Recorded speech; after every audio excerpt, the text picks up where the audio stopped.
Elegy, starring Blair Underwood with Stacy Keach as your narrator, was adapted for radio by Dennis Etchison and written for The Twilight Zone by Charles Beaumont. Heard in the cast were Jeff Lupetin, Christian Stolte, and Joby Cerny. To learn more about the Twilight Zone radio dramas and to obtain audio cassettes and CDs of these programs, visit our website at twilightzoneradio.com. The producers of The Twilight Zone wish to thank CBS Enterprises, Carol Serling, Dennis Etchison, Dick Brescia Associates, Claire Simon Casting, Terry Jennings, XM Satellite Radio, Sirius Satellite Radio, our sponsors and our radio affiliates for helping make this series possible. This copyrighted radio series is produced and directed by Carl Amari for Falcon Picture Group. Doug James speaking.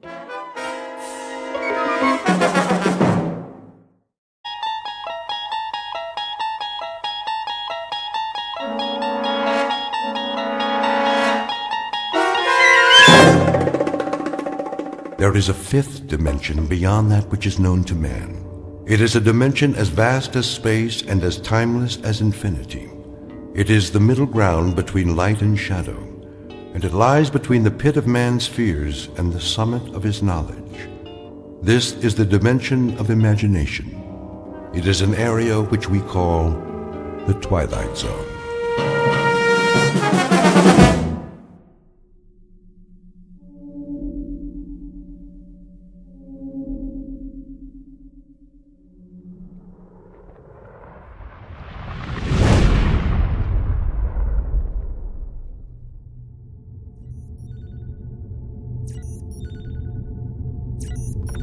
Kirby. Yes, Captain. Give me the readings. Course stable, 7.9 off vertical axis. That's why I can't stand up straight. Speed 2650, steady she goes. How close are we to that asteroid? In range, gravity detector starting to read. Say 100,000, give or take. Piece of cake. We still have to maneuver for a landing. Fuel supply. Well, Captain, let me put it this way. If I was back home in my car, I'd pray for a steep hill so I could put her in neutral and coast all the way down. That bad, huh? I think the expression is running on fumes. What's the terrain? Spectrographics coming in. And? Not too hot, not too cold. Volcanic activity, 1 million or so years ago. We are hitting atmosphere. At least it's got an atmosphere. How much oxygen? I'm trying to get a reading. Deceleration chairs. Just a minute. Now! Better do it, Pete. All right, Myers, I'm going. Firing retro rockets. The fuel tank's empty, Captain. Anybody got a parachute? Hang on. Angle looks good. Thank heaven for small favors. The surface is coming up fast. I'll try to level her out. Nose up. Up!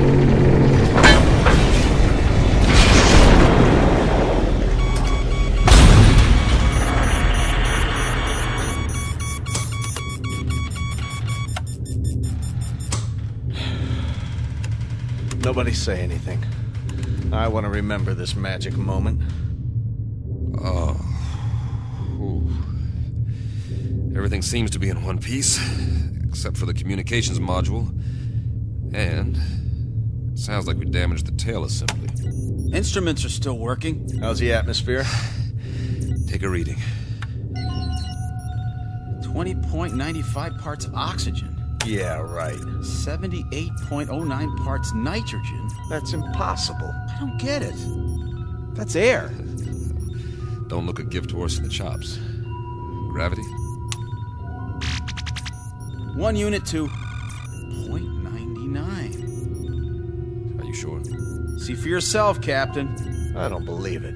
You got something better to believe, Myers? But that's incredible. Conditions identical to Earth, and yet we're 655 million miles away from Earth. Let's get the airlock open. Hold up, Pete. What for? I'm sick of breathing recirculated air, eating freeze-dried tofu, and we're almost out of that. The instruments could be wrong. What's the difference? We aren't going anywhere for a while. We can't even radio for help till we fix the module. The man has a point. I suppose you're right. At least put on your helmets. Forget it. If this is all she wrote, then I'm ready for it, one way or another. I'm afraid I'm with Pete on this, Captain. Either we die now or we die later, starving to death like dogs. All right, open it. Now, this isn't an order, but I'd recommend everyone take a very deep breath.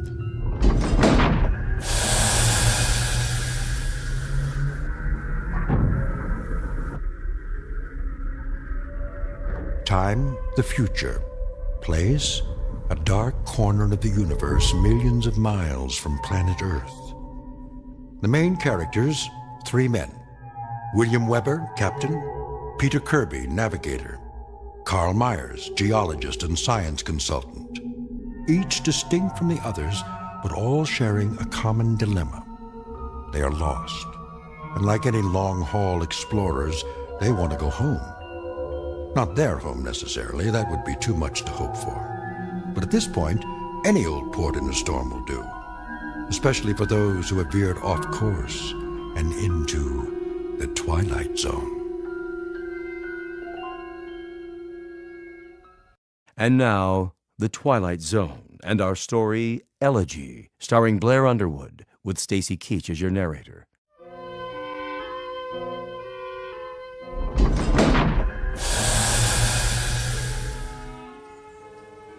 Captain's notes. We've made a rough landing, but no injuries. According to our instruments, the atmosphere is breathable, so we've opened the airlock. It's hard to believe, but the temperature is that of a spring day on Earth. And it smells clean. Well, I'll be. Get the ladder into position. Watch your step.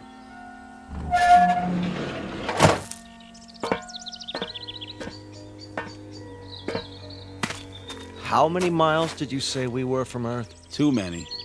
Time for a reality check. You see the same thing I see, Captain? What do you see? Open country, farmland. Kirby? Affirmative. Acres of grass, trees. I grew up in a place like this, in the Midwest. And those hills. They're settled granite, I'm sure. Eroded over thousands of years of wind, rain. I don't get it. Neither do I. Wait a minute. I do. Don't you see? We're back on Earth. Come off it, Kirby. I'm serious. The instruments are all screwed up. Some way or another. Don't ask me how. We got turned around, and now here we are, right back where we started. Oh, man. That is rich. Only one thing's missing. A brass band. Maybe they forgot about us. It's an interesting theory. Except for one thing. As far as I know, Earth has never had 2 suns in the sky.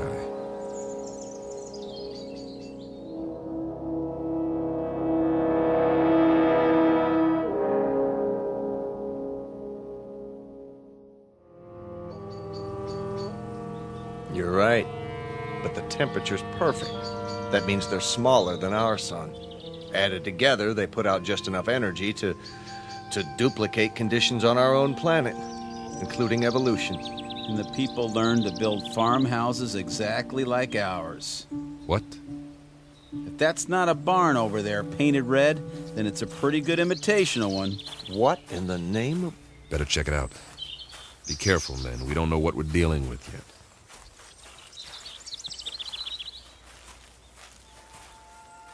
What do you call this? A Martian? I'd call it a hound dog. Hey there, boy. How come he's not moving? He's taking a nap in the shade. I don't blame him, do you? What the heck is that? By the barn, it's called a tractor. They were internal combustion vehicles used in the 20th and 21st centuries before the Total War. So we are on Earth 300 years ago. Negative. We're not equipped for time travel. Okay, you explain it. I can't. The only thing I know for sure is that we're not on Earth. And we are not alone. What do you... Hey! Hey, you over there, by the barn! What's the matter? Can't he see us? He's turned the other way. Looks like he's Taking a rest. Leaning on his... It's a pitchfork. He was using it to load hay into the wagon. Some outfit. Overalls. Farmers wore them with straw hats, just like that one. He even has a red bandana in his back pocket. Well, I suggest we ask him the way to the Emerald City.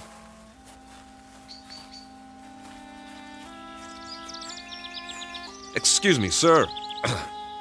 My name is Captain Weber. My men and I... Sir?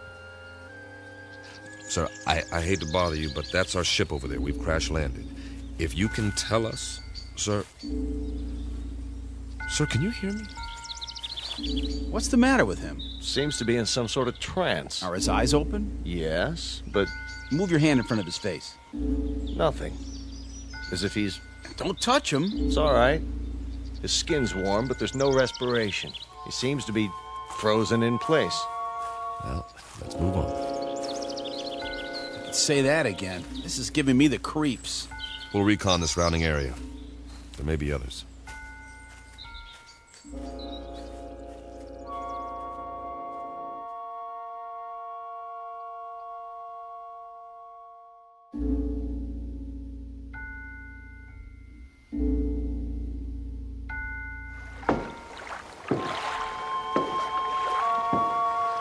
Oh, now this is what I call a lake. That's what anyone would call it, Pete. Easy. Easy. Be sure the bridge will hold. Feels solid to me. We ought to take off these flight suits and jump in. No, thanks. Why not? Well, Go on, say it. You can't swim, can you? not as such. Oh, the big scientist. Wait a minute. Maybe we can find some water wings for you. Let's get a move on. We have a lot of ground to cover. Back home, we had a swimming hole. Man, on a hot day, I thought I was in heaven. We'd go skinny dipping. Right in all that pollution. Nah, before the government closed the rivers. There were even fish in it. You could even see them jumping in the air. You ever go fishing, Captain? Yeah, as a matter of fact, I did. In the mountains. The runoff from the snow was clean. Yeah, you could eat the fish if you wanted to and not get sick. I don't see any fish in this water. We better keep moving.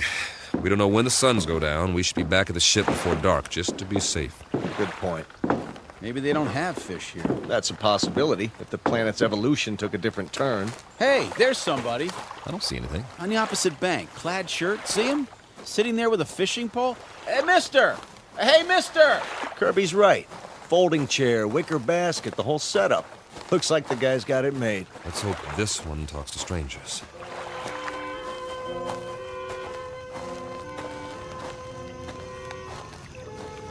Hi there, fella. How's it going? Fish biting today? Mum's the word, huh? Let me try. Sorry to bother you, sir, but you might say we're lost. If you could give us directions to the nearest town.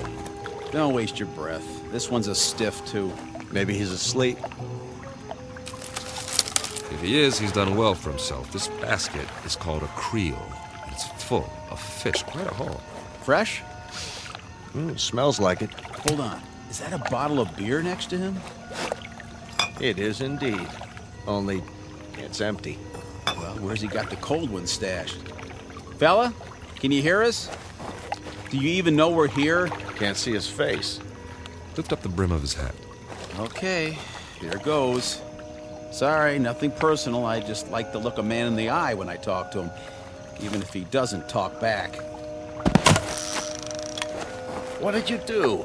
Nothing, just barely touched him and he fell over. Well, at least we know he's not a statue. No pulse, like the farmer. But his skin feels real. Set him up again, exactly the way we found him. I get it. Get what? He's off the clock. Way off. What's that supposed to mean? Pete and I used to joke about it in flight school. Now, there are 24 hours in a day, but sometimes that's not enough. You're not kidding. All my life, I've wanted extra time to read a book, write a novel. Or go fishing, spend some time in the country, meet a girl and get married, or just take a nap for crying out loud. But I was too busy. We all were. So the only answer is to fit some extra hours into the day. Hours that don't show up on the clock. That don't count. I don't see... Look at it like this. What if you could stop time? For a few minutes or a few hours? At least as far as everybody else is concerned. Think of what you could do. They stand there, frozen, while you run off and do whatever it is you need to do. Then, when you're finished, you run back and time starts again. They move and walk and talk and go on with what they were saying, and they never so much as know you were gone. Is that a plan or what? I wish we could have done something like that on the ship. If I'd had time for pure, uninterrupted thought, I might have, I don't know, perfected Sheldrake's theory of causative formation while the ship ran itself. That's right, and get home to find you've won your own Nobel, right? Now, we make planetfall, and we run into these people, if that's what they are, and it's as if we've finally done exactly that, taken ourselves off the clock, at least temporarily. Permanently would be fine by me. Nice theory, Captain. I'm afraid there are reasons, though, why it wouldn't work. I am sure there are. It's just a thought. If I were a science fiction writer, I could have some fun with it, but we've got more important things to do, like finding out what options we have, now that we're here. Say, I'm hearing things. I hear it, too. Seems to be coming from the top of the ridge beyond that grove of trees. That must be where the town is. We were close after all. Sounds like you got your brass band, Pete. I like it. Maybe they got a ticker tape parade, too. One way to find out.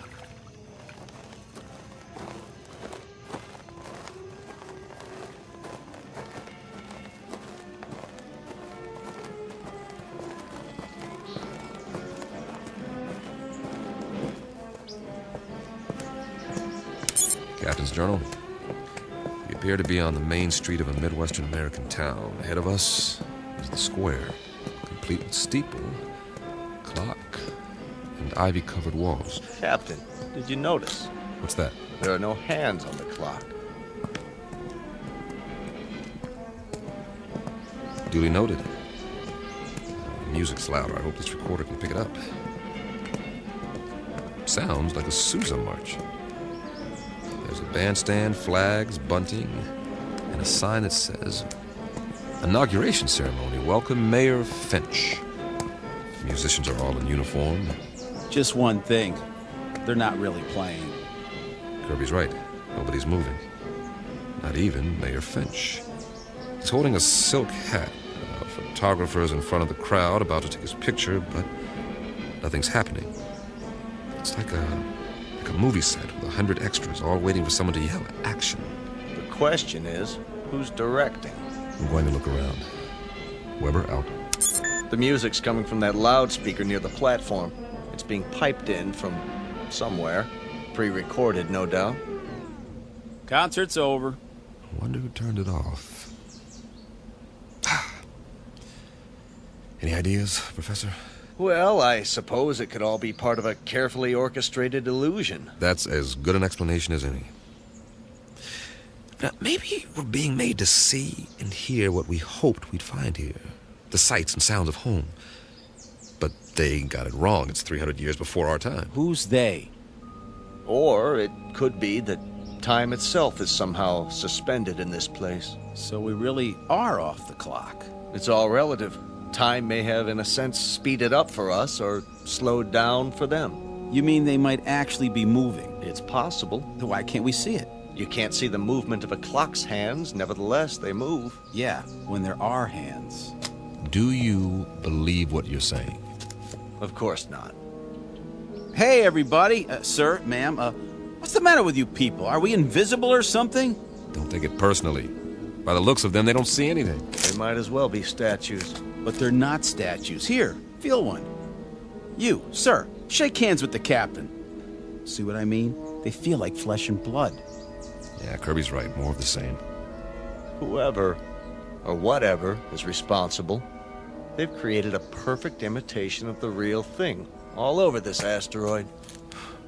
For what purpose? I don't have a clue. The expenditure of time and effort is considerable. Not to mention the science involved. The skin on these pseudo-people must be a new polymer compound. And the clothing, all duplications of Earth fabrics.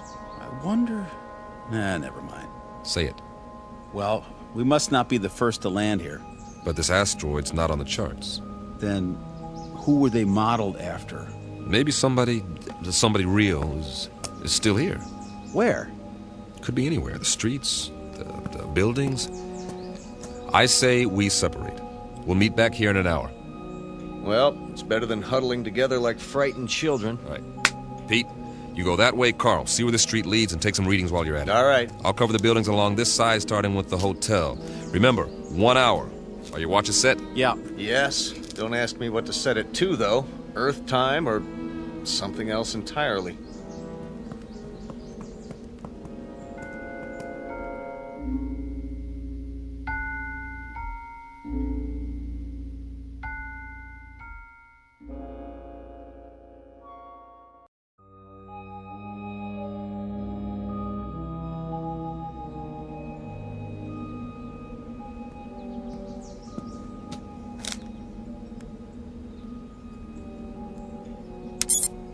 Captain's notes. The awning says the hotel is called the Ritz Arms. Kind of quaint.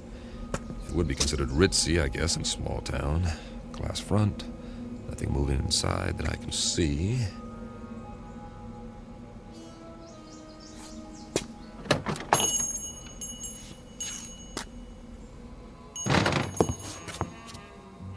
I should have brought the Visicam to record this. There's a clerk behind the desk, not moving, of course. And this is classic. There's an alcove off to one side. I can see 4 men seated around a table. A green lampshade, money. I think they're playing poker. Or they were before they stopped moving. And there's a waitress with a tray full of drinks. The big winner seems to be a little man with a gray mustache. Not your typical gambler, but he's all set to rake in the chips. He looks mighty happy. Hey, fella. Wonder what cards he's got here. I don't think he'll mind if I take a peek. 4 big, beautiful aces. Nice work. Oh, hold on. If I'm not mistaken, that's a waltz coming from upstairs.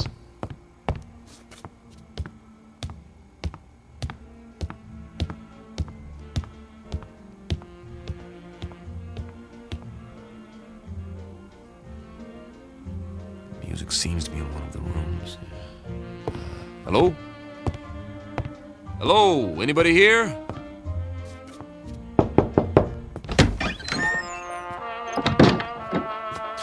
Oh, sorry. Excuse me.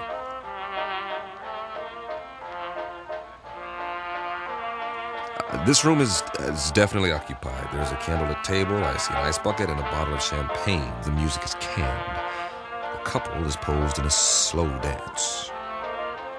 She has a rose in her teeth, and he's got her bent back in a dip, kissing her throat. But what is she doing with him? A short, ugly man.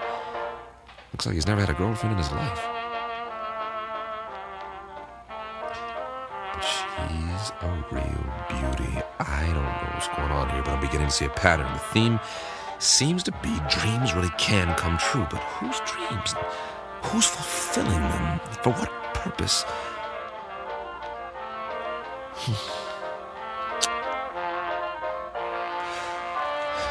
Weber out. For now.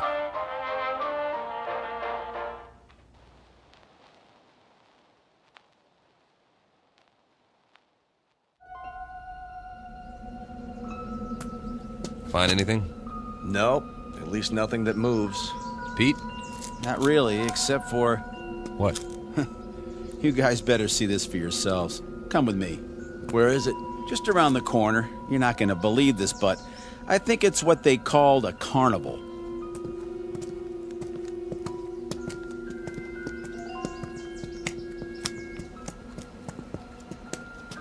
That's what it is, all right. The Midway. Those booths along either side, people could win various trinkets of low value by throwing baseballs at steel milk bottles or firing toy rifles at targets. I was wondering. A test of skill, for amusement. Also the urge to gamble for those with a predilection for obsessive-compulsive behavior. What's in the tent? Oh, just some men in swimming trunks. Win $500. Go 2 rounds with Tiger Loomis. Oh. It's not a real tiger. No kidding, genius. Let's have a look inside.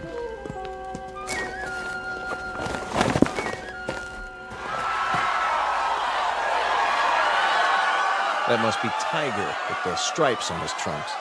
Yeah, the one lying down in the ring. Boy, some crowd, huh? Almost as many as the town hall, complete with sound effects. 2 pugilists, duking it out, as they say.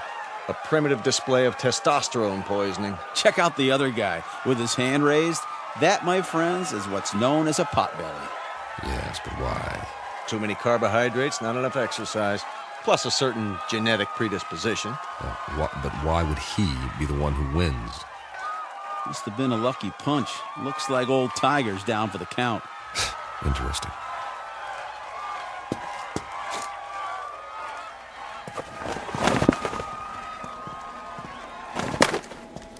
I think it's creepy. All these imitation people posed every which way. What do we have over there? I believe it's called a sideshow. Scantily clad young ladies who dance for the crowd, which is primarily male. That's nothing. Check out the stage at the end. See? I was saving the best for last. Get an eyeful of this. Some sort of contest, a sign. Beauty queen chosen today. Step right up, gents. You got your blondes, your brunettes, your redheads, your tall ones, your short, stubby ones. Take your pick. I'd say the judges have already made their selection. Cast your eyes on Miss Lakewood County. Some bathing suit, huh? It was called a bikini, after the location of the first atom bomb test. Of course, if you like them a little more curvy, there's always Miss Midvale. A little on the hefty side for me. Personally, I like Miss Vernon County in the strapless white two-piece. And they all lost. Kind of breaks your heart, don't it? The one they've chosen with the ribbon and the crown. Miss Wanda Bertolini from Stockton, California. A little long in the tooth, isn't she? 39 if she's a day. Freckles, frizzy hair, the whole bit. And yet, she's won against all those beauties. There ain't no accounting for taste. Perhaps the competition was rigged. Yes. But why? Your Majesty, my compliments to the judges. I don't blame them. They think you're the prettiest one of all. Wear it with pride, but tell me something, Your Majesty. What's wrong with you? I mean, you can't even move a muscle, like everybody else in this crazy asteroid. Answer me. Go on. What's the matter? Cat got your tongue? Answer me. Easy, Pete. Ah, you can have it. Everything about this place is nuts. Where are you going? Wait!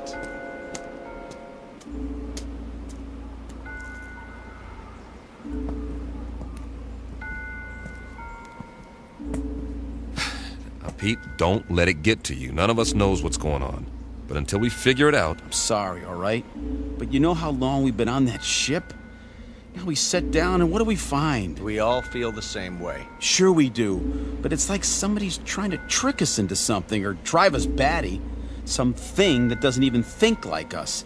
But it's got our number. Oh, yeah. Let me tell you. You've got to pull yourself together. I'm pulling, all right? But if we just had some idea, some clue about what the deal is here in this crummy place. How are you fixed for ideas, Carl? I don't really have a theory yet. Of course, it's highly improbable, but... So is the fact that we're here. Come on. Any theory is better than none. Well, I've begun to think that all of this... it just might be some sort of museum. Come again, Professor? We're millions of miles from Earth. It's possible that the inhabitants of this planet, whoever they are or were, developed a very advanced technology. Let's say they had a super powerful scanning device based on some new principle. Over the years, they observed Earth and decided to build replicas of what they observed. Perhaps they even took specimens to use as models. That would explain the accounts of alien abductions. If that's true, where are these inhabitants now? Gone, perhaps, having moved on and left all this behind. They could be in hiding. Then we better explore the rest of it. Or as much as we can in one day. At least they had taste. Take the residential street we're on now. It's right out of the late 19th century. Old-growth trees, Victorian houses. Why this era? Why any of it? It must have interested them. Though for what practical purpose, I can't imagine. Maybe just to please themselves. This is the way it was on Earth a few centuries ago. I've seen pictures, the streets, the houses, everything laid out so peacefully. You guys like it here? I would, if I knew it was real. If I could be sure it wasn't all going to vanish in a puff of pink smoke. It's an okay place to visit, but I wouldn't want to live here. Well, you better get used to it. This is going to be home for a while. Charming. Which one? The largest house, there across the street. Well, that one's a mansion. Isn't it lovely? Think of the freedom, the space to move about. You want it, it's yours. Yes, that's true, isn't it? Why not? I don't think anyone will mind, least of all the old fella in the chair on the porch. Another stiff. It's actually quite realistic, the way they've got him sitting there reading the paper. What's the date on the front page? Hey there, old-timer. You don't care if we look around, do you? Check out the inside. Not at all, gentlemen. You are most welcome.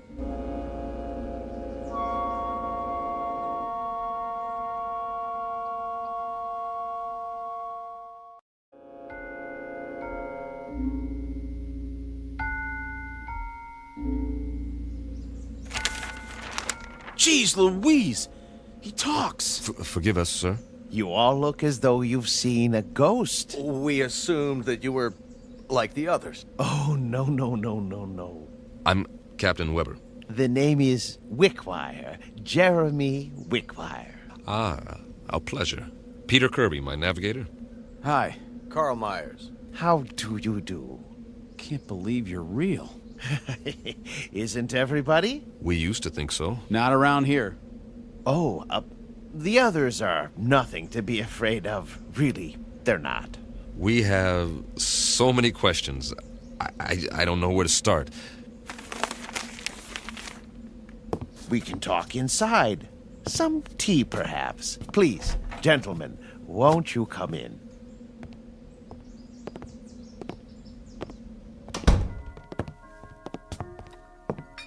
One lump or two?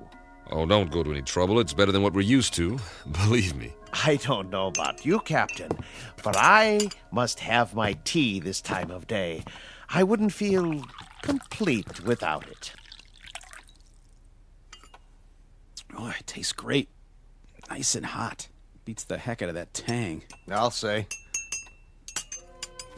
A remarkable collection of artifacts you have here. Artifacts? The oriental rugs, the tapestries, all this furniture. I've never seen anything to compare. It provides a certain level of comfort. Must have cost you a fortune. Oh, not me personally. We had it built for a Mr. Let me see, Jenkinson, I believe it was. You mean the pieces aren't antiques? Oh, heavens no. They were made to the client's specifications. At the last moment, however, he changed his mind, decided he really wanted to be a knight in shining armor. So now he's over in the medieval section, slaying a dragon. Then there's more that we haven't seen.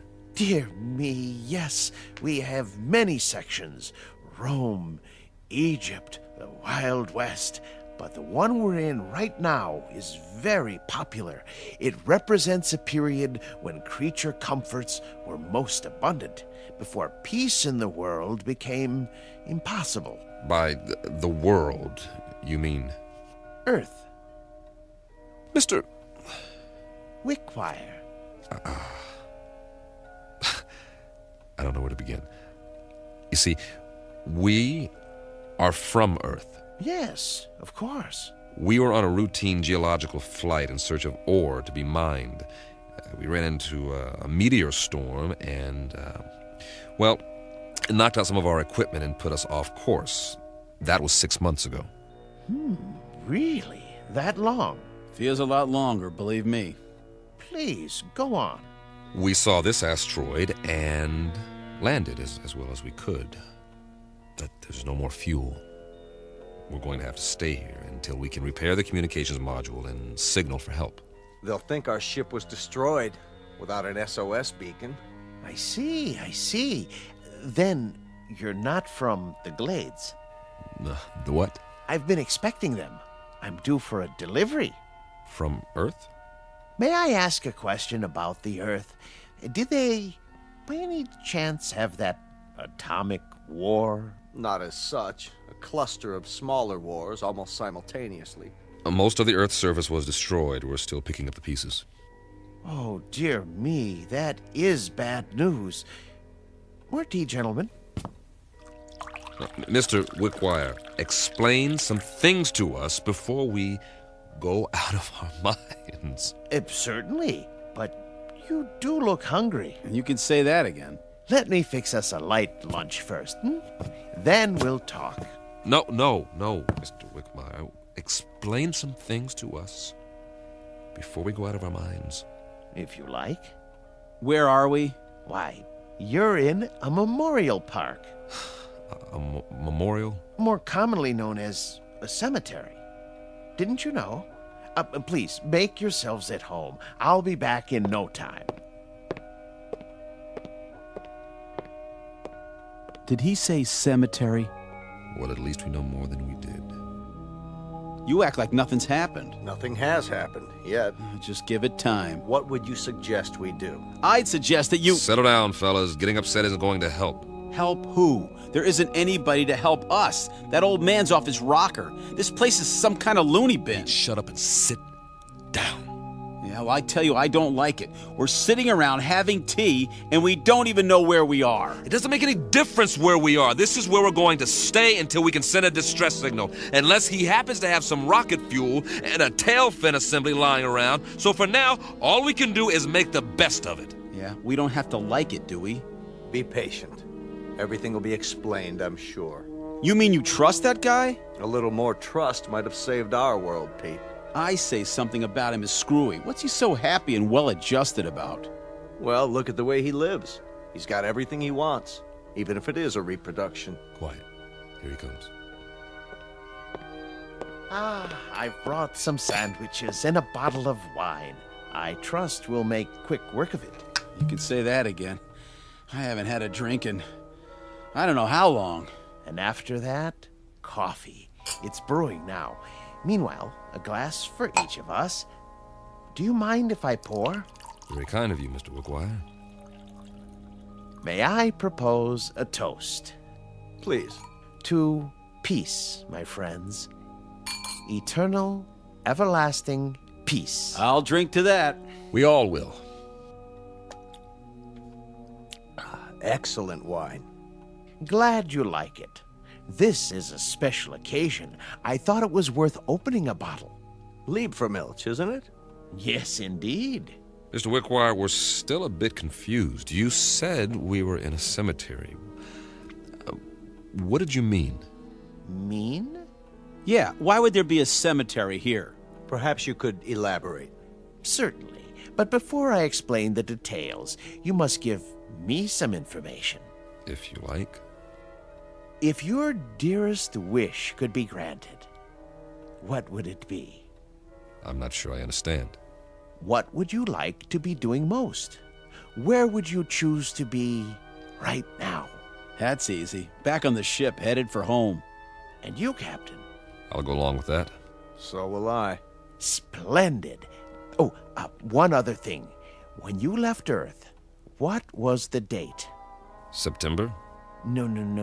The year. 2280. Really? 2280?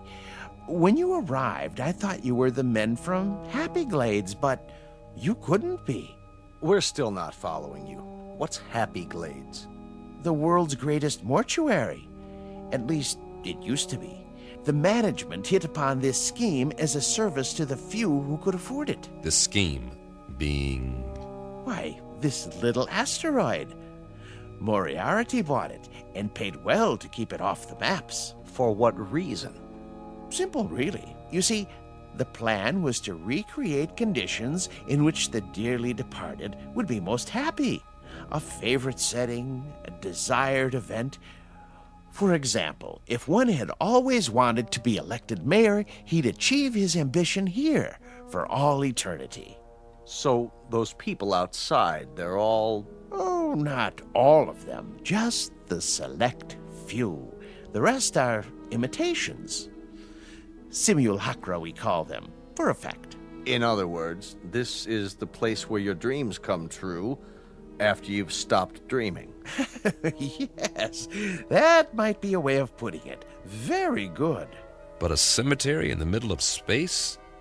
Your boss, Moriarty, he could have bought a piece of property anywhere in the desert, say, away from everything. Oh, no, you don't understand at all. Happy Glades promises eternal peace, everlasting peace. You couldn't have that on Earth, now could you? Especially with the wars you've described. He has a point. Let's finish the wine, shall we? It doesn't keep well once it's opened. Thank you. Cheers. Would you like some music? What kind? A somewhat limited repertoire, but there are all kinds of pieces for the player piano, popular, classical. Classical might be nice. Ah, yes, something soothing to fit the mood. Mozart or Brahms.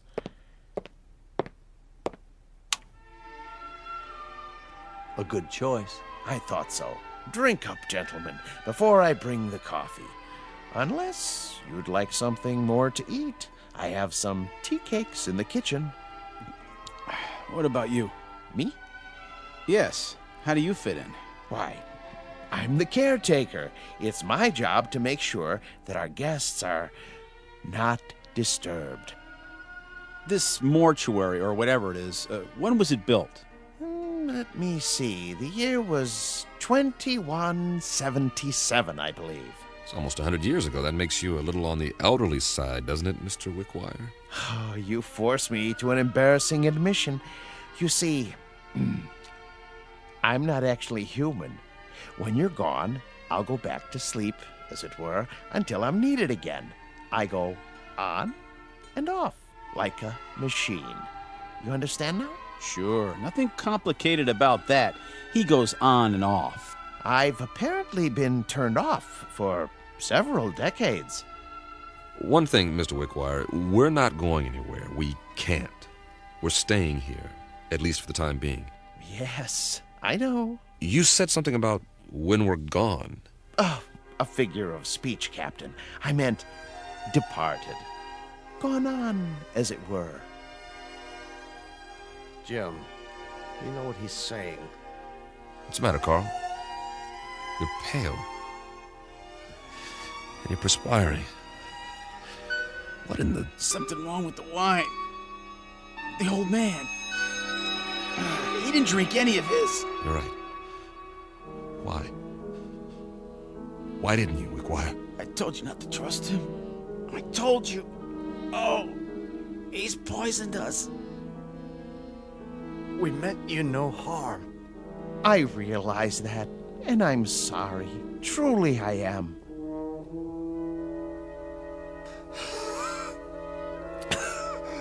Give us the antidote. Give us the antidote. There is no antidote, Captain. Even now, the eternifying fluid is coursing through your veins. It won't be painful, I assure you. Oh, please. You've got to stop it. Oh, my dear friends, can't you understand? I have no control in these matters. I'm only a machine. But why? Why us? Because you're here and you're men. And while there are men, there can be no peace. Surely you've seen ample evidence of that on Earth. What are you going to do with us? There are several possibilities, but as you said, your preference is to be on your ship. So be it. I'll move you there and arrange you in your natural habitat. And every day for a while I'll come by and check on the display, your poses, the instruments and other details, and I'll touch them up if need be with a feather duster so that the scene is absolutely perfect before I retire to this house and turn myself off until the next ship arrives. I trust it will be a dream come true for you. It will. Won't it? For the love of God, Wickwire. For the love of God. You'll excuse me now, but I must make ready. Oh, and gentlemen, I do most sincerely wish that you rest in peace. Captain. Goodbye, Captain. Easy, Carl. Easy, Carl. Don't fight it. It'll only work faster. Bill, I'm scared. Try not to be, Pete. I'll be with you.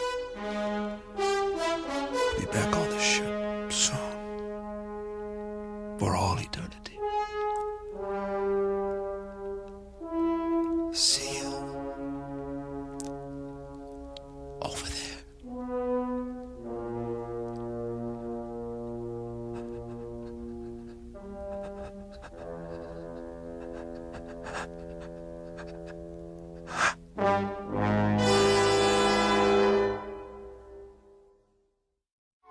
Captain Weber, his navigator Kirby, and Meyer, the geologist, on their last voyage.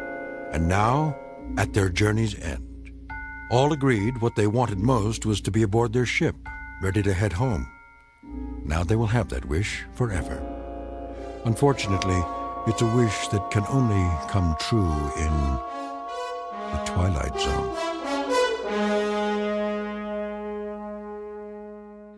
The Twilight Zone continues in just a moment. You are about to enter another dimension.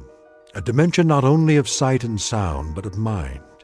A journey into a wondrous land of imagination. Next stop, the Twilight Zone. Hi, this is Stacy Keach. I'd like to take a moment to tell you about our Twilight Zone website at twilightzoneradio.com. At twilightzoneradio.com, you'll find the latest information on these Twilight Zone radio dramas, including behind-the-scenes photographs, plus the newest product releases, trivia contests, ways to contact us, other Twilight Zone-related info and merchandise, plus links to other fascinating websites. So make your next stop twilightzoneradio.com. Visit twilightzoneradio.com to purchase these Twilight Zone radio dramas on cassette and CD, or call toll-free 1-866-989-ZONE. That's 1-866-989-9663.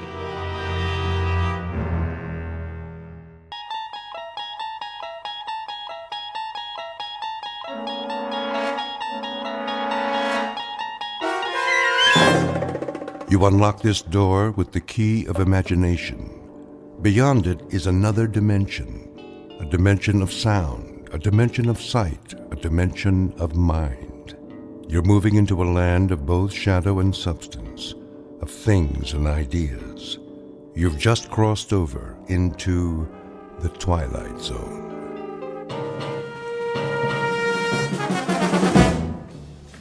Westbound monorail will be departing on track 10 in 3 minutes. Hurry. We can't miss the monorail. Make way! Coming through! Final call, passengers boarding train 38. Please proceed to gate. Keep pushing. I'm doing my best. Ah, wait a minute. One of the wheels fell off again. Get it while I hold him up. Train number 47 is now boarding at gate 3. Okay, I got it. Here. Let me slip it back on. Westbound monorail Hurry. will be departing on track 10 in 2 minutes. All points west. Excuse me, conductor. Yeah? Is this the monorail to Kansas? Sure is. Better get on board, though. But you know, you should have checked your cargo. This ain't cargo. It's a B-2. A what? A B-2. Whoa! What is that? Is that a man? Is he alive? That, sir, is a B-2 boxing robot. He sure looks real. Yeah, he looks even better in the ring when we activate him. Westbound monorail will be departing on track 10 in 1 minute. Conductor, we bought a ticket for him. Here you go.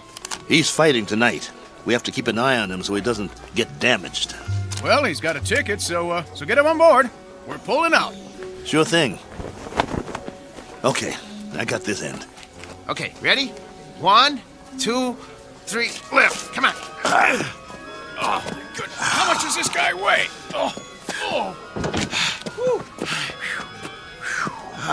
Next time, let's get a lightweight instead of a light heavyweight. All aboard!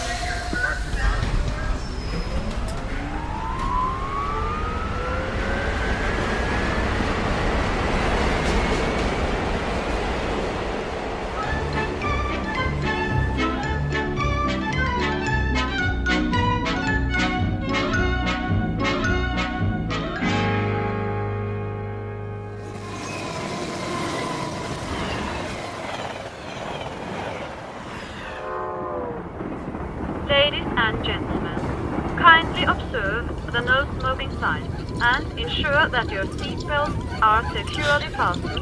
Thank Well, you. here's our seats. C11 through 13. Let's sit him down in the window seat. He gets the window seat? Get him seated. Hey, you hear him squeaking? Not only is he saying he doesn't want the window seat, he's saying he doesn't want to sit down, period. He needs his silicone Teflonic joint lubricant changed. We'll pick up some as soon as we get paid. Well, first we gotta find some. Shouldn't be no problem. Come on, I told you. They don't make it anymore. Well, that's crazy. Still plenty of B2s in the business. Name one. This one. We'll find some.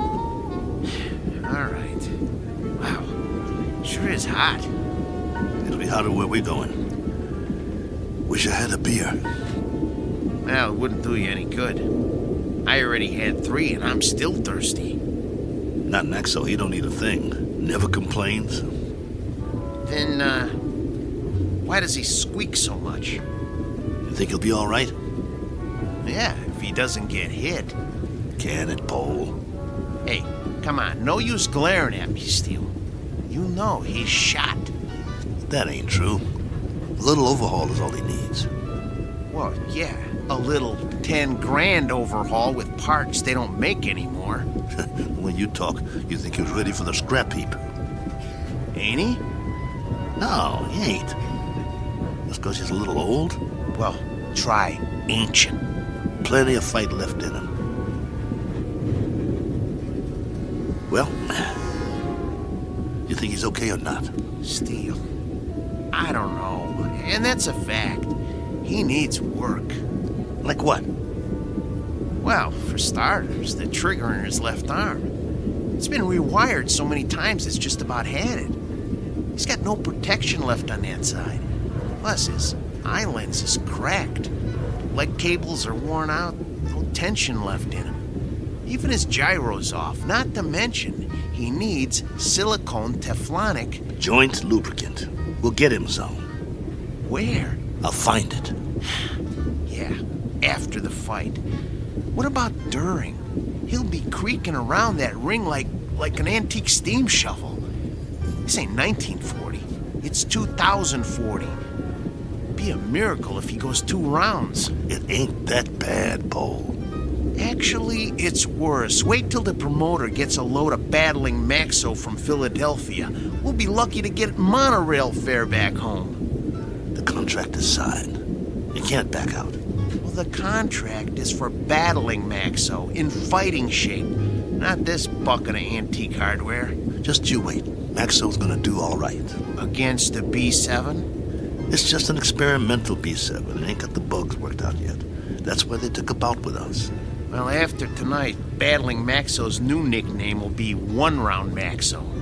That's enough. He's been doing okay for 5 years and he'll keep doing okay. So what if he needs a little work? So what?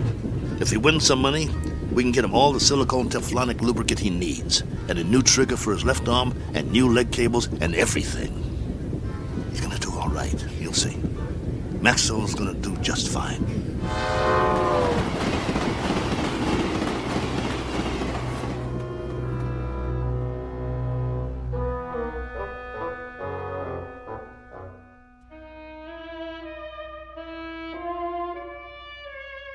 Sports item from the not-too-distant future.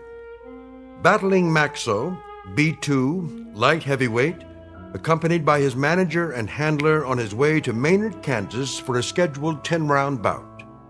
Battling Maxo is a robot, or to be exact, an android, resembling a human being.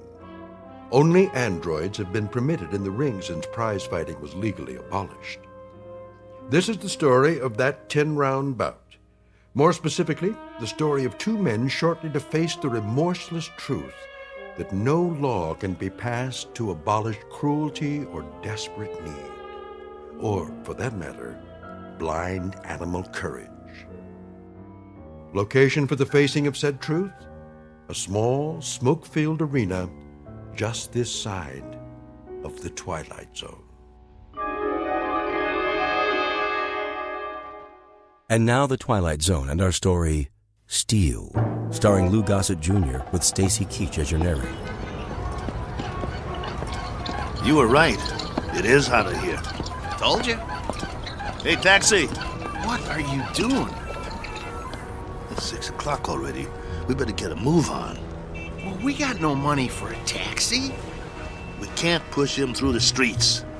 We don't even know where the stadium is. What are we supposed to eat with then? We'll be loaded after the fight. I'll buy you a steak 3 inches thick. Hey, fellas, need a taxi? Thanks, pal, but no thanks. Oh, come on, where are you headed? Stadium. The stadium? That's 6 miles away. You can't push that thing that far. He's right. I told you, we ain't got the dough. Ooh-wee, what is that thing? A boxing robot. Oh, man. He is something. I've never seen one up close. Come on, I'll drive you to the stadium for free. It's on my way. You want a hand with it? Careful. He's got a bum wheel on the bottom. He's real heavy.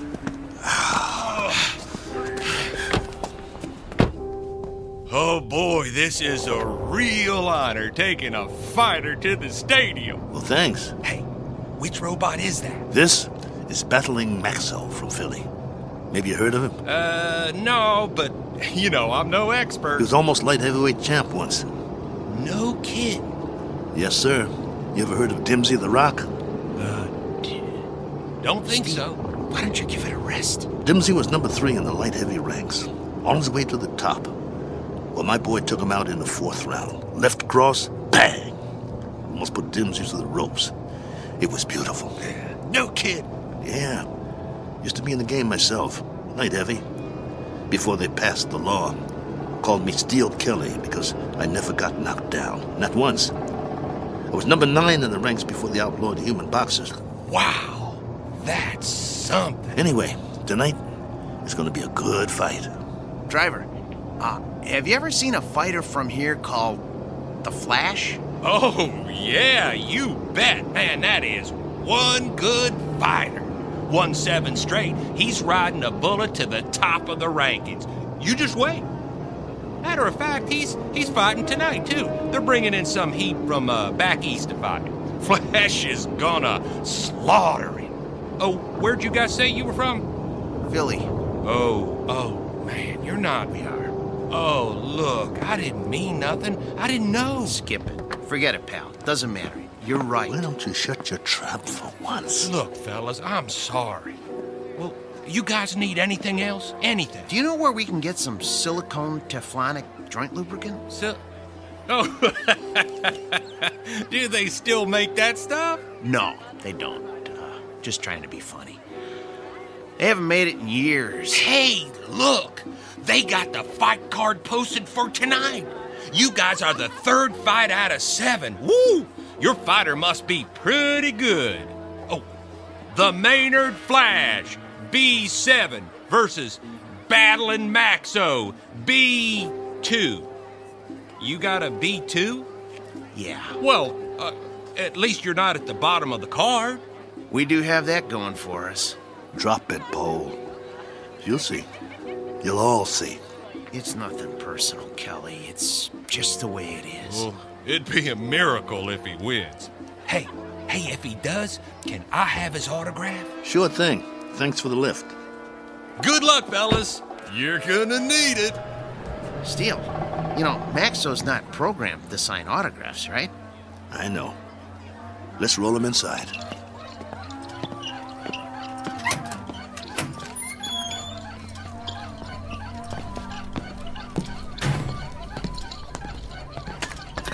The wheel fell off again.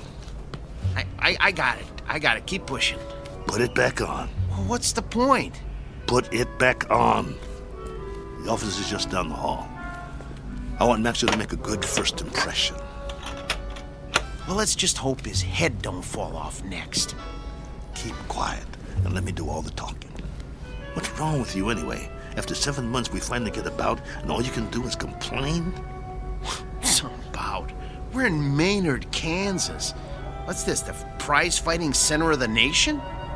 It's a start, ain't it? It's our first step on the comeback trail. The purse will give us enough to get Maxo back in shape. And if we win, it would mean we get fights all over the place. Oh, spare me. We don't have a chance. I don't get you. He's our fighter, and we stick behind him no matter what. Why are you writing him off before he even gets in the ring? Don't you want him to win? I'm a Class A mechanic, Steele. I'm not some daydreaming kid. I know machinery. We got a piece of dead iron here. Technology always moves forward. We got a B2, not a B7. No way he's gonna win this fight. Shh, keep your voice down. It's simple engineering, that's all. Maxo will be lucky to get out of the ring with his head on. Bull! It's an experimental B7. It's probably full of bugs, full of them. They always are. That's why they take a first fight in the middle of nowhere. We've got a chance. Yeah, sure we do. Remember, keep your mouth shut. Yeah. Mr. Nolan? Nah, I'm Oscar.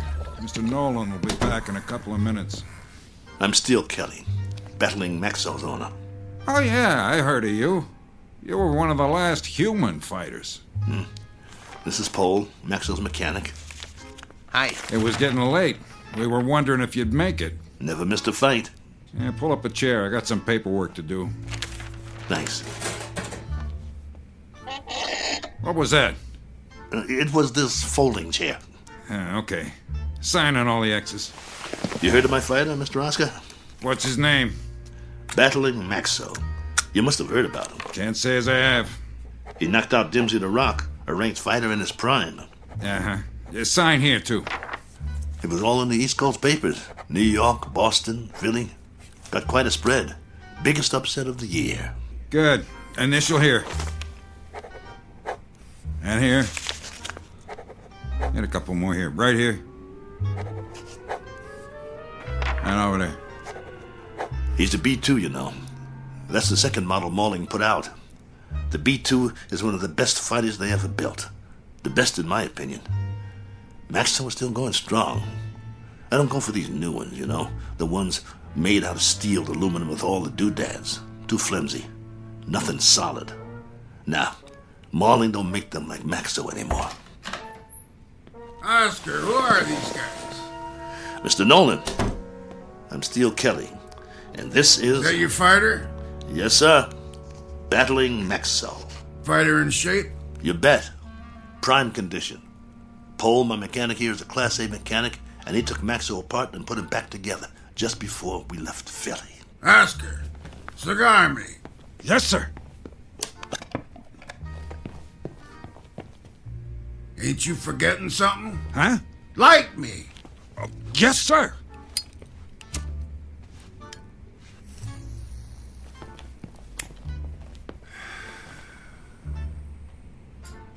You know, Steele, you're lucky to get this bout. We ain't staged a bout with nothing less than a B4 in must be 2 years now. The fighter we had scheduled got run over by a truck in a loading dock at a stadium in Detroit. I needed somebody on short notice. So that's the only reason you're here. You got nothing to worry about, Mr. Nolan. My fighter's in shape.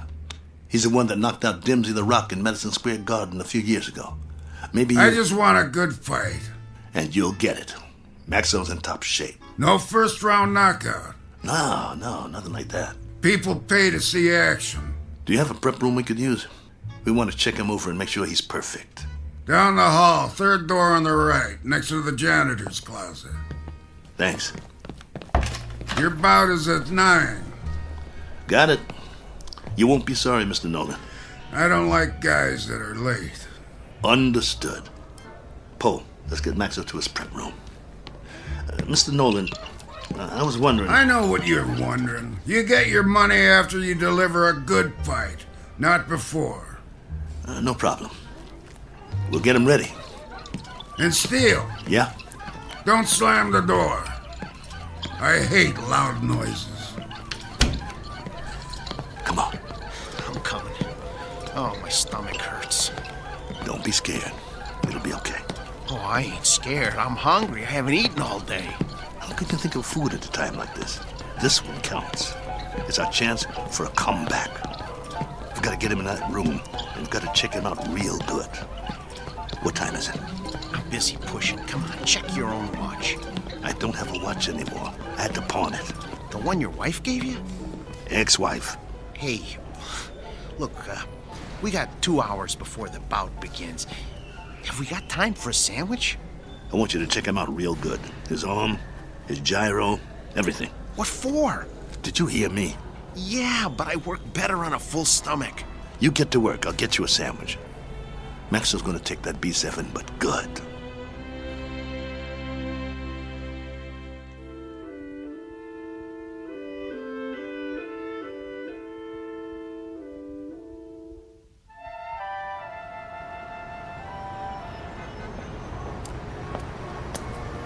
Excuse me, sir. Do you know where I can get a Philly cheesesteak?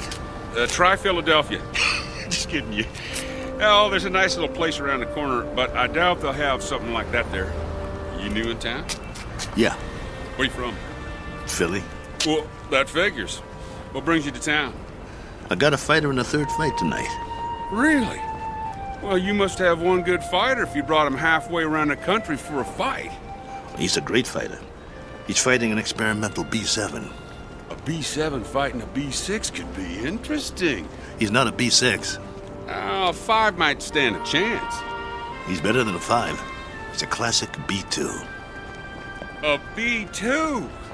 Oh, well, I've never seen one of those, but I hear they're great bleeders. Good luck. Oh, by the way, at the diner, I recommend the roast beef on rye. Bloody rare.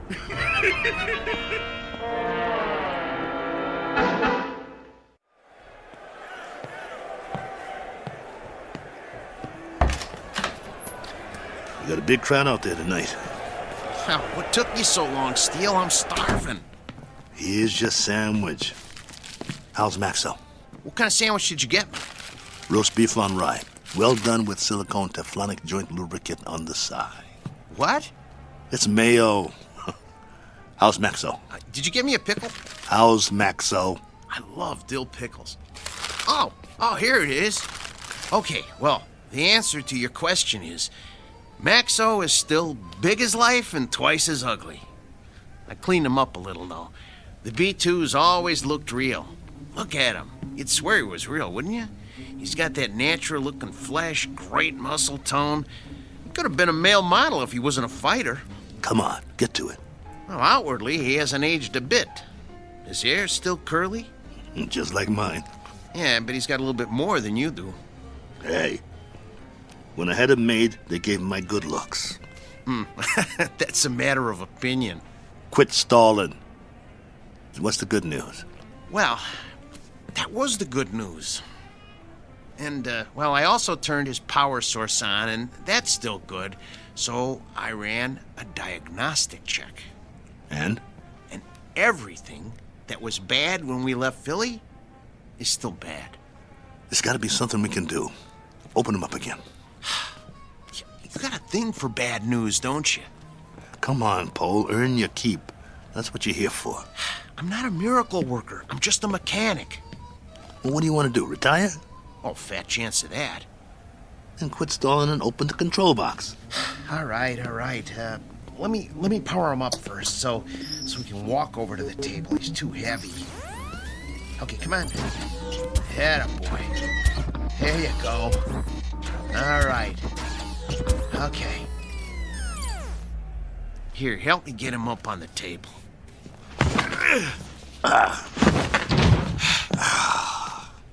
That's my boy.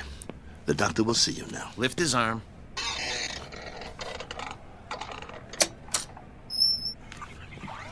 What's all that corrosion around the excess panel?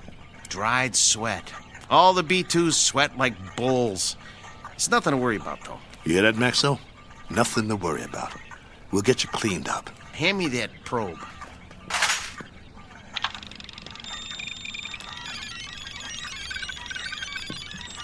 Well?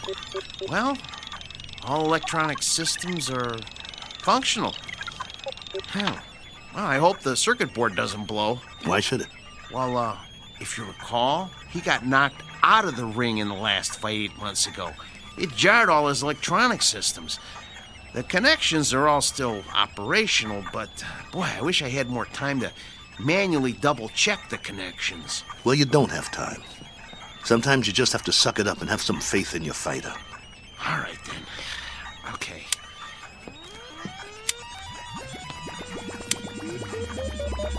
Well, I activated all his systems. Keep your fingers crossed and just hope nothing blows.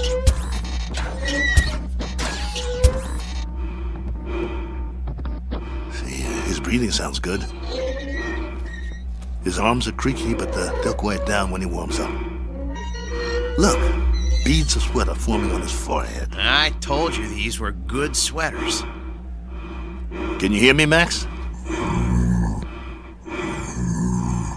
Relax, boy. Let him warm up good, Paul. I'll tell you, the mechanical part is what worries me. I need to check his reflexes. Look, Steele, go put on the gloves, will you? Let's see if he can zero in on you, okay? Maxo, get your legs loosened up. Move around a little. Loosen up your jab, big boy. Don't rush him. If it don't work now, it won't work in the ring. All right. But just enough to check the jab. Set his controls so he doesn't counterpunch. Good idea. Okay, hold still, Maxo. This won't hurt a bit. Okay. That's as low as it'll go. I don't think his systems like it, though. You know, if that cracked eye quits, he'll be very vulnerable. Look, Steele, start circling him and see if he can follow you. Come on, Nexo. Look at me. I'm moving in. I want to get you. Block my punch. Oh, man, they're gonna hear that in the back row. That's good enough for now. We know it works. Steele, he's gonna get more than one punch thrown at his head. He'll outdance him to keep clear. Give him more power to his legs.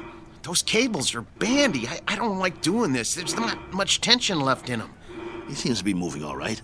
Yeah, but, boy, a heavy wind might knock him over. Put him on automatic. Oh, no. Come on. Let's not push our luck. Do it. All right. Here goes nothing. Maxo, gloves up. That's it. Beautiful. Now, let's see if he can move in for the kill. Kelly, Steele, no. Leave his systems on defense. He might have a couple of rounds if we leave him on defense. It takes less energy. You know, he's gonna get beat to pieces if we let him move in. No, do it. You use your head? He's a B2. He's gonna get slaughtered anyway. Look, if we let him go on defense, we might be able to salvage him for pieces. Nolan paid to see him on offense. It's in the contract. Activate his jab. Come on, it doesn't have any lubricant in it. Do as I say. All right. Activating the jab. Shut him down! Shut him down!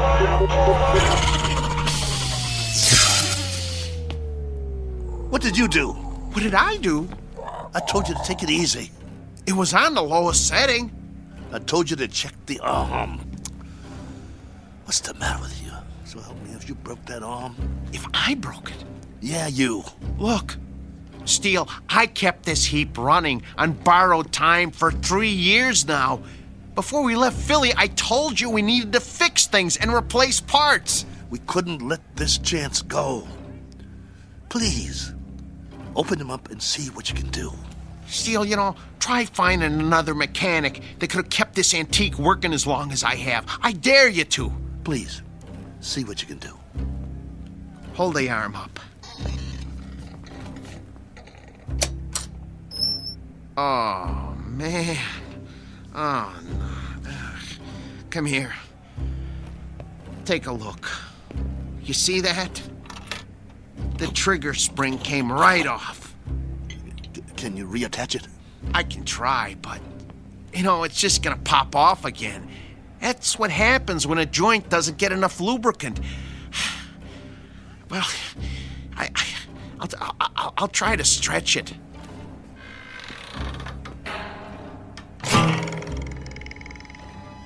Oh, nuts.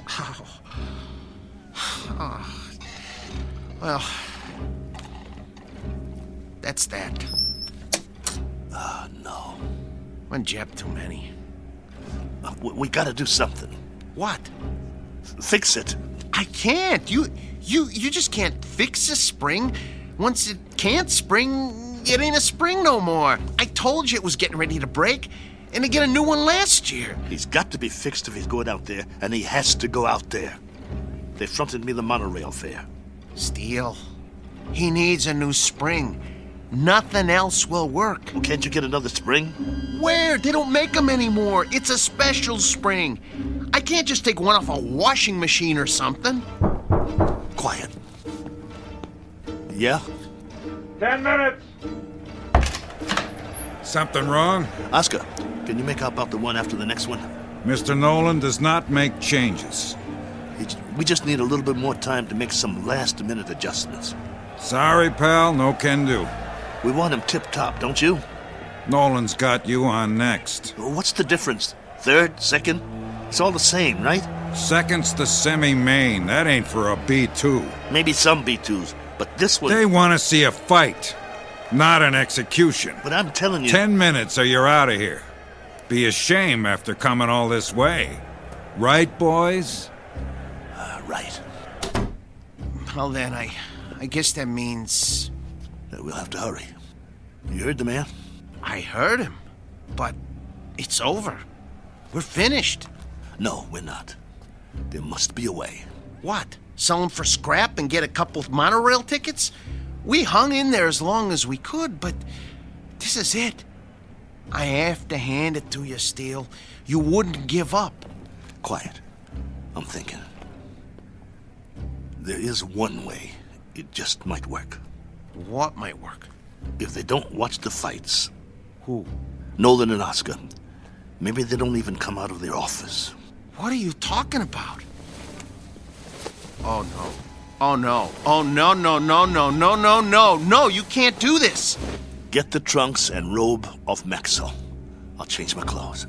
Steele, you are out of your mind. You can't go into a ring against a B7. I used to be pretty good.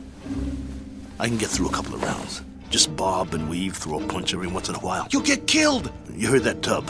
We deliver a fight or we don't get paid. Steele, come on. You're never gonna get away with this. They won't let you. Who's gonna stop me? You can't make them think you're... Steele, for God's sake. I can if you help me. Nobody here knows what Maxwell looks like. If Nolan and the other guys don't watch the bout, we'll be all right. Steele. The crowd won't have a clue. B2s sweat, bleed, and bruise just like the new ones. Give me the boots. Look, I got an idea. You know what I can do? I can wire my sister. She'll send us the dough to get us back east. Tape up my hands. Steele? Steele. I got another idea. Wait. Look, hold still. I know a guy in Philly who wants to sell a B5 cheap. We could hustle up the cash and, Concentrate on wrapping my hands. If you don't take them right, I could break them on the first punch. Steele, this is suicide. It's a B7 out there. Don't you get it? It's a B7. You're gonna get mangled. Quit talking. I gotta do this. Hurry up. There's no more time, Paul. Put the gloves on me. Oh, I don't want to do this. Please, please don't do this. Look, let me go into the office and let me talk to them. Maybe they'll understand. No, they won't understand. So you're not going anywhere. You're gonna stay right here and lace up my gloves. Ow! You'll help me or I'll beat your brains out on this wall. But you're gonna get killed, Steele. Then I'll get killed. Better me than you, right? I got us in this mess. I'll get us out of it. Get the heap out of there!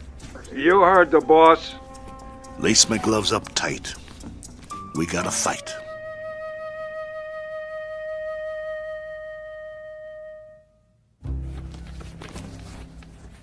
That's it, Paul. Tie him off tight. Oh, you really want to go through with this? Yes. Let's go. How do I look? Like a broken down old fighter. So I'll pass for a B2? That's what I said. You look like a broken down old fighter. Here, let me put a towel around your neck. Pull up the hood on my robe, too. I'll keep my head down so they can't see my face. You better do that in the ring, too. Let's go.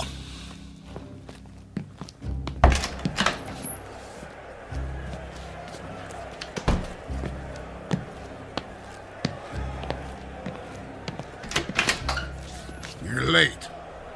Just gamesmanship, Mr. Nolan. Making a late entrance, trying to get Max over the edge. Just like the old days, huh? Maybe I underestimated you guys. Nice robe. It's old school, you know? Genuine satin. No more stalling. I got a full house out there. Right. Come on, Maxo. Let's show him what you can do. Hey! What? Where's that... What's his name? The owner. Oh, you mean Steele? He's already out there. One step ahead of you. I didn't see him pass my door. Well, he went a few minutes ago. He likes to check out the crowd. You boys better put on a good show. Yes, sir. Let me know when we get to the stairs. I got sweat in my eyes. I should have told him. If you had, I'd killed you. Okay, first step. Careful, Steele. Grab my waist. Wipe my eyes. Can't see my feet. Geez, Steele. You're already sweating like a pig. You'll have to towel me off between rounds, just like a real B2. Between what rounds? You won't last long. Whose side are you on? Steele, you're not up against some punch-drunk fighter. You're up against a machine. I said shut up. You're not gonna get away with it, though. They ain't seen a B2 in years. Nolan said so. Steele, you're never gonna pull this off. This is your last chance. Just get me to the ring.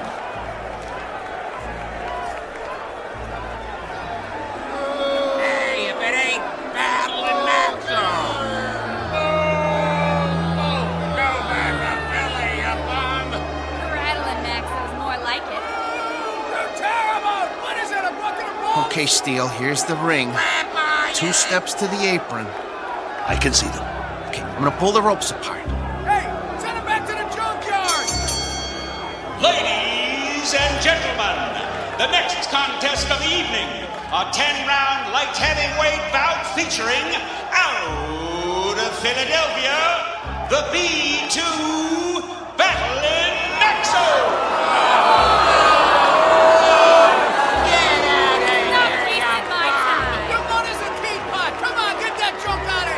I'm gonna take your rope off now. Keep looking at your shoes. Try not to blink. Stay in my corner. Of course I will. Breathe through your mouth. Come on. Little breaths. Come on. Breathe. Not too fast. I need a drink. Sorry. The water bottle is filled with B7 hydraulic fluid.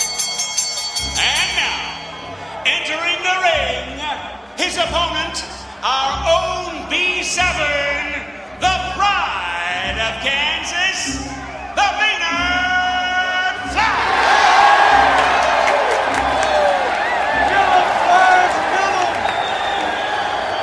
What's he doing?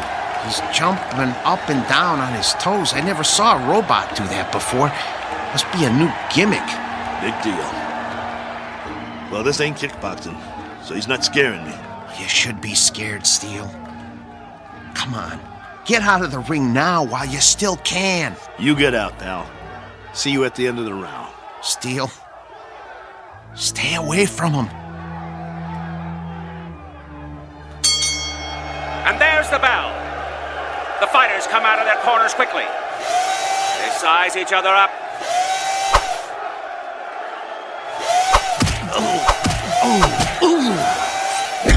Oh, the Flash landed a vicious right. And another.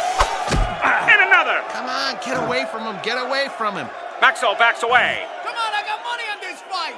Come on, I can take it. The Flash is the aggressor. He backs Maxo into the ropes. Hey, no holding. Get your B2 off the ropes. See how you like this? Bring it, you bum. I can take it. There's thunder in those punches. Your mother's scrap metal. Maxo backpedals. The Flash swings wildly. If he lands one of those, he'll take Maxo's head off. The Flash is coming in for the kill.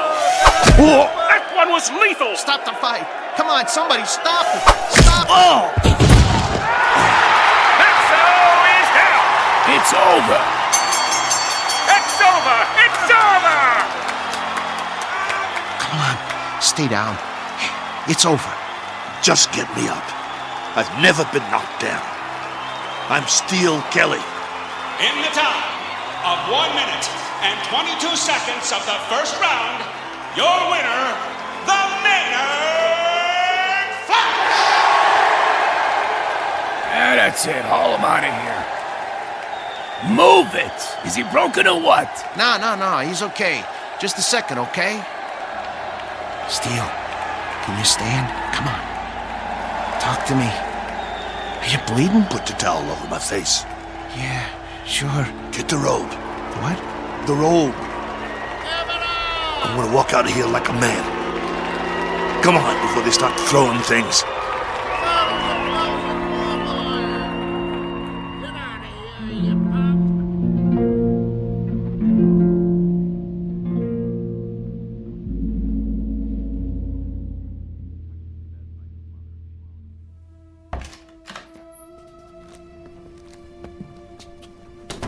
Come on.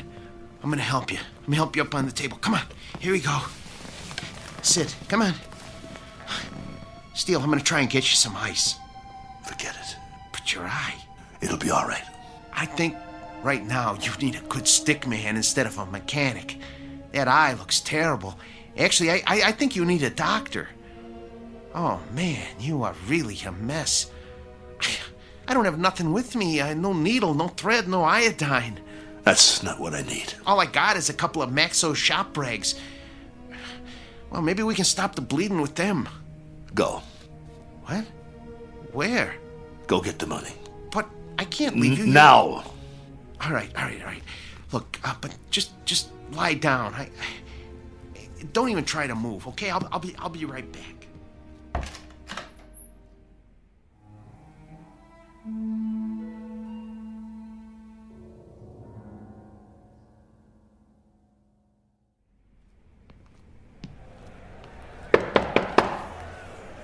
Yeah?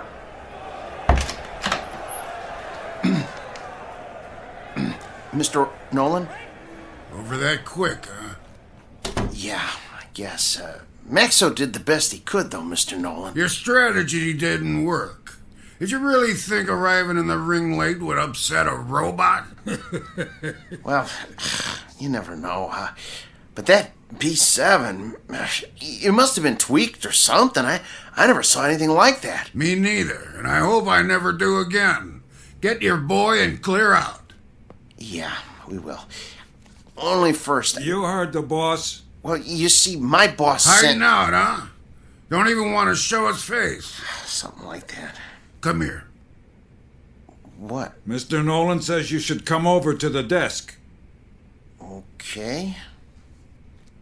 I want you to deliver something to your boss. Yeah? Piece of advice. Can you handle that? Yes. Now listen real close.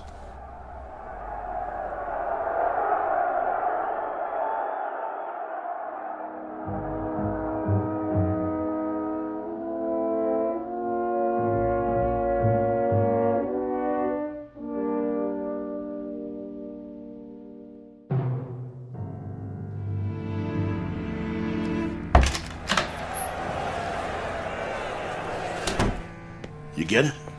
Steele. Well? Here. This all he gave you? Where's the rest? Well, that's what he gave me. This is just enough for monorail fare back to Philly. Well, he said he wouldn't pay for a one-rounder. What do you mean? Come on, take it easy. No. Here, let me see your hand. Oh, man. Did you break your wrist? He can't do that. Steele, that's it. He's got a bunch of thugs in that room now. I'll go in there. You can't. If he sees you, he'll know what you done. But the contract says... I'm supposed to deliver a message to you, too. He said to tell you. You're lucky he doesn't run us out of town on a monorail. And if you ever show your face in town again, he said you won't be so lucky the next time. Help me up. Just stay seated. I'll get you a drink of water. I don't need water. That's all there is. Look, we gotta get that wrist set. I can make you sling. For now, just try not to move it. We'll go back by bus. By bus? Come on, you're not listening to me. Look, just hold still. If we go by bus, we'll save money. We'd have enough to get Maxo a new trigger spring and a lens for his eye and some silicone Teflonic joint lubricant. He'll be good as new again. All right, Steele. Anything you say. Then we'll be all set. Maxo will be in shape again and we can get us some decent bouts. That's all he needs. A little work, huh? That'll shape him up. We'll show him what a top B2 can do. Old Maxo will show him. He'll show everybody. Right? Right?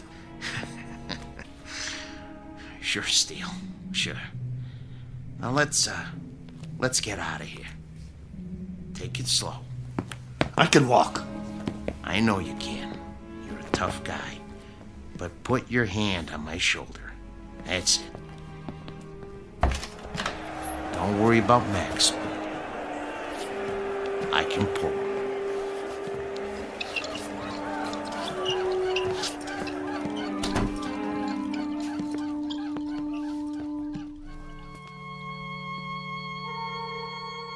Portrait of the Losing Side.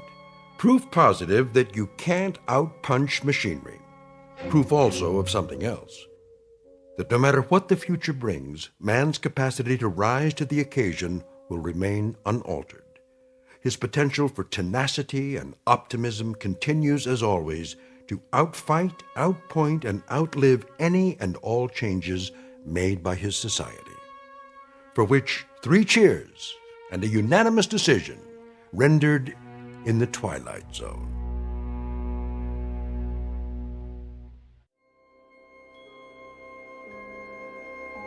Hi, this is Carl Amari, producer of the Twilight Zone Radio Dramas. I'd like to take a moment to tell you about our official website at twilightzoneradio.com, where you'll get the latest news and information on these Twilight Zone radio dramas. Plus, at twilightzoneradio.com, you can digitally download 3 free episodes or any of our episodes for only $1.95 each. In this age of ever-changing technology, we've decided to make these episodes instantly available to you by making the Twilight Zone radio dramas a digital download-only series. This means that this series will no longer be offered on CD. The CD collections at our website are now being offered while supplies last at buy one, get one free. So be sure to get your favorites before they're sold out. Be sure to visit us often, and I'll see you in the zone.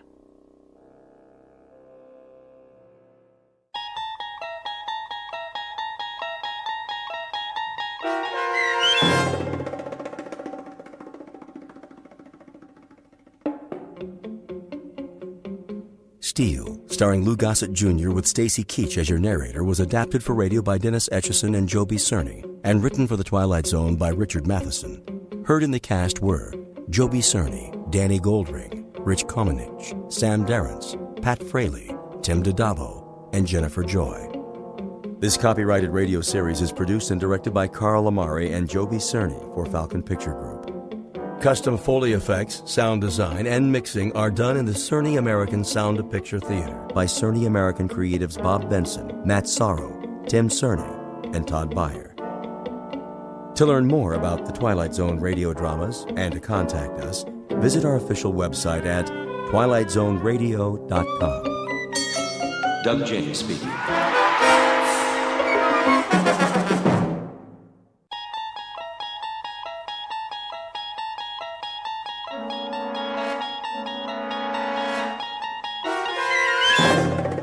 You're traveling through another dimension. A dimension not only of sight and sound, but of mind. A journey into a wondrous land whose boundaries are that of imagination. Your next stop, the Twilight Zone.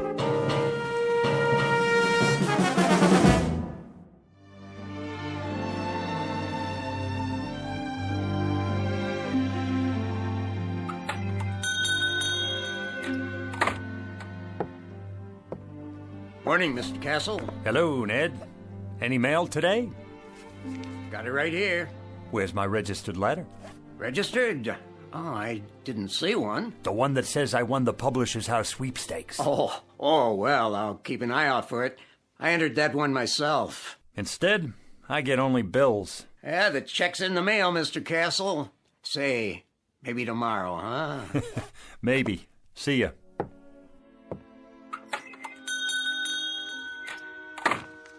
Another bill, and another, and another. Edna, what about the gas and electric? What? The gas and electric bill. How many months is that? 2 months. That's one you'd better pay. That's the one I can't pay. Mr. Castle? How are you, Mrs. Gumley?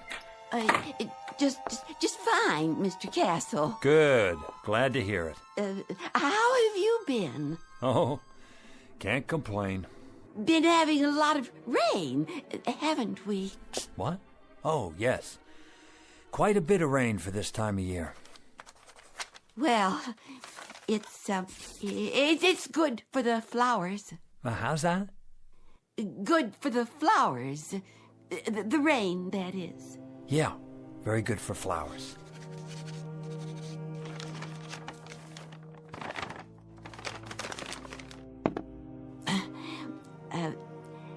An heirloom today, Mr. Castle. An heirloom, Mrs. Gumley. You don't say. Oh, yes, Mr. Castle.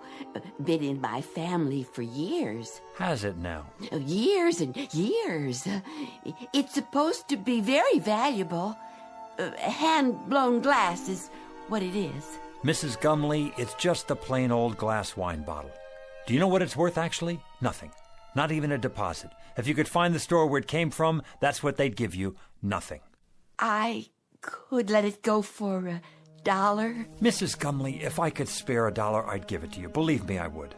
But things have been rough here. The pawn shop business isn't what it used to be. I'm so in debt myself. I see. Wait a moment. Yes.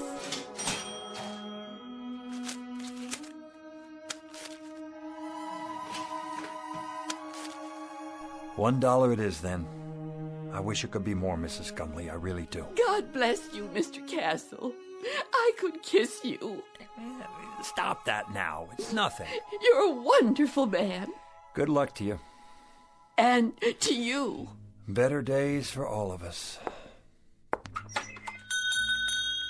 Mr. Castle, it's not an heirloom, you know. I found it in a garbage can. It's just a dirty old cheap glass bottle. Please forgive me for lying to you. That's all right, Mrs. Gumley. Who knows? Maybe it'll turn out to be an heirloom. We'll just have to wait and see.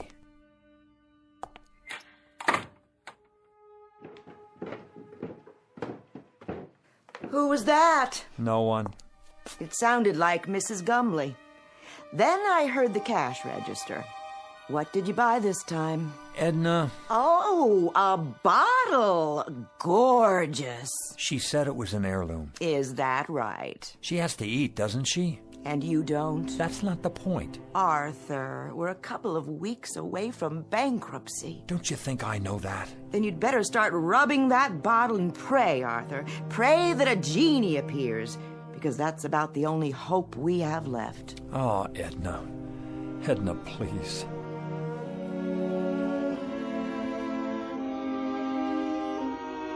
Mr. and Mrs. Arthur Castle, suspended in that brief fragment of time before fate comes out of a bottle. Mr. and Mrs. Arthur Castle, gentle and infinitely patient people whose lives have been a hope chest with a rusty lock and a lost set of keys. But in just a moment, that hope chest will be opened, and an improbable phantom will try to bedeck the drabness of these two people's failure-laden lives with the gold and precious stones of fulfillment. Mr. and Mrs. Arthur Castle, standing on the outskirts and about to enter the Twilight Zone.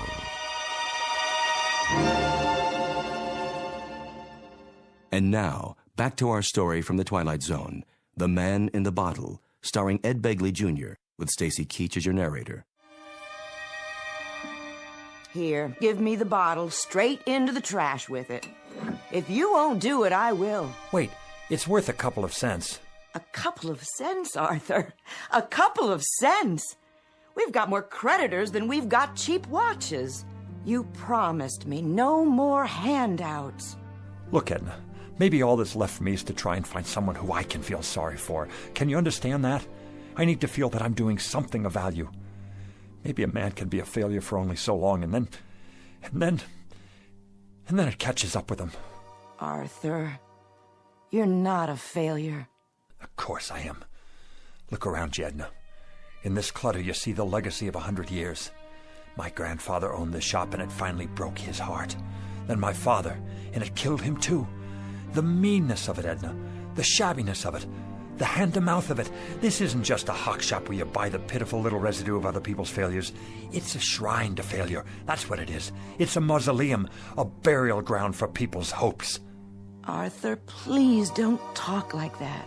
Edna, what happens to us anyway? What happens to us? Have you ever thought of that? We're not old people, and yet this place is making us old. There should be years ahead of us, years without having to make do, scrimping and counting and picking over checkbooks and budgets and final notices and old bills and...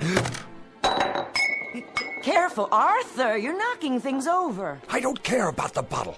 I'm trying to explain... Arthur, what's all that smoke? I don't know, but it seems to be coming from inside Mrs. Gumley's bottle. How do you do? Where did you come from? From the bottle, of course. The bottle? It fell to the floor, the cork popped out, and here I am, at your service. I'm supposed to buy that. What do you take me for? Rather than go into any lengthy generic explanation of my existence, suffice it to say that I am here, and I am, in fact, a genie. In a business suit, with a derby hat and a walking stick. And you expect me to believe that you're a genie? That's quite correct. There's no such thing, except in fairy tales. On the contrary, I am living proof, in a manner of speaking. Arthur, who is this man? You'll have to do better than that, mister. I don't know what you're trying to pull here. Very well, I'll get right to the point. I can offer you 4 wishes with a guaranteed performance. 4 wishes? Aha! You got that wrong. It's supposed to be 3. In every book I ever read, it was 3 wishes. Better get your story straight. That's a myth, I'm afraid. Oh, they may have offered only 3 in the beginning. But for some time now, 4 has been the operant number. Some considerable time. It's proven to be the most effective option. Think about it. Too few, and a person may waste the opportunity of a lifetime, so to speak. Too many, and, well, the possibilities can get out of hand. Frivolous, in other words. The opportunities tend to cancel each other out, if you see my point. You've got your answers down, I'll give you that. I think I better sit. Well, Mr. Castle, Mrs. Castle, what do you have in mind? Arthur, I don't understand. What's happening here? Don't worry, Edna. The bottom line is he's a con man. He has to be. But I see him. Don't you? I don't know what I see. Could be some kind of hypnotist or something. Remember that guy on television? He made an elephant disappear. Child's play. Smoke and mirrors. You're telling me you're not a magician? Nothing of the sort. I grant 4 wishes to the owner and then go back inside the bottle for a century and a day. 100 years. Inside a bottle. Plus 1 day. A nice touch, don't you agree? Until a summons comes from the next owner. What if there isn't another owner? But, my dear fellow, there must be. Consider the span of a man's life. 70. Isn't that the tradition? So let's say nobody calls you, or it's the wrong day. Ah, you've hit the nail on the head. I've learned to cultivate patience beyond anything you can possibly imagine. All of which means you're extraordinarily lucky today, as am I, in a manner of speaking. Maybe he's from the lottery. We didn't play the lottery this week, Edna. Just as well. The odds are quite unrealistic. What I'm offering you transcends any lottery the world has ever known. They're strictly nickel and dime operations in comparison. I have to think this over. Take your time. Interesting shop you have here. Chinese vases, Tiffany lamps, bric-a-brac of every sort. Mostly imitation, of course. No offense. Nonetheless, I have the distinct feeling I've seen some of these items before. How could you if you haven't been out of the bottle in 100 years? I meant the originals. The originals? How old are you? If I told you, you wouldn't believe me. Nice silver cigarette case. Faux Victorian, isn't it? My uncle's. He passed it down from his great-uncle, who bought it in Liverpool in 1914. Is that what he said? How much? Take it. Get back to the subject. What else about the wishes? Oh, yes. Now, I think the business at hand is for you and Mrs. Castle to decide the nature of your 4 wishes, keeping in mind, of course, that each wish is irrevocable. Once made, it is fulfilled, and once fulfilled, it is a matter of record. It can only be altered by yet another wish. Clear, Mr. Castle? Clear enough. I think we better call the police. Why not wish for them? I can bring you Scotland Yard, the Federal Bureau of Investigation, or every bobby in the City of London. That won't be necessary. Is it the police you want? No. That's not what we'd wish for. Arthur, are you out of your mind? Go ahead, Mr. Castle. You were saying? Well, if I had a wish... You believe him? Just for the sake of argument, let's say that I wanted that broken glass in the case over there. Let's say I wanted it to be fixed. The glass display case? Unless that's too hard for you. I broke it cleaning up the other day. One whole side is cracked. Is that all? It's too expensive to replace and impossible to glue together. Impossible. Would you like to make it official, Mr. Castle? Arthur, be careful with this man. You don't know what he's after. Well, Mr. Castle, is that your wish? Yes, that is my wish. I want the glass in the case to be repaired. Very well, then.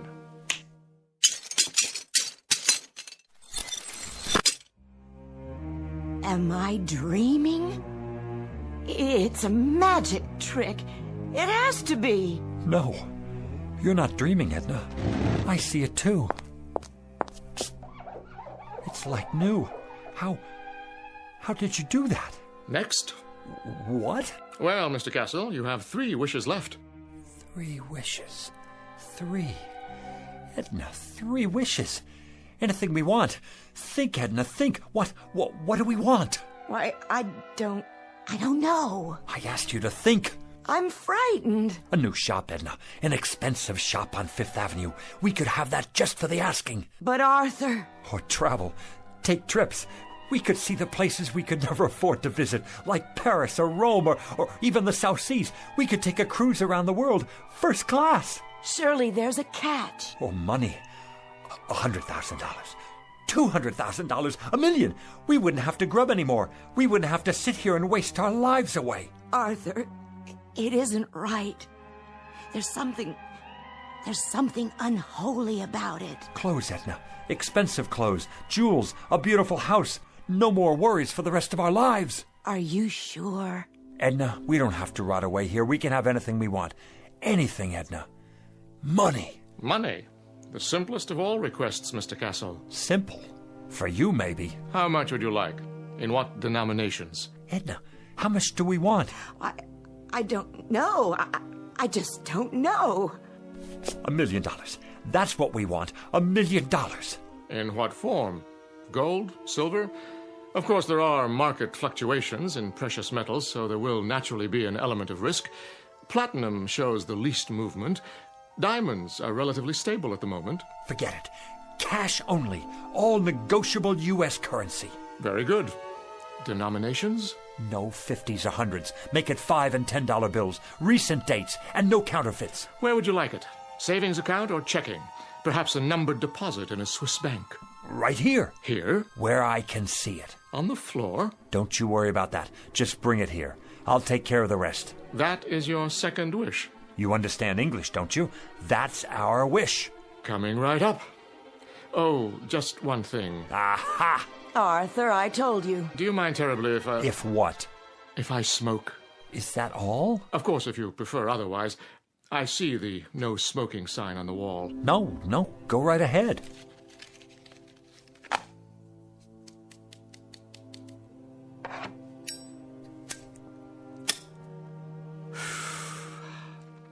Very well. Now then, Mr. Castle, where were we? Ah, yes, I was about to say, ask and you shall receive. What's that? Where's it coming from? What is it? It's money. Look at it. A rain of money. Edna, $1 million, Edna. $1 million.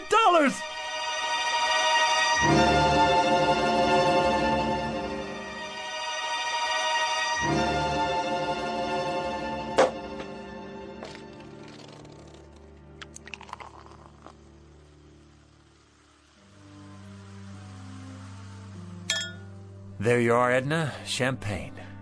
I think I've had more than enough. I suppose you're right. How can I work if I have a hangover? Well, you could take the day off. Edna, you're a genius. Why didn't I think of that?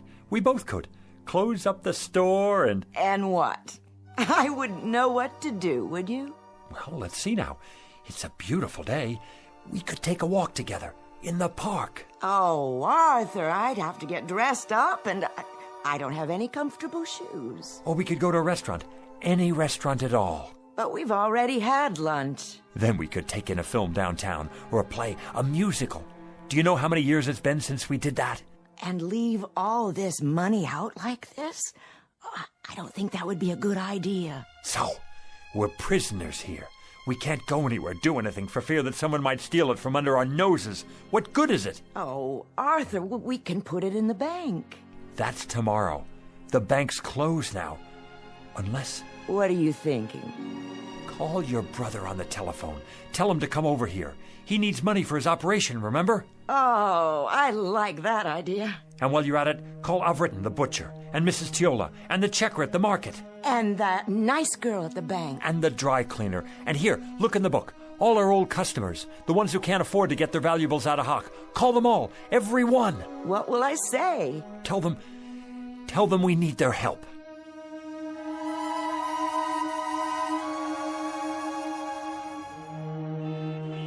It's a miracle, that's what it is. I couldn't believe it when they called. Where did they get it all? They're such wonderful people. And so generous, too. Hey now, what's going on here? Hello, Officer McLaurin. The line's halfway down the street. Yes, it certainly is. Are they having a fire sale in there or what? It's that nice Mr. Castle and his wife. What about them?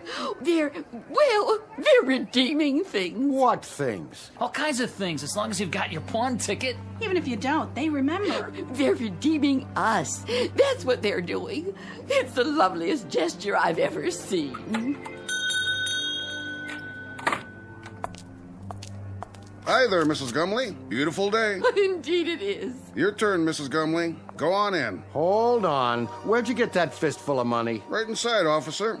From Mr. and Mrs. Castle, bless their souls. What are they doing, running numbers? Nothing like that. Strictly legit. You're telling me they gave it to you? Sure did. Enough to pay off their tab at the butcher shop and then some. Plus the next 10 years in advance. And whereabouts did they get this bankroll? Don't ask me. But their ship sure must have come in big time. The horses, was it? Or the lottery? I heard it was the sweepstakes that came in the mail. No, it was their cousin. He died and left them a fortune. Well, we'll just have to see about that. They're not breaking any laws. I haven't had my turn yet. You're not going to arrest them, are you? Maybe not, but I'll keep a close eye on the situation. In the meantime, I know someone who might be real interested in all this. Don't you people go blocking the sidewalk now.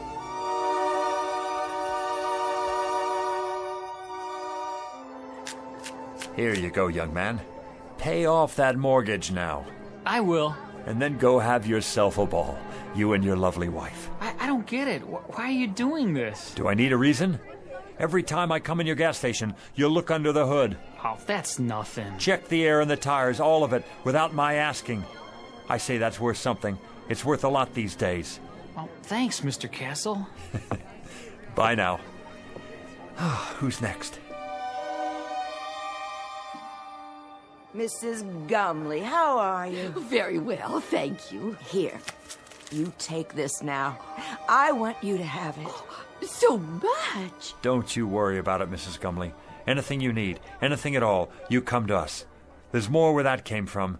For you, plenty more. God bless you both. But why are you giving me this money, Mrs. Castle? Why?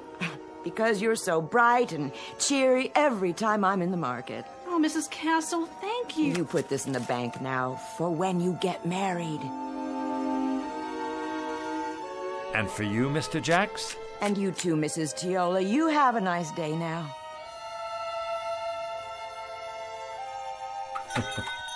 Don't mention it. Buy a round for everybody. On me.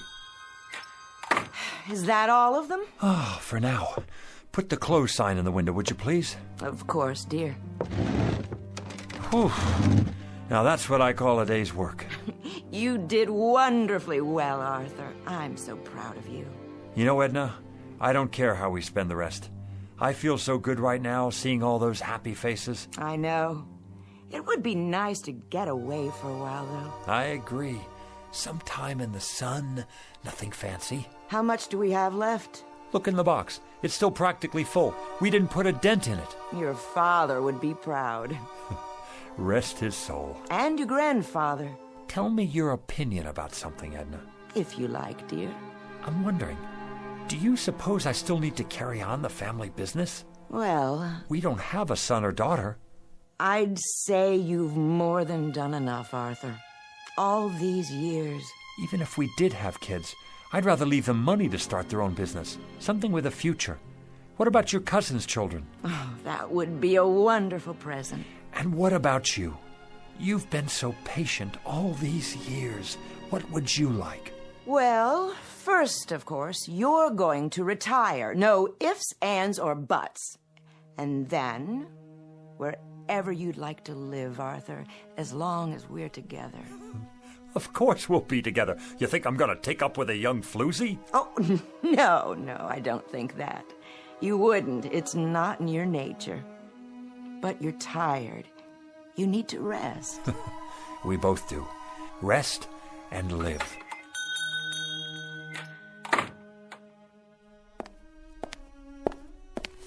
Yes.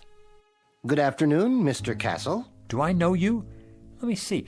Harry Joy's son. I don't believe we've met before. Wait. Stu Wintner's nephew. That's it. Not quite. Are you from the life insurance company? Because if you are, we've got your payment right here. Just let me count it out for you. In cash. Is that all right? That's not necessary. Or we could write you a check just as soon as we make a deposit. And quite a deposit it will be by the looks of all this. I told you, Arthur, we should have put it away. Let me give you my card. Internal Revenue Service. That's correct. There's a matter of an income tax, Mr. Castle. You just send us the bill and we'll pay it. But send the bill in a hurry, would you please? My wife and I will be taking off for Europe very shortly. Oh, could we? Consider it done. Where would you like to go first? The Eiffel Tower, an African safari, waltzing in Vienna, perhaps? Dancing? We haven't been dancing since I don't remember.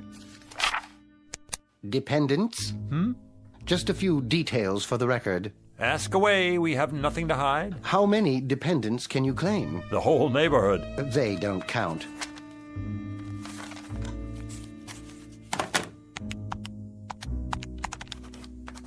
Wait. What's that figure? The one you just wrote down? Beginning with a sum of $1 million, taxed on the basis of a husband and wife, using the standard deductions and taking into account unpaid back taxes, approximately $907,000. Oh, that's how much I have left? Good. Fabulous. That's how much you owe the government. I beg your pardon? In addition, there's a state income tax involved, which, using thumb rule, would come to a rough figure of $35,000. You mean hundreds, don't you? Then there will be a matter of a 5% penalty. For what?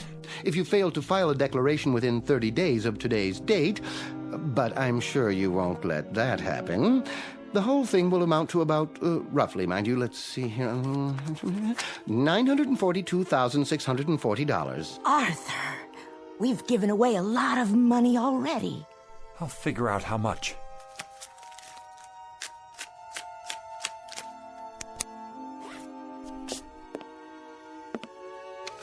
Fill out this form and send it to us with your check. It should be self-explanatory.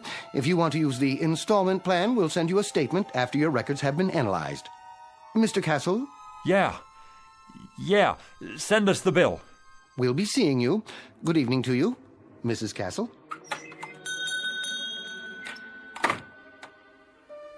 I wonder if we can appeal it. Help me, Edna. You take this file. 76, 77, 78...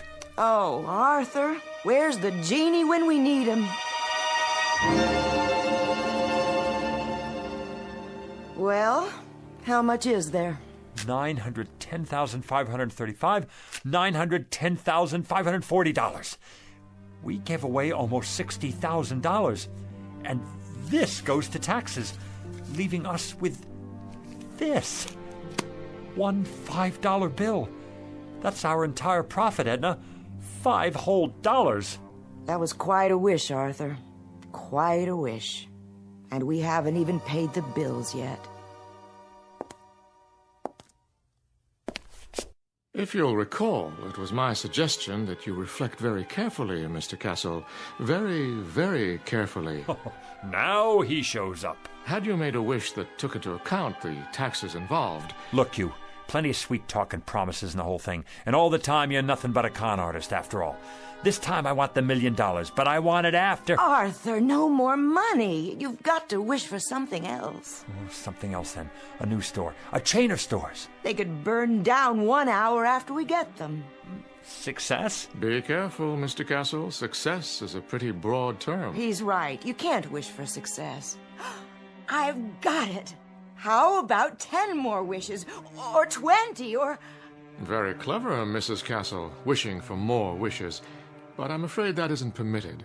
Frankly, I'd be afraid to have you try it for fear of the consequences. What consequences? Why do you have to keep losing your temper? Why can't you think about this thing carefully and then come up with Well, you're no help to me, that's for sure. Here we stand in the middle of this crummy little pawn shop with the whole world out in front of us and anything to wish for that we want. Anything. And you just stay on my back and... Stop it! This doesn't sound like you. Not like the man I married. Not at all. Edna, what's happening to us? What's really going on here? Oddly enough, this is the normal pattern that seems to be generally followed. Great excitement, great emotionalism, and strangely enough, hard to believe though it may be, only a modicum of happiness. Well, you've got cheap customers here. Our price is no longer so high.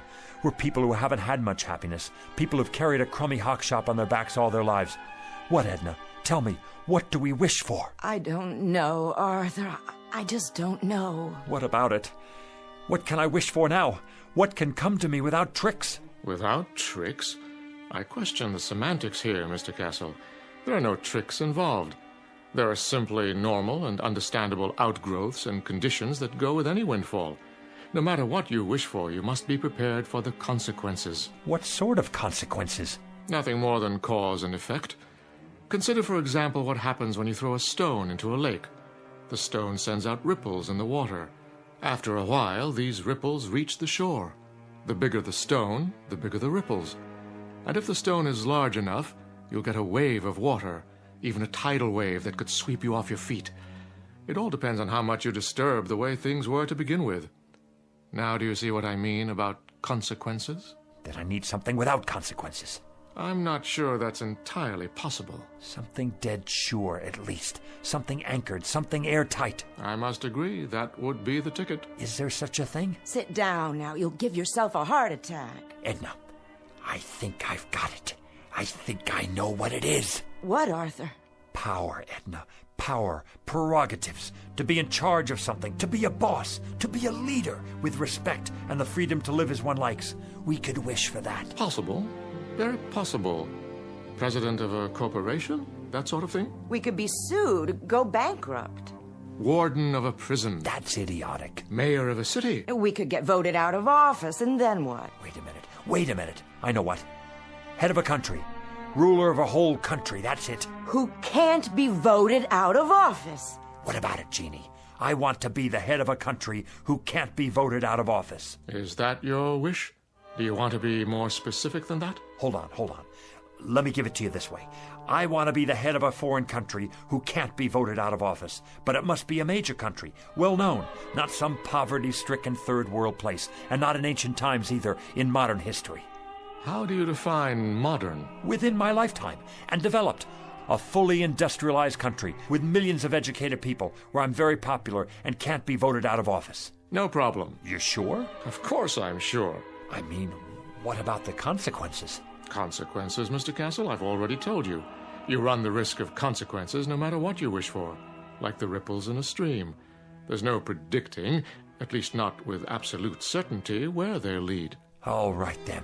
Go ahead, Arthur. Wish for that. The thing you said. I want to be the head of a foreign country, just as I've described it. Now it's your turn, Genie. Take over. As you wish, Mr. Castle. As you wish.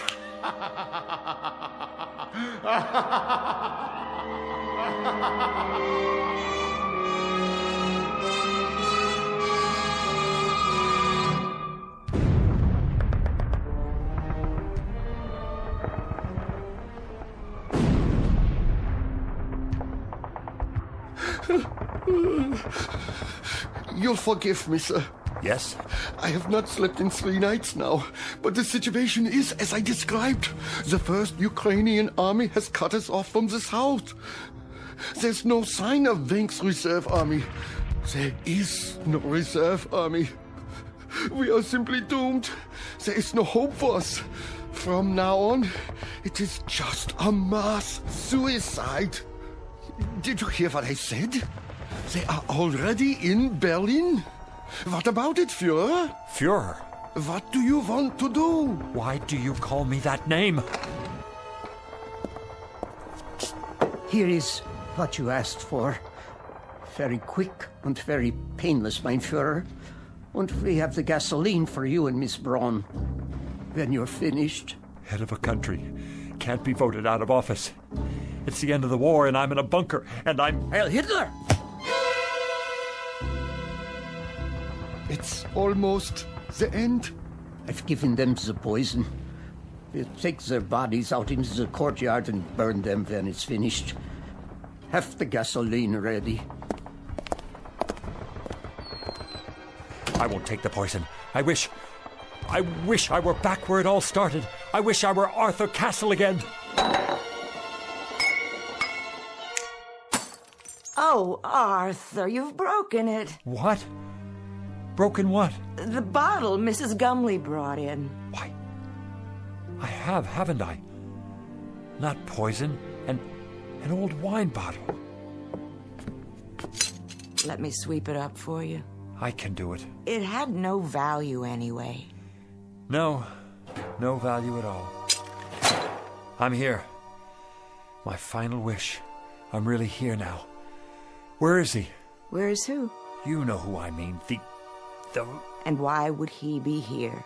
You've had your 4 wishes, remember? No, yeah. Well, I guess I'm a 4-time loser.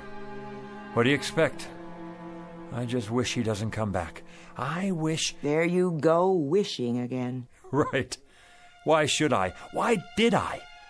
Look at what we have here, Edna. We have a business that's been in my family for 3 generations. And each other. We have each other. I'm going to stop wishing for a while. You know, Edna, I can't afford a brand new life. Neither can I. I think I'll just give the old one a new paint job. You know something, Arthur? I think that's a very good idea. What is it? Look, your first wish, the glass case, it's not broken. It's still repaired. So we came out ahead after all. Nothing's ever a complete loss, is it? Careful, Arthur, with the broom handle. Well, we were ahead. Now you have more glass to clean up. You know something? I don't mind cleaning up any of it. Not at all. In fact, not at all.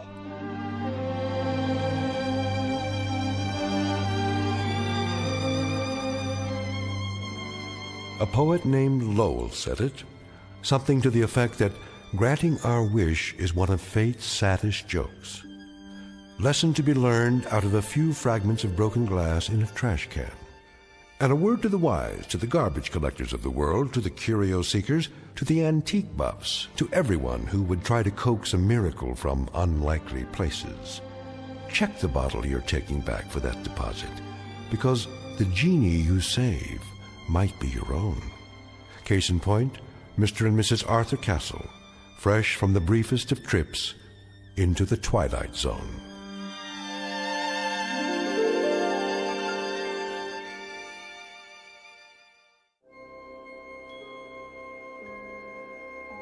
Hi, this is Carl Amari, producer of the Twilight Zone Radio Dramas. I'd like to take a moment to tell you about our official website at twilightzoneradio.com, where you'll get the latest news and information on these Twilight Zone radio dramas. Plus, at twilightzoneradio.com, you can digitally download 3 free episodes or any of our episodes for only $1.95 each. In this age of ever-changing technology, we've decided to make these episodes instantly available to you by making the Twilight Zone radio dramas a digital download-only series. This means that this series will no longer be offered on CD. The CD collections at our website are now being offered while supplies last at buy one, get one free. So be sure to get your favorites before they're sold out. Be sure to visit us often, and I'll see you in the zone.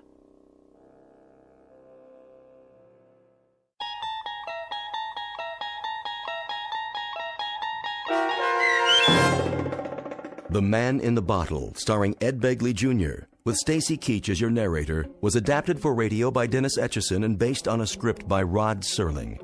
Heard in the cast were Linda Ryder, David Darlow, Guy Burrill, Rosalind Alexander, Richard Hensel, Rich Komanek, Carl Amari, Diane Trice, Irene Olson, and Richard Shavson. To learn more about the Twilight Zone radio dramas and to obtain audio cassettes and CDs of these programs, visit our website at twilightzoneradio.com. This copyrighted radio series is produced and directed by Carl Amari and Roger Wolski for Falcon Picture Group. Doug James speaking.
He's Alive, starring Peter Mark Richmond and Marshall Allman, with Stacy Keach as your narrator, was adapted for radio by Dennis Etchison and written for The Twilight Zone by Rod Serling. Heard in the cast were Roger Mueller, Jason Bradley, Christian Stolte, Doug James, Jeff Lupetin, Amanda Amari, Elizabeth Lido, Vince Amari, Alex Sopner, Frenette Lebo, Carl Amari, Kurt Nabig, Peggy Roeder, and Jason Mallow. This copyrighted radio series is produced and directed by Carl Amari and Jason Mallow for Falcon Picture Group. Doug James speaking.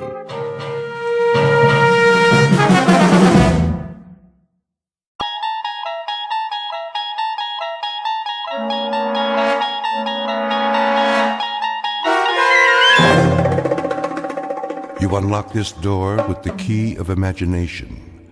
Beyond it is another dimension, a dimension of sound, a dimension of sight, a dimension of mind. You're moving into a land of both shadow and substance, of things and ideas. You've just crossed over into the Twilight Zone.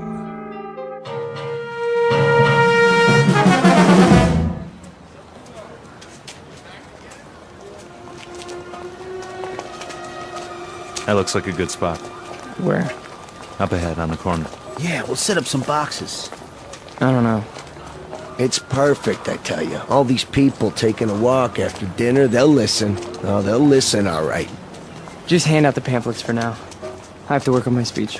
What speech? You don't need one. Just say it the way you say it to us. These people, they don't know what we stand for. So tell them, Pete. We'll make sure they listen. Put the flag up against the building. Which one? Both of them. Ours and Old Glory. The big two. There's some boxes. You can stand on them. I'll go set them up. Man, oh man, this is gonna be the night, huh, Pete? Well, I guess it's now or never. Got that right. How's my uniform look? Here, straighten your tie. The cap, the boots, perfect. You look like a leader.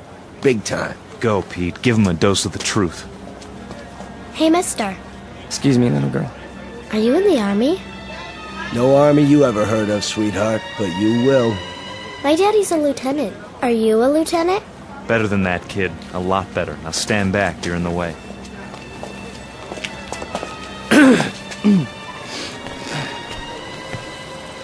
Good evening. Good evening, neighbors. I have something of great importance to tell you. If you'll all gather round. Neighbors? Who's neighbors? Yeah, we're not your neighbors. I never saw him around here. Yeah, me neither. Look at those crazy outfits they're wearing. Yeah, they look like real idiots. I bring you a message that you'll all want to hear. What are you selling? Vegetable choppers? Because I already bought one. Well, hear me out, folks. Hey, what's with the goopy flag? Yeah, it's got lightning bolts on it. Well, maybe they're looking for a few good men for Halloween. I want to talk to you about international communism and the secret masters of the World Bank. I'm not joking, neighbors. Do you know who's really behind it? Look at our economy. It's falling apart. It's because of the bankers. That's right. The economics of the world, now, then, and forever, have always been the breeding ground for a certain type. An insidious type.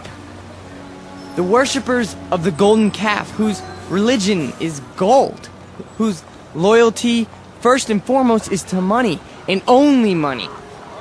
And we know who loves money more than anyone else, don't we? We know what tribe. He's just getting warmed up. Yep, in a minute he'll have him in the palm of his hand. The tribe of traitors. And they're here, in our homeland. They're in Washington. Those swine have captured the reins of government. Yeah, they're rotten apples, and I got an apple for you.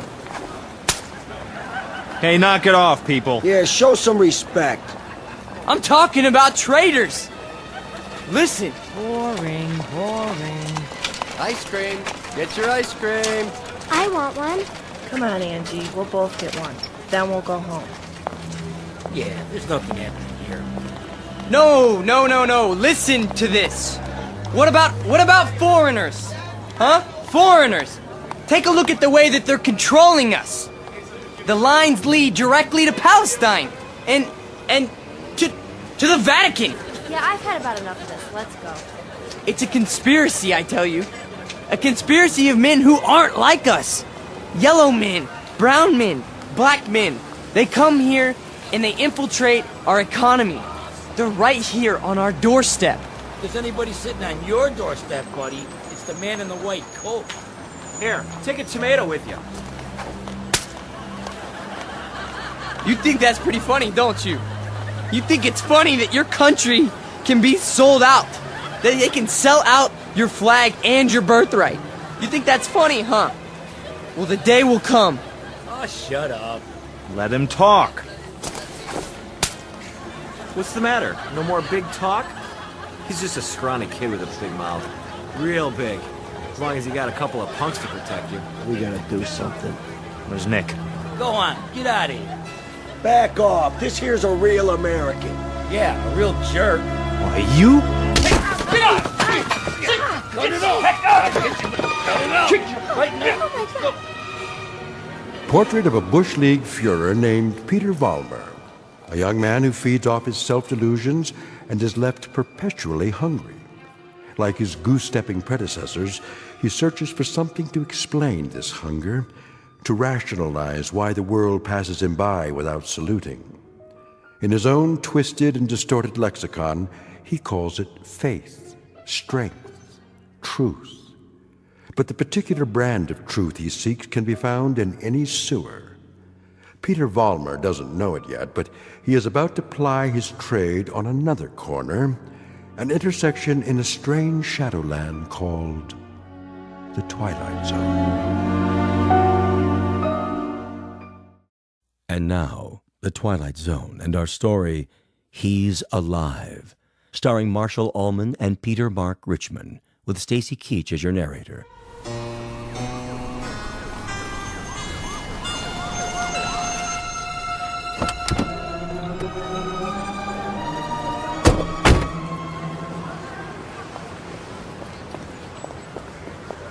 All right, folks, break it up. Party's over. Yeah, what's happening here? Looks like the boys in the brown shirts took a licking. No, we got him. We got him good. Said, what are you lying on the ground for? Problem, fellas? It was the communists. The communists did this. What? Which ones are those, Jack? All of them. They ran away like cowards. We want to press charges. What about names? We need names if we're going to charge anybody. Look, forget about it. We can take care of ourselves. Sure you can.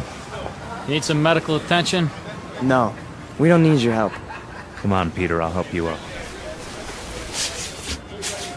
Let's get out of here. Hey, Jack, you forgot your flag. Yeah, your mama made it for you. Give it to me. Sure. There'll come a day when guys like you will crawl on your belly to salute this. There'll come a day. Yeah, well, let me know the date, Jack, so I can stay home sick.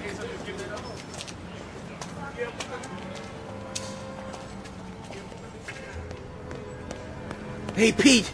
Pete! Are you okay? Yeah, we're fine. What are you doing in the alley? They cornered me. Must have been 10 guys on top of me. It was all I could do to get away. You sure that's what happened? Sure, I'm sure. Oh, mean crowd, Pete. You get a hot night, and you always get a mean crowd. Remember when I was telling you that? Remember when I was telling you that every time you get a hot night... All right. Okay, Pete. Okay. Why? I tried. I tried hard out there tonight, but I couldn't get through. I couldn't get them to listen. Words never come out right. You did good. Real good. Someday they'll listen. They'll have to. They'll listen and they'll cheer. Someday they will, Pete. You'll see. Someday.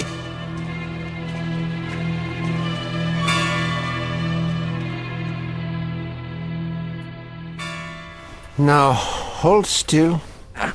It's It's only a cut, not a mortal wound. Wash your face when you get home and put some iodine on it. I think you will survive.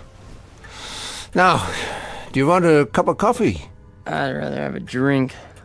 A drink, is it? May I have a drink, Ernst? I have some wine. Will that do? Yes, please. Very well. You are a man now.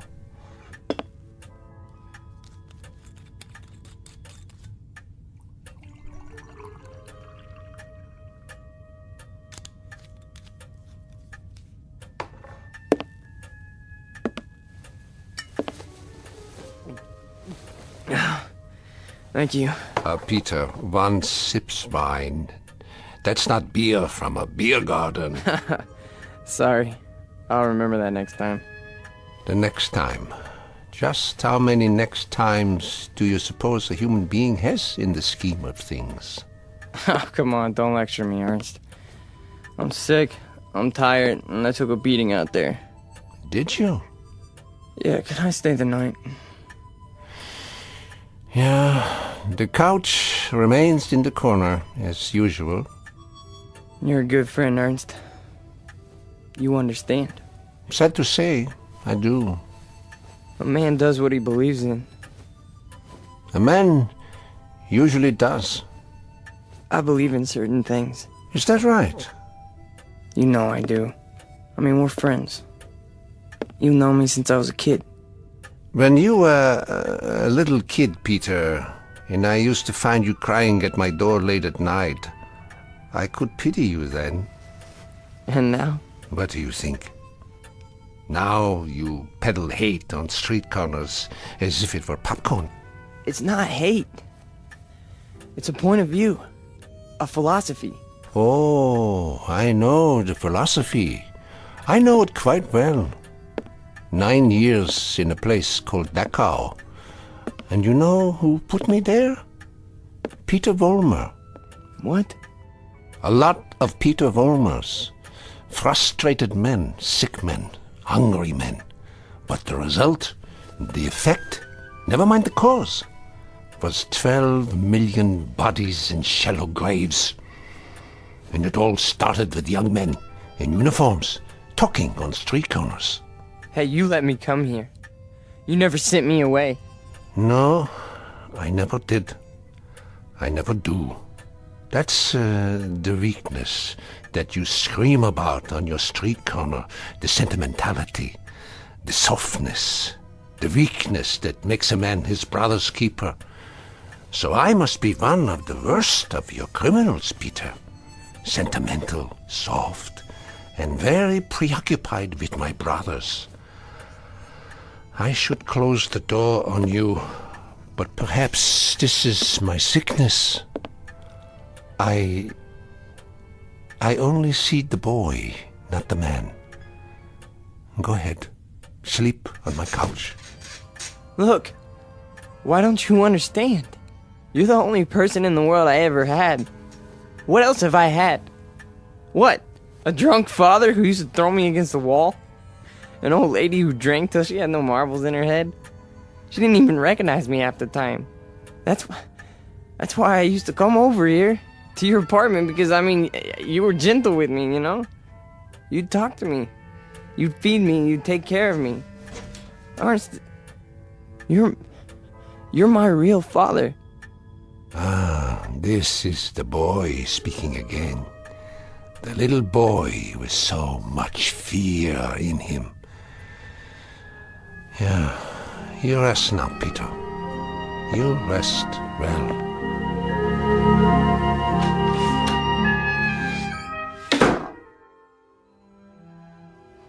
No. No. No. No. No. No. Wait. I'm dreaming.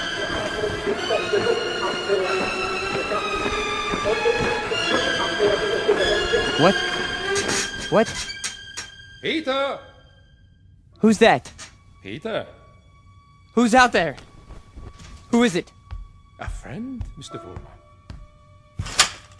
A friend? You have need of friends, allies. Yeah, come downstairs, Mr. Fulmer. Come down and we'll talk, you and I.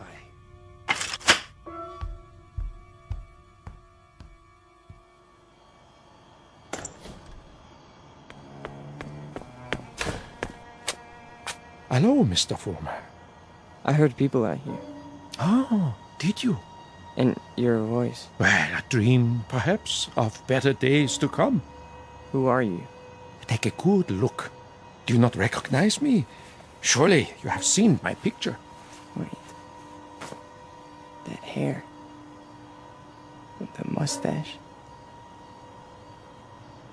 No. It can't be. You died a long time ago. Did I? Or perhaps I only wanted people to think so. But you're a great man. I am aware of your opinion. How did you know where to find me? I simply followed your tears, Mr. Fulmer. You said you have something to talk about? I do. I do indeed. I have you to talk about, and the things you believe in, which are the things I believe in as well. See, your success, Mr. Fulmer, will be my success. Are you interested? I am. I am. Please go on. Good. Then let us start by discussing a most important point. What are the dynamics of a crowd? How do you move them, Mr. Fulmer? How do you excite them? How do you make them feel as one with you? I don't know. I don't know, sir. How? Join them first, Mr. Fulmer. Yeah? When you address them, speak as if you were a part of the mob. Speak to them in their language, on their level. Make them hate the things you hate. How do I do that? If they are poor, talk to them about poverty. If they are afraid, talk to them about their fears. And if they're angry, Mr. Fulmer, if they're angry, give them objects for their anger. But most of all, what is most of the essence is that you make the mob an extension of yourself. Say to them things like, things like this. They call us hate mongers. They say we're prejudiced. They say we're biased. They say we hate the minorities. The minorities. Understand the term, neighbors. Minorities. Shall I tell you who the minorities are? Shall I? We are. We are the minorities. That way, Mr. Fulmer. See, you started that way. I think I understand. That's right.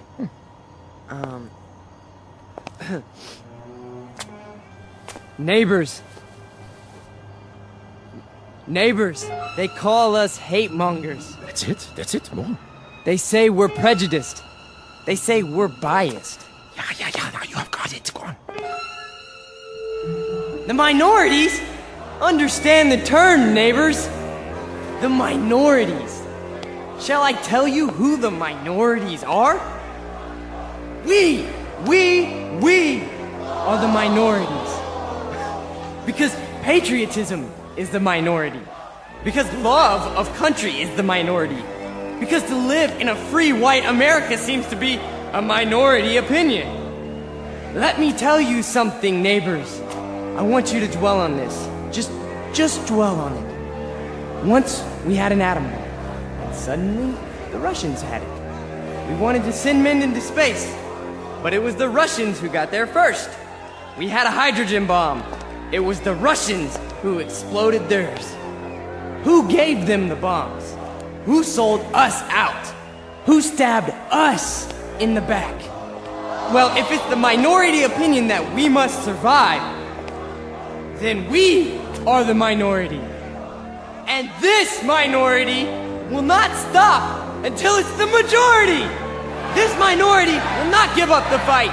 No, this is the promise, and this is the legacy.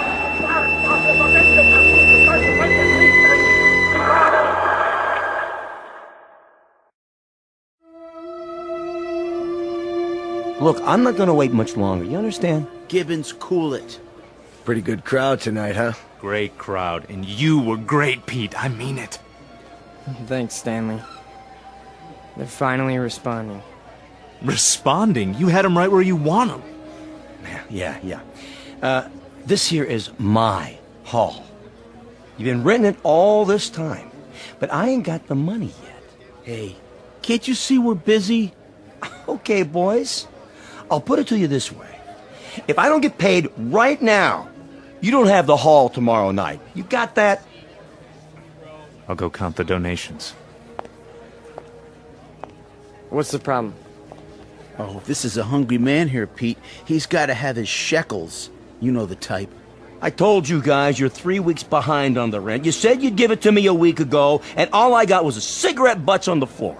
After tonight, that's it. Excuse me. Am I to understand that you're going to lock us out of this meeting hall because of a couple weeks' lousy rent? Oh, you understand right. $600 due. $600 that ain't been received. We happen to be a young movement. We're still struggling. We need time to grow. I don't rent time. I just rent the hall. It's the money. Or you put up a soapbox in the street. A soapbox in the street? What do we do, Pete? We gotta do something. I don't see why we have to tiptoe around this guy. Why don't I just educate him? Look, Frank, I don't know. Why don't you just hold on a second? I can do it, guaranteed. Well, I know you can't, Frank. Somebody left this for you, Pete. Who? Nobody saw him. Just left this envelope at the back door. Your name's on it.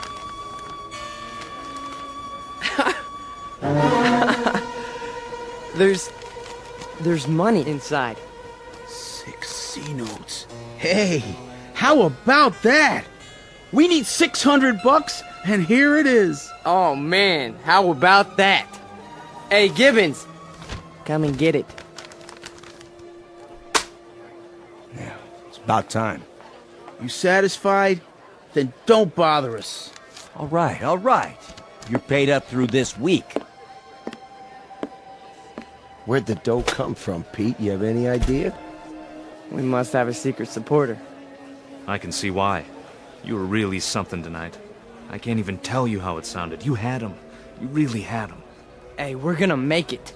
And now something tells me we're really gonna make it. You bet your life. You guys go on. I'll see you outside. Sure, Pete. Anything you say.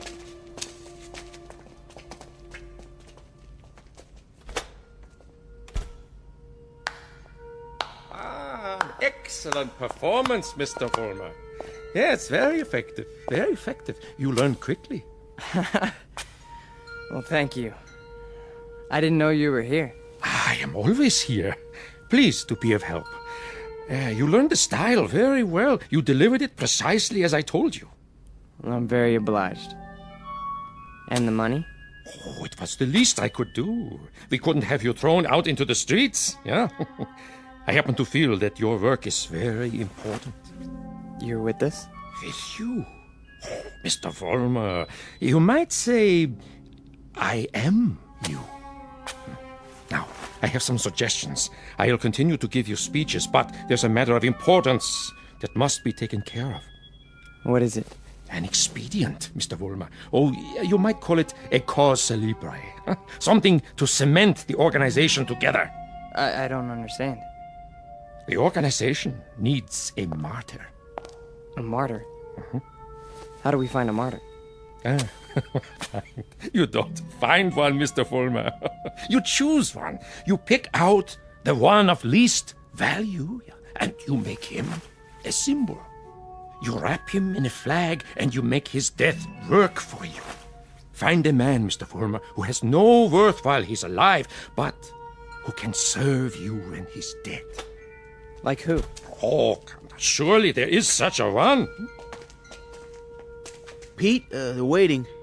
Be right there, Nick. Okay. Thought I heard voices. You talking to somebody? No. I'm just practicing my next speech. Look, hey, tell Frank to come in here, would you? Right away. Alone. Sure thing, Pete.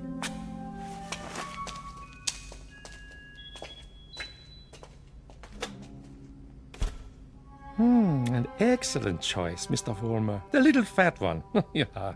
Now, all you have to do is arrange it. The only thing is, I've known Nick for a long time. Isn't there some other way? Other way? There is no other way, Mr. Vollmer. And if you weaken now, there's no point in going on. When Frank comes back, tell him you've discovered an informer. Tell him the informer has done you irreparable damage.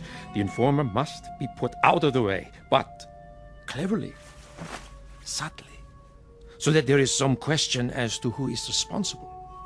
But Nick's been with us from the beginning. The beginning? Oh, no, Mr. Vollmer. None of you were at the beginning. None of you. Nick's my friend. And this is an act of friendship. We are allowing him to serve the cause. How glorious for him. Nick says you wanted to see me. We got a stoolie in the group, Frank. A stoolie? Yeah. Nick's been talking. And I think he's working for the police. No. I know it to be a fact. Everything we've done, everything we've said, Nick snitched on us. Are you sure? Beyond a shadow of a doubt. Well, what do you want to do, Pete? Get rid of him. Get rid of him so that it looks like somebody else did it. Make it look like someone who hates us. I understand. I understand, Pete. You call it, you got it.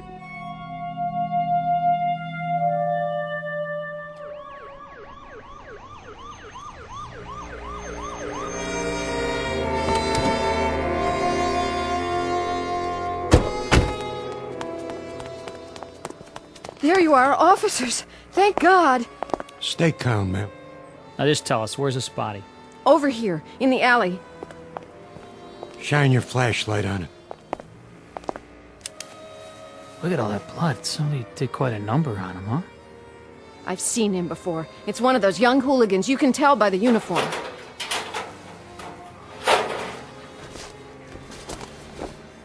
He's dead, all right.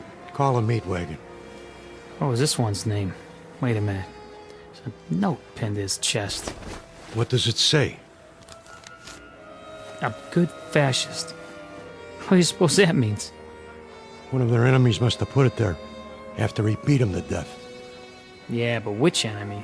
There's a lot of them around here. Fewer and fewer every day.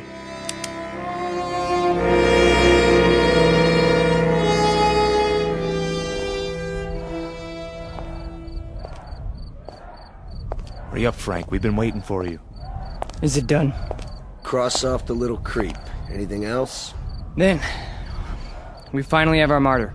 Pete, you better go on. They're going nuts in there. It's a good crowd tonight? Right to the ceiling. What's the matter, Stanley? Oh, nothing. Then why the look? It's just that Nick was a nice guy, Pete. I miss him. Stan, you listen to me. You forget about Nick right now. He was a fat pig with no guts. He was a greasy big mouth who copped out every time he took a breath. A nickel and dime Judas who got exactly what he deserved. So don't mourn for Nick. He doesn't rate mourning. Not that pig. You got that, Stanley?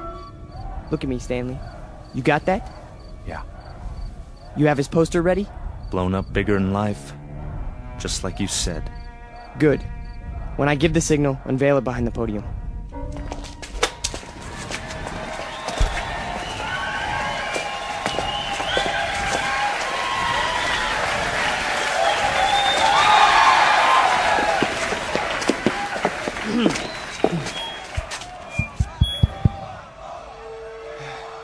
All right, everyone. I have something very important to say. A man of honor has died tonight.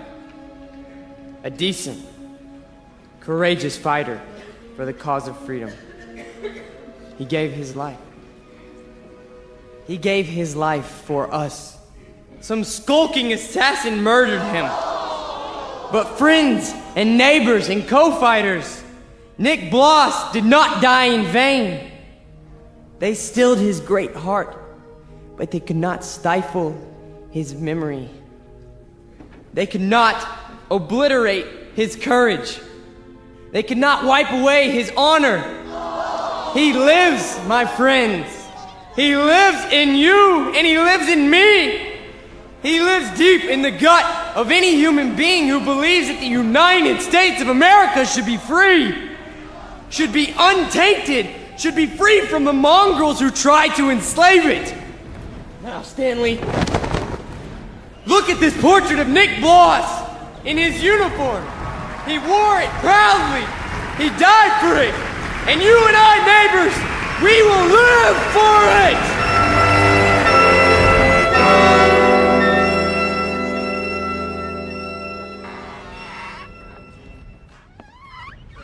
Oh, hiya, Mr. Gans.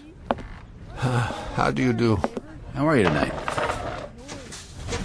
Oh, I'm very sober, unfortunately. Beer? Yeah, if you please. Boy, listen to him across the street. Guy's got a voice on him. And I knew it when it was only a whimper. That's a wild kid, that one. Used to be people would laugh at him, but lately he gets the crowd. Not many people laugh now. Say, you know him, don't you? Yeah, since he was a child. A silent little boy with very little to say. But now, I've been here before. Oh yes, I've seen and heard it all before. That was another time, Mr. Gans. Another place. Another kind of people. That stuff doesn't go here. That's what we said, too. They were brown shirt scum. Temporary insanity. Part of the passing scene. Too monstrous to be real. So we ignored them. Or laughed at them. Because we couldn't believe that there were enough insane people to march for their cause.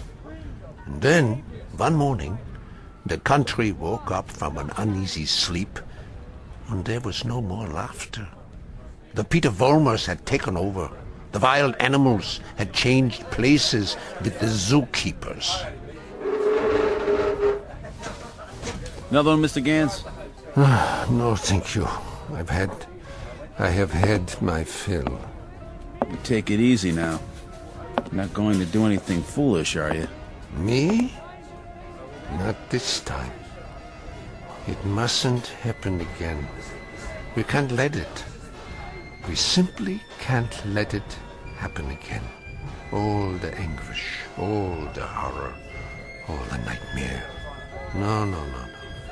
Not this time. Mr. Gans? Mr. Gans!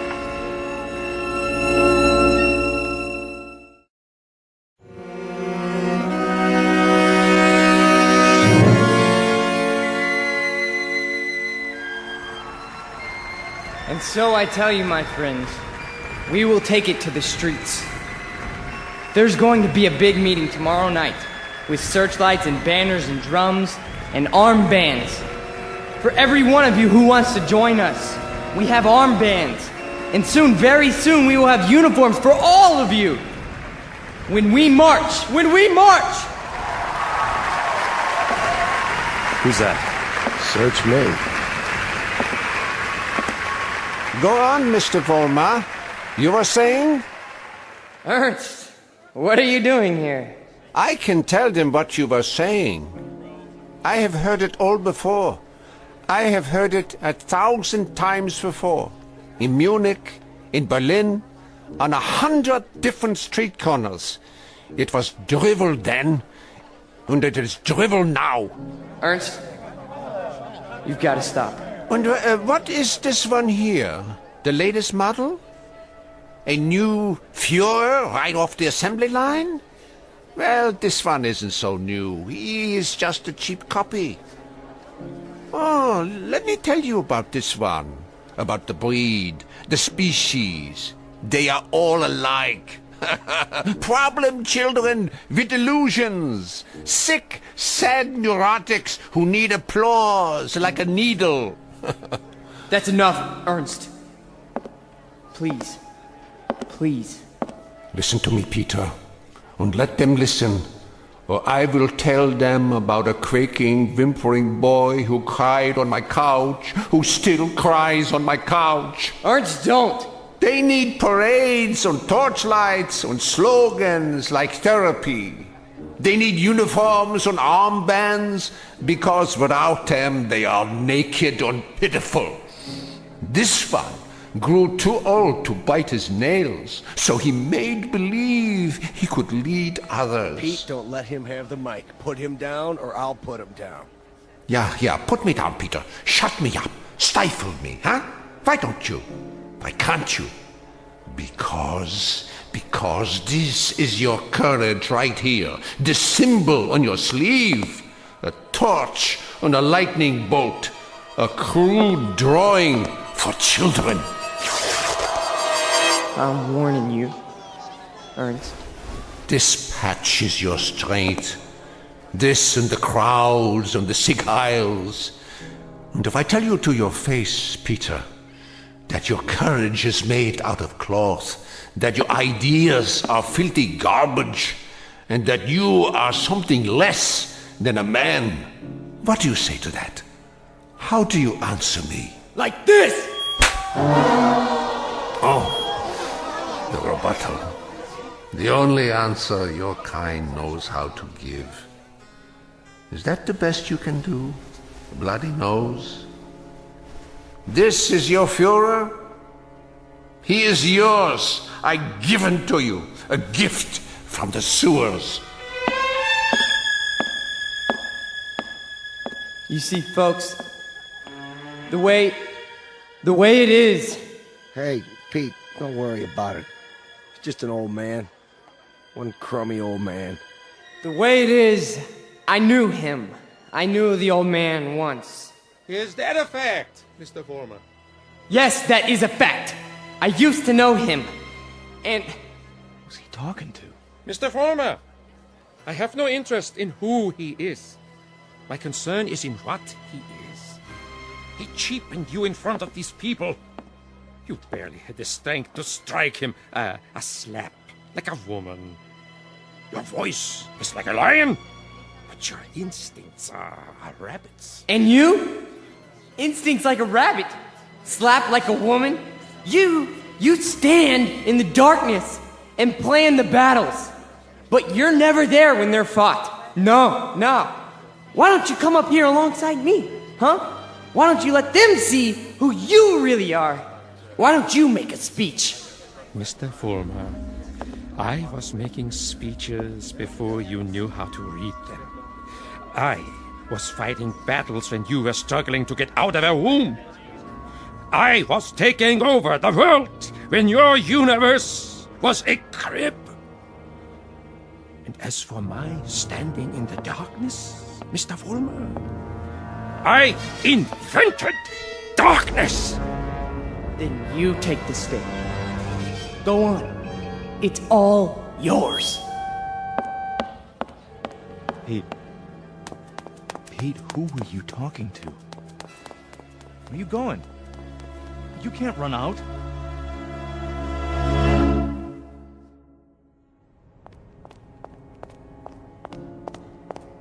Ernst! Where are you? Let me explain. You! Why? Why did you pick me? I didn't pick you, Mr. Former. You picked me. You chose my ideas. You invoked my name. So now, you must take whatever comes with it. What? In the past, I've given you suggestions. Now, I give orders. Orders? What do you want me to do? From now on, you must be built of steel. No soft gaps of sentiment. Steel, Mr. Fulmer. The way we handled Nick, and the mobs and the speeches. And gradually, bit by bit, we shall forge something strong, something powerful, just as I did before, with my own hands. With my own hands! The old man, the Jew, he'll be back again tomorrow night, the next night. I know him. I know the type. We sent them into the ovens. But always, there was a handful left to point a finger. His kind, Mr. Vollmer, his kind are dangerous. See, they talk, they think, they plant seeds, they hold us back. Here, take this. What is it? What do you think? A Luger 9mm pistol. My personal sidearm. Kill him. Kill the old man. Kill Ernst? Tonight, he will be in his room. If you are man enough. If you are steel. All right. I'll do it. I'll do it now. Then, Mr. Vollmer, when you come back, there's much we have to talk about. Plans, campaigns, ideas, the next steps. This is only the beginning, the dawn. It will be a long, long day.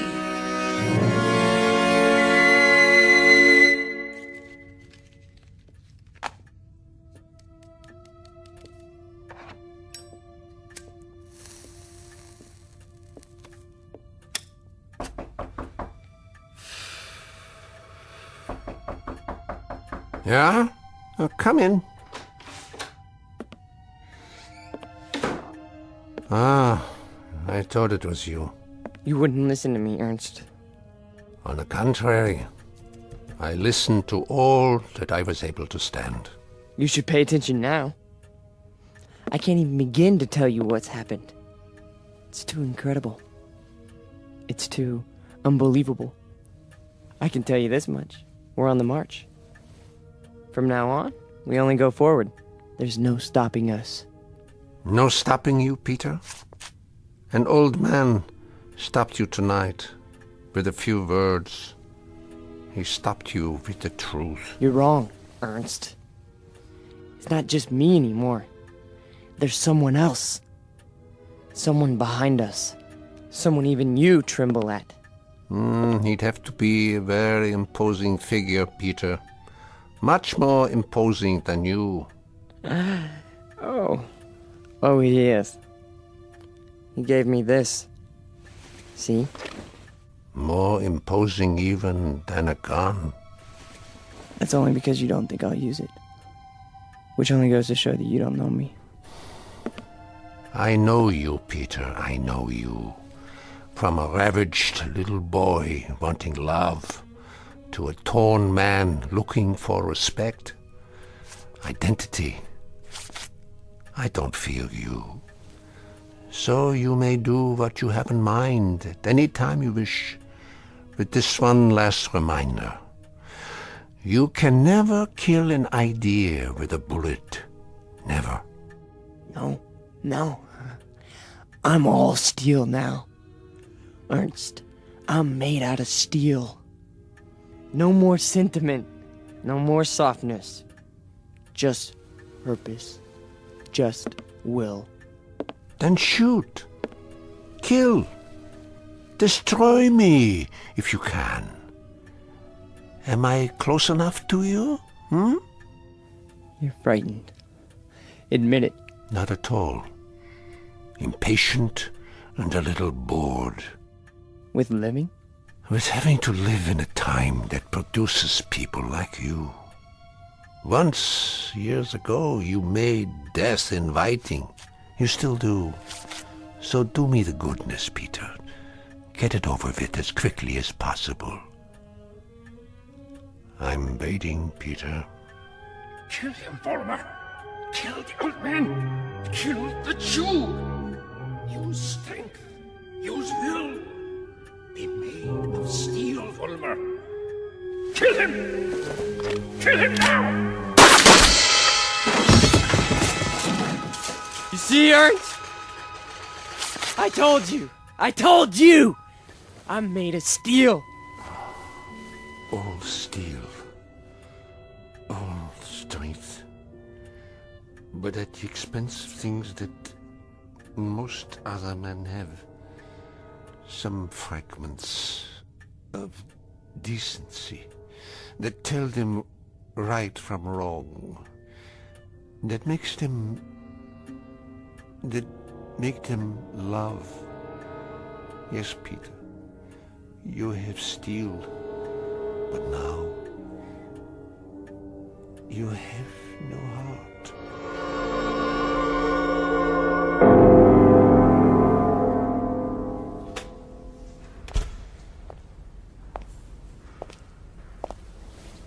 Where is everybody? Pete? We were just cleaning up. What happened to you? Nothing. Nothing happened to me. You tell them. You go out there and you tell them. But they've all gone home. Tell them I'm still in charge. I'm number one. You serve, I lead. Understand? You serve, I lead. Come on, Pete. Let's go. No, he picked me.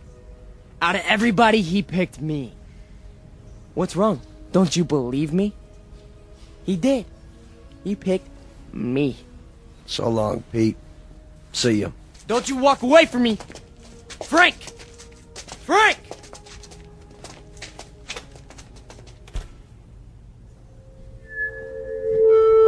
Who's there? Who is that? Vollmer? You. I did what you said. Sentimentality, Mr. Vollmer? None! Steel? Steel! And no regrets? None! What did you destroy tonight? Only a disease. A growth on our flesh that had to be removed. Not a man, then? No. Hardly a man. How did it feel? It felt like I was immortal. Mr. Vollmer, we are immortal. Yes. Yes.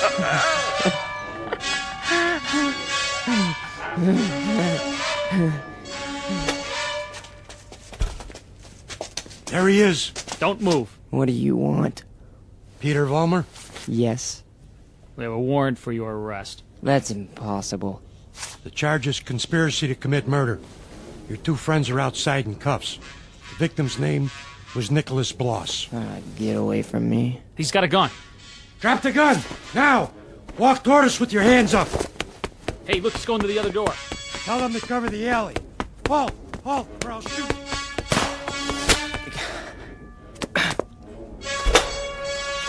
Hold it right there!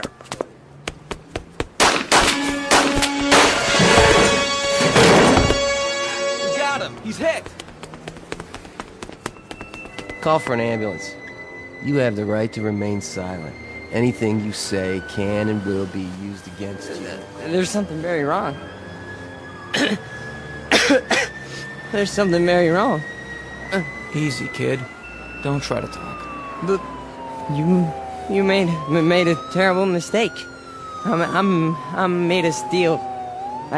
It's true. Don't you understand? I'm made of steel. I'm made of steel. I'm made of steel. I'm made of steel.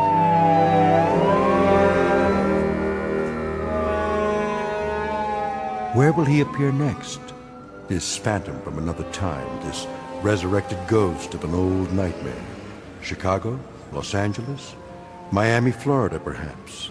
Vincennes, Indiana, Syracuse, New York. Any place, every place where there's hate, where there's prejudice, where there's bigotry. Because he's alive. He's alive so long as these evils exist. Remember that when he comes to your town. Remember it when you hear his voice speaking through the mouths of others, no matter who they may be. Remember it when you hear a name called a minority slandered. Any blind, unreasoning attack on a people or any human being, he's alive.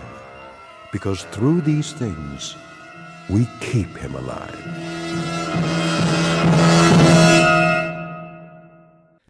The Twilight Zone continues in just a moment. You are about to enter another dimension. A dimension not only of sight and sound, but of mind. A journey into a wondrous land of imagination. Next stop, the Twilight Zone. Hi, this is Stacy Keach. I'd like to take a moment to tell you about our Twilight Zone website at twilightzoneradio.com. At twilightzoneradio.com, you'll find the latest information on these Twilight Zone radio dramas, including behind-the-scenes photographs, plus the newest product releases, trivia contests, ways to contact us, other Twilight Zone-related info and merchandise, plus links to other fascinating websites. So make your next stop twilightzoneradio.com. Visit twilightzoneradio.com to purchase these Twilight Zone radio dramas on cassette and CD, or call toll-free 1-866-989-ZONE. That's 1-866-989-9663.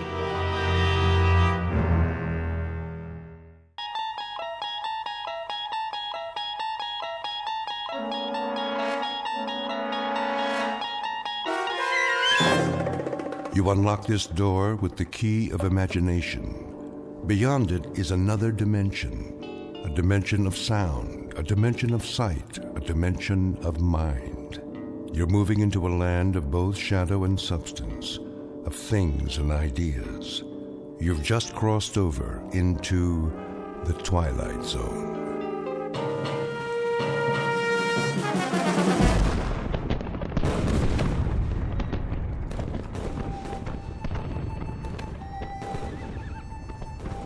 The date is Tuesday, September 11th, 1864. We are encamped outside Atlanta, and the destruction goes on.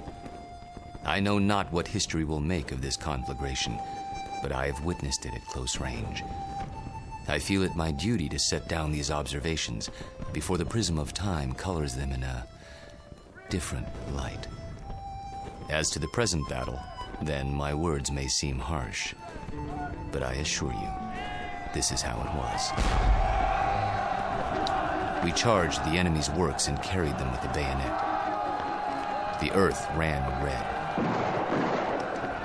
The air was filled with the screams of the wounded and dying. But we were many, and they were few. And so we triumphed. Nonetheless, and despite urgings to the contrary, the battle raged on. The city was ours. There was no need to destroy save that which could be of use in the fight against us, but Sherman was drunk with victory. He himself started fires, the flames which annihilated that great citadel of grace and beauty. One of us should have sent a ball into Sherman's brain. It would have been so easy. But somehow we couldn't, and that devil knew it. He knew it, and he mocked us for our cowardice. The good die young, I've heard him remark. If you're evil enough, you'll live forever. And with that, the entry from Major Skelton's diary ends. So it was that the Union soldiers burned Atlanta. Questions? Professor Jameson? Yes. The books I've read don't describe the Battle of Atlanta that way. Oh, I know. Confusing, isn't it?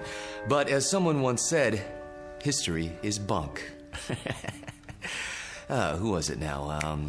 I should know that. Henry Ford. Yes, of course. That's it. Mr. Ford. Thank you, Professor Kittredge. Helps when a Nobel Prize winner sits in on your class. You should drop by more often, Sam. You seem to do quite well without me. I could always use a good teaching assistant. So, to sum up today's lecture, the Union soldiers did indeed burn Atlanta for no good reason after the battle was won. You may have seen a more pictorial version in the motion picture Gone with the Wind, but I assure you, the conquering troops took no pleasure in their work. They were forced to it by a man they hated more than they could ever hate the rebels. An ugly, sullen, appallingly brutal general named William Tecumseh Sherman. The history books have glorified this monster, attributing to him qualities of courage and integrity. Trust me, he had no such qualities. He was just a small, evil man. with tiny red eyes and a dirty beard, and a way of talking that made you quietly want to slit his throat. What a great lecture. I really like this class. Professor Jameson makes it so real. I forgot to take notes. Oh, you can borrow mine. When's the test? I don't know. I think it's next Tuesday.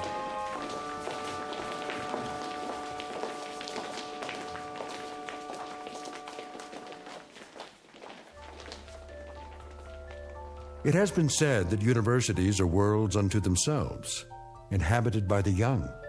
These are the inhabitants of Collins University, a very small world indeed, young people hungering for knowledge, which can be imparted only by age.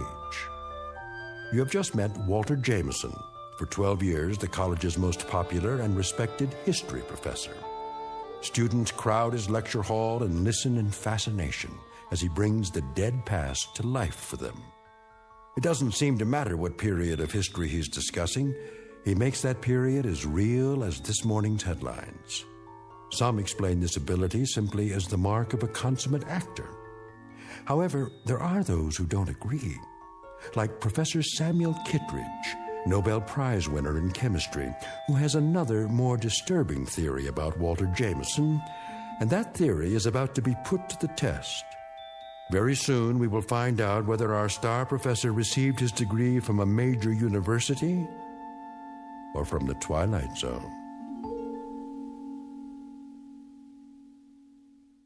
And now, The Twilight Zone and our story, Long Live Walter Jameson, starring Lou Diamond Phillips, with Stacy Keach as your narrator.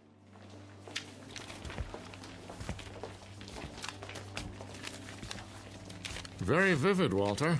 You had me on the edge of my chair. Thank you, Sam. Coming from you, that means a great deal. Now I see why these lectures of yours are so popular. Is that why you sat in today? Partially. Tell me something, if you have a moment. Certainly. Who was this Major Skelton? Oh, no one important. Just a lawyer who happened to enlist. And you acquired his diary? Yeah, lucky break. As I recall, an auction of Civil War memorabilia a few years back. What regiment? 123rd Illinois Infantry. Remarkable.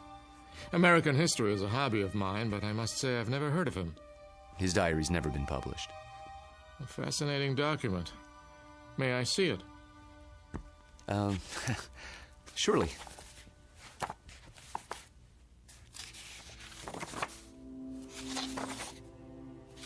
Well preserved. It was stored in someone's attic for 100 years. I don't think it had ever been read. You come across objects like this once in a while, put away in boxes. They didn't know what they had. You could resell it for a nice price, I imagine. Original source materials are hard to come by. Don't suppose I could borrow it? I never lend books to absent-minded professors. Remember the last time? Yes.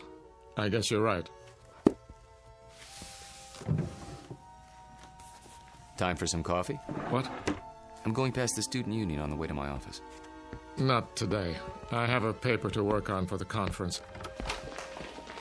Oh, I almost forgot. Can you come by for dinner? Whose invitation? Yours or Susanna's?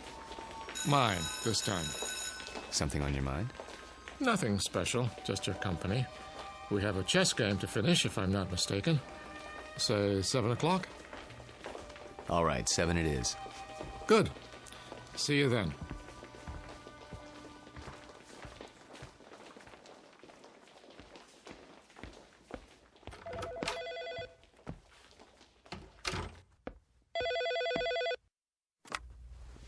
Hello?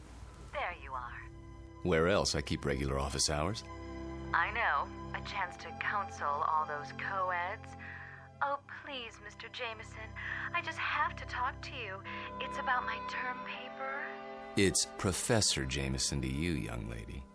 Excuse me, Professor. I might have an hour this afternoon. Then we'll have to work fast. You see, I have a bad case of writer's block. I need someone to, well, loosen me up. You don't need me. You need a cold shower and a massage. Speak for yourself. Daddy told me he invited you for dinner. He did. You mind? Not if you don't mind my getting some work done afterwards. My thesis is due in 10 days. How's it coming? Oh, it's coming. I'm just not sure I've said enough. Want me to look at it? Absolutely not. I have to know that I can do it on my own without help from you or Daddy. You will. Don't worry about it. I miss you. Me too. Only a few more days. Then we can spend more time together. We'll paint the town red. Oh, there's my 2 o'clock. I gotta go. Let me guess. Female, age 19, about 5'2", with eyes for her handsome professor. Be right there. Actually, this one's a little old lady. Wants to finish her degree before she kicks the bucket. I'll bet. See you in a few hours, darling. It's a date.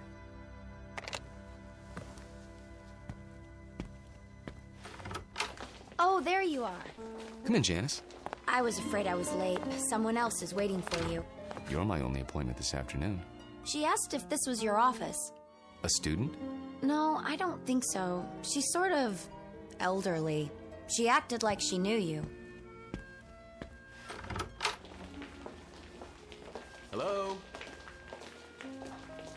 Hello? She'll probably come back. Oh, I'm sure you're right. Now then, Janice, how can I help you? I'm sorry to bother you, Professor, but I'm having trouble with the assignment. Can't find all the books? The research library isn't supposed to check out certain materials, but sometimes... It's not that. I've got everything I need, but the authors on the list, they don't agree with your version. So my question is, which version should I use, yours or theirs? Remember what Ford said. What? Never mind. Start with the basic events. Everyone's in agreement there. As to interpretation, that's up to you. Just tell me what you think happened and why, based on all the accounts. Original thought is what counts. But how can I be sure if I wasn't there? That's always the problem, isn't it? There's an old adage. Those who were there know more than those who weren't. The problem is getting people to believe you. Nonetheless, you know what you know, so you learn to keep some things to yourself. But that doesn't affect you, Janice. We deal with truth in my class. Nothing but the truth, for better or worse. They say it can set you free.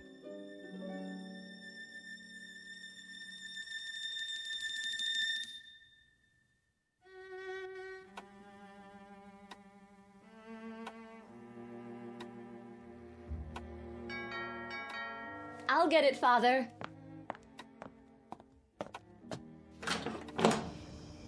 Hello there, miss. I've got a great deal on a set of encyclopedias. Sorry, we don't want any. Just let me get my foot in the door. Oh, really? You know what's wrong with you, Professor? What? You're always on time.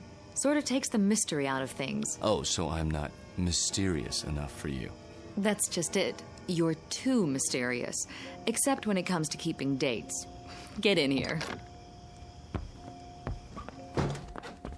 Mmm. What's that for? Because, like my new dress? Awful. Get rid of it right away. You mean here and now? Watch it. You're a PhD, not some sorority girl. And not yet, I'm not. There's a little matter of a thesis, remember? A mere technicality.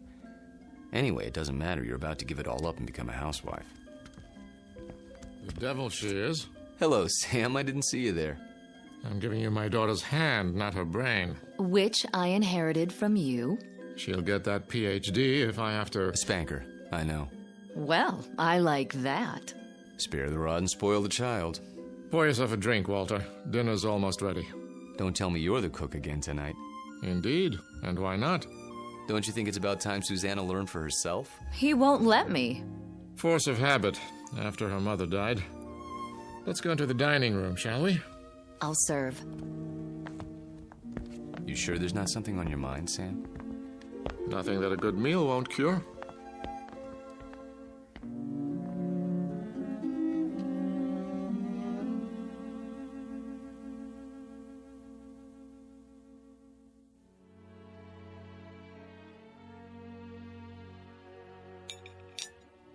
Had enough to eat?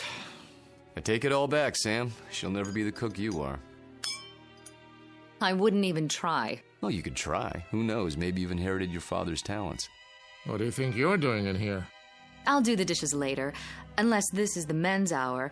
Cigars and brandy and all that. Not a cigar, a pipe. It's not the dishes I'm worried about. It's a little matter of a doctoral thesis. Upstairs with you. Walter and I have some talking to do. I don't believe this. It is the gentleman's club, right here in my own house. Just for a while, Susie. Then you can have Walter to yourself. You're not going to treat me this way, are you? Worse, you might have to support me. Then the wedding's off. Good night, Daddy. See you before you go? It's a requirement.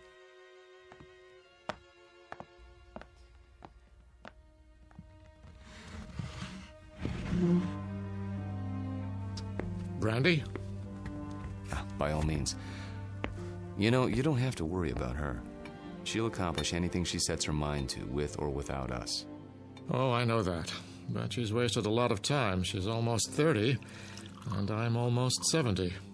You're talking about chronological age. You're both still very young. I don't feel young lately. Aches and pains. Let's sit down. The chessboard is exactly as we left it.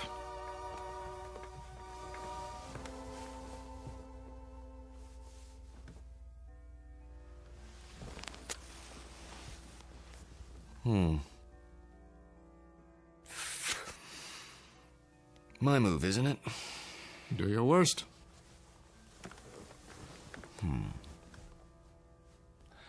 How about pawn to king's bishop 4? Look at that. You don't like it? Not the move. Your hands. What about them? Extraordinary, isn't it? They looked very much the same when we met, those two hands. Firm, smooth, not the slightest discoloration. Time marches on. For some of us. Walter, tell me something. Of course. How old are you? You know the answer. 44. My move. I seem to recall that when you applied for a position at the university, you listed your age as 39.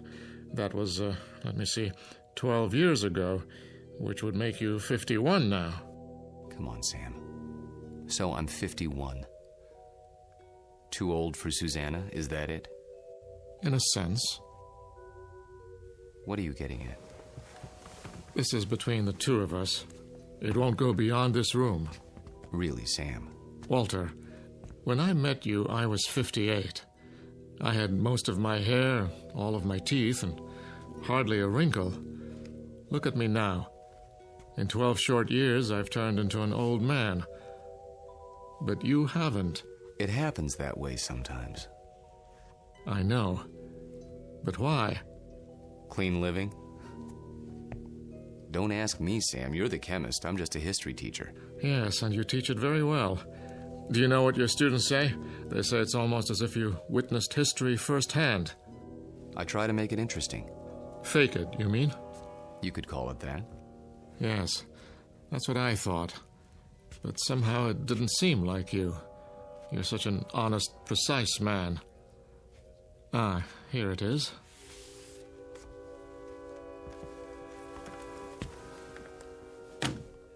What have you got there?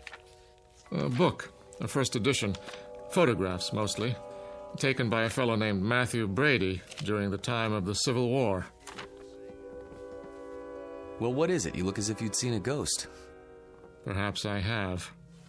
Hand me that magnifying glass, will you? I don't see. Was your grandfather in the war by any chance? No. In that case, I'd say we have something of a mystery on our hands. How so? You got me interested in your Major Skelton today. Oh, that. I was curious to see what he looked like.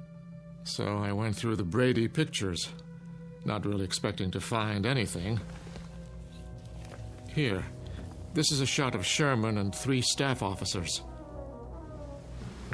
Yes, typical of Brady's work. Moody, grim, not a smile between them. Look closely. The one with a pistol in his belt is identified as Major Hugh Skelton. This photograph was taken in the 19th century, and yet it looks exactly like you. I'd know those eyes anywhere. In fact, Walter, I'd have to say, it is you.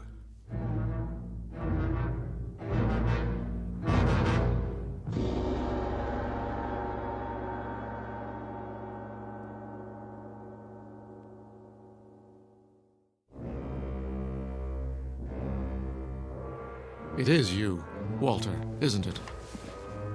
Photographs can be deceptive. Poor lighting, grainy images. You shouldn't have kept the ring, you know.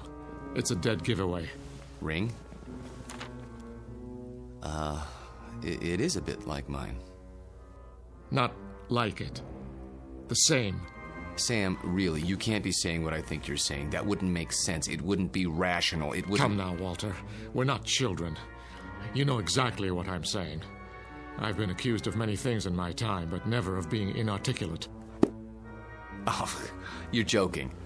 Just because a man in a picture happens to look like me... And happens to wear the same ring, and happens to have the same small mole on the left side of his face. Did you keep the pistol? Or is it in a Civil War museum somewhere?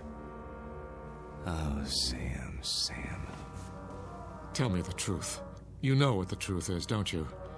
You are the man in the photograph, aren't you? Yes. I knew it.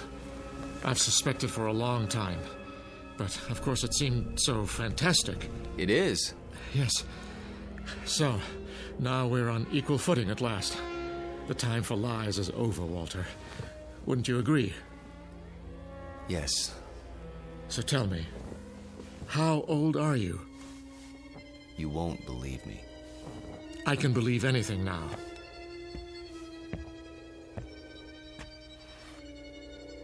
This bust on your mantelpiece? What about it? It's after a Greek statue, as I recall. The head of Cato the Elder. That's right. Let's just say, I'm old enough to have known this gentleman personally. But he lived more than 2,000 years ago. I said you wouldn't believe it. No, it isn't that, but 2,000 years? How, Walter, how? You don't know what you're asking. In heaven's name, this is what mankind has been dreaming of. Sam. To live forever. To go on learning and understanding eternally, without end, without death. Sam. Tell me the secret. I can't. You must. You owe it to the world. I owe the world nothing but contempt and pity. Then tell me any part of it. I'm almost 70 years old. I have a heart condition.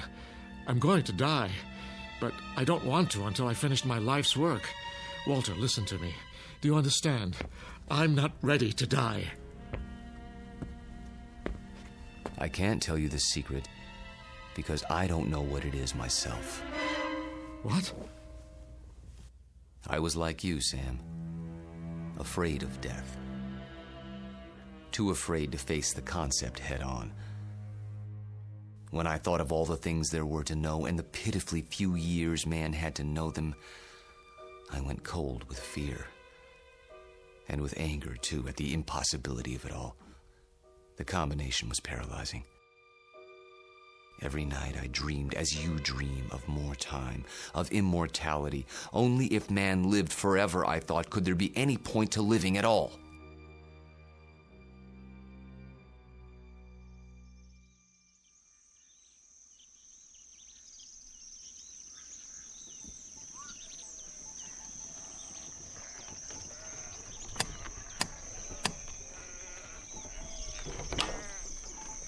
I'm thirsty.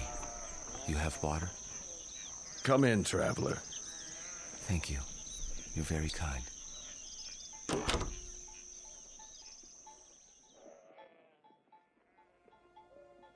One day, on the road, I met a man, an alchemist. I told him these things and more as I rested with him. He said that he could grant my wish. only it would cost money. A great deal of money. So I sold everything I had and paid him his money and submitted to his experiments. Drink this, young man. You may remain here until you recover.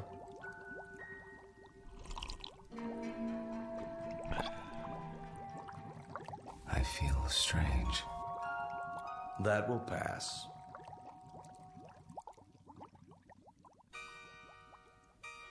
I remember very little of what followed, except that I was in a coma for many weeks. When I revived, I learned that the alchemist had been burned for blasphemy. You're not serious? An alchemist? The only legitimate one that I've ever known. You're asking me to believe something that goes against everything I know. Not without proof. But an alchemist? I'm a man of science. They knew nothing of chemistry. Lead into gold. Just as I thought. You won't believe it. Smoke and mirrors. Their methods were based on superstition, magic. What did he use? Bat's blood and eye of toad? And once upon a time, germs were unknown, and blood cells, and pasteurization, and human growth hormone, and... Sam, all those things and more would have been called magic once. It's a matter of knowing what to measure and how. Do you realize that most of today's medicines come from plants? Witch doctors discovered a long time ago that they worked, even if they couldn't explain the reason. Don't lecture me. All right. But you'll grant that certain phenomena exist before we know why. Science is like history in that respect. A detective story, working backwards from known facts until we understand the cause. And I'm the most undeniable of facts. Unless you can come up with another explanation. Go on. There isn't much more to tell, really. I thought the experiment had failed, of course, because I didn't feel any different. But then, when I saw my wife and my children and my friends aging and growing old, this was a problem I hadn't considered, you see. But surely there's a way to get around that paradox. Such as? There must be. Is there? Think about it. If I tell you that somehow I can stop you from aging, where do you want to be stopped? At 30? Then you watch everyone around you turning old. At 70? Would you want to live forever the way you are now? Sick and weak? It's better than dying. No, Sam. You're wrong. I was wrong. It's death that gives this world its point. We love a rose because we know it will soon be gone. Who ever loved a stone? I'm not a rose, and I'm not a stone. I'm a man. Very old, very frightened. Of what? Death? Yes, of death. You're a fool. I want to die. Then why don't you? Because I'm a coward. Like all men. Because I'm tired of living and scared of dying. That's why. There's a revolver in my desk at home, Sam. The same one you saw in the Civil War photograph. Every night, I hold it in my hand and pray for the courage to pull the trigger. But I can't. You mean to say you've survived all these years without an accident, without being injured or wounded? Some people are lucky that way. They go through life without ever breaking a bone or seeing the inside of a hospital. Oh, I've come close to death plenty of times. But never close enough. Thank you. For what? For reassuring me. I thought that if a man lived forever, he would grow wiser. But that isn't true, is it? You grow tired. That's all. It must be lonely. That's a word that comes to mind. You say it as if you think it's a word I don't know anything about. I suppose you married more than once? Yes. How long with each woman, Walter? 10 years? 15? I take your point. Now you know why I attended your lecture. Why I asked you here tonight. It wasn't idle curiosity. I suspected as much. Sam, this isn't a situation of my choosing, not any longer. I tried to resign 6 months ago, but you talked me out of it. Do you remember? Yes. Do you know why? I knew that Susanna was falling in love with me. And I knew what would happen, because it had happened before. A few years of happiness, and then... I warned her. I did everything I could to discourage her. Except tell her the truth. How could I do that? She'd have thought I was mad. Then why didn't you leave? Because it was too late. I was in love with her. Everything was against it, all my reason and experience. But that didn't matter. And God help me, it doesn't matter now. It does to me. Walter, I can't let you marry my daughter. And why not? Susie. Well, go ahead. I asked a question, Father. We were just having a conversation. So I gather. How long were you standing at the top of the stairs? Long enough to hear that there's some sort of disagreement over me. Don't you think it would have been considerate to include me in the negotiation? It's not a negotiation.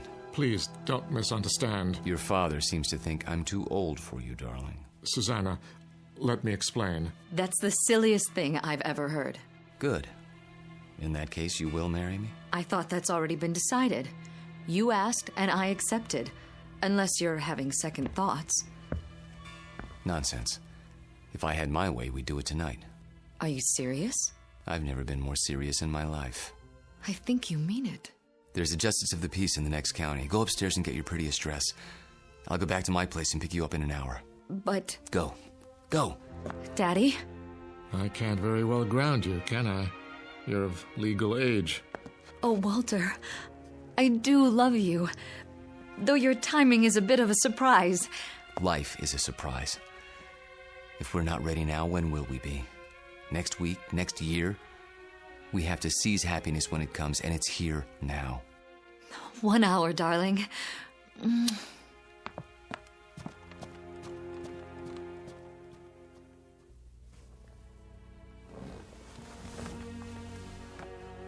I'll tell her. She won't believe you, Sam. No one would.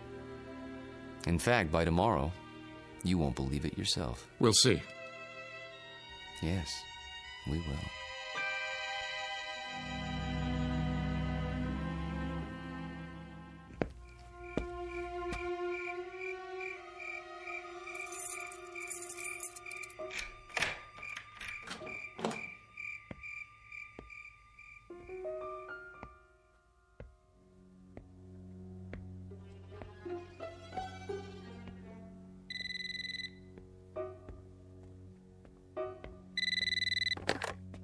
Yes?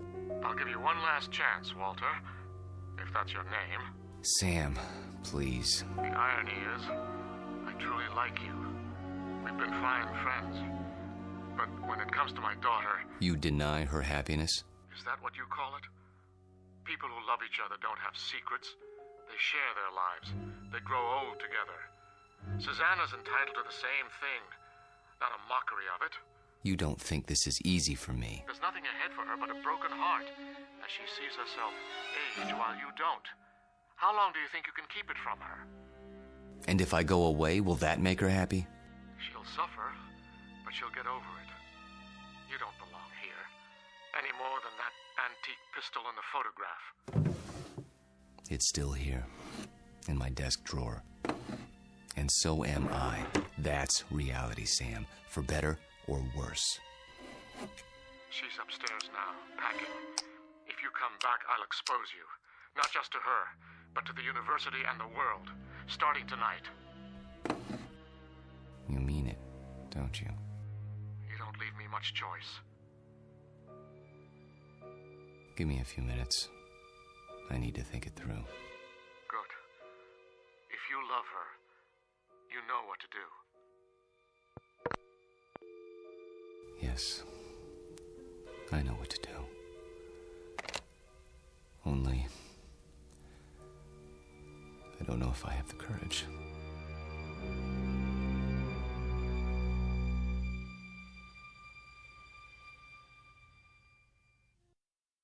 Hello, Tommy. Who are... You needn't stand up. How did you get in? You left the front door open. Who are you? Don't you recognize me, Tommy? No, I don't think I... Look hard into my eyes. You called them the most beautiful you'd ever seen once. A long time ago. I think you've made a mistake. No. It's you, Tommy. My name is Jameson. Professor Jameson. And if you don't leave my house at once, I'll be forced to call campus security. Don't pretend with me. I know who you are. And who is that? Tom Bowen. Tom? My husband. That's impossible. I've never been married. You mean you don't remember? How convenient for you. We married right after the Great Depression. We lost our farm to the drought. Crops died and blew away like dust. And you, still a strong, vital man. So we packed up the car and moved west. The living would be better now, you said. And it was.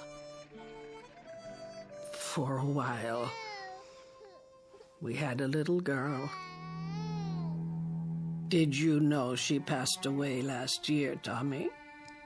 A grown woman herself, getting on in years. It's not right to outlive your children. But me, I had to keep going. It was like I'd been waiting all these years, waiting to know where you went when you ran off. And now, I found you. My dear lady, perhaps if you told me who you're looking for, I could... Oh, stop. Please, stop. I saw your picture in the paper. I knew it was you by those eyes. And the ring. You always wore it. So I had to see if it was true. It is. No, Lord, look at that. I can't explain it. I only know what I see. I've grown old, and you haven't. Don't. Please. And now you're going to marry someone else and leave her the way you left me. Lorette, for God's sake. I can't let you marry her, Tommy. You're mine. Don't touch me. What's this? Put the pistol down. Oh, I remember that gun. You used to keep it locked away. Said it belonged to your great-grandfather. Take it out and oil it like you knew you were going to use it someday. Is it still loaded? I said put it down. Tommy, what you're doing, it's wrong. You can't go on hurting people the way you hurt me. I won't let you. Lorette, for the love of... What was that? I didn't hear anything. Are you sure? I thought... Thought what? I don't know. Susanna, dear, please wait. Don't try to stop me. I've made up my mind. I know. It's not like I'm going away. Walter and I will be married, and then we'll come back and I'll move my things into his house. It's only down the block. I'll still see you every day and... Shh. I did have some things to say to you. Very important things. But now, I don't know where to start. Please don't.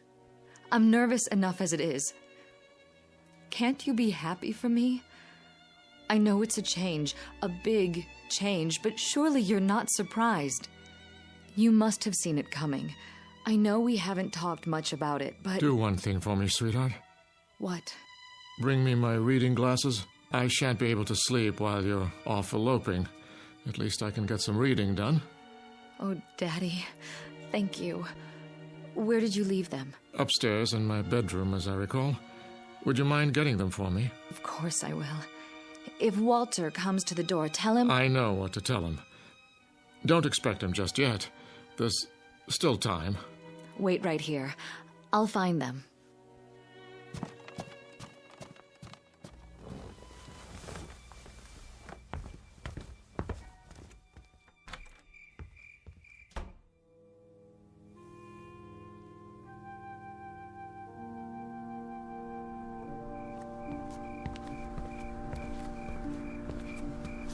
Oh. Excuse me, I didn't see you there. I saw my Tommy. He's resting now. Good evening to you, madam.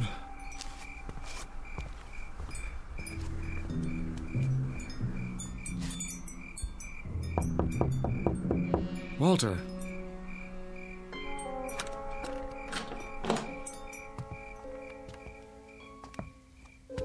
Walter, where the devil are you? Hello, Sam. Why are all the lights off? I was just, thinking. The window's open. I know. I'll close it. No. What's the matter?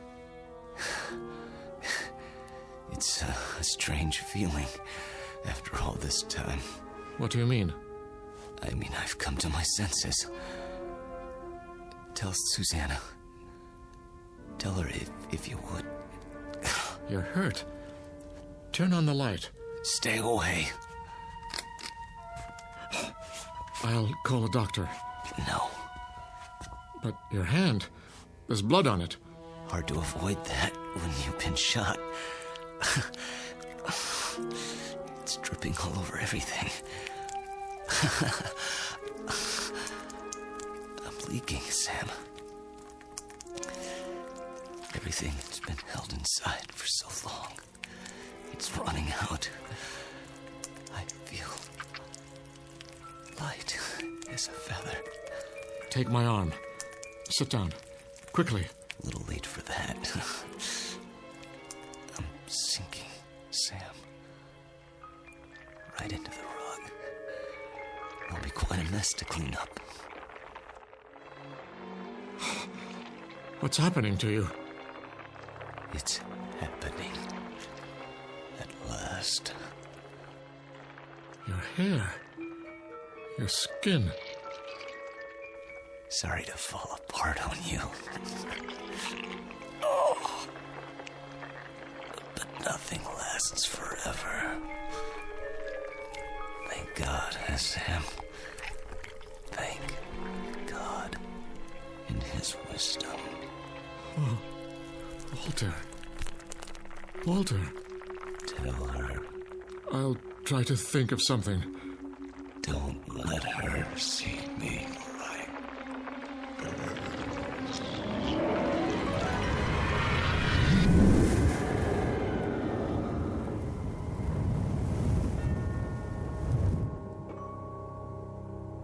Dad? Walter? No, Susanna. Stay back. Daddy! Go home. Where's Walter? Susanna, please, go home, now. Walter? He's gone. Gone where? I wish I could tell you. But there are his clothes, his shoes. Daddy! Daddy, what else is on the floor? Dust, my dear. Only dust.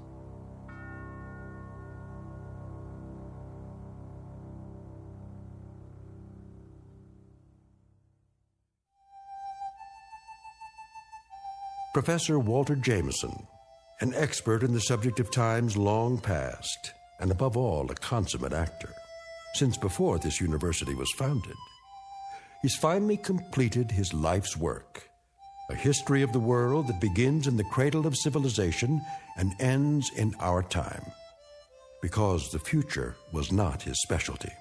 In fact, the simple truth is he had no future left. The past has a way of catching up with us, sometimes when we least expect it. They say that time heals all wounds, but it also wounds all heals. Rest in peace, Professor. You've just passed the ultimate final examination in the Twilight Zone.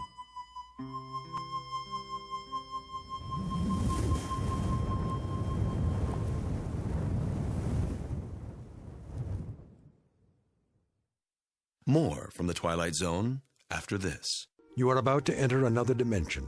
A dimension not only of sight and sound, but of mind. A journey into a wondrous land of imagination. Next stop, the Twilight Zone. Hi, this is Stacy Keach. I'd like to take a moment to tell you about our Twilight Zone website at twilightzoneradio.com. At twilightzoneradio.com, you'll find the latest information on these Twilight Zone radio dramas, including behind-the-scenes photographs, plus the newest product releases, trivia contests, ways to contact us, other Twilight Zone-related info and merchandise, plus links to other fascinating websites. So make your next stop twilightzoneradio.com. Visit twilightzoneradio.com to purchase these Twilight Zone radio dramas on cassette and CD, or call toll-free 1-866-989-ZONE. That's 1-866-989-9663.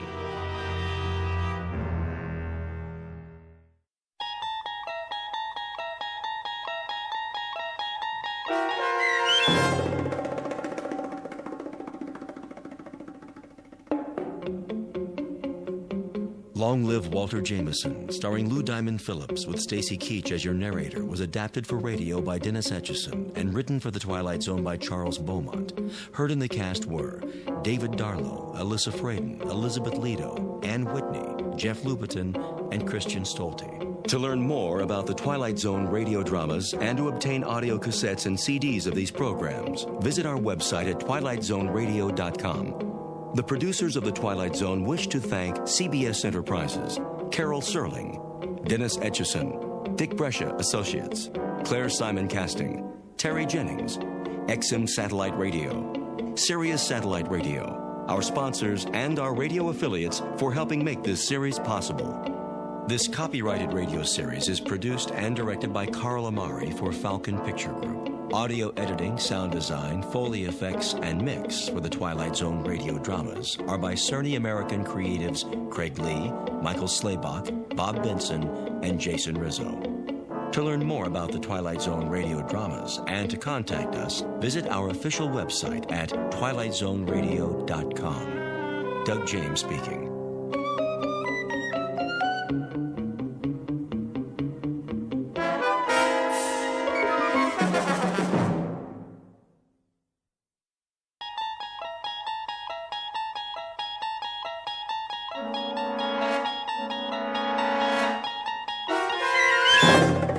You unlock this door with the key of imagination. Beyond it is another dimension, a dimension of sound, a dimension of sight, a dimension of mind. You're moving into a land of both shadow and substance, of things and ideas. You've just crossed over into the Twilight Zone.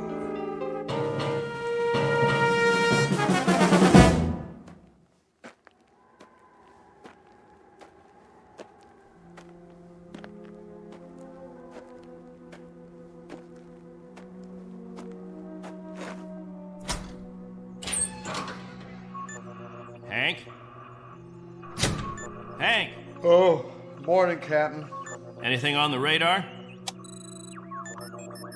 Not yet. No signal at all. Try 4.0, true.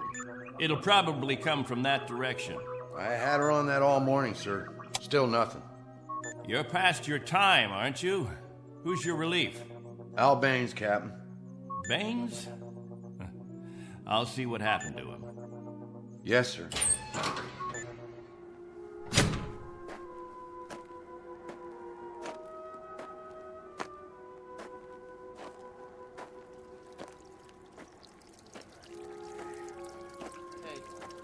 Morning, all. Anything yet? Afraid not.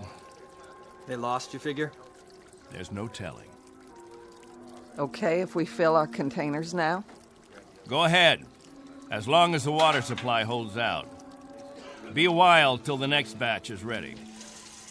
Julie, where's your husband? He was sleeping, Captain. Get him, Julie. Is something wrong? There's something wrong. Yes, sir. How does it taste today, Henry? Same as always, hot, flat, and unforgettable. But wet. Suffer it a little bit more. 6 months from now, you'll be drinking chocolate ice cream sodas.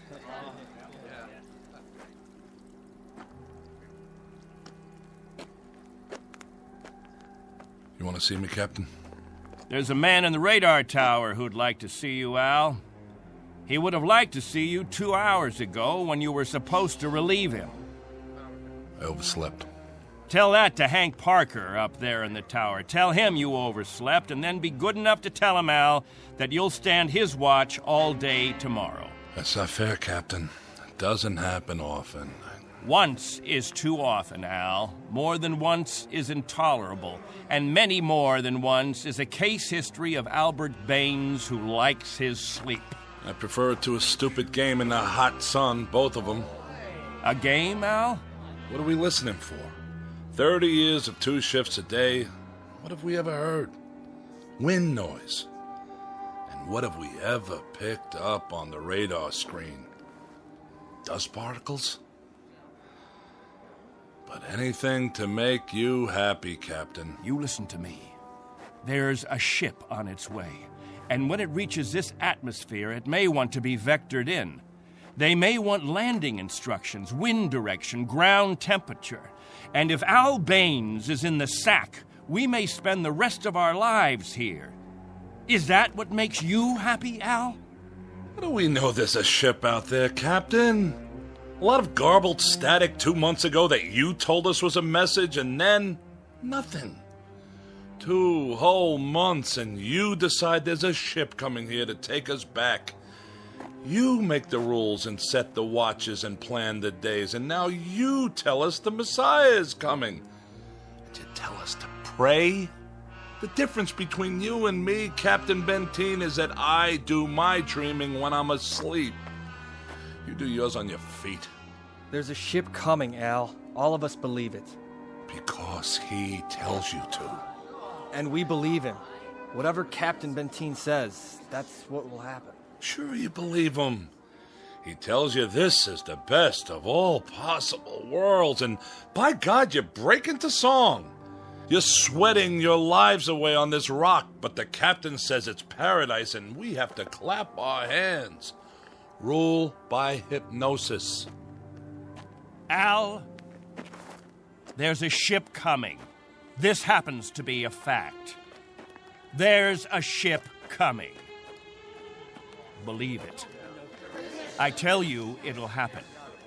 And you know it's real, just as you know this is real. You haven't forgotten our ship, have you? The Pilgrim 1? The first spaceship sent up to colonize the outer regions?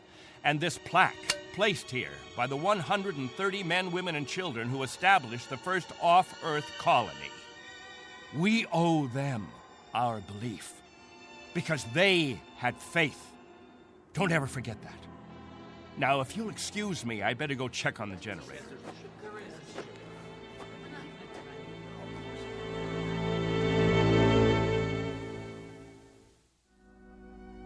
This is William Benteen, who officiates on a small outpost in space. An outpost slowly disintegrating under the heat of 2 suns, with the holes, the cracks, the fissures that are the residue of despair. He tries to fill them with faith and to retain a faith of his own. This is a remnant society, a handful of people who left the earth looking for a millennium, a place without war, without jeopardy, without fear. What they found was a lonely, barren place whose only industry was survival. And this is what they have done for decades: survive. Until the memory of the Earth, they came from what has become an indistinct and shadowed recollection of another time and another place. 2 months ago, a signal from Earth announced that a ship would be coming to pick them up and take them home. In just a moment, we'll hear more of that ship, more of that home, and what it takes out of mind and body to reach it. Because this outpost is located in the far reaches of the Twilight Zone.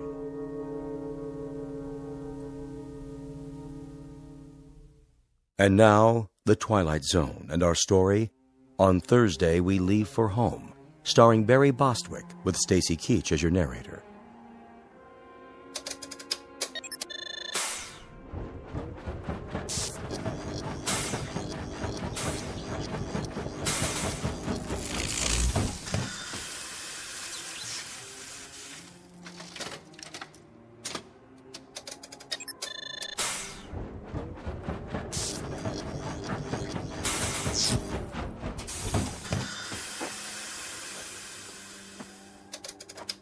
Can't keep the generator running, sir. No wonder. Look at these wires. They're rotten. That's all we got, Captain. No backup? This is it. Any insulation? That's all gone, too. We used it on the converter belts. Well, we have to get the current running somehow. If that refrigeration unit stays off, the temperature in the underground rooms will go up 50 degrees. Well, we could stop the saltwater converter for a day or so, switch the parts. Then we'll have to do that. Tell the people to fill up all the jugs they have. We'll be shutting off the water in 6 hours. Yes, sir. Captain, what about the ship? It's on the way. We know that much. Then everything will be different. When we get back, the things that are old and worn out, we'll throw them away. Just throw them away. Captain Benteen. What? The main square. Come quick.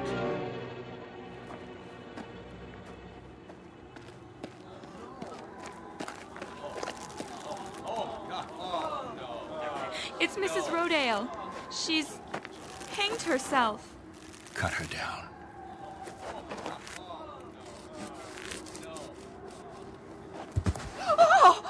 Mommy, what happened? Is that lady all right? Get them out of here. Come, children. God have mercy on her. You men there prepare her. We'll bury her in an hour. Yes, sir.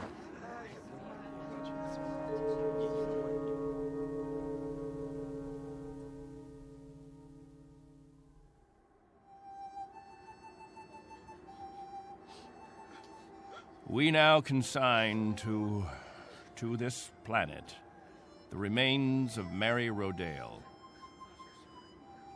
We ask God in His infinite mercy to give her the serenity and joy that she sought while she was with us. And we ask His forgiveness for her sin. Amen. We ask that this good woman be allowed to rejoin her beloved husband who preceded her in death 11 years ago. Bid your farewells now. Forgive her, Lord. Have mercy on her, Lord, for what she's done. A terrible thing. She didn't know what she was doing. She knew what she was doing. Better and clearer than the rest of us. This is a funeral, Al. The 9th funeral in the last 6 months. Nobody talks about it. We just let it go by. But there have been 9 people who thought that maybe heaven is a place where they can get a drink of water without salt in it, where they'll be able to breathe air without choking on the heat of it. If you want to talk blasphemy, Al, take it away from here. I'm talking truth, Captain Benteen. I'm saying that this woman and the others, they took their own lives because living became intolerable. And I say that dying was their right. Anything else? Just this question. I put it to everyone here. Al, please. No! Isn't living tough enough that we don't have to do it by the book? Isn't it hot and blinding and miserable enough that there shouldn't have to be rules? So that we shouldn't have to suffer by the numbers will anyone make the simple observation that there's far more happiness going into that hole than what's left above ground? There's more peace of mind in that dead body than in all you mourners put together. All we've got here is anguish. Captain Benteen, let us live with it or die from it in our own way. Young Mr. Baines here wants us to lie down in the sun. Young Mr. Baines would have us given to death when there is still life. He would end all the rules. He'd throw away the regulations. There'd be no standing in line for water. Let the strong take it away from the weak. No rationing of food. Let the young steal it from the old. And when that ship comes down to take us back to Earth, it won't find a society. It will find only a pack. There'll be no human beings left, only animals. There's a ship coming. It's winging its way in now. It's on its way. Say it. Say it out loud. Let me hear you say it. There's a ship coming. There's a ship coming. There's a ship coming. There's a ship coming. There's a ship coming. There's a ship coming. There's a ship coming. That's right. There's a ship. A ship. Yes. A ship that's coming to take us. Hear that? Can you hear that, everyone? Do you hear? It's the... Meteor storm! It's a meteor storm! Find shelter. Get inside.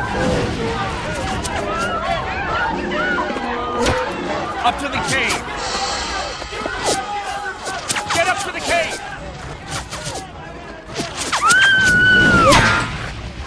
Julie! It's Julie.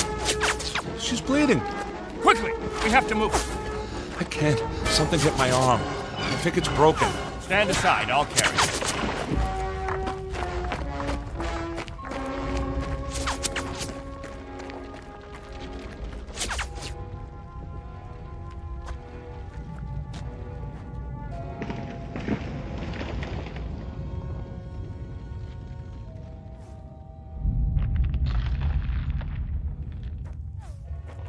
How is she? It's just a cut to the forehead. Not very deep. But keep this bandage on it. Julie? Julie, honey? Can you hear me? Al? Don't let her move just yet. She may have a concussion. How's your arm? It's not broken. Must have been a rock that hit it. Captain, thank you. For a little first aid. No thanks necessary. I deliver babies, too. You might want to keep that in mind. Now, I'd better go see to the others.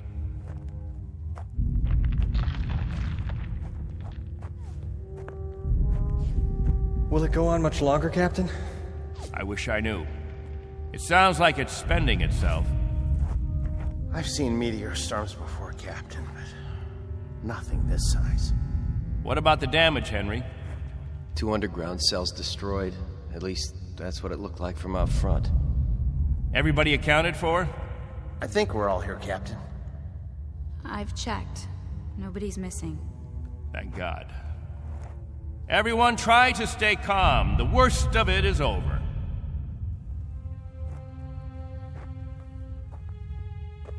Jojo? Yeah, Captain? You're not scared, are you? Well, kinda. Now, we can't have that. Mind if I sit for a minute? We'll talk, you and me. Captain, tell me about the Earth. Would you, Captain? Tell us what you remember. Yes, do. Well, all right, I guess I can do that. We'd like to hear. You, over there, is that you, Fran? Yes, Captain. And you, Buck. Yes, sir. You fill in the holes if I leave out anything. Straighten me out if I'm wrong about any of my recollections. Jojo, I was a boy of 15 when we arrived here. But I remember Earth. I remember it as a place of color. I remember that in the autumn, the leaves changed. They turned different colors, red, gold, orange. And I remember streams of water that flowed down hillsides, and the water was sparkling and clear. And I remember clouds in the sky, white, billowy things that floated like great, majestic ships. They looked like sails. What are sails? Don't you know what sails were? In ancient times, that's how ships moved across the water. There was so much water. The men unfurled large sheets of canvas against the wind, and it was the wind that moved them. And I can remember night skies. Night. Endless black velvet with stars. And sometimes a moon that seemed to hang there as big as the face of an old man, looking down on us all. Captain, what's night? Why, that was the quiet time, Jojo. Night was when the earth went to sleep. It was the cover it pulled over itself. Not like here, with two suns always shining, always burning. It was a darkness that felt like a cool hand brushing over tired eyes. And there was snow on winter nights, gossamer things that drifted down and turned the earth all white. And we could build snowmen the next morning and see our breath in the air. And it was good then. It was right. So, why did you leave there? Oh, we thought we could find another Earth, Jojo. Then we found this. We thought we could escape war. We thought we could build an even better place. And it took us 20 years to find out that we had left our home 1 billion miles away, only to be stranded, like visitors, transients, that no roots could take hold in this ground. But it was too late. So we spend the next 30 years watching a clock and a calendar and waiting. But we can't wait any longer. Not a day, not an hour. We have to get back home. There's no more time. I'll go outside and survey the damage.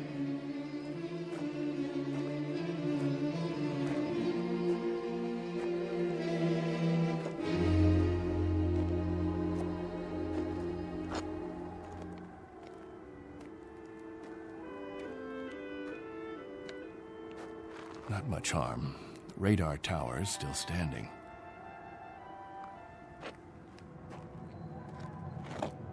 What?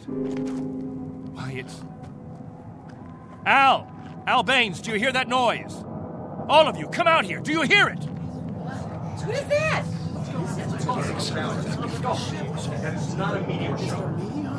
That's not a meteor, and it's not wishful thinking. Not this time. Those are rocket engines. Look, I remember the sound of it. That's the ship. The ship has come at last.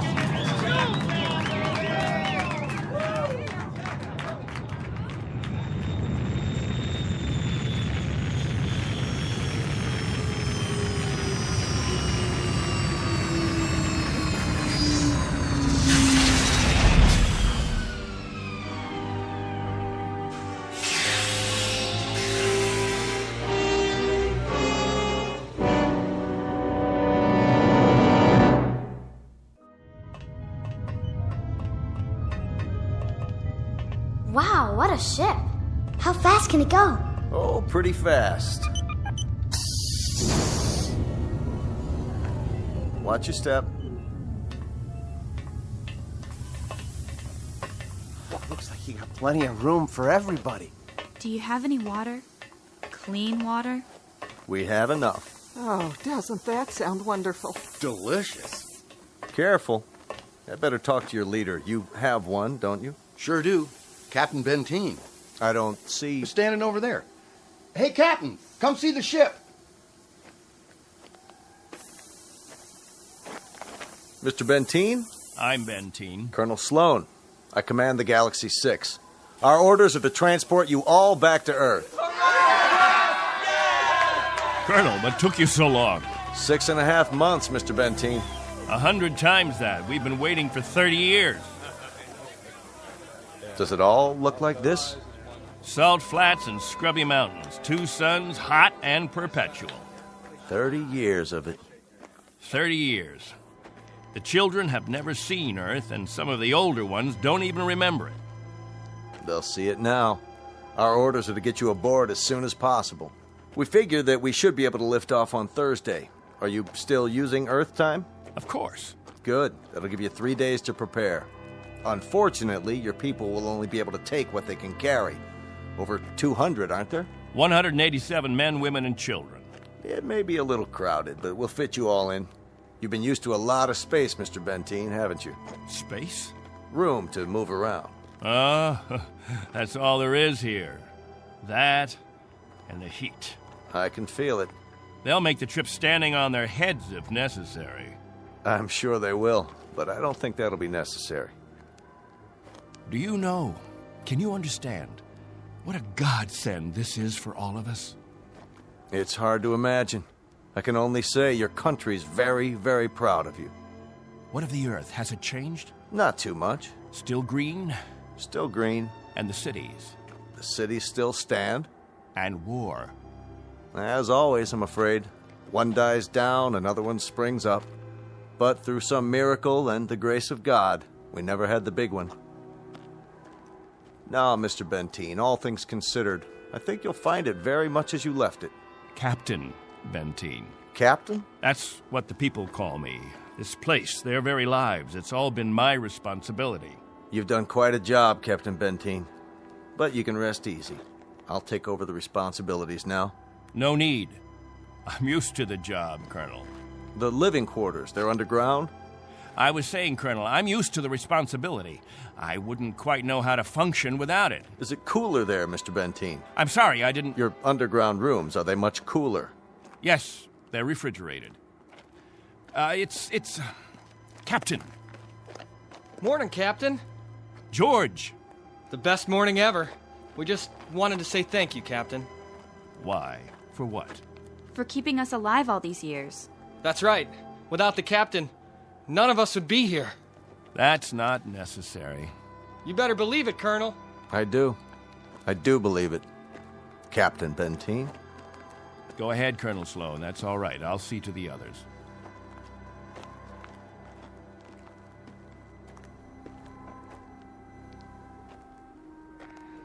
You know, I don't need this. I'm not gonna take this. Hi, Captain. Julie, where's your bandage? Oh, I don't need it anymore. But we put one around your head so the cut would heal. What's this? Isn't it incredible? It's called a medicinal patch. You wear it for 24 hours. It accelerates the growth of new skin. Look at her forehead, Captain. You can hardly see the scratch. Better put the sling back on your arm, Al. I don't need a sling. Just this metal band. It's magnesium. Colonel Sloan said my arm would be perfect by the end of the week. Well, I seem to have had my practice taken away from me.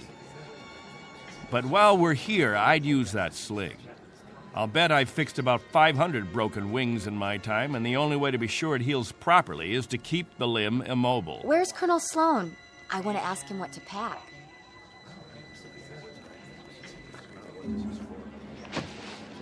Eleanor, let me help you with that bundle of clothing. Thank you kindly, Captain. I'll carry it for you. No, thank you, crewman. I've got it.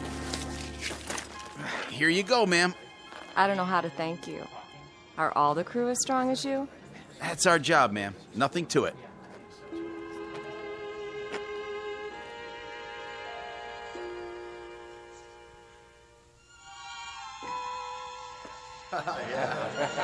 Hello there, Captain. Well, I'm so excited. How much longer? not long. Be patient. May I have your attention, everyone? Good question. Quiet, please. What is it, Captain? As all of you know, we have less than 36 hours before we depart. And as I told you earlier, there is a maximum allowance of 14 pounds per person. Soon we'll begin weighing your belongings, and if we're over the limit, I'll make up a list of necessary items. I hope I'm not intruding, Captain. I was just telling them about the weight requirements. We'll handle all that tomorrow. I heard you'd called a meeting here in the cave, so I brought Lieutenants Engel and Rafferty with me. Everyone has so many questions about Earth, I thought perhaps this would be a good time. More questions? Actually, Colonel, the purpose of this meeting is simply to make some last-minute arrangements. Colonel, I used to live in San Diego. Is California still the same? Sunny and warm most of the time, but not this warm. Los Angeles has become the biggest city in the world. These kinds of questions, we could just as well handle them when... Colonel Sloan? Are there still major leagues? My dad used to tell me about baseball and the World Series. The leagues are just as before, American and national. What about the Dodgers? They came in 10th last season. I'm told they need pitchers pretty desperately. I'll tell you what, when we're finished here, we'll improvise a ball and bat and have ourselves a game. How does that sound? Yeah, that'd be great. Let's do it. I think it's a little hot for that kind of activity. What we could do is have some group singing. We haven't done that for a while. I got an old sack. That'll be the ball. Who's got a stick? What are we waiting for? Let's go. Please, wait. We haven't finished yet.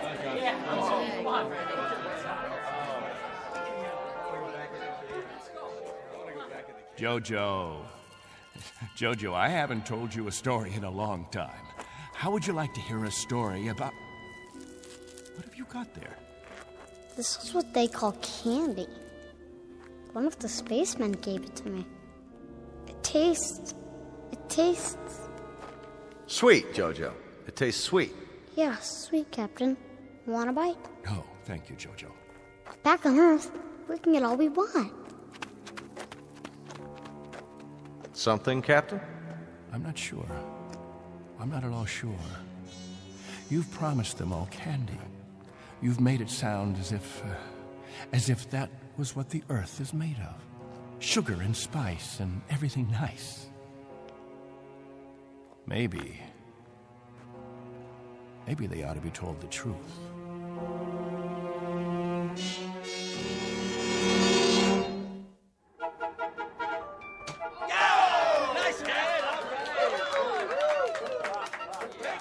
The universal language. Baseball. You have a limited vocabulary, Colonel. Do you have any idea what the temperature is? At this hour, it's about 110. I don't know whether your crew can take it, but I know my people. They're going to pay for this little athletic event. Some of the older ones, it might even be serious for them. It's just a game, Benteen. My guess is that it's worth it. Now, I'd better get back to the ship. Colonel Sloan. Something else, Mr. Benteen? Colonel, when we get on the ship, you can tell us what to do and we'll all fall into line. But here, in this place, I'm in command. I'm not trying to usurp authority, Mr. Benteen, but I really don't see what harm a little game... It's still Captain Benteen. For now.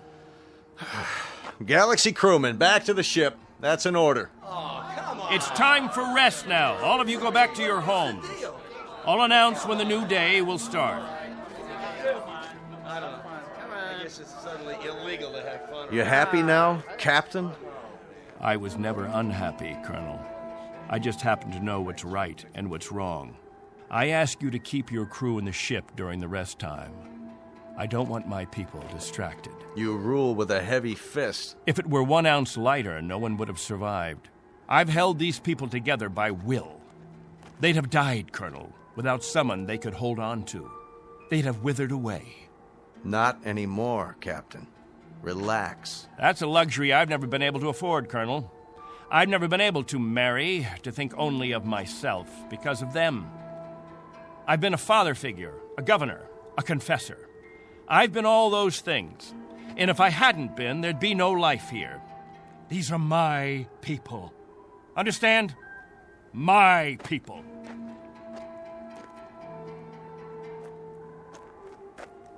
What's with him, Colonel?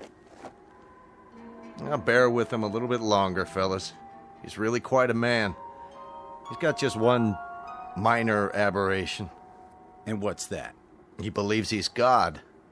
As far as he's concerned, we're booting him out of heaven.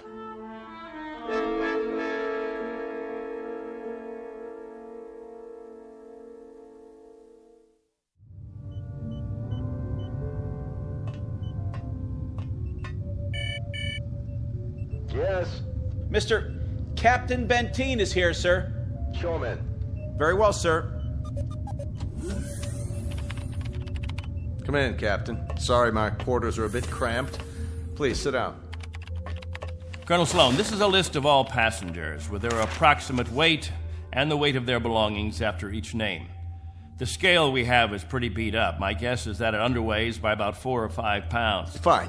All I wanted was an approximation. We'll weigh them in on our own equipment before blast off. This is Wednesday, 12 midnight? I keep getting confused with the constant light. When do the people get up? About 2 Earth time. The hours from 7 until 1:45 are the hottest. That's when we try to stay indoors. Then we have our meetings at the cave about 2 hours afterwards. We've had to improvise our own schedule. You've improvised very well, Captain. I looked at the saltwater converter, your electro plant, the sun shields you put up over the crops. Very inventive. Necessity hasn't been the mother of invention here. It's been the father and the whole family. Well, you'll be able to give way to progress now. Though I wonder if all of it'll be to your liking. The way you'll be lionized when you get back to Earth. You're referred to in the press as the Lost Pioneers. They're gonna make quite a thing of you when we land. Oh? Wherever any of your people settle, there'll be keys to the cities, brass bands. I expect they'll scatter all over the U.S. The government's had inquiries by, well, it must be thousands of relatives. My guess is that they'll just about have time to look into a television camera and then get whisked off. Well, they won't be scattered, Colonel. They'll go as a group. We'll find a place where we can settle, and that's where we'll stay. I'm talking about when we get back to Earth, Captain. That's what I'm talking about. They won't be splitting up. Not my people. Captain, as a point of interest, did you ever ask them? Ask them what? Whether they'd want to stay together. That would be a ridiculous question, like asking a child if he wants some more ice cream. They're children, you see, Colonel. Oh, chronologically, they range from 6 months to 60-odd years, but socially, psychologically, they're children. I've kept them alive and functioning all this time. Once we're back on Earth, I'll simply continue the process. Captain Benteen, have you told them that? Have you told them that after 30 years of waiting, 30 years of living in a compound, they're going to travel 1 billion miles just to walk into another one? Have you? There's no need. They wouldn't have it any other way. To leave them to their own devices, that would be an act of cruelty. Captain, do me one favor. Just ask them.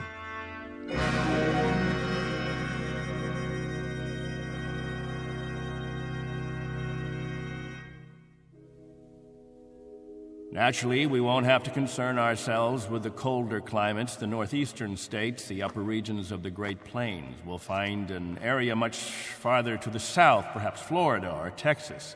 Southern California has a temperate climate. Captain, you better tell us about frostbite treatment, because I'm moving to Wisconsin. That's where my family settled originally. What about Oregon, Captain? That's where Joan and I plan to settle. I've heard about the forests there. New York.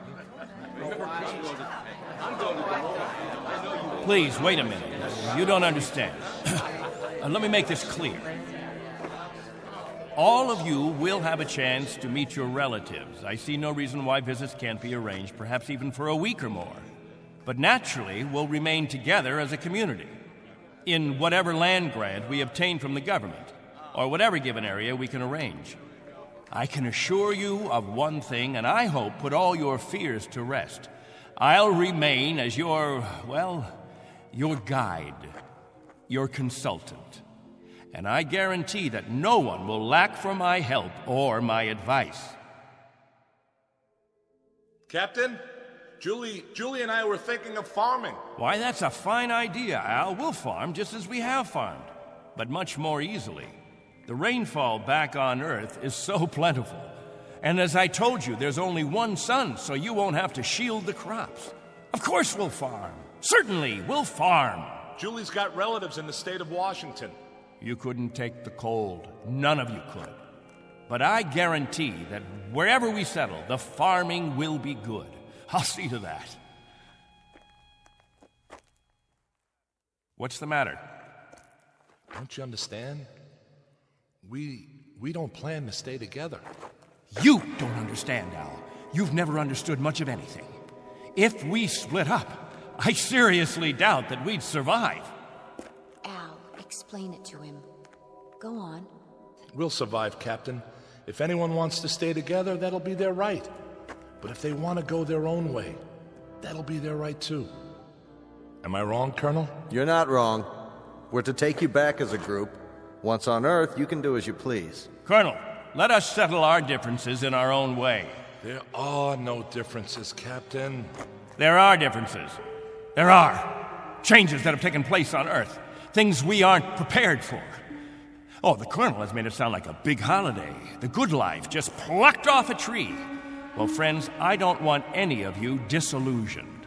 Wherever men live, they grub, they scrabble. They have to dig to stay alive. It's a fact. But together, that's the word, together. We've got to stay together. Think of that word now. Let's say it out loud. Everybody, now. Together. Together. Together.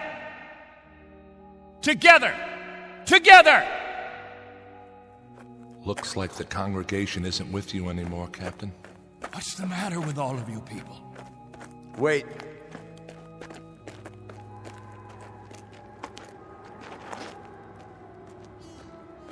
I've made the compartment assignments. I'd like to go over them with you. Assignments? There's not much time, and there's some things we have to check off. There's a decompression problem that we've got to tell them about, and a moment of weightlessness shortly after we leave the atmosphere that I want to explain to the children. Do you know what we called you while we waited for you to come? We called you the Messiah. Did you? You were supposed to bring freedom, but that's not what you brought. You brought selfishness, dissatisfaction, divisiveness. With all the misery we've had here, those germs never infected us. I brought nothing but a ship and a crew and a means of escape. You've had no diseases, no viruses. Did it ever occur to you why? You've lived in a test tube, Captain. Antiseptic and germ-free and sterile. Sure, you're a group, a cell, but that's all over with. Now it's time for you to be what God meant you to be, individuals. Time to break the test tube. Time to rejoin the human race.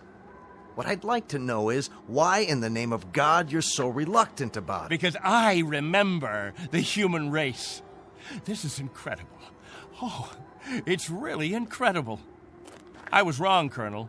I've been telling them about an Earth that doesn't exist. An imaginary garden. No. We can't go back. It's too late. Captain, really?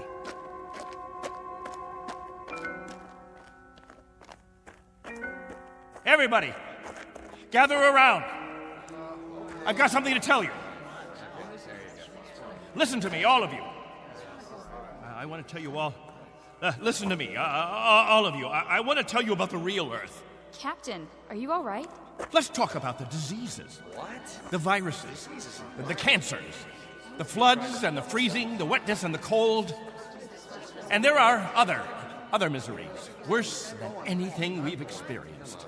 Hatred, jealousy, violence. Listen to me. It's an Earth we don't know. We can't leave here. We'd be committing suicide. We'd die of things we've never been exposed to before. We'd die of the loneliness that animals get in a zoo. Because we don't belong. We don't belong to his kind. Do you understand me? We don't belong there. Captain Benteen, why don't you let your children vote on it? Only if they know what's waiting for them. Only if they understand that Earth isn't any garden. It's never been, and it never will be. That's fair enough. I'll tell you what Earth is. The same as it's always been. It's a race struggling to survive, just as you have survived. Captain Benteen is right when he tells you that it isn't all a place of beauty. There may still be wars and prejudice and strife. I suppose there will always be jealous men and angry men and unforgiving men. But it has one thing you don't have. Every man is his own master. There won't be anyone telling you when to eat and when to sleep and when to meet, what to sing and how to play. Instead of heat, you may feel cold, and instead of thirst, you may feel hunger. But you'll be men and women. You won't be sheep. You won't be a kindergarten. And when you pray to God, his name won't be Benteen.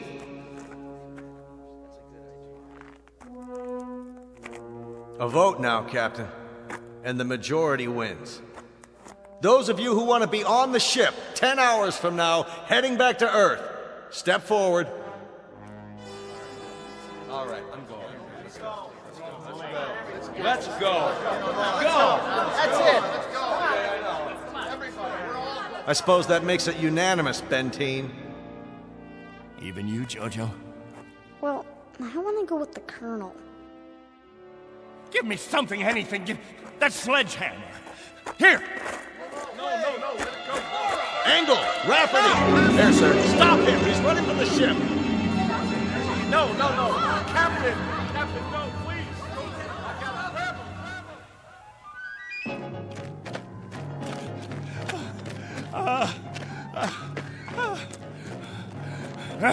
We'll see how far you get.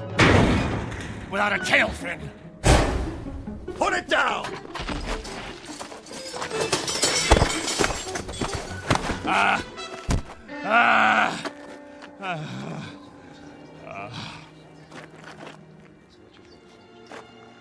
You all right, Colonel?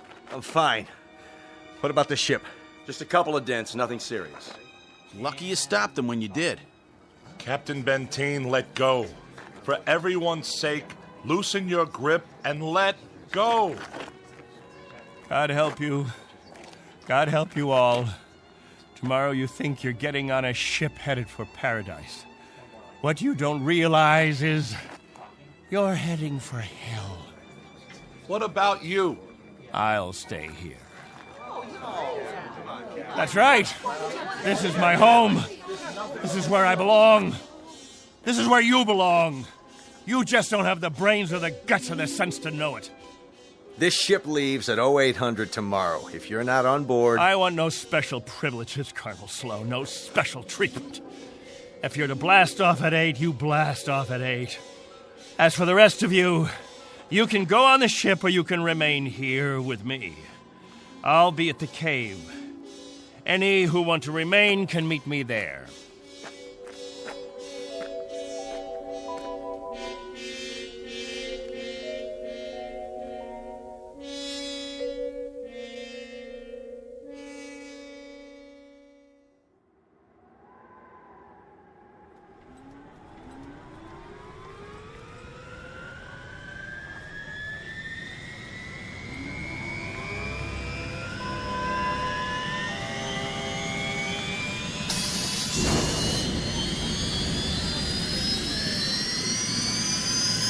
That's it, folks. The rocket's fired up. Everybody on board, single file. What about the captain? I'll give it one last try. Lieutenant Engel, see to the passengers. I'll be right back. Yes, sir. Where are you going, sir? To the cave.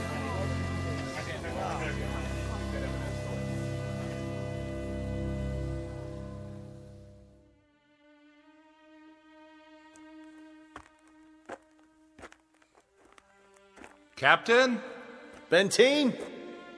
Benteen, we know you're in here. Please, let us talk to you.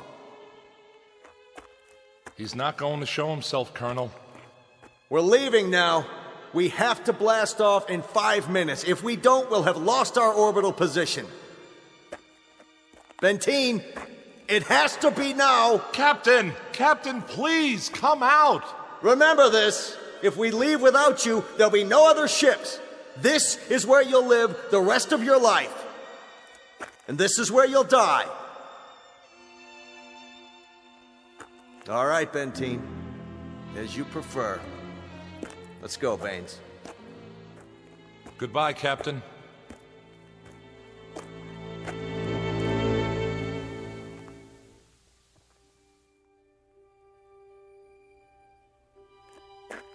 Hello, friends, all together at the meeting place. Any new business today? No? Jojo, I'll bet you want to hear about Earth. About the rivers and the seas, the blue skies, or the night, the stars and the moon. Which do you want to hear about this time? There's color on Earth, the change of seasons. And the wind brings the smell of the ground, the plants, the seeds, the roots, flower petals, sap from the trees, and the smell of the weather, the rain or the mist or the fog. And on the earth,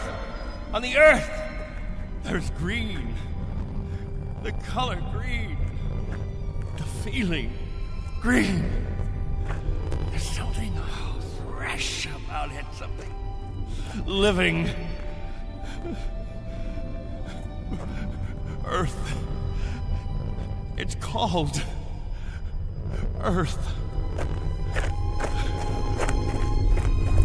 Don't leave me.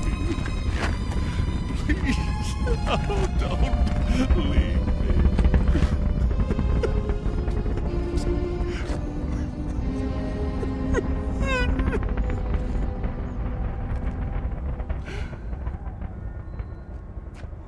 No! Don't leave me behind!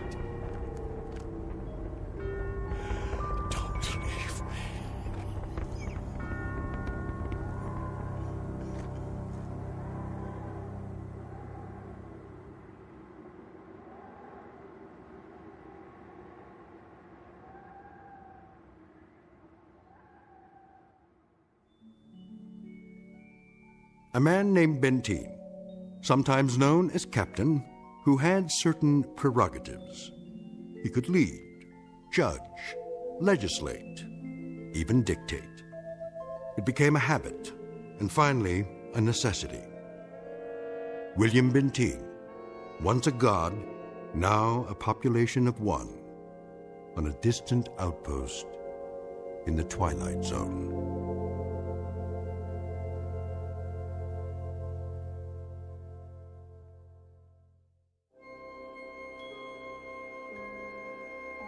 Hi, this is Carl Amari, producer of the Twilight Zone Radio Dramas. I'd like to take a moment to tell you about our official website at twilightzoneradio.com, where you'll get the latest news and information on these Twilight Zone Radio dramas. Plus, at twilightzoneradio.com, you can digitally download 3 free episodes or any of our episodes for only $1.95 each. In this age of ever-changing technology, we've decided to make these episodes instantly available to you by making the Twilight Zone Radio Dramas a digital download-only series. This means that this series will no longer be offered on CD. The CD collections at our website are now being offered while supplies last at buy one, get one free. So be sure to get your favorites before they're sold out. Be sure to visit us often, and I'll see you in the zone.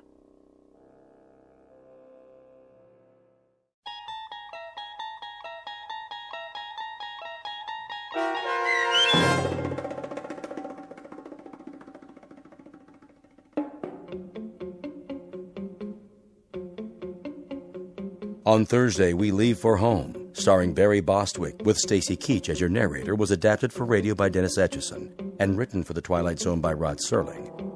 Heard in the cast were Mike Starr, Christian Stolte, Elizabeth Lido, C.J. Amari, Richard Hensel, Justin Kaufman, Kurt Nabig, Joby Cerny, Jennifer Joy, Meg Thalken, Tracy Hernandez, Jake Salins, Doug James, Jeff Lupetin, and Amanda Amari.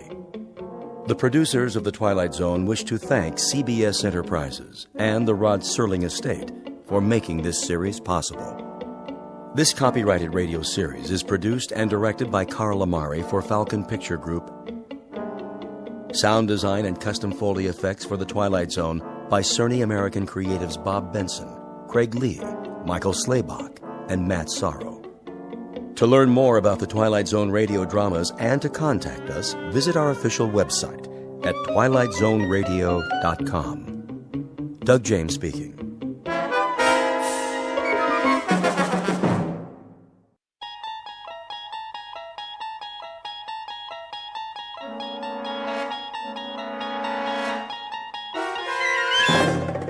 You unlock this door with the key of imagination.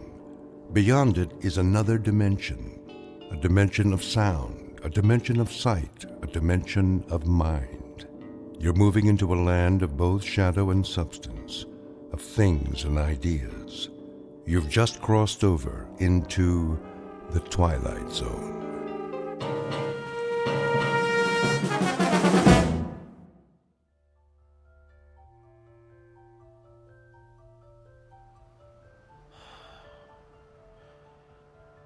You are totally relaxed, floating. You are in a deep, deep sleep and can only hear the sound of my voice. You are safe, relaxed, and at ease. Can you hear my voice, Alex? Yes. I would like to continue where we left off last week. Is that okay, Alex? Yes. Last week, you were telling me about a strange laboratory. Do you remember it? Yes. You described it as filled with instruments. Tell me about the instruments, Alex. They're metal and shiny. There are lots of lights. Tell me about the lights, Alex. Are they bright? Yes. The lights are bright. Are there people in the room, Alex? Aliens? Yes. There are aliens. Come on. Sir, please. I'm allowing you to sit in, but please do not interrupt. Fine. Sorry. Can you describe the aliens for me, Alex? Do they have big eyes? Yes. They have big eyes. And what did they do to you in the laboratory? Experiments. Uh-huh. What kind of experiments? I don't know. Were they medical experiments? Yes. Medical experiments. Oh, enough already. Sir, please. Okay, Alex. I think we're going to have to end our session now. I want you to wake up now. You are slowly awakening, feeling better than before. I will count to 3, and you will wake up. 1, 2, 3.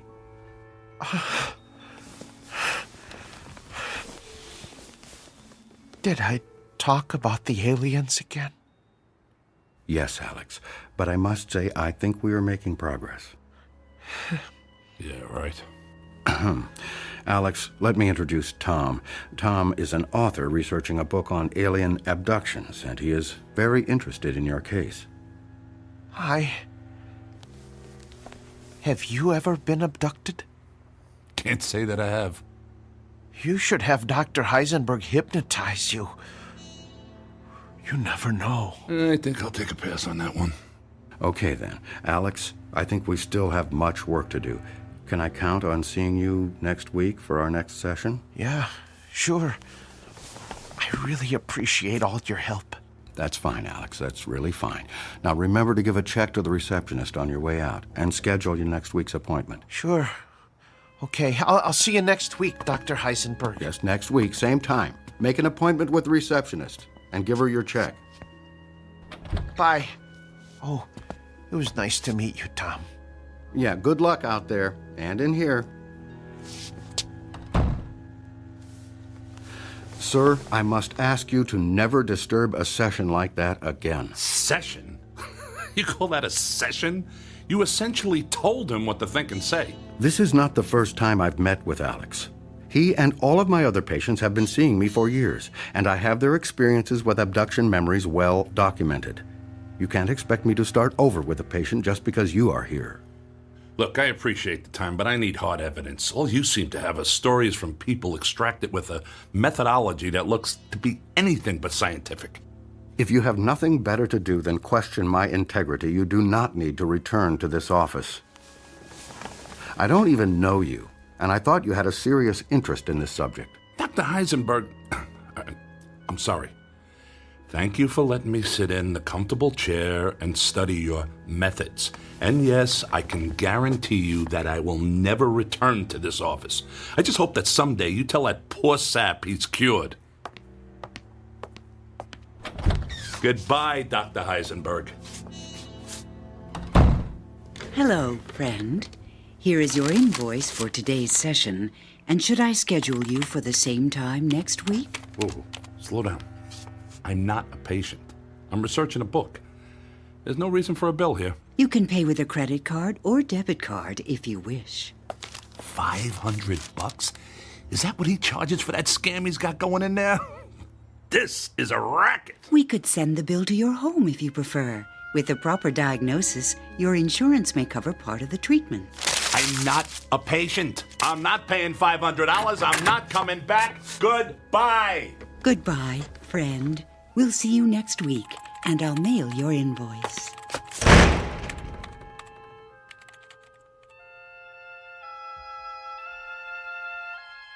Meet Mr. Tom Calkin, a bad writer with a bad attitude and good intentions who pens conspiracy books that no one seems to read.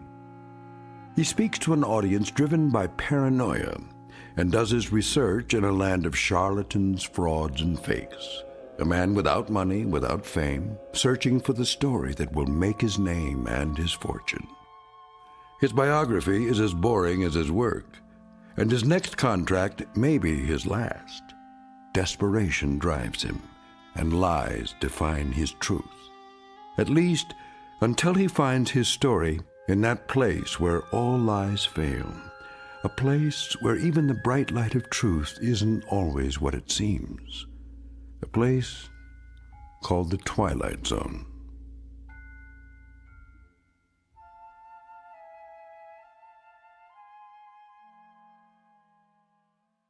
And now, The Twilight Zone and our story, The Walkabouts, starring Mike Starr, with Stacy Keach as your narrator.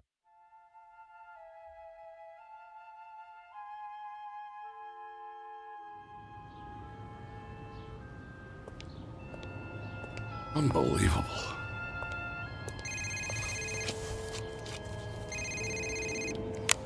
Hello. Tom, it's Maria. Oh, hi. Where are you? I'm sitting in your restaurant. We were supposed to meet today for lunch. Oh, sorry. It's been a stupid day. I'll tell you about it when I get there. Please, don't leave. I'll be here. Bye. Bye. How do I get into these things?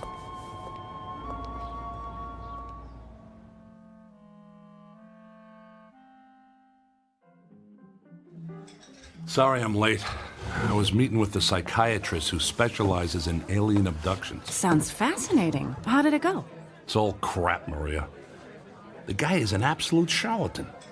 He's probably had more to do with creating the idea of alien abductions than helping the people who think they've been abducted. Okay, look. We've got a problem. I've edited many books in my time, but I have never worked with an author who made such big promises and delivered so little. Wait a minute. Are you talking about me? Yes. Look, you pitched us an idea for a book about UFOs, and you said you had some evidence that was going to blow the lid off of Roswell, UFOs, and everything people have wondered about and feared on this whole subject of flying saucers. And all I ever hear from you are stories about charlatans, frauds, and fakes. I mean, what is this hard evidence you supposedly have?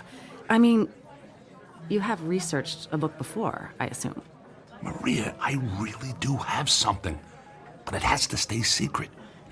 If anyone but you and I even know I have something in my possession, I'll have the government, the military, the CIA, and God knows who else after me. That's a great story, Tom, but my publisher is starting to give me a hard time. We've given you a significant advance. We've covered lots of expenses and heard nothing but promises. I don't care if you're an established author. It is time to deliver a manuscript. Speaking of expenses, I think I owe that psychiatrist $500. What? His receptionist said they were going to mail me a bill for $500. Okay, this is what I mean. All I ever get from you are excuses, apologies, and bills. Where's the manuscript and where's the evidence? Look, you're the one pushing me for this whole alien abduction angle. What do we need it for? That's the hot topic right now. I have to have that component. You're the one making this difficult, not me. I knew you'd say that. It's always about someone else with you, so I'm going to help you out. I found a guy you need to meet. I mean, if you can't find good sources, I'll find them for you. Who? He's a UFO researcher. Great. Just what the world needs, another UFO researcher. I'm only going to say this once. You are going to meet with this guy, and you will present your manuscript and evidence to me in 1 month. Fine. I'll meet with him. What's he do? He's a hypnotist. Oh, you gotta be kidding me. Have you listened to anything I've said? This guy is different. He goes out with small groups of UFO abductees, and they revisit the site of the abduction. He engages in hypnosis on site, in the field, and he has supposedly uncovered some hard evidence. He calls them walkabouts. Huh. Is he Australian? No. Oh, and let me guess. You're gonna publish his book instead of mine. He's not writing a book, but if you don't come up with something soon, I might ask him. That's good. That's a good one, because the last thing anyone wants to see is another boilerplate book about UFOs and alien abductions from your publisher. I'm getting a little cocky, and quite frankly, I don't appreciate it. Besides, my publisher sells what people want to read, and people read what we sell. Why do you think we're having this conversation? Look, you told me you had it all the evidence the world would ever need to know the truth about UFOs. Of course, you can't show it to anybody because it's so secret. But Tom, I'm telling you, if you didn't have so many books under your belt, I never would have bought into this. Is this how you've done all your books? Fine. I get it. I'll shut up. Who is this guy and where do I find him? His name is Tammuz. To what? Tammuz. It's pronounced Tammuz. Maybe if you show him your evidence, he'll show you his, and we'll all be happy. Okay. I'll get a hold of him. Do it soon, Tom, and show him what you've got. I'll call him today. Good. And I'll see you in a month with the manuscript. Deal. Is it possible for you to pick up the tab?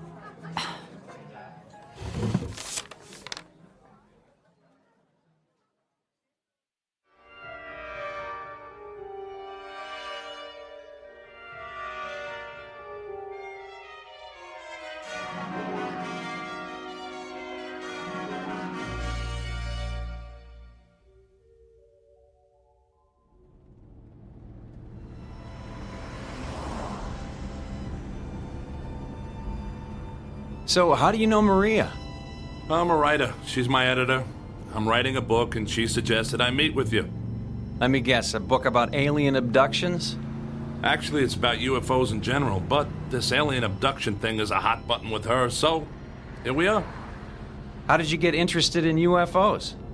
Actually, I never gave them a thought, until I had a little encounter. A close encounter? That's an understatement. Any abduction flashbacks? Nope. Wasn't that kind of thing. I was fishing, hiking actually, in the Rocky Mountains. That's when a meteorite flashed across the tops of the trees and hit the side of a mountain. Let me guess, it wasn't a meteorite. It sure wasn't. I climbed up there to get a look at it and could see it was metal and aerodynamic. I thought it was a jet. Figured I'd climb down and tell the police about a plane crash until I started to look closer at the thing. And that's when you saw a flying saucer.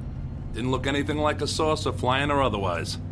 Just a tangle of mangled metal. But it sure wasn't a plane. That's when I heard a sound inside. I thought it was a survivor of the crash. It turned out, it was. A little gray man with a big head and large eyes? Didn't look anything like what you hear about. It was kind of mangled, actually. It stopped moving as I looked inside, and I could see pools of blood. Clear, blue blood. Sounds like alien royalty.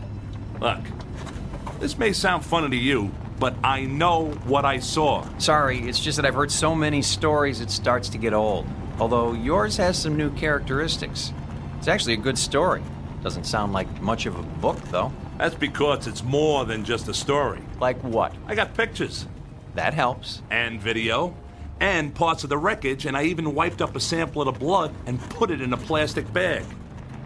In my freezer at home is a sample of alien DNA. In a box under the bed are parts and instruments from the craft. And on my computer are pictures and videos of the inside and outside of the craft. You're not making this up, are you? Nope. It's all real, and I got it all. Now, what do you got? What do you mean? That was a deal I made with Maria. I would tell you all about my evidence, and you would tell me all about yours. My friend, I don't think anyone on the planet has evidence like yours. Well, maybe at Area 51, but not in a box under a bed or next to the frozen pizzas in the freezer. Damn it, Maria! What? She told me you would help. That you would share your evidence. Let me guess. You got nothing. Hey, slow down, my friend.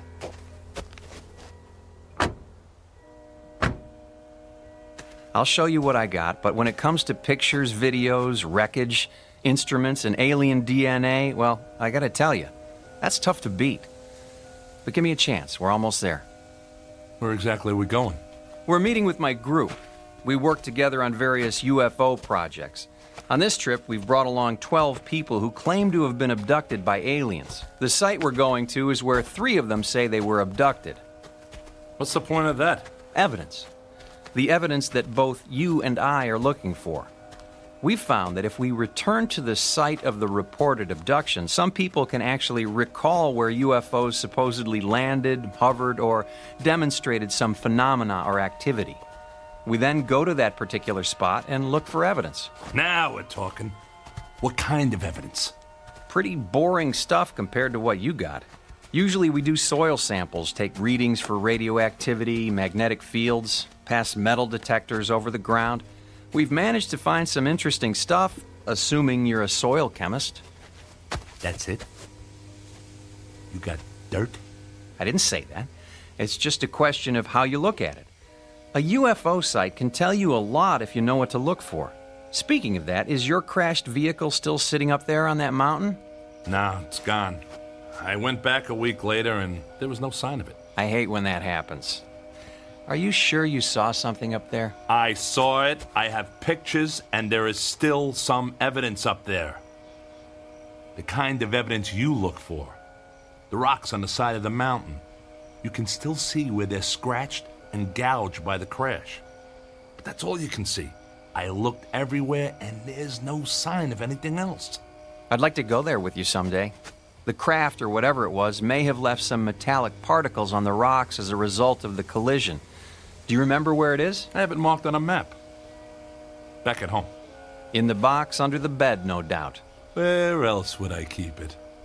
You're a funny guy, and obviously a man with a lot on his mind. I think you'll like this group of people we're about to meet. They've got a lot on their minds, too.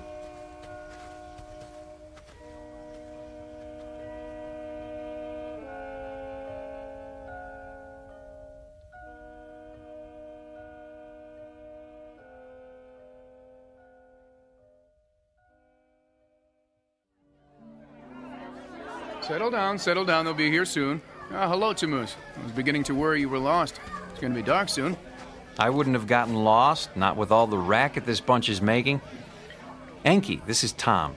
He's a friend of a mutual friend. Tom is writing a book about UFOs, and he's interested in our work. It's nice to meet you, Tom. We have extra tents for unexpected guests, and I trust you'll be comfortable. We're about to eat. Please, both of you, join us. Quite a setup you got here. You planning to stay a while? Some of us, although I'm sorry to say the abductees only last a day or two on site. It can be a bit overwhelming for them, especially for the 3 who feel they were abducted at this place. You know, I don't know how to tell you this, but I had no idea this trip would involve camping. Sorry about that. We'll take care of you. I think we might even have some extra clothes for you, although it's more of a jumpsuit. That's okay. I'm not planning to stay that long. Just long enough to see what you got. Fair enough. Let's have something to eat, and then we'll figure out how we're all going to proceed.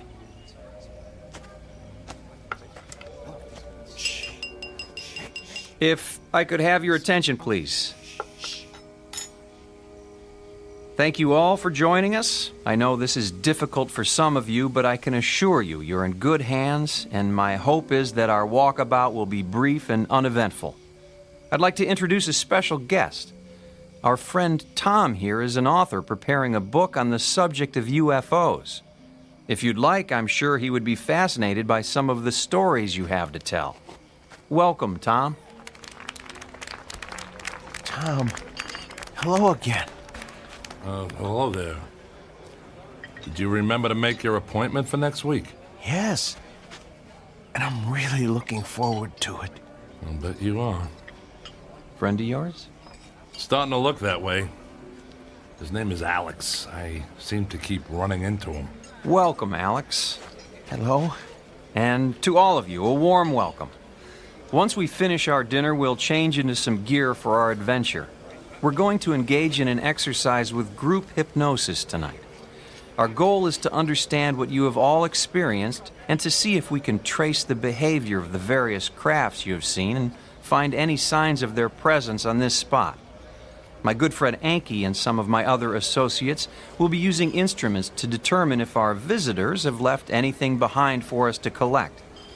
Let me reassure you once again, these walkabouts tend to be quiet and gentle affairs, and I trust this evening will be no different.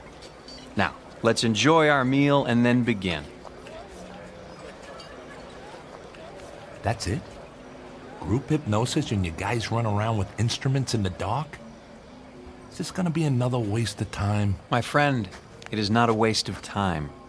I'm sorry you're in such a hurry and I can't help you with your deadline or your editor.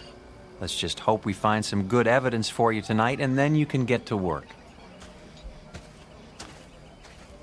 Tom, I've laid out some clothing on a cot in your tent. You can change when it's convenient for you. Right now sounds like a good time.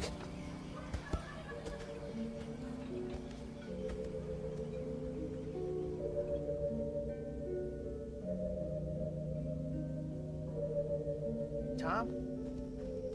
Hey, Tom. Wait up. Oh, it's you. Is this how you spend most of your time? Dr. Heisenberg recommended I try this form of therapy.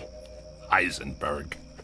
He doesn't seem like a guy who would want to lose a paying customer to a competitor. What? What are you talking about? That's not important. So, are you one of the people abducted from this place? No, I don't remember where my abduction happened. Dr. Heisenberg is trying to help me remember. I'll bet he is. Wonder how much that's gonna cost you.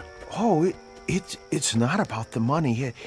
It's about finding the answer. Well, that's one thing we both agree on. Well, this looks like my tent. You doing the camping thing too? Oh, we all are. I don't think we have a choice. We walked here and I have no idea how to walk out. Yeah, I know what you mean. Some reason I don't like the way this is set up.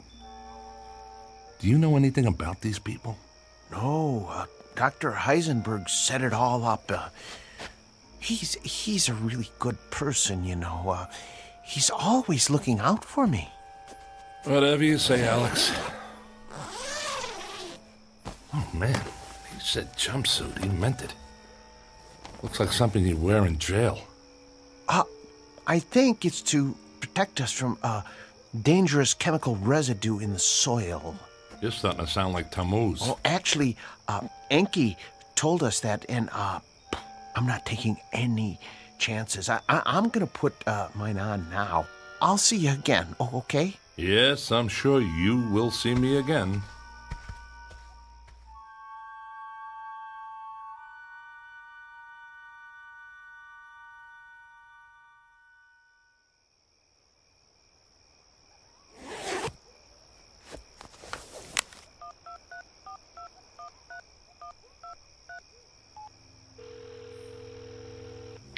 Hi, Tom. Were you expecting me to call? No, I saw your name on the caller ID. Did you show Tammuz your evidence? No, but I told him about it. That's why I'm calling. Maria, this guy's got nothing. He's as big a fraud as that quack psychiatrist I saw yesterday. And hey, you know what? These two are connected somehow. Hi, Heisenberg has lots of connections. He's actually somewhat famous, but obviously he didn't impress you. Yeah, obviously not. Look, Maria, I'm going to give this my best, and then I'll get right to work on that manuscript, okay? Are you all right, Tom? I mean, is everything okay? Yeah, everything's fine. I'll see you in a month, okay?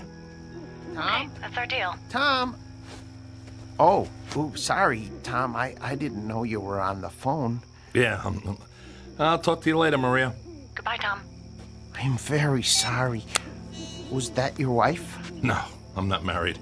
Someone I'm working with, maybe you've seen her. Her name is Maria. Maria? Oh, sorry. I don't know anyone named Maria. Yeah, but somehow she knows Heisenberg. Lots of people see psychiatrists. Yeah, the only thing is, I never told her the name of the psychiatrist I was meeting with, yet she knows his name. You sure you never saw a woman named Maria around the office? I don't know. You sure you don't know some way out of here? Oh, gosh, no, especially now. I mean, it's pitch dark out here. Yeah, it sure is. I feel like an idiot in this jumpsuit. Alex, I'll tell you what. What? I like you. You're a nice guy. It's a relief to hear someone say, I don't know, every now and then. Well, thank you. I don't have many friends. Yeah, sorry about that. It must be tough. Look, tomorrow morning, you and I are walking out of here. What? Going to be able to do that? Shouldn't we tell someone? I don't think so. Now, let's go get this over with. Who knows, maybe you'll figure out where your abduction took place. Oh, that would be great.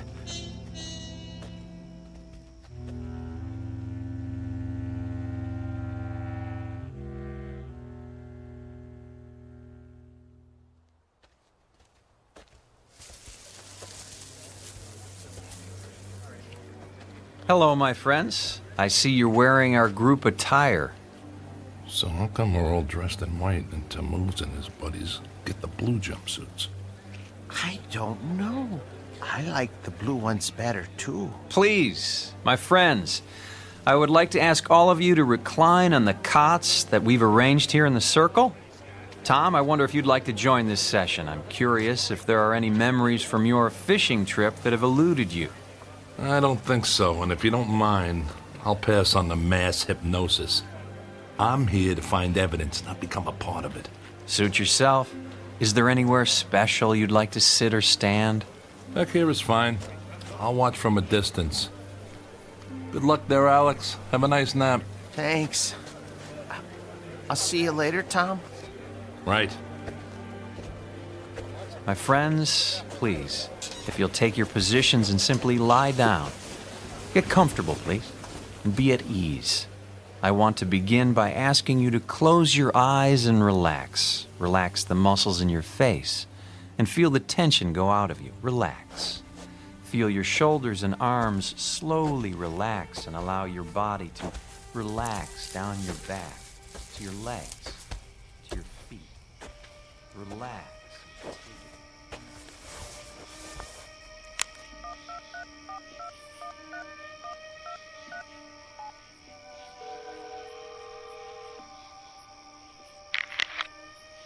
Hello? Maria, it's Tom. I know. Maria, I don't like this. What did you get me into? And by the way, how do you know Heisenberg? What exactly am I doing here, Maria? What are you talking about? This outfit is like a cult. There's no science here, and there sure isn't any evidence. And how do you know Heisenberg? Maria, I never told you his name, but you knew that's who I was talking about. And he's connected to this Tammuz guy somehow. Tom, you're starting to sound like a conspiracy nut. Maria, I am a conspiracy nut. I'm writing a book about UFOs, remember? You publish books about UFOs. Your business is built on paranoia. So spare me the lecture and tell me how you know Heisenberg.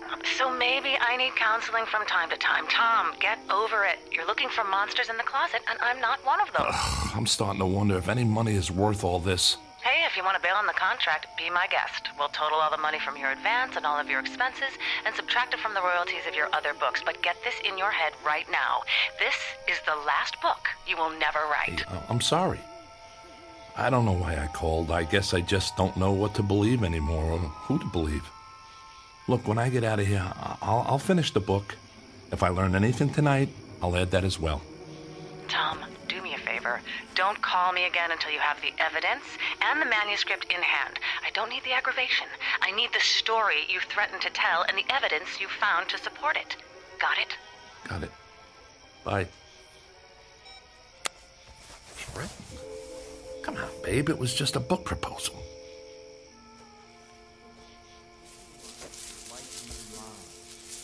Bright light lifted you. See it. Believe it. Know it is there. The light approaches and will take you up to where all is well. Tom! Tom! Alex? Is that you? Where are you? I'm here. In the bushes.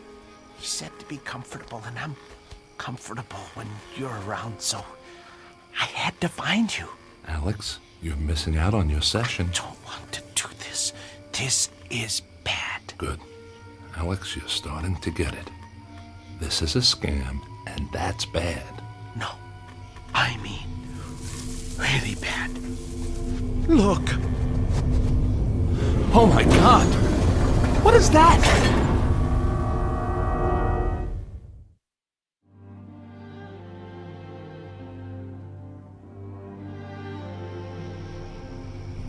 As the chariot descends to receive you, you will allow yourself to be lifted up. Feel yourself rising into the light.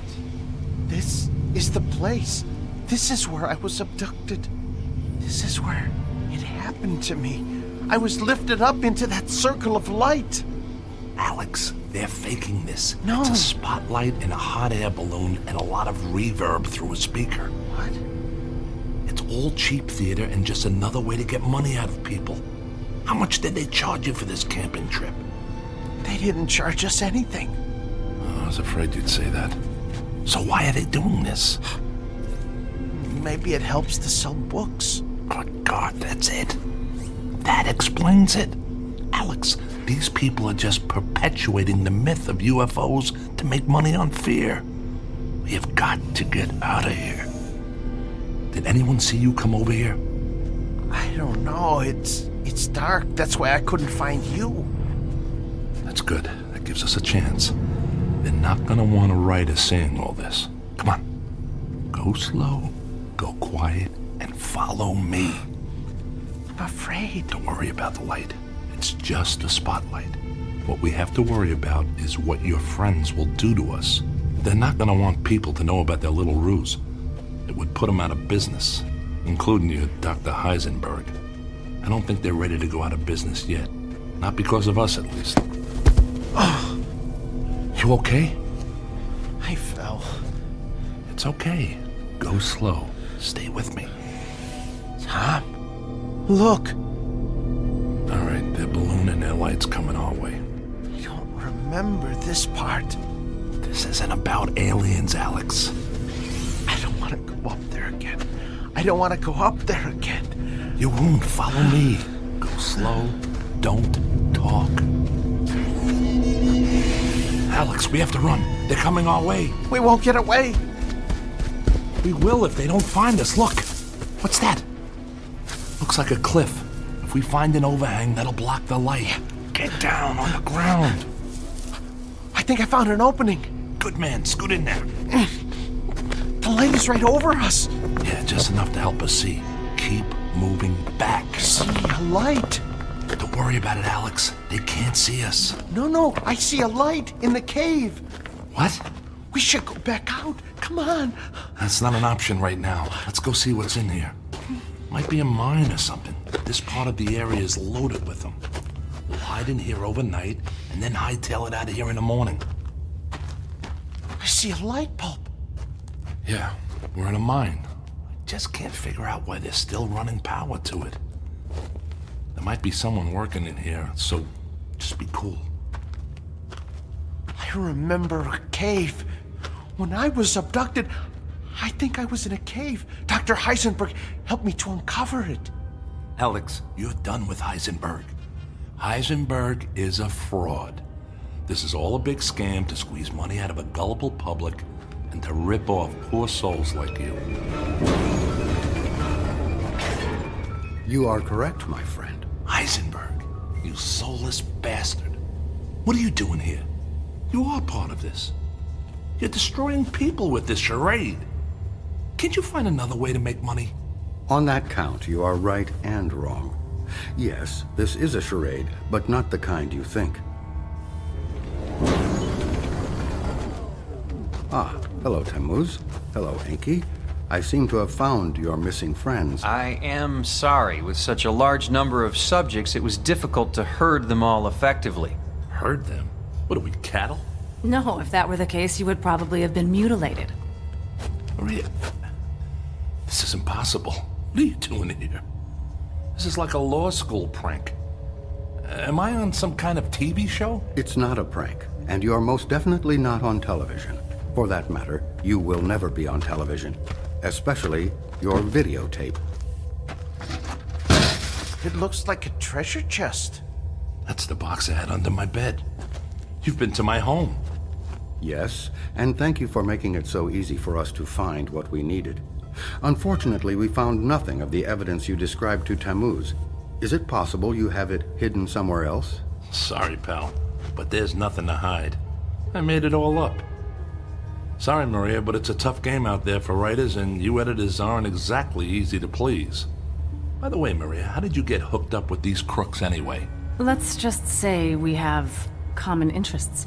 So, this is how you know Heisenberg? You're all part of a money-making machine that preys on paranoia. Your publisher, his practice.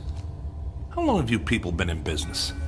Actually, we've been in business, as you say, for about 50,000 years. I must say it used to be much easier, but as your species and technology has improved, we've had to improvise some interesting new solutions to cover our tracks. You people are crazier than Alex. I'm not crazy. This is all real. Alex, you're going to be fine. I'm sorry that we had to use you in this way, but you have done a very good job. I don't know what I did. That's because you were under the influence of a very powerful hypnotic suggestion. Sleep now, Alex. Sleep. Alex! It's okay, Tom. Just relax. Tammuz, Enki, please carry Alex outside and send him aboard. It is his time. Who are you people? Well, for one, we are not people. We are, in fact, those aliens that you're so skeptical about.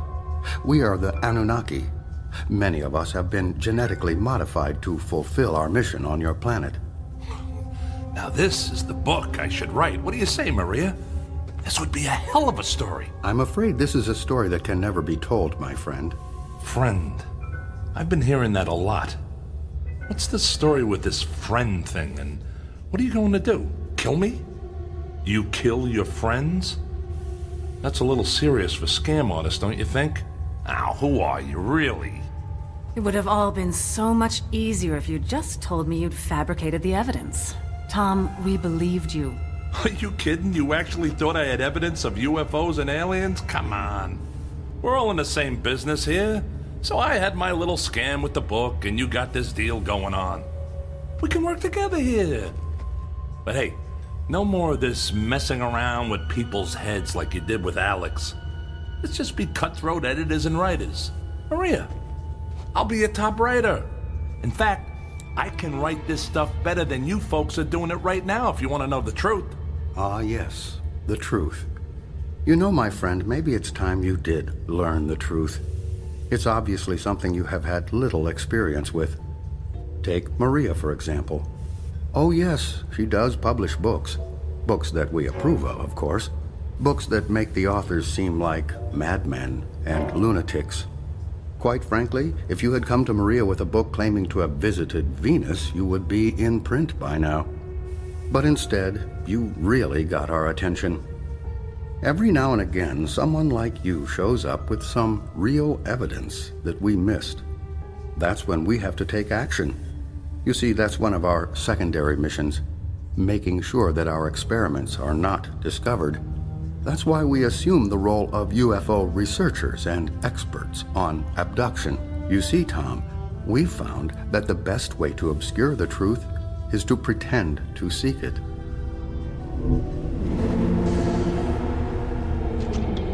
Well, it sounds like our friend Alex has made his final journey. That is actually our primary mission. We are harvesters, in a way. You're going to kill him, aren't you? That's what you do with friends. He may be gone soon, but his DNA will live forever. It's necessary for our survival. You too will live forever, Tom. You are one of the chosen now. You are now our friend. What are you, serial killers? You have nothing to fear, really. The whole process takes about 10 to 15 of your years. Alex was first harvested at a very early age, so his time is now. For you, you will still have some time left. It will be a time of some confusion, but all for the best, really. All for the best. You're going to kill me too? Like I said, you will have some quality of life for 10 to 15 years, and then, yes, you too will be harvested. Right. Harvested. But before I go, I have one question. Can I get an answer to one question? Sure, why not? After today, you will only remember what we allow you to recall as a new member of the abductee class. What's your question? It's just this. How many people will it take to pull out the fingers I'm about to bury in your throat?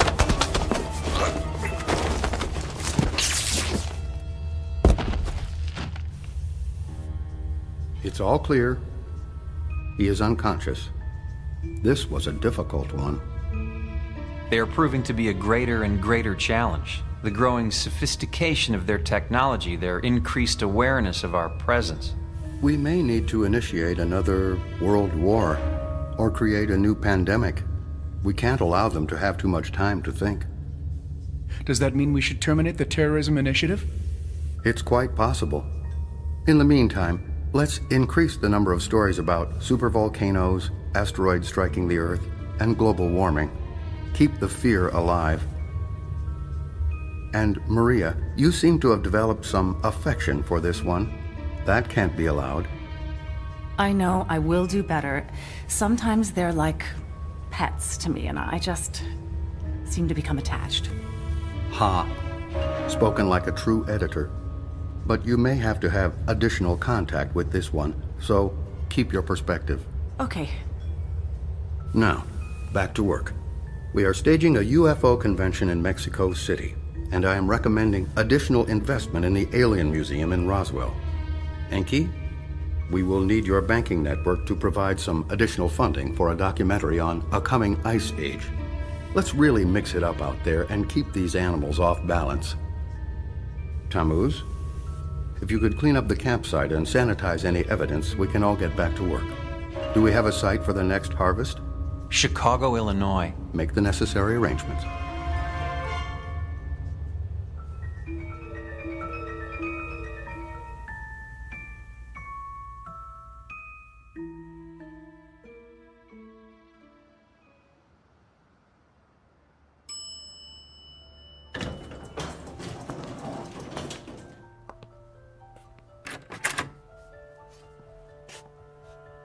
Hello, friend.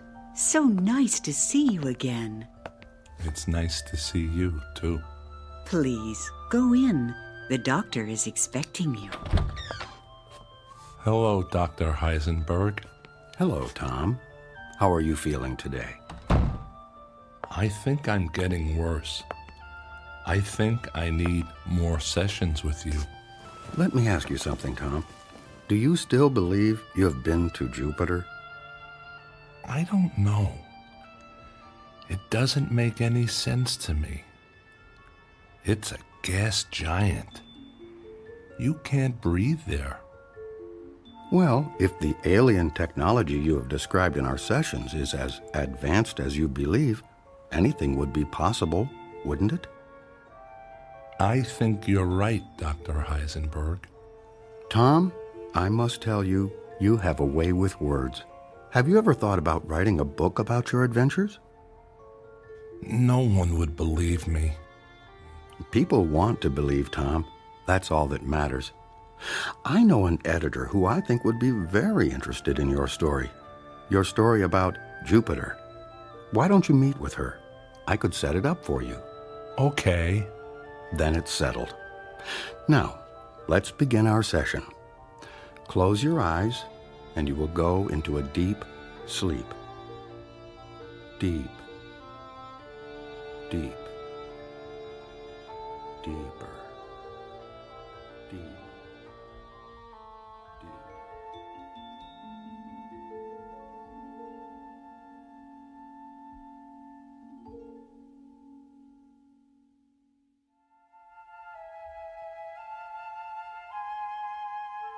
The evidence is in. The facts are fiction, and the truth has become a footnote to a lie. Is it possible that we are in fact alone in the universe? There may be a time when we wish we were, especially after a brief walkabout to that place known as the Twilight Zone.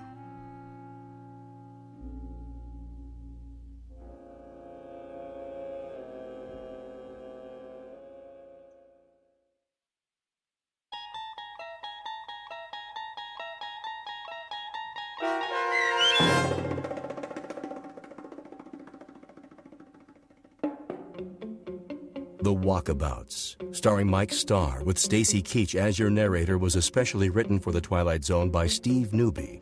Heard in the cast were David Pasquesi, Joby Cerny, Leah Mortensen, Richard Hensel, Linda Kimbrough, and Tim Dadabo. The producers of The Twilight Zone wish to thank CBS Enterprises and the Rod Serling Estate for making this series possible.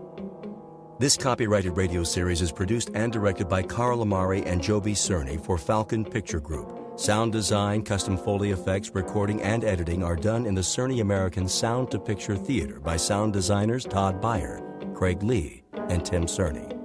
To learn more about the Twilight Zone radio dramas and to contact us, visit our official website at twilightzoneradio.com. Doug James speaking.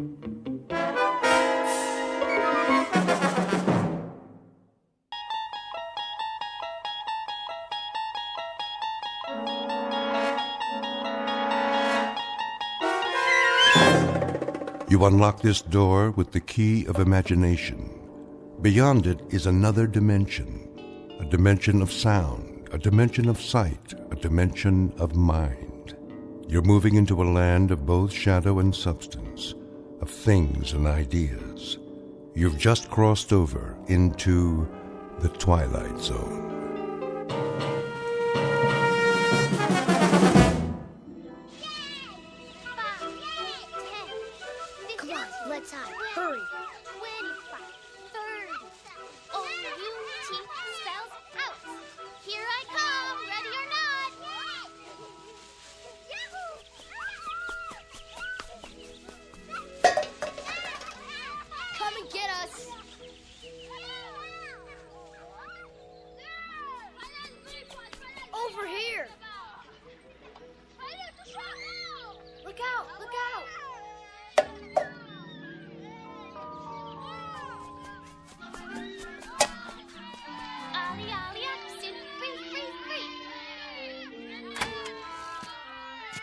Get away, you kids! I've told you not to play here. Go on now.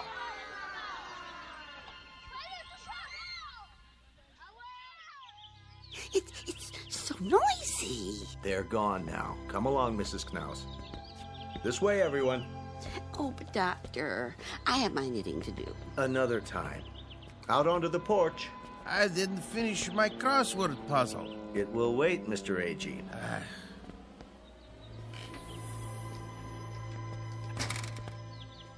Now then, isn't this a beautiful day? I don't know why we have to go. It isn't good to spend all your time inside. Everybody needs the sun once in a while. Even you, Mrs. Summers. I've had my share of the sun. Now I need my rest. We all do at our age. Where's Mr. Conroy? He's not feeling so well this morning. Well, I'm not either. What about Mr. Whitley? Why does he get to stay in? He's waiting for an important call. Watch your step. Nurse will bring the picnic baskets. Well, some of us may not want a picnic. A picnic, is it? On the grass?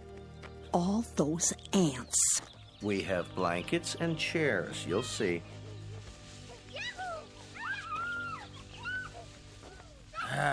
Darn those kids anyway. Hey, quit running! Stop it! Like wild Indians. They won't bother us. This way, there's a nice place under the trees.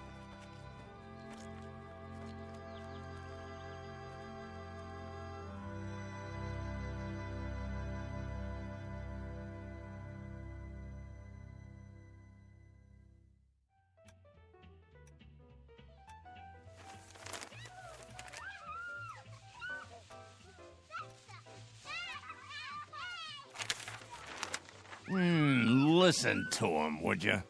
They're only children. They know they aren't supposed to play on the grounds. How can a body think?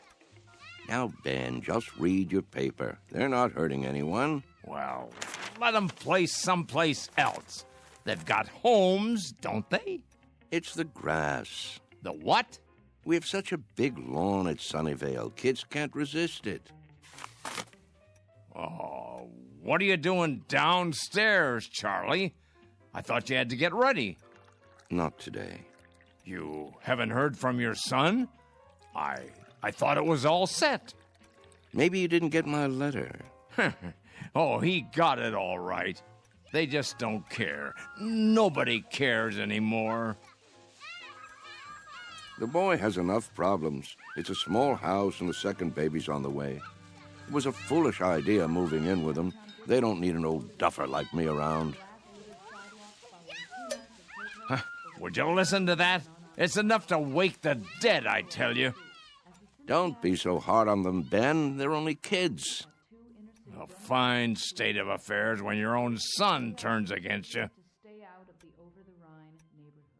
Technology stocks extended Mr. their Whitley? gains Wednesday. Mid positive views on the Center from Oh, there you are. Yes, nurse? You have a phone call. I do? I believe it's your son. Well, what do you know? Be right there. I'll tell him. Isn't that something? Guess he got my letter after all. I never get any letters. Or phone calls. Nope. You will, Ben, you will. Excuse me, I'd better get it before he hangs up.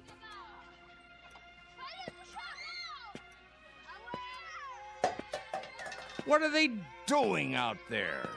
Don't be a grouch. It's Saturday. Perfect for kick the can. Perfect for what? We used to play it all the time, remember? No, I don't remember anything of that kind.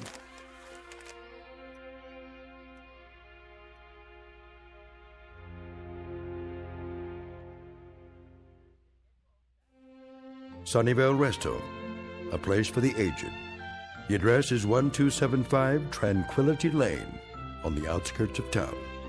It offers room and board, nursing care, and a kind of refuge from the world. Outside, a common game called Kick the Can. Very shortly, a man will have a choice to make. He can either die in this world or escape to another kind of refuge in the Twilight Zone. And now, The Twilight Zone, and our story, Kick the Can, starring Shelley Berman and Stan Freberg, with Stacy Keach as your narrator.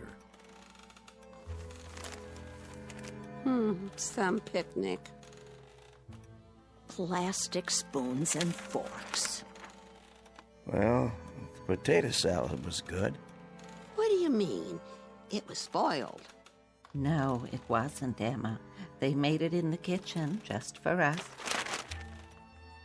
You must admit, it's better when it's fresh. I think I hurt my back sitting down. Oh. The ground was damp. It was. Bad for my arthritis. Will you people please hold it down? I'm trying to read. Oh, you shush, Ben Conroy. No one's bothering you. Easy for you to say. Where is Mr. Whitley?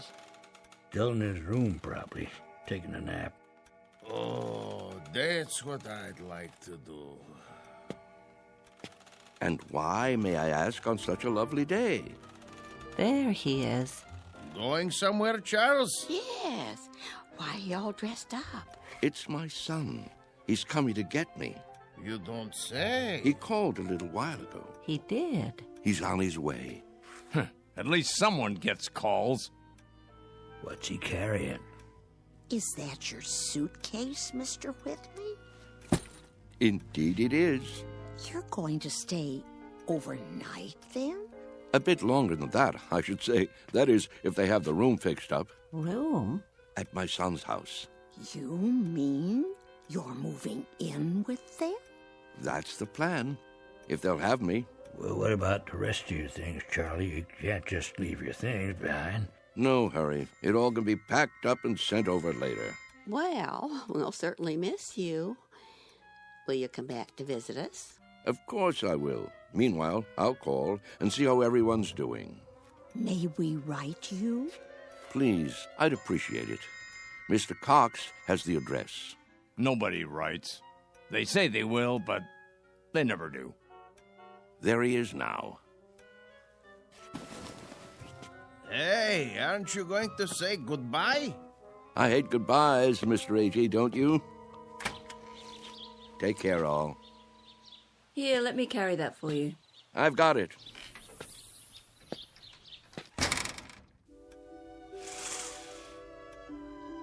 Who's that behind the wheel?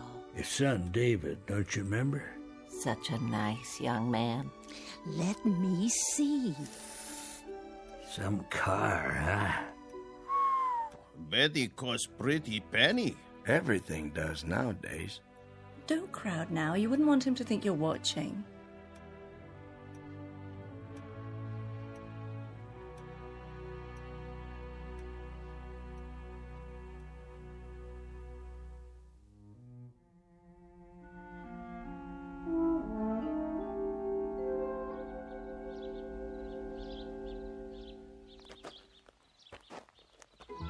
Hi, Dad. David, you're looking well, son. What's the suitcase for? Oh, just a few things for now. I don't understand. Wouldn't want to push you out of the house and home. What? Of course, I don't have that much anymore, but I suppose it could go into storage. Whoa. I think there's been a misunderstanding. There has? Get in. We need to talk. If it isn't convenient today, we can make it another time.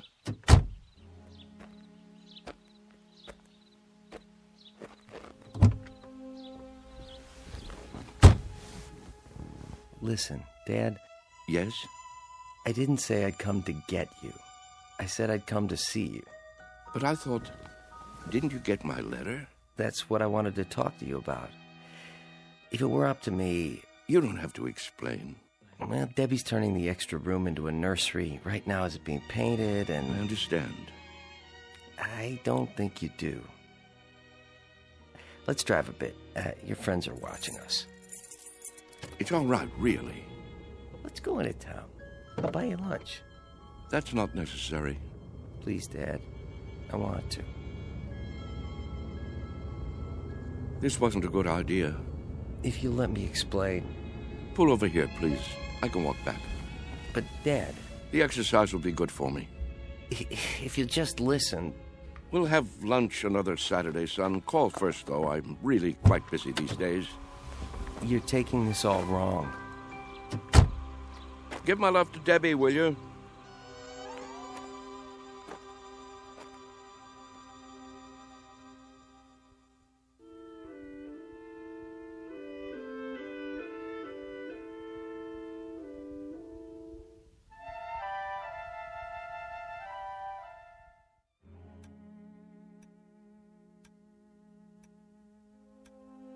What's he doing? What does it look like? He's coming back. I thought he said... Don't stare. It's not polite. Yeah, you're it. Gotcha. Hey, where'd our can go? That old man's got it. Hey, mister. What's this? Our can. Your can? Can we have it back? Could you have... Yeah, we need it. Oh, you do, huh? Yeah, we're playing a game. Yes. Yes, I remember. This is a good can. Nice and sturdy. It will take a lot of kicks. It will? You'll have to play by the rules, though. What rules? You know the rules, don't you? Hey, give it back. Please, mister? I'd say this can is just about the perfect size. Is he gonna keep it? Hey, mister, can we have our can back? You can get another. Any one will do. Tomatoes, beans, doesn't matter. You'll see.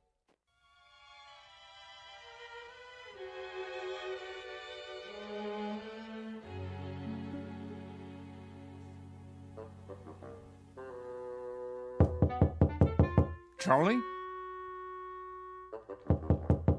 You in there?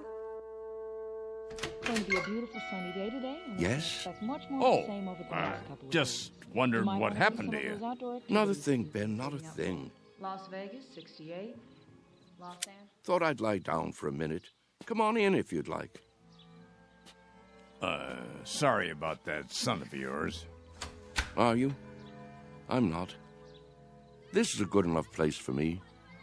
I don't know what I was thinking. Here, I'll close the window for you. Why? It's a beautiful day, don't you think? Oh, so much noise. Yes. What a great running and shouting. That's what you call it? Such a grouch. You can't stop kids from playing kick the can. It's in their blood, like statues or hide and seek, a ritual this time of year. You surprise me sometimes, Charles. And why do you say that? You actually brought that tin can up to your room? Must be filthy. No, it's not.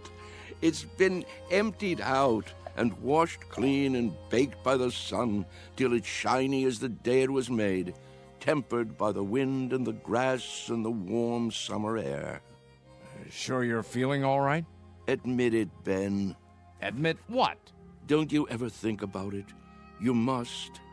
I don't know what you're talking about. All kids play those games the same as we did, and the moment they stop, they begin to grow old. Oh, come on. It's almost as though playing kick the can keeps them young. So that's what this is for. Magic. I'm not sure. Charlie, I'm worried about you. You're not yourself. Aren't I? You don't believe in magic anymore, do you, Ben? What are you talking about? But there was a time when you did believe in it. Never. We've known each other since I can't remember. Since we were tow-headed kids. You believed in magic then. Not me. Yes, you did. When we walked on different sides of the street lamp, you'd say bread and butter. When your baby teeth came out, you put them under your pillow for the tooth fairy. And when you went down the sidewalk, you were careful because you knew that if you stepped on a crack, you'd break your mother's back. Oh, you believed in magic all right. What is wrong with you, Charles? Would you like me to get the nurse? What happened, Ben? Where did the robbery take place? Robbery? A thief stole everything away when we weren't looking. Who was it, Ben? Was it time or something else? We grew up, that's all. Everybody gets older. Do they? Think, Ben. How can we be sure? Maybe there are people who stay young, only we don't know it. Maybe they have a secret that they keep from the rest of us. Now, Charles. Is there something kids know that they forget? That they want to forget? They say, when I get big, I'll be a fireman, or a detective, or an explorer. They wish so hard to get older that it finally happens. They get taller and stiffer and forget the magic that made it all possible. There is something wrong with you. I've never heard you talk this way before. Maybe the fountain of youth isn't a fountain at all. Maybe it's a way of looking at things, a way of thinking. Charles? Yes? Stop it. Stop what? You're an old man. Don't you understand? Your youth has been gone for 60 years. Well, what I mean is, you lived a full life, Charles. Don't go sloppy now. Don't spoil it by acting like a nut. But it's all so clear. It makes sense. It isn't too late to play kick the can. That's the secret. Can't you see, Ben? Can't you? I see a plain old tin can with dents in it. That's all. Then look again. This can is special. I'm absolutely sure of it.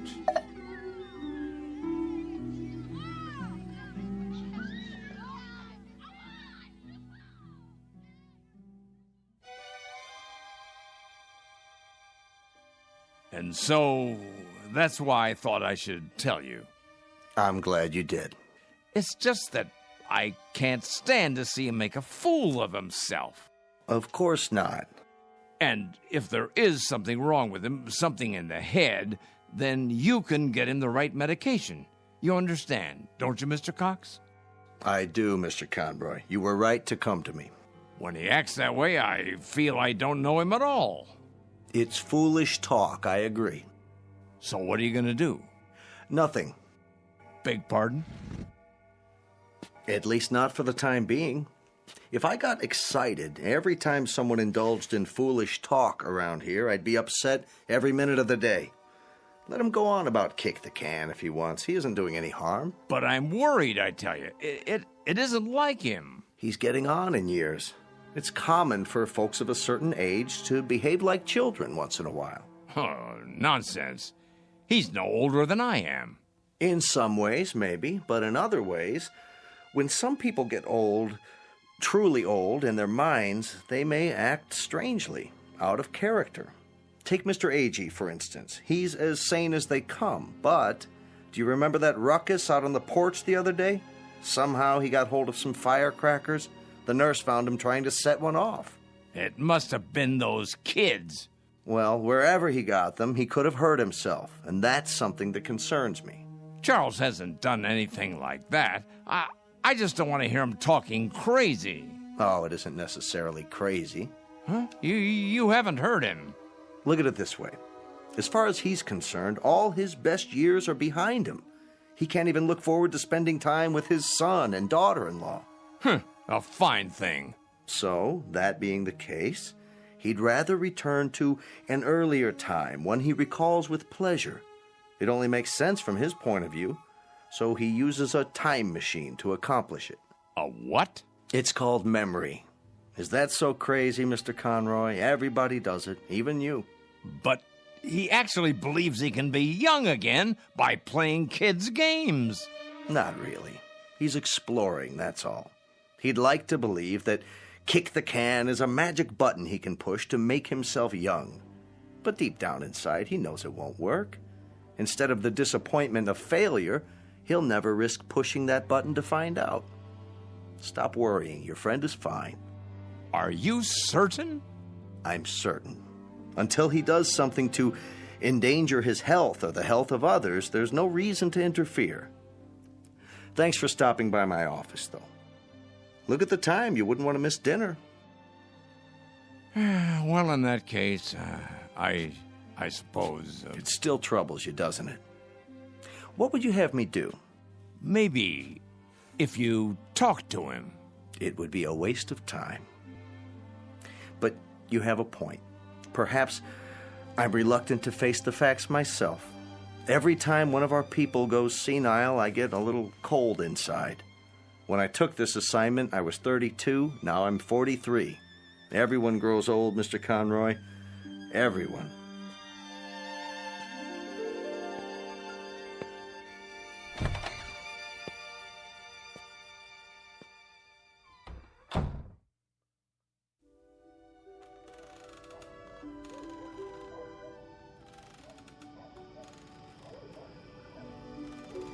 I think we should go in now. Yes. It turns chilly this time of day. Stay a while. We can watch the sun go down. I've seen enough sunsets, thank you. Hey, just the same. It's pretty sight. Puts me in the mind of back home. If we're going to stay on the porch, I'll need my sweater. Why don't you come inside with me, Mrs. Summers? Give me a moment to get my strength. There you all are. I wondered where you'd gone. Hello there, Whitley. Hello. We were just going in. Why? Before it gets dark. I have my programs to watch. What's wrong with you people? Wrong. Nothing in particular. Then show a little life. Aren't you the same ones who used to skip rope and hunt pollywogs and night crawlers when the sun went down? Why, I don't think so. Don't ring a bell. Well, I was. If you can't remember it, I'll remember it for you. The weather was just like this back in Wheattown of a summer evening. Right after dinner, you'd hear a banging of screen doors all down the block, and there we'd be, Stanley Maple and his kid brother, Wes, and Ben Conroy, and the Arvis girls, and some others whose names I can't think of. The air would be soft like this, children weather, and we'd come out with no coats, and we'd start shouting and play kick the can. Yeah, you're right. Everybody played that game. Absolutely everybody. Or catch, or hide and seek. Seems like a million years ago. I was fastest runner on the block. Were you? Sure was. When we played kick the can, I was never it. But now, ooh, look at these legs. I remember. Sure you do. But we all grow old. I miss the running most. I think if I could only run again, growing old wouldn't be so bad. I agree with that. That's one way to look at it. Maybe we can't run as far and as fast, but we can move about, and there are lots of trees and bushes. If the hunted are handicapped, so is the hunter. You can't be serious. He isn't serious. But I am. I was the fastest runner on the block. Us? Children's games? It's the secret, can't you see? The secret of youth. Well, now, I don't know about that. Look at this. What do you see? Ooh. What have you got there? Just what you think it is. The fountain of youth. The source of the Nile. Looks like a tin can to me. It's a good deal more than that, I promise. Take another look. Think, feel. Have you forgotten how? Have you all gone too far to turn back? Back to what?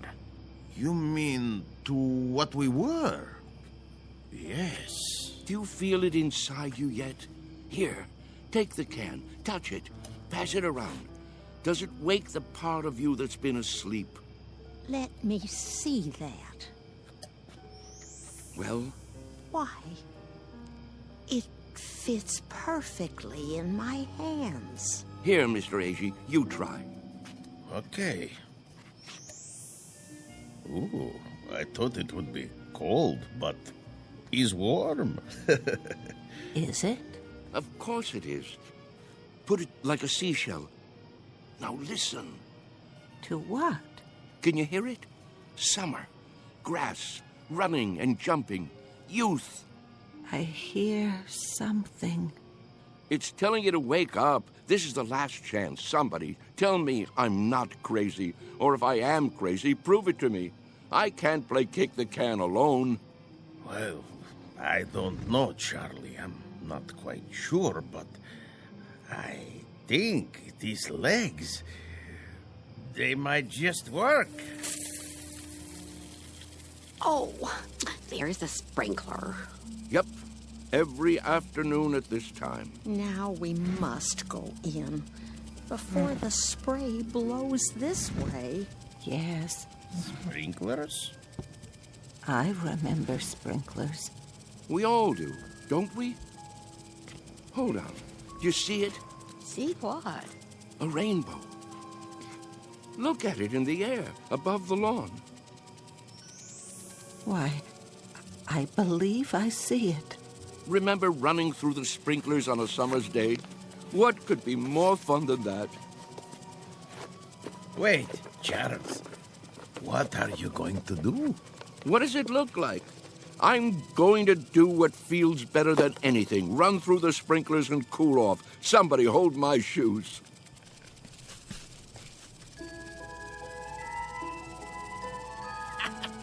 Well, look at him, will you? This way, everybody. It feels great. Mr. Whitley. Charlie, what are you doing? Come on in. The water's fine. Nurse! Nurse! Yes? Help me get him inside. Yes, Doctor. Don't worry about me. I'm having a great time. That's enough. He's soaked. Get him some dry clothing and put him to bed before he comes down with pneumonia. Right away. Ah, you're spoiled sports. That's what you are. I don't need any help. Don't be difficult, Mr. Whitley. Just come along. I'll get you a towel. What are you doing, Ben? Did you call them? It's for your own good, Charlie. You'll only hurt yourself. I thought we were friends. We are. That's why. This way. I'll bring your shoes later. All right, everybody. The party's over. But he wasn't hurting anyone, was he? You see, he's been talking to them. Pretty soon he'll have them believing it. I was afraid of something like this. Yeah, it's like he's gone crazy after all. I'll have him moved to the observation room in the morning. But, Doctor, to be all alone, that'll kill him. If I don't, he'll end up killing himself.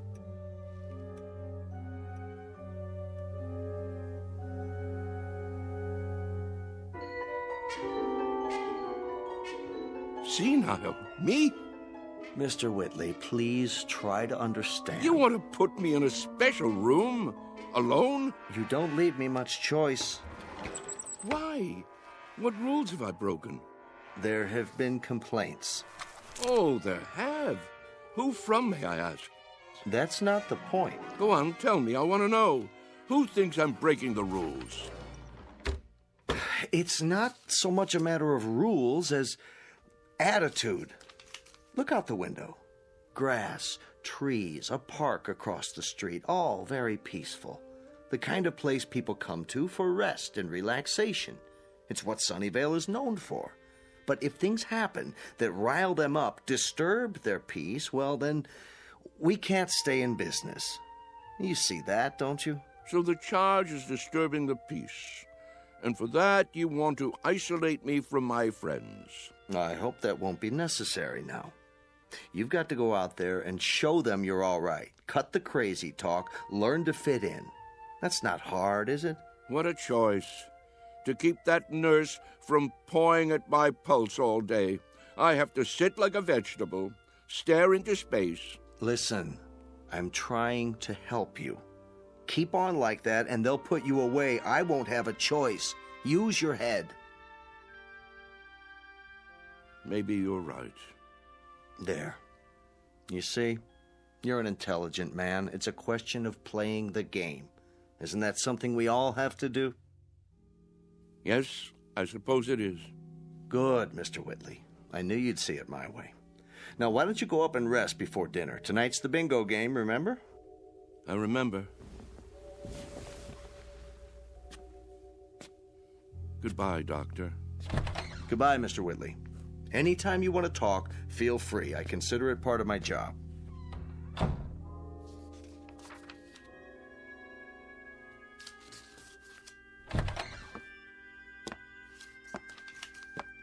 I made him change into fresh clothes. So I see. Thank you. Is he going to be all right? I think so. It must be quite a transition. Remind me of that when it's time, will you, nurse? Time for what? To pack it all in. Personally, I think I'd rather go back to the town where I grew up, instead of rooming with a house full of strangers.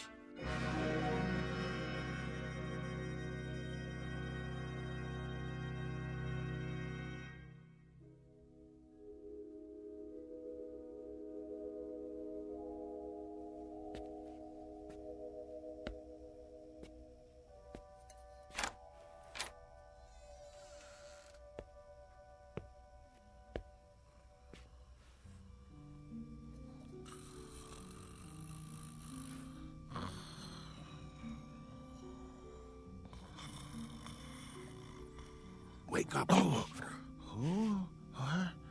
Come. Charles, what is it? Shh. Quietly. Come where? We're going to play a game. What do you have there? What does it look like? An empty tin can. We're going to play kick the can now?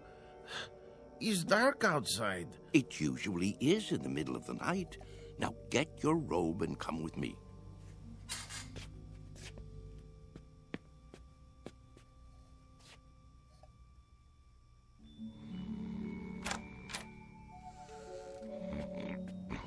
Mr. Freitag. It's us. What? What? It's time. We're all gathering downstairs. Why? Something important. It's a secret. What would Mr. Cox say? He'd say it was dangerous and foolish. He'd say it was crazy, and maybe it is. Maybe it's necessary to be a little crazy for magic to work. He'd say we'd be acting like children, but isn't that the idea? Only children can play kick the can. Now get the others. Freitag, wake Mrs. Summers. Elegy, you get Mrs. Wister and Mrs. Knaus. Let me see, who else? There's Mr. Carlson. Everyone? Everyone. Well, what if they won't come? They've got to. Don't take no for an answer. Hurry.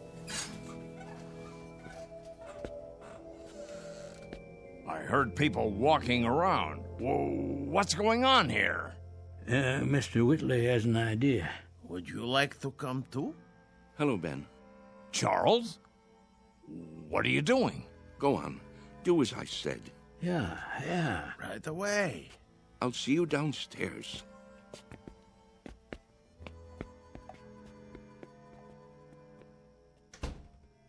You should be sleeping. Everyone should be. What's that in your hand? No, Charles, you can't. Who says so? It's against the rules. The devil with the rules. It's our last chance, don't you see? Ben, come with us out to the lawn. Me? Yes, you. Ben, we always did everything together. Let's not stop now. Even if you think it's crazy, come out and play. Come to your senses, Charles. You think I'm obsessed? You think I've got hold of one crazy idea and won't let it go? Well, haven't you? Maybe so, but where I have one idea that's strangling me, you have dozens. You're the one obsessed. Oh, nonsense. Is it? You're afraid of death, but you're also afraid of life. You think age gives you the right to stop growing. You've sealed yourself inside your shell, and you're afraid to poke your head out and look around. That's enough. You're afraid of a new idea. You're afraid to look silly, afraid to make mistakes. You've decided you're an old man, and that's what's made you old. I am old, Charles, and so are you. It's a fact. Facts be damned. Your bones are old. They'll break if you try to run with them. Your heart is old. Your lungs are old. Don't you get it? You're used up, worn out by a lifetime. Sit down, Charles, before you fall down. Go back to your bed. I can't do that, Ben. Charles? I've got to find out. Won't you help me, Ben? There is magic in the world. I know there is. When I fell in love with Mary and kissed her for the first time, that was magic. When my boy was born, that was magic. The moon is magic, and the stars. Friendship is a magic thing, too. Life is magic. Maybe I'm right, Ben. Can't you consider that? Maybe kick the can is the greatest magic of all. Well, what do you say? There's nothing to say. I just don't know how to get through to you anymore. Then I'll do it alone.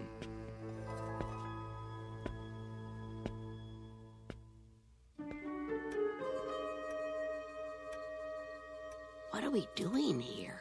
I'll catch my death. Now, you just wait. Mr. Whitley has something in mind. Yeah, something important. But what could it be? Don't you know? Don't you remember? Remember what? How it used to be. How we used to sneak out of the house after dark when the grown-ups weren't looking and the weather was like this. Don't you remember how we used to play kick the can? Everybody played in my neighborhood. A long time ago. A long, long time. Funny. It doesn't seem that long ago to me. I remember. Yes, I think I do too.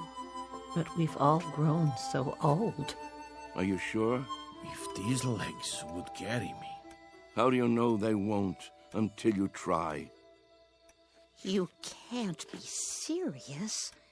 He isn't serious. But I am. You mean us? Children's games? What about the nurse? She's asleep.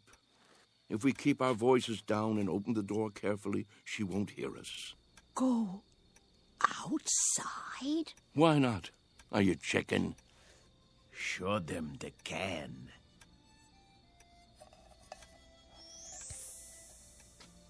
Where did you get that? From some kids. They've already broken it in. Well, are you with me? Or do I have to play kick the can all by myself? Who remembers the rules?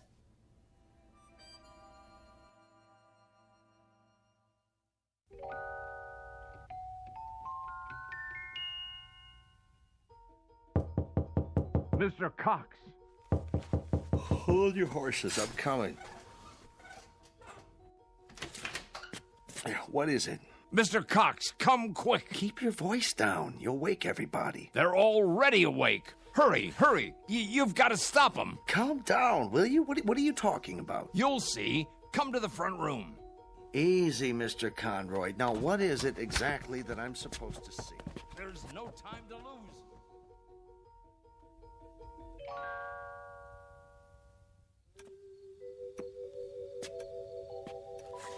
But there's no one here. Why is the door open? Because they've gone outside. Why would they do that? It's like I said, to play kick the can. That was just a crazy idea. Mr. Whitley's forgotten all about it. No, you're wrong. They really mean to play. Calmly, please. You mean now, at this hour? That's right, and it's all because of Charlie. Now I'm really worried about him. What'll happen when it doesn't work? He really believed it, see? That it would make him young. That's not the problem. What worries me is what will happen if he tries to run. He can't take the exertion. None of them can. 5, 10. Where? 15. Look, 20. the front lawn. 25. 30, 35, 40, 45, 50. Come on, I know. Ready or not, here I come. Come on, everybody, let's hide. This is gonna be good. Over here, hurry up. 85, 90, 95, 100. Ready or not? Where are they? Here I come. And what are these kids doing here? I told them to stay away. Look out! Round man's arrived. Maybe they're around the other side. I'll go check. Hey, kick the can over to me. Hey, Ben! Look at me! I told you it would work! Charles? Come on! You want to play? No, it can't be. Ben, you better hurry up, or it'll be too late for you. Charles! Yeah, hurry up, or it'll be too late. What is it? Do you see them yet? Gotcha. Is that... Here, you kids, how many times do I have to tell you, go home? Get out No, of my way. wait. What are you doing here this time of night? 1, 2, Charles? 3, you're out. Charlie? Sorry, Ben. I wish you could have believed. I gotta go. Charlie! Hey, kick it over here, over here. Charlie! Take me with you. My turn to kick the Get can. away and stay away. Mr. Cox, please. Last one over fences, rotten egg. Come on, let's go. I can't climb that Charlie, high. wait. Wait. Charlie! Hey, you guys, wait up. We gotta find the others. They can't have gone far. I bet Whitley's taken them down to the orchard. No. Why? Look all you want, Mr. Cox. You won't find them. Wait here.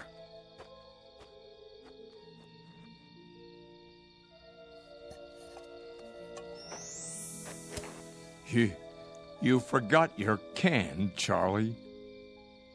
But don't you worry none. I'll keep it for you. Inside. In case you ever come back for it.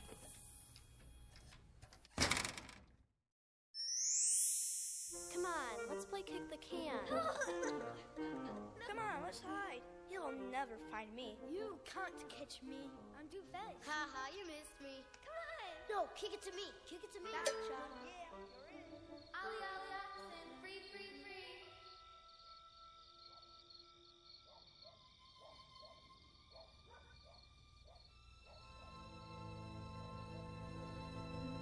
Sunnyvale Rest Home, a place for people too ancient to remember the fragile magic of youth. A place for those who have forgotten that childhood, maturity, and old age are magically intertwined. A dying place for those who have grown too stiff in their thinking to revisit the Twilight Zone.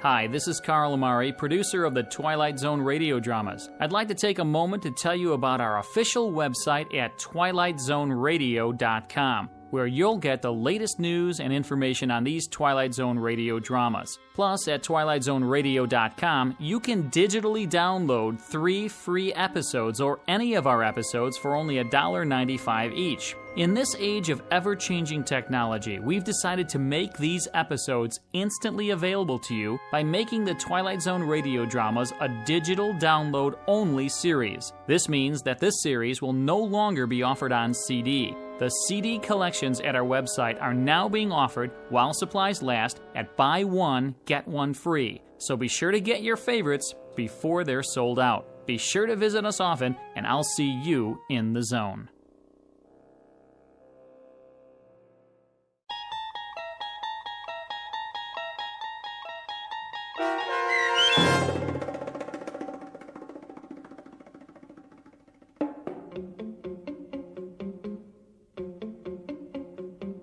Kick the Can, starring Stan Freberg and Shelley Berman with Stacy Keach as your narrator, was adapted for radio by Dennis Etchison and written for The Twilight Zone by George Clayton Johnson. Heard in the cast were Christian Stolte, Kurt Napig, Herb Graham, Joby Cerny, Doug James, Roz Alexander, Meg Thalkin, Renee Matthews, Sarah Wellington, C.J. Amari, Natalie Berg, Amanda Amari, Mitchell Hernandez, Julia Cosmos, Robert Gerdish, Matthew Gerdish, and Braden Looper. The producers of The Twilight Zone wish to thank CBS Enterprises and the Rod Serling Estate for making this series possible. This copyrighted radio series is produced and directed by Carl Amari for Falcon Picture Group and Westwood One. Sound design and custom Foley effects for The Twilight Zone by Cerny American creatives Bob Benson, Craig Lee, Michael Slaybach, and Matt Sorrow. To learn more about the Twilight Zone radio dramas and to contact us, visit our official website at twilightzoneradio.com. Doug James speaking.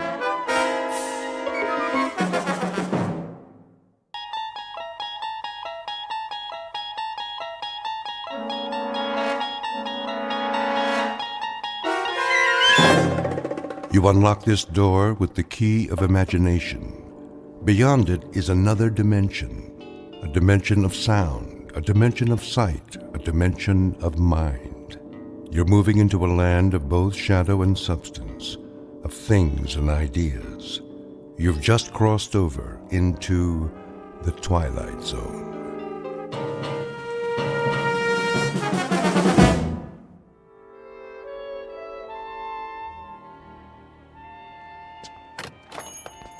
Yes, and will that be all then? No.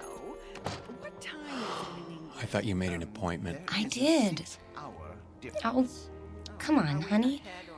You're not in that much of a hurry, are you? Yes. What about mad cow disease? Well, clear the room then. Tell them they're keeping the head of McClellan Enterprises waiting. Tell them that we... All right. You want to forget the whole thing? No, I don't want to forget the whole thing. I just want to get this nonsense over with. Send you a postcard. Oh, that would be wonderful. Bon voyage. Ta-ta. Yes, ta-ta. Come on. Hello. May I help you? Mr. Spirito? I am he. We're the Ransoms. My wife called for an appointment. Oh, yes. Please be seated. Now, where exactly do we intend to go? We intend to go to London. Splendid. Of course, you've been. Oh, no. Charming place. You have picked a rather bad time of year, though, but... Excuse me, we're kind of rushed today. I wondered if you'd... Certainly. Now, have we decided on an airline? No. Well then, if I may suggest... We're not going by plane. I beg your pardon? I said, we're not going by plane?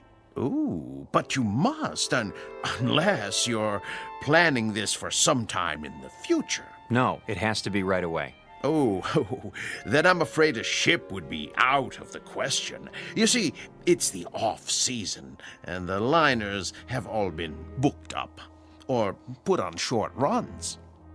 All of them? All the acceptable ones, yes.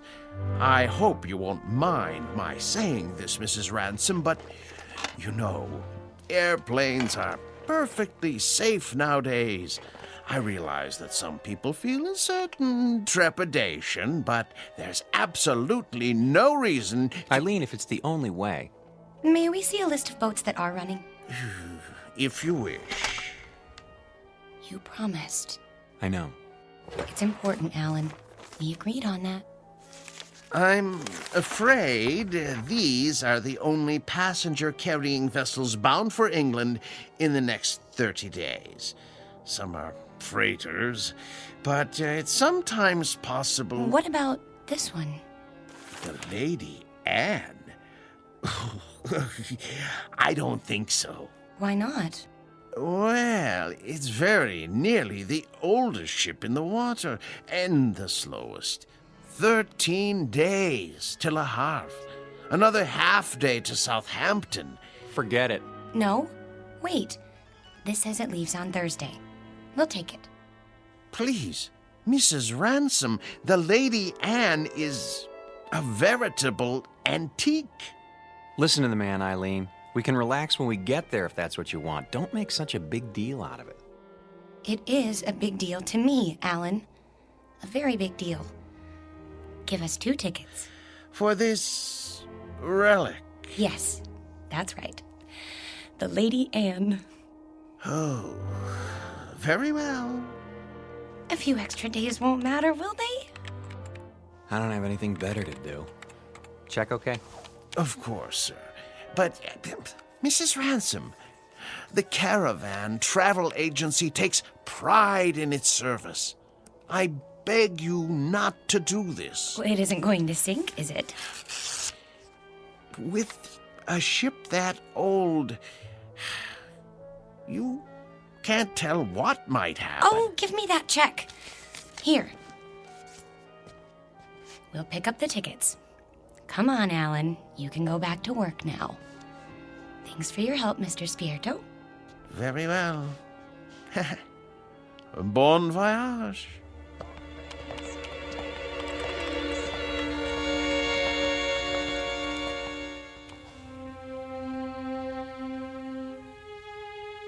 Portrait of a honeymoon couple about to embark on a journey. Like most newlyweds, they've never traveled a great distance together, nor have they become truly acquainted. But there is a difference. These newlyweds have been married for 6 years, and they're taking this honeymoon not to start their life together, but to save it. Or so Mrs. Ransom believes. She's not sure why she insisted on an ocean liner, except that it will give them some much-needed time together, even if it is the Lady Anne. The tickets read New York to Southampton, but this old ship is bound for a very different port. Its final destination? The Twilight Zone.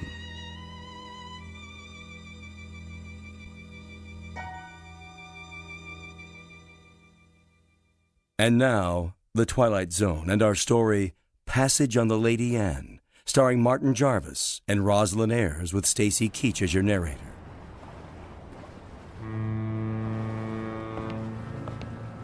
Perfect. A foggy night. Can't even see the ship. Where is everybody? Already on board. We're a few minutes late. I was ready. If you hadn't taken so long packing... There it is! Oh, Alan, isn't it beautiful? No, not it. She. The ship happens to be a lady. Sorry. She's beautiful. Indeed she is. Oh, yes. There's the gangplank, is that what they call it? Come on, Alan. I can hardly wait. We know from the descriptions we were expecting a cross between a kayak and the Flying Dutchman. You're seeing someone off? No, we're passengers. What? How's that? Passengers. Oh, no. No. I hardly think so. No, you see, this is the Lady Anne. Toby, please. You have no right to badger them. Be quiet, woman. Well... Now, young fellow. Look here, if you'll consult your tickets, I think you'll find there's been a mistake. I repeat, this ship is the Lady Anne. And I repeat, there's no mistake. Show me your tickets. Why should I do that? Call it curiosity. Do you mind? Go ahead, Alan. Oh, all right. Let's see. Mr. and Mrs. Alan Ransom, New York to Southampton. You're not going to read the fine print, too, are you? Well, they seem to be in order. Thank you. It's good to know that. Well, there must be an error. This is a private passage, you might say. A mistake in booking it. No, it's a terrible mistake. Come along, dear. But, Millie, I don't understand. I really don't. I said, come along.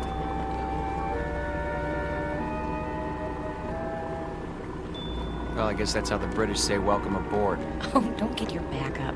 You'll be twice as cranky when you're his age. Bet we can beat him up the ramp. Not too late to turn back, you know? I mean, think of being cooped up with me for 14 days. I made a promise and I'm going to keep it. Isn't that good enough? Sure. Not very steady. Really gives you confidence, doesn't it? At least try to enjoy this. One moment, please. Your names? Ransom? Yes, I see it on the list. Do you want to see our tickets, too? Everything seems to be in order, sir. Stateroom 24, down that flight of stairs. Thank you.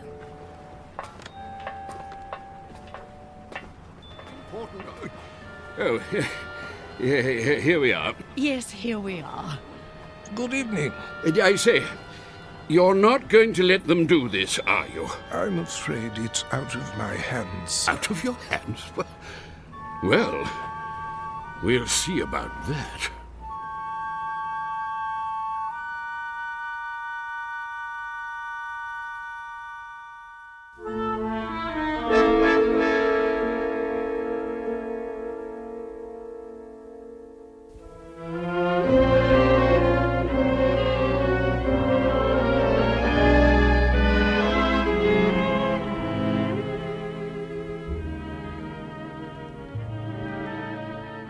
I hope they got the luggage on board. It'll be waiting in our room. You'll see. It better be. We're due to take off in 10 minutes. take off? Sail. Disimport. I think it's disembark. Alan, you have to admit, it's a real showpiece. Did you notice this carpeting? And the oil paintings? And brass everywhere. Great, where's the bar? I could use a drink. Number 24. This is it. What in the... Alan, look! It's like an old-fashioned drawing room with a tapestry and gold everything.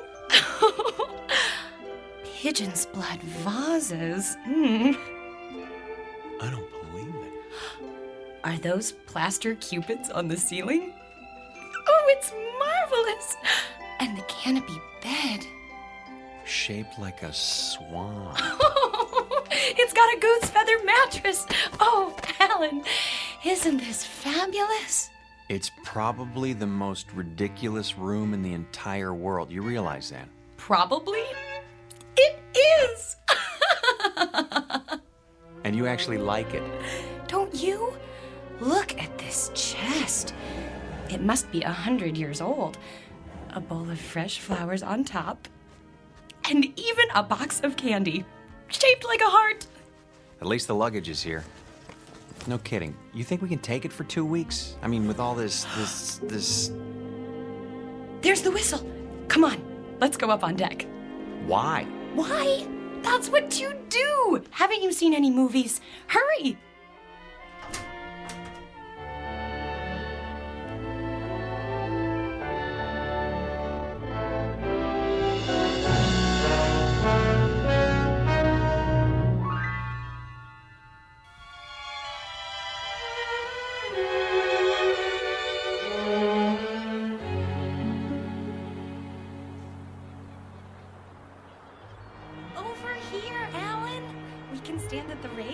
Those are the ones I mean, Burgess. Not the ones going with us. Yes, I tell you. Nonsense. Obviously a silly blunder. No, they have tickets. Calm yourself, Mackenzie. This needs to be settled at once. Very well. Here they come. Hello. Hello. How do you do? Oh, very well, thank you. Now then, no doubt you young people aren't aware that this is a rather, well, how shall I say, private sort of cruise, you see. Very tight. Dear me, yes, unquestionably a slip-up on the part of the, Look, mister, we're getting a little tired of this routine. Try to understand. There hasn't been any slip-up. This is our ship, and we are sailing to England on it. Her. What did I tell you? They're determined. This is bad news. Very bad indeed. Oh, really? For you or for us? Don't argue with them, Alan. See here. Please, this may seem odd to you, but we are actually trying to be of help. Yes, exactly so. You see, there are things you don't know about this ship. Yes. But what does that mean? Well, for example, it isn't common knowledge that... Burgess. No, Mackenzie. We've got to tell them. But... this vessel is over 50 years old. We knew that. Oh, but there are other things you couldn't possibly know, because you haven't had time to look. Such as? Well, she's falling apart everywhere. The deck chairs wouldn't support the weight of a baby. Yes, that's true. And the staircase is about to collapse at any moment. And the food, dreadful. It's positively poisonous. Ptomaine, you know. Yes. But the worst of it is the danger at sea. Those boilers, not to be trusted. They've been ready to burst for years. Oh, yes, for years. So you can see how impractical the whole idea is. There's just one thing. Yes? If it's such an awful, dangerous ship, What are you doing on it? What? Oh. Yeah, well, We're old. And eccentric. Well, yes. Well, we're young and eccentric. We like impractical things, the challenge and all. Besides, we think it's an absolutely charming boat. Last warning. They'll be pulling away the gangplank at any moment. Look, you'll be quite bored. We never get bored. Do we, Alan? Nope, not at our age. You're sick, then. Yes, you'll get sick. No stabilizers. She rides like a washing machine, I can tell you. Sounds like fun. I think I've heard about enough. Wait. I have my checkbook. What's that for? I am prepared to pay you double the amount of your tickets. This is ridiculous. No, I want to hear it. Pay us to do what? If you will abandon your plans, I'm sure you'll find another booking, something more suitable. That's a very generous offer. Yes, very much more suitable. Alan, you're not considering it, are you? Well, what do you say? Not a chance. Triple the amount, then. Yes, triple. No. Very well. I am forced to extremes. Sir, madam, if you will leave the Lady Anne at once, I will give you the equivalent of, let me see, 50,000 American dollars. 50,000 American dollars. Yes, which I will match. Well, I haven't got it all on me, but Making it a total of 100,000. Yes, 100,000. Well. You're talking my language now, gentlemen. Alan! Let's say pounds sterling, shall we? In pounds? Or better yet, an even $250,000 U.S. currency will be fine. No, that amount is completely unreasonable. I'm sorry. No. In that case... But... Sorry. Let's go, honey. You must reconsider. You don't understand the implications. Look, fella. Ever since we picked this tub, people have been doing their best to discourage us. I don't know why, and I don't care. But if you're worried about brash Americans crashing your cozy little tea party... No, it isn't that at all. Forget it. From now on, leave us alone. I'm proud of you. Thought I'd take the money, didn't you? Well, for a minute there, I didn't know. Oh, look! We're moving! Off to a great start. I could use that drink now. Me too.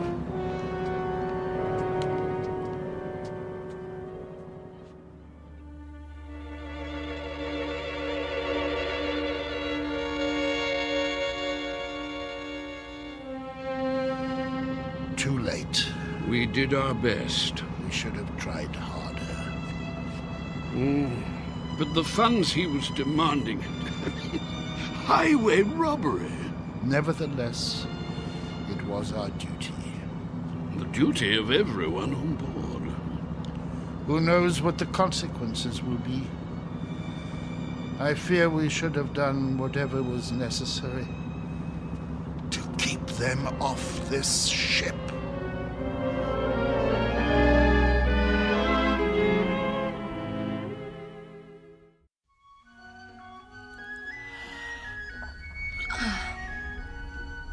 Alan?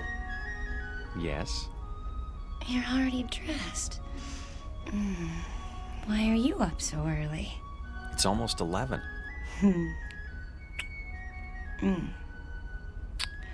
Don't tell me you're nervous. We're not going to let two cranky old men spoil our second honeymoon, are we? A lot more than 2.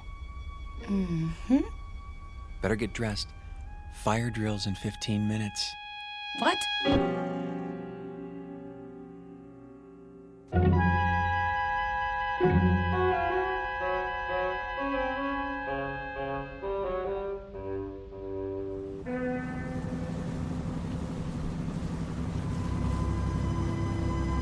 Honestly, you could at least tell me what this is all about. You act as if we're going to an execution. There. See for yourself. Look at all of them.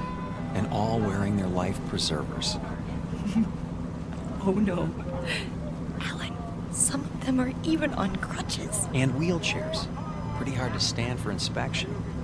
Is that what they're doing? Apparently it's a safety requirement. Well, there was the Titanic. I picked up a few more names. The Mackenzies, of course, and Mr. Burgess. How could I forget? The one on the end is named Van Vlyman. Next to him is Mr. Bristow. Cooey! Hello there. Care to join us? Yes, do join us. Hello. In a moment, Mrs. Mackenzie. You don't suppose that everyone else on this ship is... Everyone. I checked this morning. The youngest person I saw was 70. Oh, but that's silly. It must just be the first class section. There aren't any other sections. The entire ship is first class. You mean they're all? Show some respect. This group alone represents several thousand years. All for fire drill practice. Remember, Eileen, getting there is half the fun. Chin up. Your life jackets. Oh, thank you. Now then, as soon as you're all ready... I think the straps go over your shoulders. Like this? That doesn't look right. Psst. Do you need help, dear? Good morning, Mrs. Mackenzie.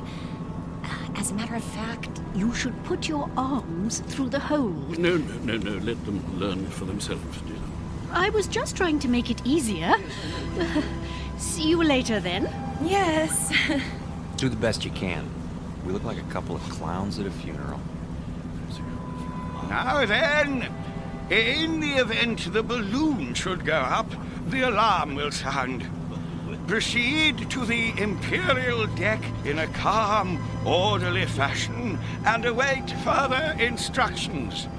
The groups will be divided in the following manner.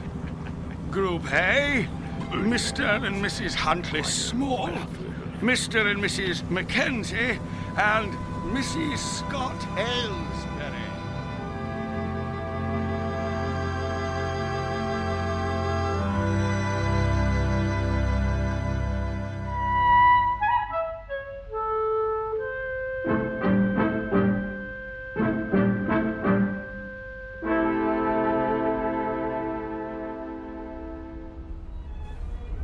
Here we are. The Imperial Lounge. Looks like we're in time for the noon orgy. Alan, I think it's elegant. Like a private club. That's the problem. We're not members. This isn't a ship. It's a floating rest home. Shh. You wish something from the bar? Do you suppose you could fix us up with 2 double martinis? Very dry? Yes, sir. Alan, I'm sorry. I didn't know it would be like this. But it doesn't matter that much, does it? We didn't want to mix with other people anyway. We wanted to... Stop saying we. If you'd listened to me, we'd be in London by now. And you'd be in a business meeting. Not necessarily. Yes. And it would be the same the next day and the next and... Oh, Alan, that's what this is all about. Don't you see? Your drinks. Thank you. Look, I know you've been unhappy, but do you think I enjoy working 28 hours a day? It comes down to the same thing, doesn't it? We never see each other. We never talk, or... I told you, after I close this deal, I'm going to start taking it easy. Which is what you said 2 years ago. You closed that deal, but it didn't make any difference. There were more deals. There'll always be more deals. Because that's all that matters to you now, isn't it? Bartender, another. Yes, ma'am. Try to control yourself. I have been controlling myself for 6 years, and I'm tired of it. I am tired of begging for little bits of your time. You're not interested in me anyway. You're interested in success. Fight your way to the top and then fight to stay there. Stop making a scene. Why? Does it take your mind off mergers and board meetings? No, it takes my mind off the fact that we're supposed to be on a trip together. Come off it, Alan. You're going to England on business. I happen to be along. That's all. Why? Because I insisted. If I hadn't, you'd have gone alone. Isn't that true? Admit it. I can't talk to you when you're like this. You made me like this. Because the truth is, you don't care anymore. I was stupid to think that a few days together would make a difference. You're a flaming success now. Alan Ransom, the financier. And I'm the nagging wife who doesn't understand. Eileen, please. What's the matter? Are you afraid they'll catch on? Don't worry. They think we're a happy couple, made for each other. Shut up. Yes, sir. Well, when this tub finally gets there, you can relax. Because I'll be leaving. That might be a good idea. Oh, it is. You'll have all those nice deals to keep you warm with no silly woman around. It should be marvelous. It will be. For now, I'll be on deck reading the Financial Times. Here's for the drinks.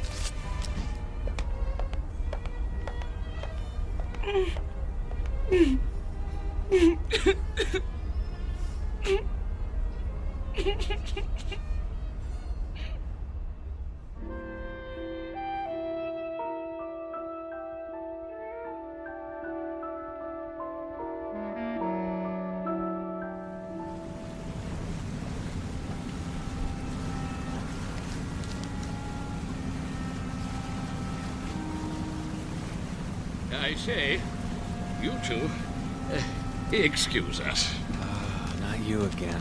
Well, yes. Not really. How do you do, dear?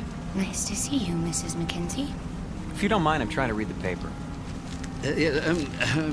My wife, Millie, yes. I say my wife, I mean we would very much like you to join us for tea, if you'd be so kind. Because I'm wearing my tweed jacket? Eh? Hmm? No, no. Not tweed jacket. I see. That's I see. Very British. No. We simply wanted to chat. Is it a date then? We'd be delighted. In about an hour? Yes, in the Imperial Lounge. We'll see you there. And thank you. Not at all. An hour, then. Jolly good. Looking forward. Why did you do that? Because you and I don't have anything more to say to each other. You know it's true. We're finished. But you said it yourself. We're stuck here. So we might as well call a truce for now and make the best of it. Agreed.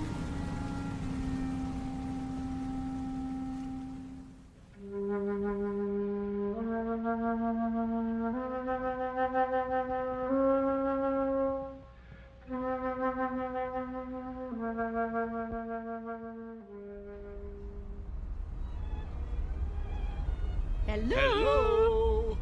Over here. Hello again. My dear. So glad you could make it. Charmed, I'm sure. Do sit down. Do sit down. Not at all. Nasty day. What? Now look. The reason for this meeting, apart from the pleasure of your company, is Go ahead, Doobie. Yes, thank you. Millie, that's my wife, Millie pointed out that we've all been, something less than hospitable to you, if not rude. And so I expect I ought to apologize. And do you? Oh, yes, most sincerely. But you see, there is something more important. Good news, in fact. Yes, we've been talking the whole thing over, and we've decided that you won't have to leave the ship after all. We won't? Say, that is good news. We were afraid we were going to have to swim back, and it's had us sick with worry. Really? No. I see. I see. Very good. No, I'm sorry about that, my boy. But we were quite concerned, all of us, as I dare say you gathered. You see, it simply hadn't occurred to us that an outsider would ever want to travel on the Lady. The last time she took on a new passenger was Well, according to Captain Prothero, it was some 16 years ago, so you can understand. Yeah, but never mind that. It's all settled now. What's all settled, Mr. Mackenzie? Oh, no, we'll get to that in good time. You simply must forgive us. We can't have been very good company so far. Well, frankly. Yeah, the point is, we spent a good many fine hours, Millie and I, my wife Millie, on this old, scow. And when we heard they were going to retire her, well, it seemed right somehow that we should join her on her last return voyage. Yeah, absolutely. And the same is true of the others. Yeah, well, the other people. Yeah, and that's what accounts for the number of senior parties aboard. We didn't understand. No. And you still don't, really. More tea? It's quite bracing. Yeah, I'll go. Yes, one thing that hasn't changed. Yes, tea is still the best in the world. What about the others, Mr. Mackenzie? What, the others? Oh, yeah, yes, like us, as I said. Sentiment, you know. Of course they know, Toby. Why else would they have chosen the Lady Anne?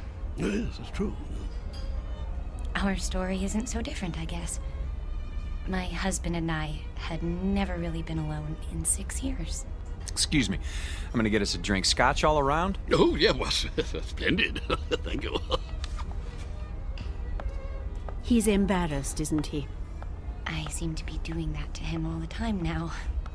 You were saying the two of you hadn't been alone? Well, he's a busy man. You get wrapped up in things if you want to be the best, and I don't know. When I heard he was going on a business trip to England, I made him promise to take me. But that doesn't explain the Lady Anne. No. No, I suppose it doesn't. Mostly it was the time. More days together. And, well, it just seemed kind of special.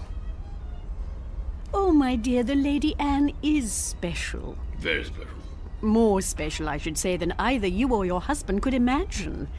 You see, this is the ship Toby and I sailed on when we were married, which would be 53 years ago. 52. Yeah, she was a splendid thing then. Yeah, the ship, I mean. No. Oh, Toby, really? I thought you told us it was an old rust bucket. Not it. She, yes. Oh, I should have been struck down by lightning for such a fearful lie. Mrs. Ransom, mark this. The Lady Anne was the finest ship that ever crossed the sea. Queen of the fleet, she was. Oh, yes, indeed. Is, Mackenzie, is. No other ship can touch her. Quite right. Sit down, Burgess. This is an old companion of mine, Ian Burgess, Mrs. Ransom. Ah, yes. Congratulations. I don't follow. I hear there's been a decision made in your favor. Not now. Nonsense. Quite a relief, I must say. What is? Why, what else? My good lady, you are in luck. How so? Well, haven't you told them? It's about you and your husband. It seems you won't have to die after all. Oh, I'm so sorry.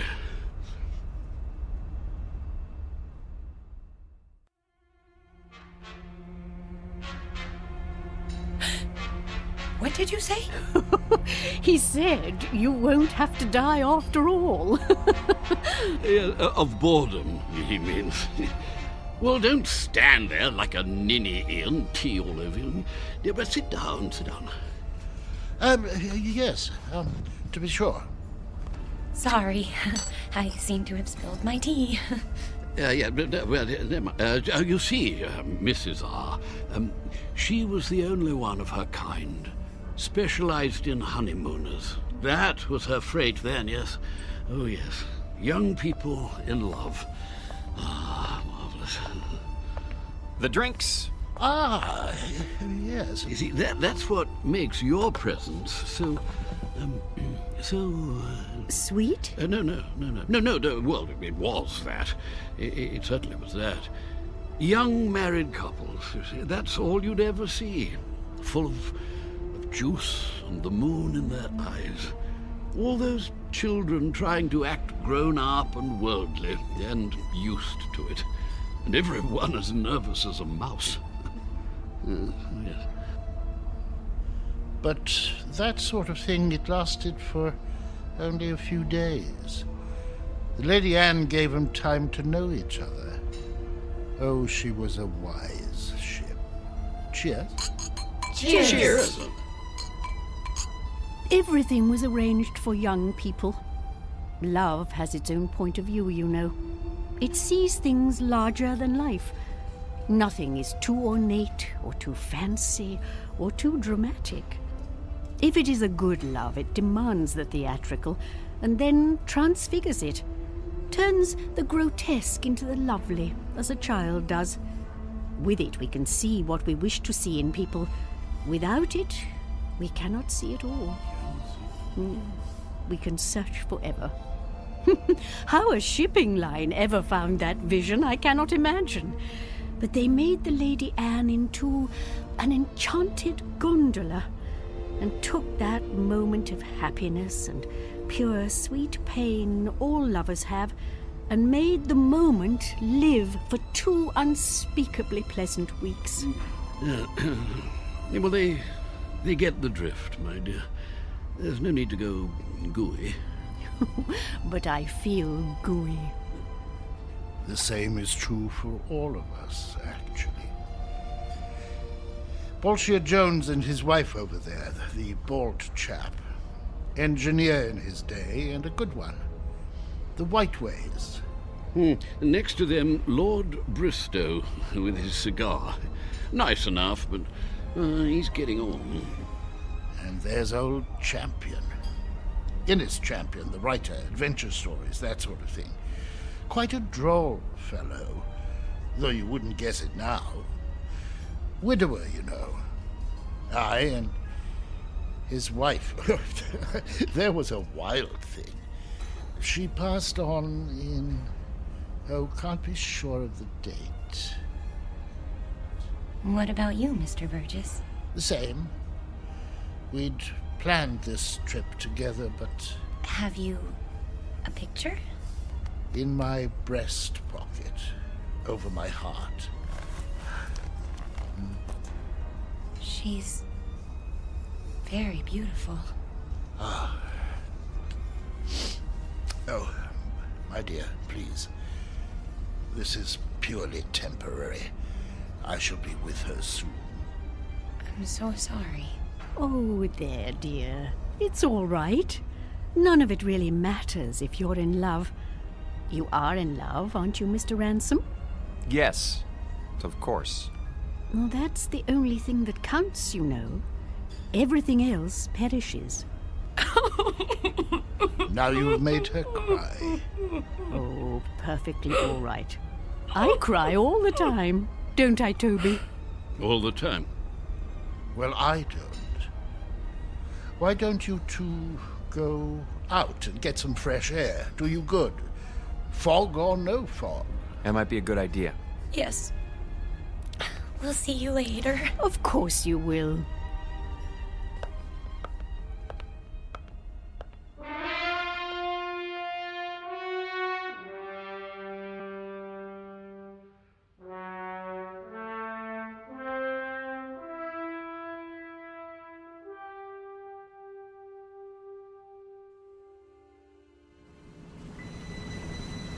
I think they're all very, very nice. What is going on? The sun. What about it? It's behind us. It was over there, and now it's... We're heading north. So we're heading north. We should be heading east. Blame it on me. Everything else is my fault. Why not this? There you go, starting again. I don't know what I'm doing here. Look at them down there playing shuffleboard or sitting wrapped up in their blankets. Really, Eileen, this whole idea was ridiculous. Eileen? Eileen, where are you? Eileen? Eileen!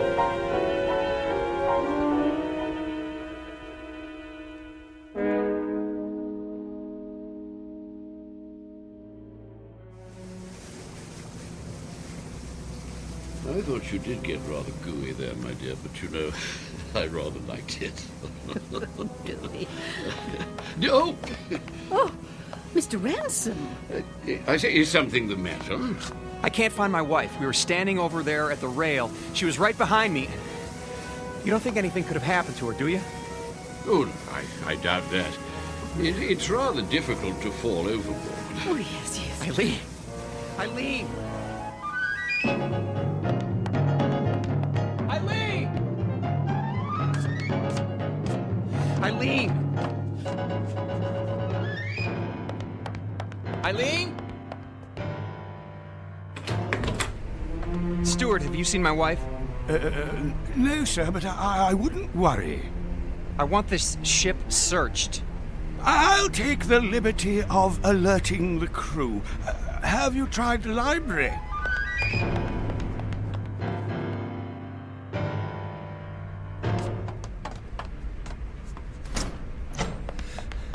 Eileen? Not here, sir. But she's got to be somewhere. Still looking, sir. Haven't you found her yet? Easy, sir. We'll let you know. Eileen? Eileen, where are you?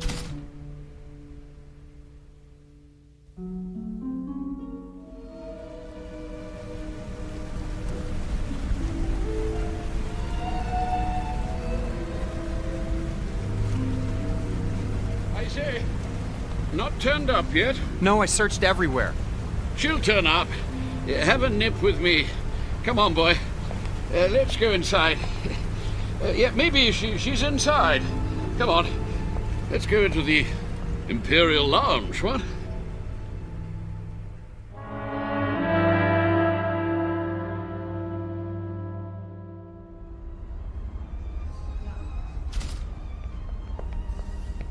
Two whiskeys.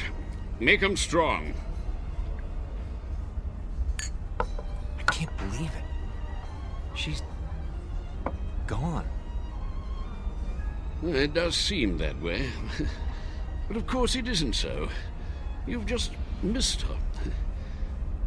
You don't know how much. A toast to the Lady Anne. Here, here. Oh, yes. Yeah. The Lady Anne. Hmm. Yes. It's a pity. What's going to happen? A crime. An evil, black-hearted crime. Easy, Burgess, easy. Easy? Gad, they want to scrap the lady. Outlived her usefulness. Nonsense. A little slow, perhaps. Speed. That's all that counts now. Why? What's the rush, eh, Ransom? I see your point. Freddie, another gin. That's the state of the world today. It's a plot, doubtless of communist origin. Who wound him up? Burgess, do sit down. Haven't you eyes, man? The Lady Anne was condemned because she represents a better way of life. She's grace and manners and tradition. She's the Empire. I say, somebody turn him off. Silence, Adicott. The beasts are at the gate, and we stand about like statues, with our medals gone to rust and our swords broken.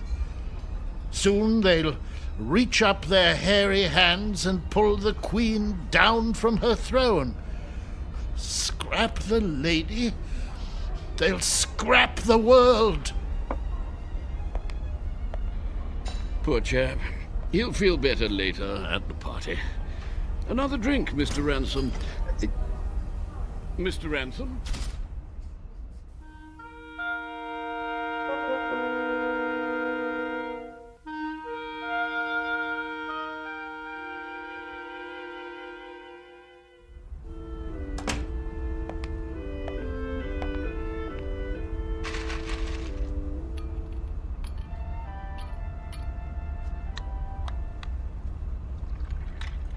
Pour me one, too. Honey, where have you been? I decided to take a nap on our swan bed. You mean you were here all the time? But I've been searching for you. I'm here. I've always been here. Oh, Eileen. Are you drunk? Maybe so, or maybe this is the first time in 6 years that I've been sober. What's that you're wearing? The nightgown? Oh, Mrs. Mackenzie gave it to me. She wore it on her honeymoon. It's beautiful. You're beautiful. This whole stupid world is beautiful. What happened to you? I don't know. But I'm going to try not to forget. I'm going to try very hard. Oh, Alan?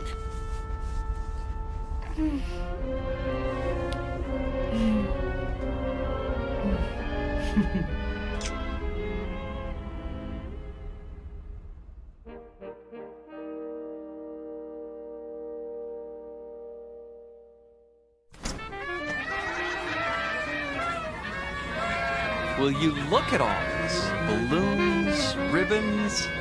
Over here! Join us, please. Mrs. Mackenzie!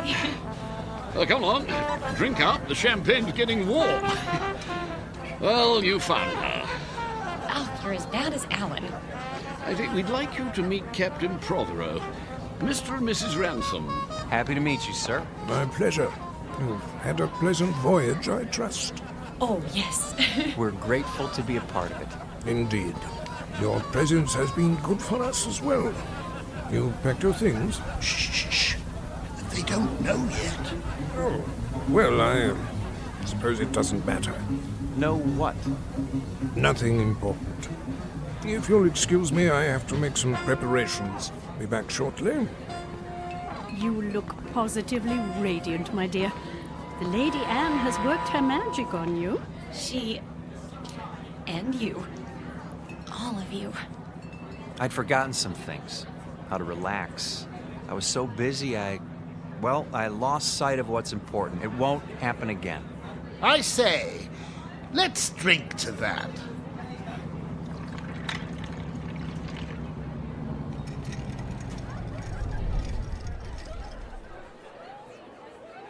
Have the engines stopped? Oh, nothing to worry about. Cheers. Mr. Burgess, why are we having a party now? We're only partway there. You'll understand soon enough. Who needs a reason to party?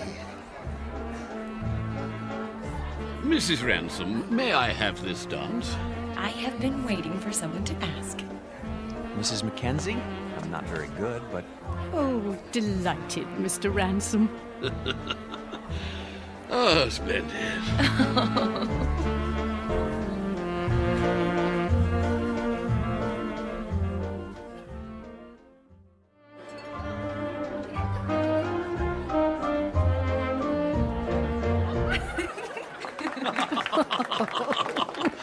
Oh, very nice.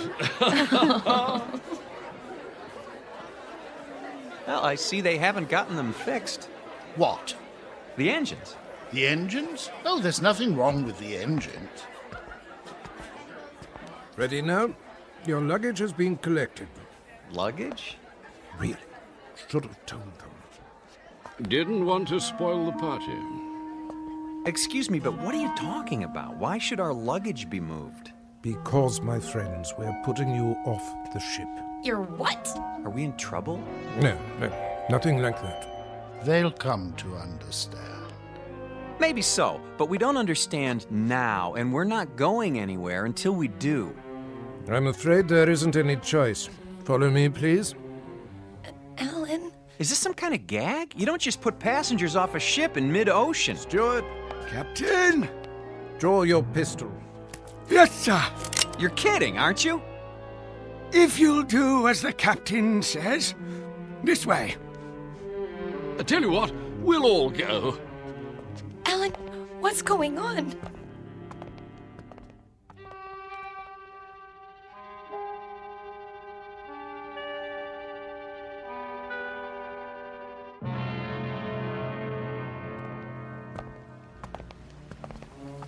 You can't be serious. There's nothing to worry about, my boy. Your exact position has been radioed. Even now, help is on the way.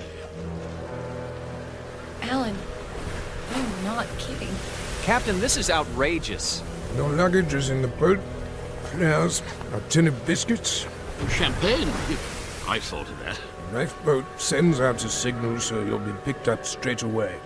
Everything you need, really. Except a reason. It's time we were off. Into the boat with you. No, please, But why? Is it something we've done? Not a bit of it. Then tell us. You can't do this without a reason. Cause, my boy, you can't go with us. Not yet. Yes, come along. Not where we're going. No. Step carefully, please. We liked you people. We thought you liked us. They do, Alan. Don't you see? They do. Lower it away. Don't forget the blankets. Alan, look. Everyone's at the rail. Goodbye. Bye. Goodbye. I say, what are those papers, dear? They're your letters, Toby. Don't you remember, dear? I've kept them for so long.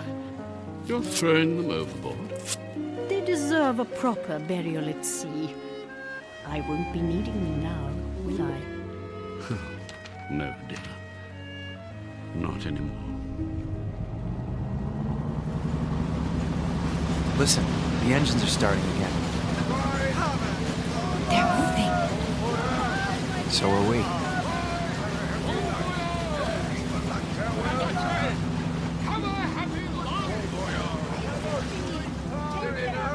We will. I promise you.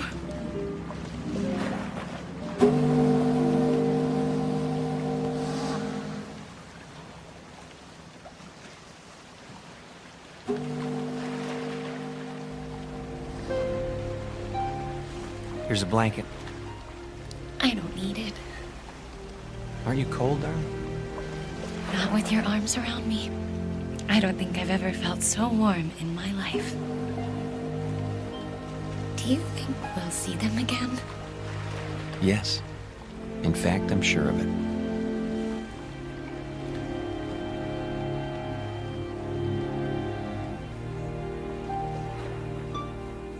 Lady Anne never reached port.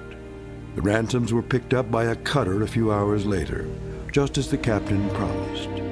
They searched the newspapers but found no mention of the Lady Anne. The ship, with all its crew and passengers, went down in the mid-Atlantic, or so it was said. But Alan and Eileen knew better. They knew it had sailed on to a better port, its final destination on a distant shore called the Twilight Zone.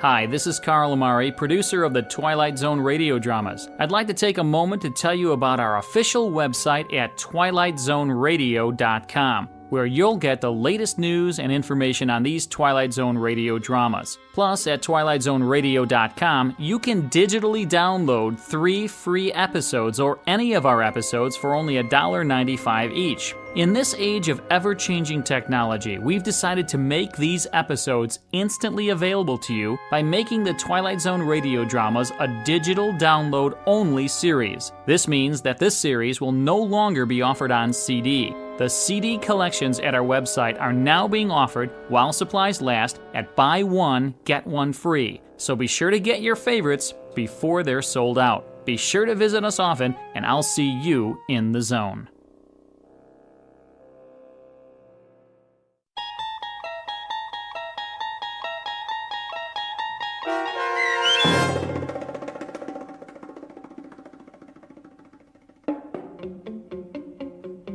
Passage on the Lady Anne, starring Martin Jarvis and Rosalind Ayres, with Stacy Keach as your narrator, was adapted for radio by Dennis Etchison and written for The Twilight Zone by Charles Beaumont. Heard in the cast were David Pasquesi, Anne Somerville, Jim McCants, Joby Cerny, Eleanor Weingart, Martin Astrop, and Nick Ruddle.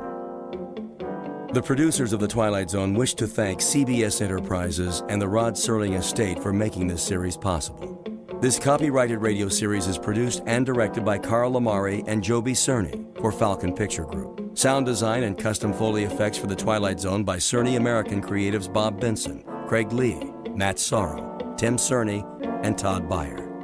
To learn more about The Twilight Zone radio dramas and to contact us, visit our official website at twilightzoneradio.com. This is Doug James speaking.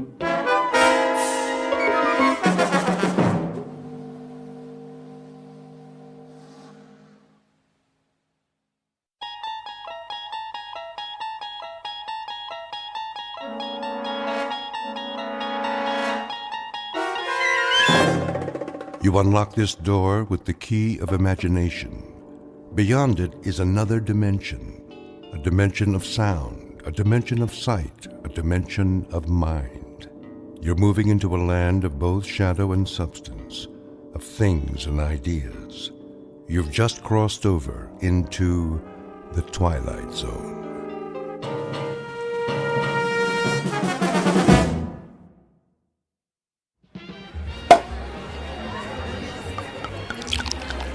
Here's to Michael Franklin, in honor of the most stunning, ruthless stewardship of a corporate takeover I've ever seen. Thank you. Thank you, Alan. Thank you, everyone. And may I just say, I absolutely deserve it. I know you've had your eye on that corner office for some time. Well, it's yours. Actually, Alan, I have my eye on the corporate suite. What? That's my office. Exactly. Careful, Michael. Your ambition is showing. Well, my ambition is what made this deal happen. My ambition is what allows our billable hours to skyrocket every quarter. And my ambition is what will eventually lead me to not only your office, Alan, but to your company-paid condo, your company-paid Mercedes, and your company-paid weekly $200 haircuts and manicures. Just kidding. I have to admit, you had me going there, Michael. I have no doubt that someday you will occupy my seat in the company. We'll have to wait and see what the future holds. Tut, tut, no harm in celebrating.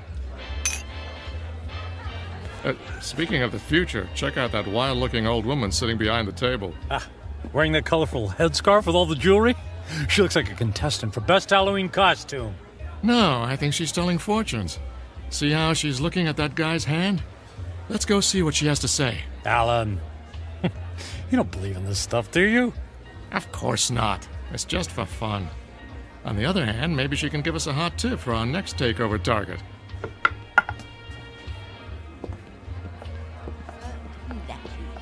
The warnings of the tea leaves, for they are never wrong. I see there are two more supplicants who wish to learn about their futures. Make that one supplicant.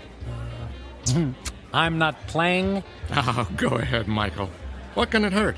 I put my faith in real things, Alan, like profits and a well-written prospectus and a robust return on an investment dollar. And people? People are the least reliable things on the planet. Well, anyway, I'll spring for your reading. How much is it, please?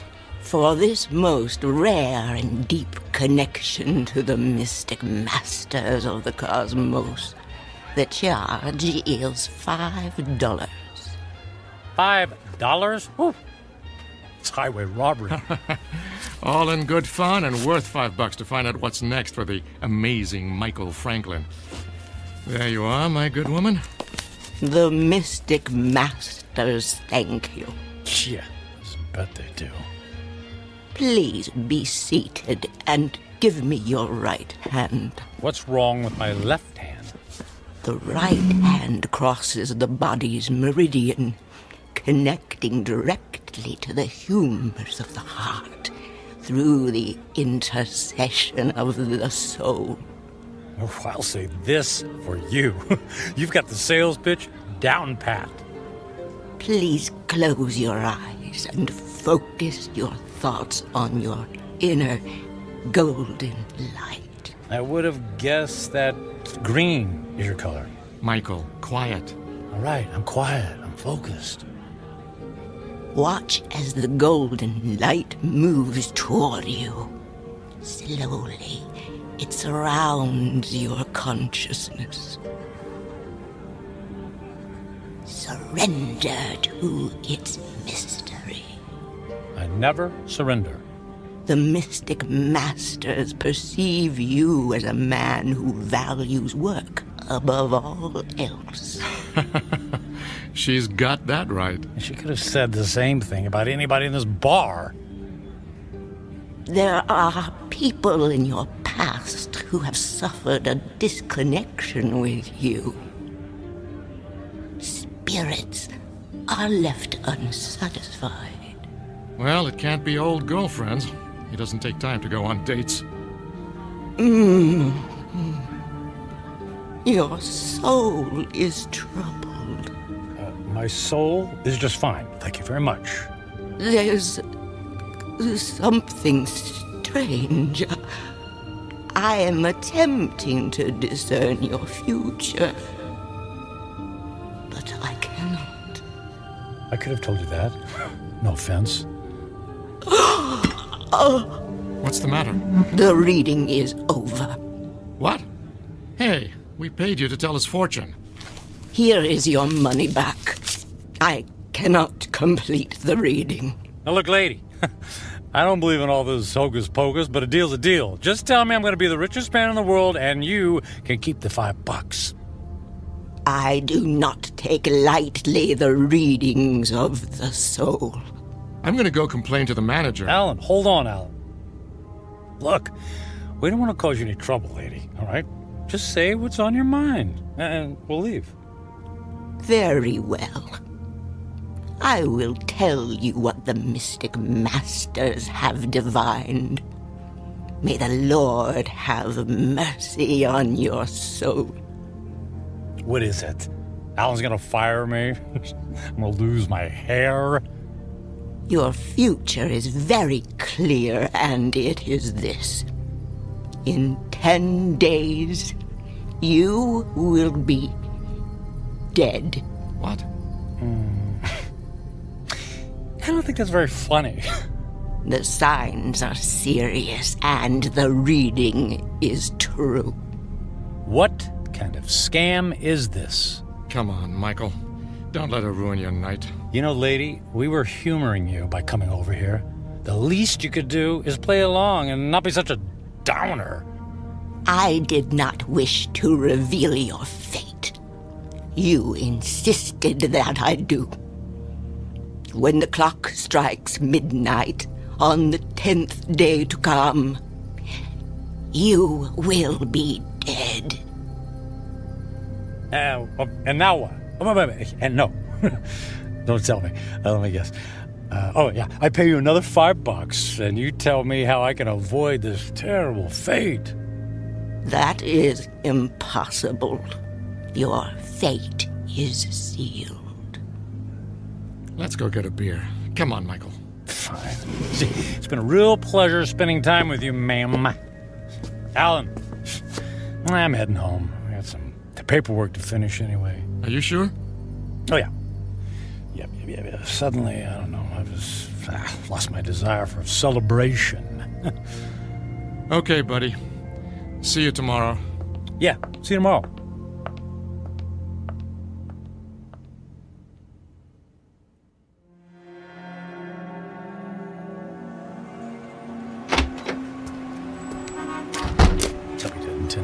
I'll be dead in 10 days. Jeez. Yeah.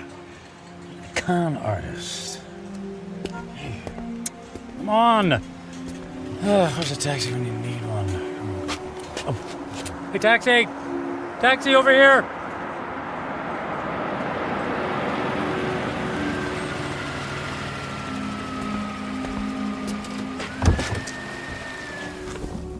where to, buddy? Hey, pal, you okay? Feel dizzy. You don't look so good. I need... Hey, buddy. Oh my gosh, he passed out. Gotta get him to the hospital.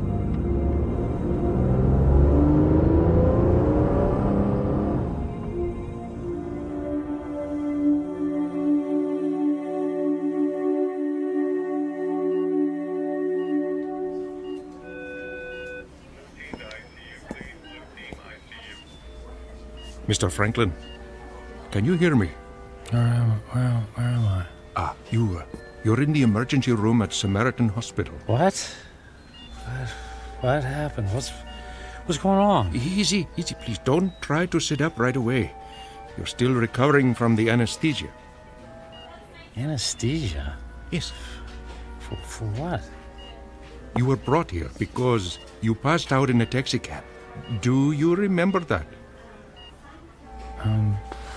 Vaguely. We performed some tests on you. Blood pressure, heart. Everything was normal. Well, then, I don't get it. Then why am I... In an abundance of caution, we gave you an MRI. I'm afraid we found something unusual. Oh. Well, what does that mean? There's a dark spot on the X-ray of your brain. We don't know what it is until we perform more tests, of course, but I must impress on you. This is a very serious situation. Well, what happens next? Well, I'd like to check you into the hospital for further procedures. We can consider options for chemotherapy and radiation right away. But I feel fine. I'm in great shape. Cancer has no respect for those issues, I'm afraid. How long do I have? A few years? Given the size of your anomaly, I suspect that your prognosis is dire. And how long? 6 months? It could be a matter of days. I'm very sorry, Mr. Franklin. I will send the nurse in to take your information, all right? Days, wait. The old woman in the bar, she was right. I'll be dead in 10 days.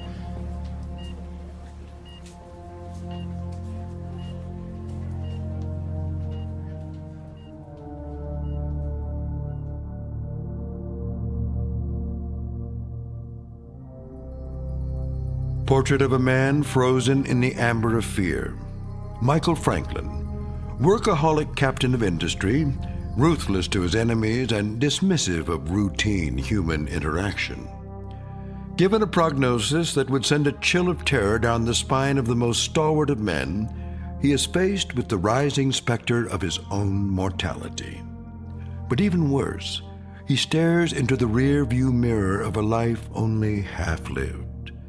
Devoid of true friendship, with only a string of consummated business deals to mark his measure, Michael Franklin is about to embark on a frightful journey of self-examination that can only be experienced in the land between regret and insistent memory, a land we like to call the Twilight Zone.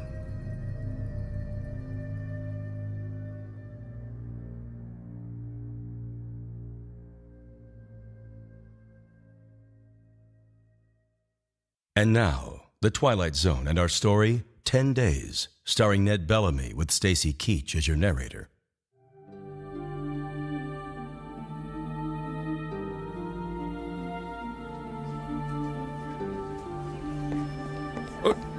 Nurse! What happened to the patient who is in this bed, Mr. Franklin? I just saw him a moment ago, Doctor. I have no information about his condition. I certainly hope he isn't about to do something foolish.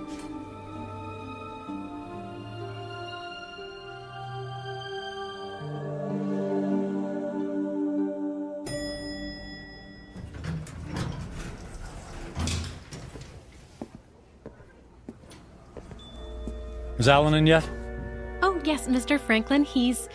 Are you all right, Mr. Franklin? I'm fine. I don't believe I've ever seen you in the office without shaving or changing your clothes from yesterday. I was in a hurry this morning. Is he in a meeting? He just finished a call. Fine. I'll only need a minute. Oh, but he's got another appointment at... I'll only be a minute.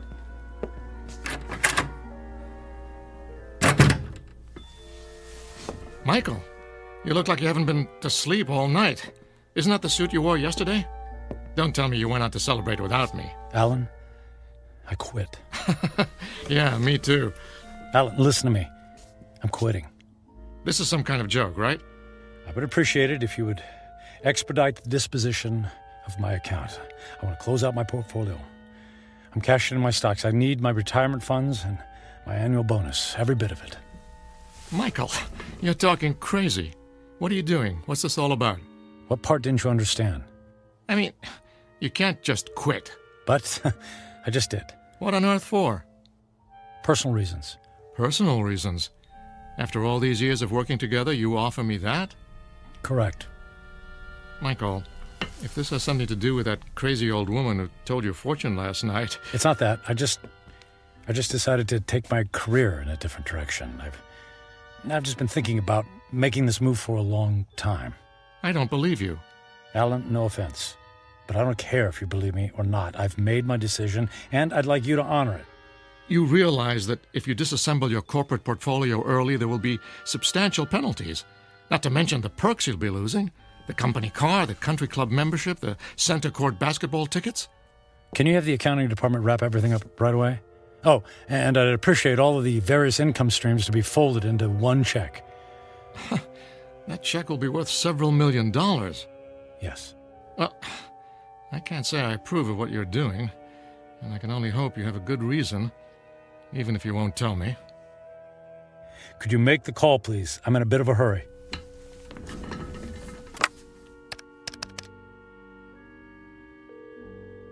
After 12 years, I don't see why there's such a... yes, this is Alan Fisher in corporate. I have it's an unusual request. Michael Franklin has decided to leave the firm, and he wants all of his outstanding monies gathered into one check for immediate pickup. Yes, I understand the amount is substantial. Very good. He'll be right there. All right, Michael. The check is being... Michael? Michael? Where did he go?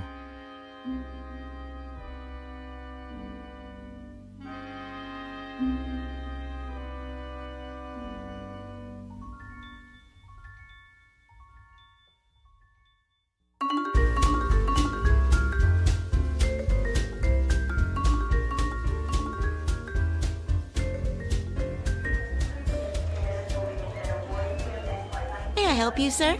I'd like to buy a ticket to Rome, please. Leaving today. Very good, sir. And on what date would you like to return? Just a one-way ticket, please. I just love Rome. The sights, the food, the museums. It's a banquet of... Yeah, I'm in a hurry. Please. If you'll just sign here. Will you prefer a window or an aisle seat? Surprise me.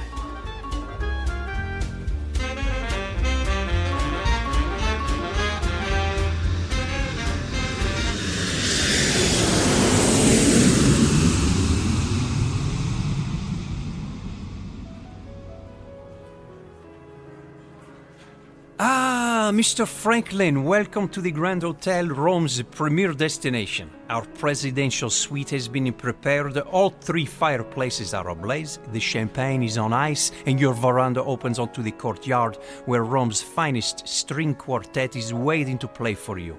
And of course, an entire staff of valets are at your disposal. And the concert tickets for this evening?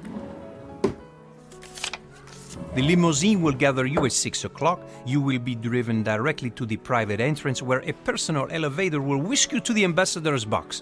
Only the finest for you, Mr. Franklin. Bravo! Wonderful!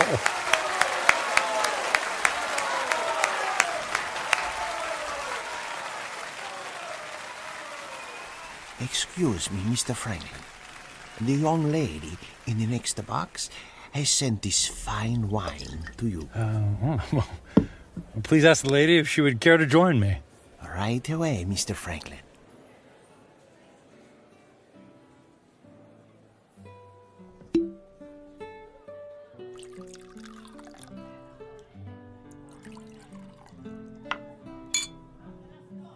haven't seen you at the theater before.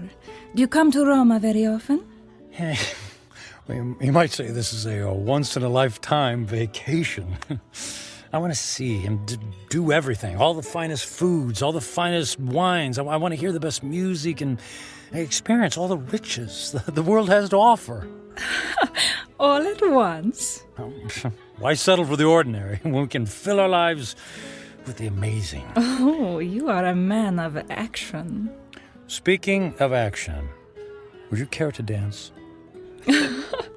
I would love to dance, but not here. There's a fabulous nightclub in the center of the city, very exclusive. The limousine awaits.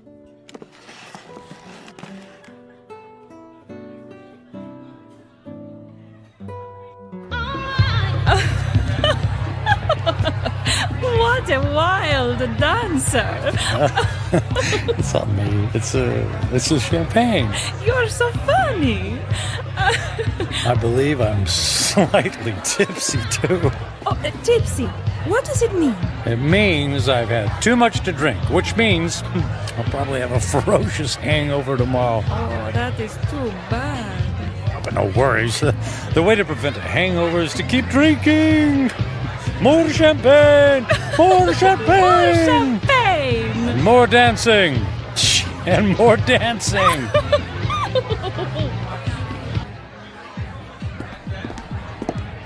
Michael, are you sure you can afford to buy drinks for the whole restaurant? That's only money. And look how much fun they're having. Look how much fun I'm having. Waiter! Another round for my friends. 3 cheers for a friend Matthew. It's Michael. Okay, cheers for Michael.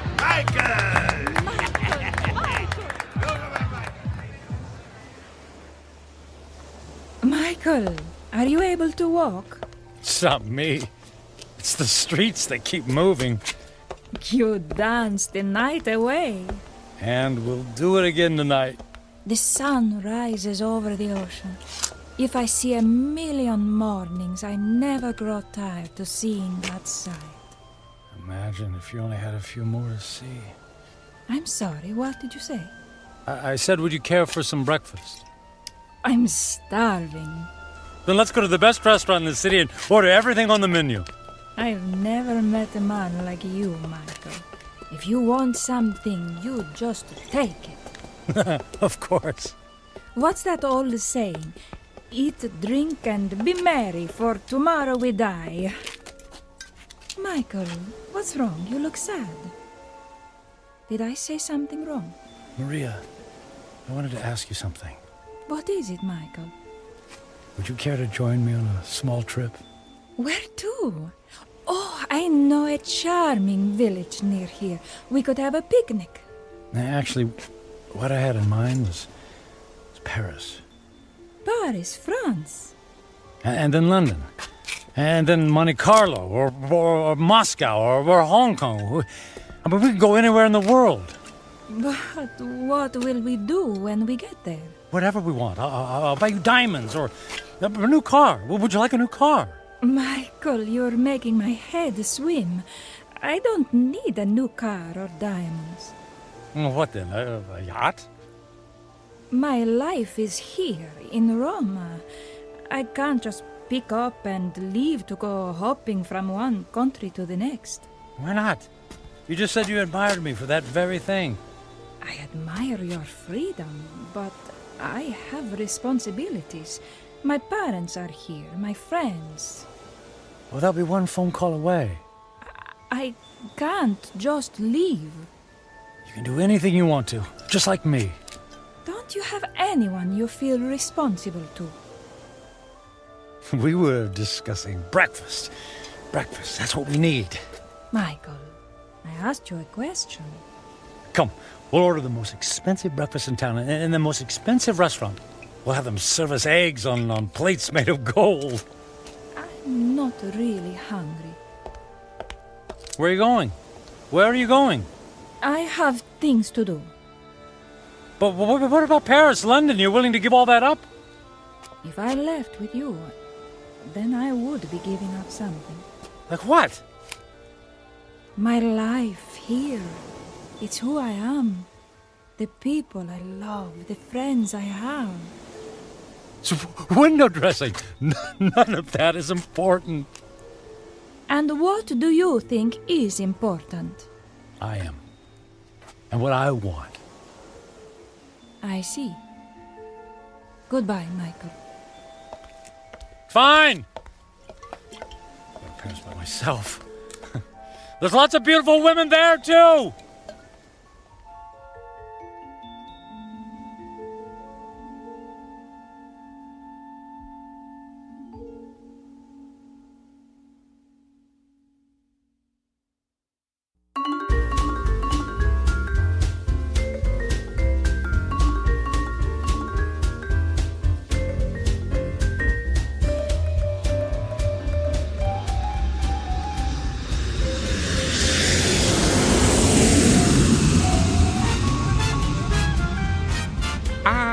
Bonsoir, Monsieur Franklin.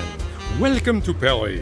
Your suite is prepared for you with a view of the Seine and a bottle of champagne on ice, right? May we?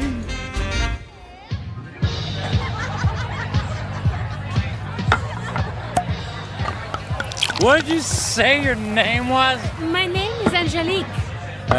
I'll call you Angel, my beautiful French angel. What about you, my dear? I am called Giselle. Ah, Giselle. Giselle, I knew her well. Oh, you are so silly. I'm Michael. But why don't you call me Mike? Nobody ever calls me Mike anymore. Not since I was a little boy. Were you as naughty then as you are now? I was a good boy. Very smart. In fact, I was smarter than everybody. Did you know that? I was better than all of them. Oh, you are a good person, Mike. Nobody ever bought me a pearl necklace on the same day I met them. I'll buy you another one tomorrow. Hey, we need more caviar here, garçon. More caviar, s'il vous plaît. But Mike, we have 2 bowls full on the table already. They're 10 minutes old. We need fresh caviar. Forget caviar. Let's dance. Mike.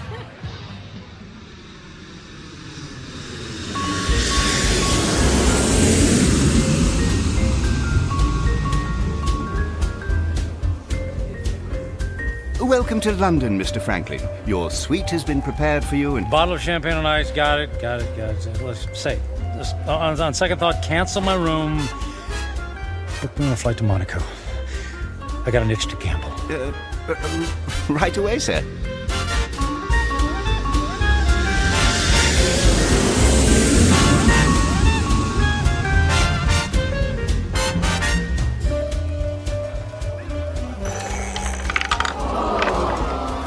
And the number is 29, red. Don't worry about it. It's only money, and there's plenty where that came from. Another 10,000 in chips, please. Is the gentleman sure he has already lost several $100,000? If the gentleman wanted to hire a babysitter, the gentleman would have done so. You understand? As the gentleman wishes.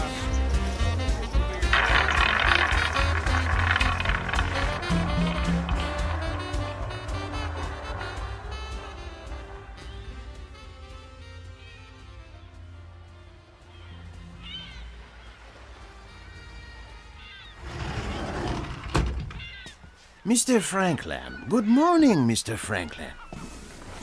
Mr. Franklin? Hello? Mr. Franklin, your branch is here, sir. Shall I place the champagne bottle next to the bed? Shall you... Who are you? Where am I? I am Captain Philippe Duchette. This is the Fandango Dancer, the luxury yacht you rented last evening. I rented? Was I alone? The gentleman was escorted by several very attractive ladies, and there was a request for the boat to take you to Australia. But, as you may know, that trip is beyond the range of this vessel. Wanted you to take me to Australia. After we receive the Alaskan crab, Russian caviar, and of course, the champagne. I hope I never see another glass of champagne. What shall I do with the cases that are on the deck? How many cases did I order? 10.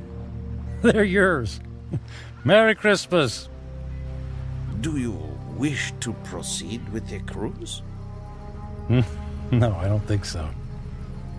Very good, sir. All right.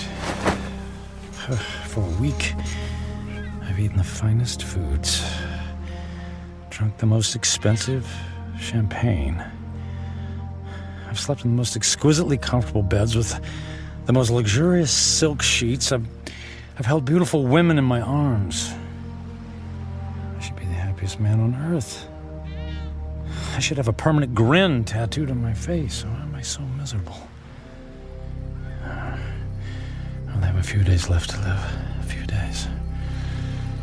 I need to be somewhere where someone knows me, where I don't have to pay for the company of people. I need to go home. I need to go home.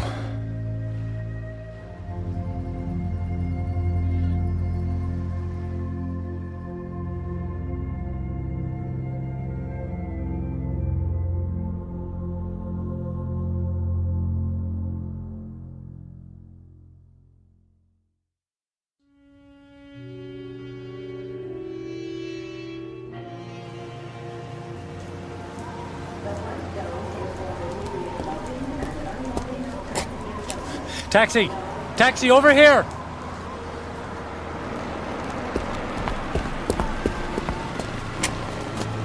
Hey, where to, mister? 1020 Clark Street. Hop in.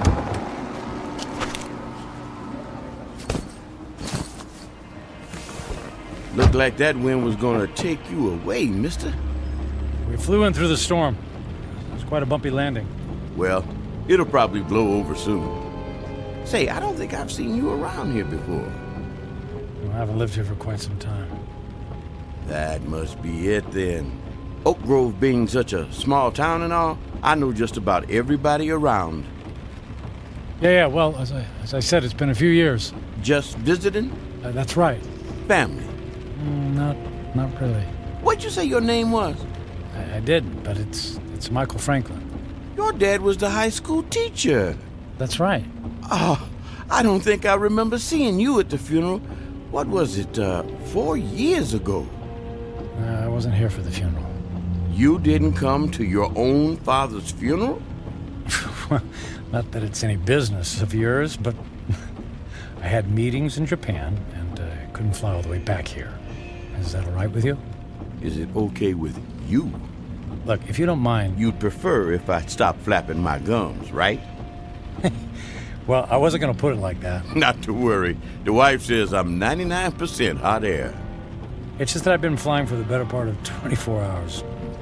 Jet lag and all that, you know. Well, say no more. My lips are sealed. Anyway, here we are.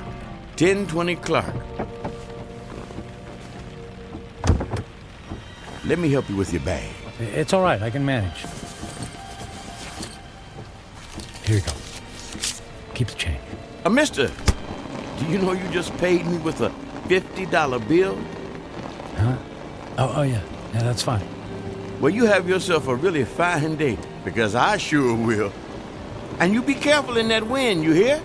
Well, something tells me it's not the wind I'll have to worry about.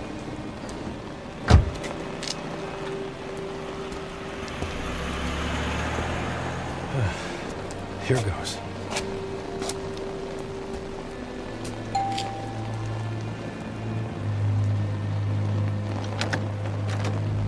Hi, Carrie.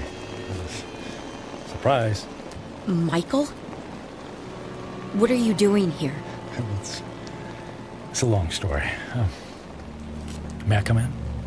Well, It's pretty windy out here. I suppose so.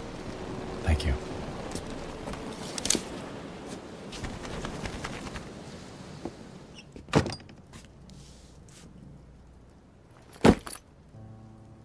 Michael, what's going on? You just show up on my doorstep after 4 years? Well, you know me. Spur of the moment. You are not a spur-of-the-moment person. You plan everything in your life. I wouldn't be surprised to find that you plan how many times you blink every day. Well, the truth is, I don't have any place else to go. That sounds dramatic. It's true. What about the penthouse? It's gone. The beach house? Gone. They're all gone. I sold everything. I thought you went through your midlife crisis when you left me. Apparently, it's still going on. Please, Carrie, I don't want to fight. Then what do you want? I just wanted to see you again. You just wanted to see me. Okay, you see me. Now what? Do you mind if we sit down? Michael, I have to be at work in an hour, and I'm in the middle of a term paper. You went back to school. I'm getting my master's. That's wonderful. Congratulations. Thank you. I mean, you planned it for years. It's great that you finally decided to do it. Yeah, well, if there's nothing else on your mind... So, how have you been? Busy. I don't have a lot of downtime, but that's how I like it. You redecorated things here. You redecorated the house. I needed a fresh start after you left. Well, Carrie, about that, I'm so... If you're about to apologize, please don't. I've already more than paid you back by thinking the most horrible thoughts any person could think about another person. I guess I deserve that. Oh, you have no idea. How could you just walk away from a marriage, Michael? What was so terrible that you couldn't stand up like a man and fight for me? For us? It wasn't about you, Carrie. Oh, that's good to know. Because when I was picking up the pieces, when you left, it sure felt like it was about me. What I mean is that I wasn't a good husband. True. You were always working. And I knew that I wouldn't be a good father. True. You never even walked the dog. So, I didn't give up on you. Or us. I gave up on myself. Well, that makes everything all better. You can go now. Carrie, please. Oh, I could just clobber you for coming back here. It isn't fair for me to have to dredge up these old feelings again. Well, maybe a civilized conversation without any bickering would do both of us some good. I don't think so. Please, Carrie, it's more important than you know. For what purpose, Michael? So you can go back to your high-powered, big-shot job in the city and feel good about yourself? I just don't want to leave loose ends. Please, for better or for worse, can we just talk? I'm not looking for forgiveness, just closure. Well... One cup of coffee? I'll even make it. All right. 1 cup, and I'll make the coffee. Yours always tasted like motor oil. Thank you. Thank you so much. Thank you.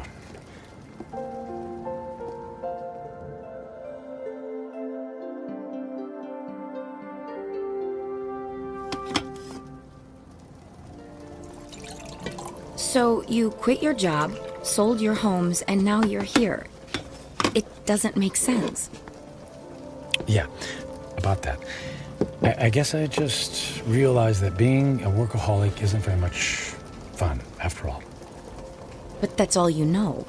When we were married, you barely slept at night. You were up early to track the Asian stock market. You stayed up late to finish paperwork. I can count on one hand the number of times we actually went out on anything resembling a date. And even when we did go out, you acted like it pained you to be away from your business calls. That is all over now, Carrie. Money doesn't mean a thing to me. I find that hard to believe. Believe it. It's true. So, what?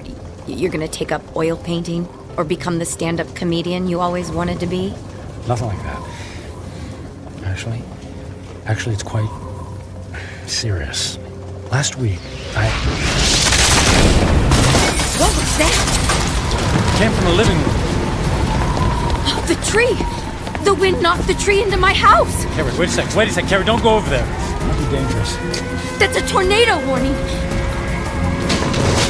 Oh my God! The house across the street! The roof just caved in! All right, look, let's get into the basement. The power just went out! I have flashlights downstairs. Wait, outside, look. What? Michael, come on, there's no time! Oh, look, in the street, there's a kid in a bike. Oh no! That's Jimmy from next door! He doesn't know which way to go. Oh, Michael, he's going to be hurt. I'll get him. Michael! What are you doing? Michael! Jimmy! Jimmy, keep your head down. That's... Jimmy, I'm coming for you. Help me! I'm right here, buddy. I'm right here. I'm gonna carry you into the house, okay? What about my bike? I'll get you a new one. Let's get out of the storm, okay? Okay. Put your arms around my neck and hold on. I'm trying. Squeeze real tight, Jimmy. I'm scared. And I'll be brave for the both of us, Jimmy. Okay? Got to get this door open. Michael, I can't budge it. Terry, push. Push as hard as you can. Terry, push. Pushing. Harder. As hard as you can. There, you got it. We made it. We made it. Into the basement. Come on. Come on, Jimmy. That's it. Let's go get safe. Okay.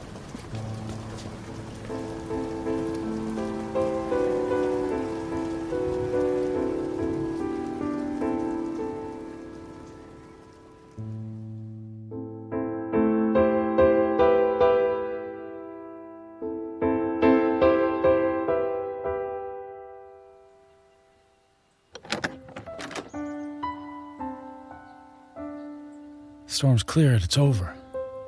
Is the wind gonna get me? No, honey. You're safe. Look. That car. It's been overturned. At least there's no more damage to the house. Mom! Jimmy! Jimmy! Oh, Jimmy, we didn't know where you were. We had him in the basement with us. I was so scared. And then the wind came, and then this man came and saved me. You saved my Jimmy? Well, not really. Yes, you did, Michael.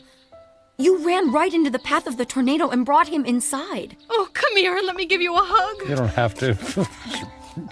Okay. How can I ever thank you? You don't have to. It was my pleasure. Is our house okay, Mom? Yes, sweetie. We were very lucky. Jimmy, you're a very lucky little boy. Yes, and thank you again for my son's life. Yeah, thanks. You're welcome. Michael, you saved Jimmy's life. You're a hero. I didn't even have time to think. I just saw him and ran. It was still amazing. When the chips were down, you really came through. I'm proud of you.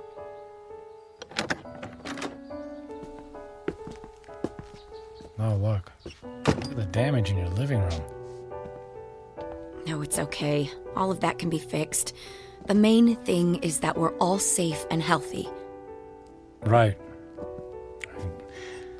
Listen, Carrie. Those repairs, they're gonna be expensive. I have insurance. Yeah, but that will only cover the basics. Let me take care of the costs. Michael, you don't have to do that. No, but I want to. And I can afford it. But you can't just drop that kind of money on a problem that isn't yours. And listen, all I know is that when I helped Jimmy just now, it felt good. It felt better than anything I've done for a long time. And the idea of helping you out with bills feels good, too. So please, just let me do this. Well, I'm not in a position to turn down a gift like that.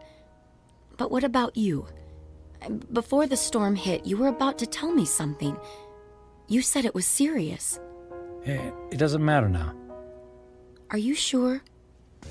Yes, I'm sure. Here, let me write you a check before I leave. Are you going so soon? You just got here. Yes, I think I got what I was looking for. Here you go. Now listen, don't you look at it until I leave, okay? I promise. Where are you going? I have some business to finish. Goodbye, Carrie. Goodbye, Michael.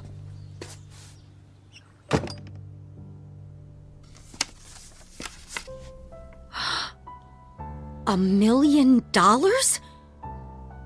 Michael! Michael!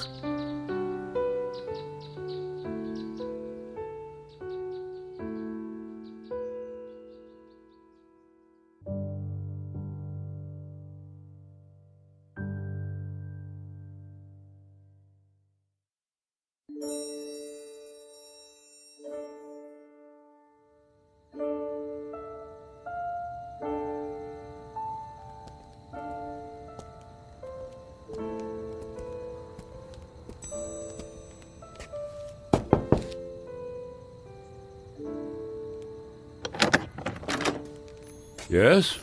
What is it? Forget the late hour, Reverend. I realize it's nearly midnight, but I wanted to visit the chapel and the door's locked. Unfortunately, in these times, we must protect ourselves against theft. The doors remain locked overnight. Is there any way I could just go inside for a few moments? No, I'm sorry. If you can come back in the morning, yeah. But you see, tomorrow morning will be too late. I only have tonight. Mm-hmm. It always seems that way, my son. But have a little faith. Please. Go home. Get some sleep. I don't have a home anymore. I've just come in from the airport. I came straight here. Please, it's more important than you know. All right. You seem to be in great need. Thank you. Thank you, Father.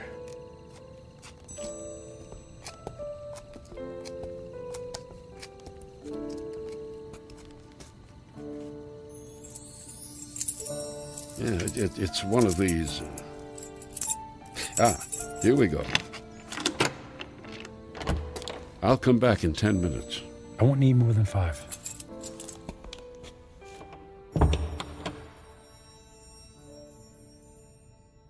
And now that I'm here, I don't know what to say. It's been a long time since I've set foot in a place like this. In fact, I can't remember the last time. I suppose it's true. People come back when they're in trouble, but I'm not exactly in trouble. In fact, all my troubles will be over in just a few minutes. Then why am I here? Maybe I just wanted to see if I could find a moment of peace before everything ends. Just a single solitary moment when I don't have to feel so alone. The truth is, I'm alone because of my own actions, by the selfishness of the man I've become. I was given love, but I turned away from it in favor of my career. I gave up friendship in favor of business colleagues who couldn't care less if I lived or died. So what did it all mean? What is the sum total of my life? I have no job, no home. I'm going to die without a single friendly voice in my ears. I did have some good times with Carrie. Thank goodness for Carrie. I don't blame her for being angry. And despite her anger, she took me into her home. She forgave me. And Jimmy, I saved his life. He'll have a chance to grow up, to have a family and a little boy of his own. I gave that to him. I did make a difference after all. Maybe I had to go through it all so that I could be there to save his life. If that's true, then it's worth it. I'm glad things turned out the way they did. I did something worthwhile. My life mattered after all.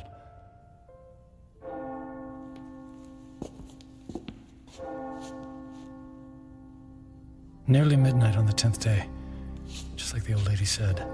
When the clock strikes midnight on the 10th day to come, you will be dead. I'm not afraid. I thought this moment would be terrifying, but I actually feel ready. No regrets. I'm prepared to say goodbye to everything.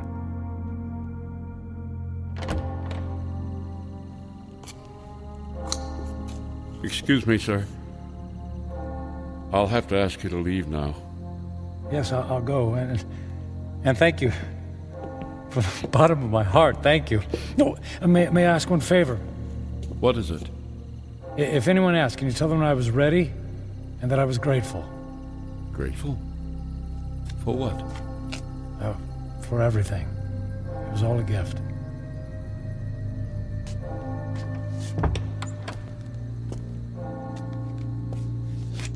Okay, it's time. I don't know what to do. I mean, if I should... How do I... Oh. Church bells. They stopped. Okay. It's midnight on the 10th day. I'm still alive. Nothing happened. Okay. Nothing's happening. The old woman said I had 10 days to live, that I would die at the stroke of midnight. She lied. She lied.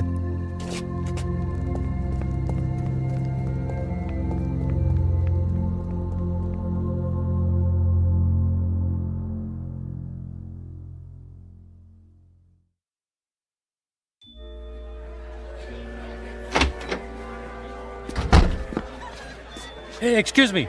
The old lady, the one who reads fortunes, is she here? She just left a few minutes ago. She walks to the bus stop down in the corner. Oh, which corner? Which way? Up that way, go left.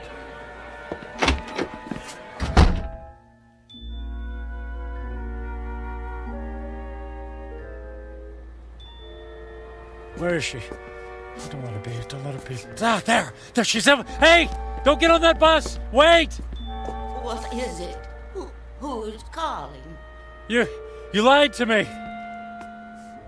Who is it? Who are you? What do you want? Look, I'll stand in the light so you can see my face. Now, do you remember me?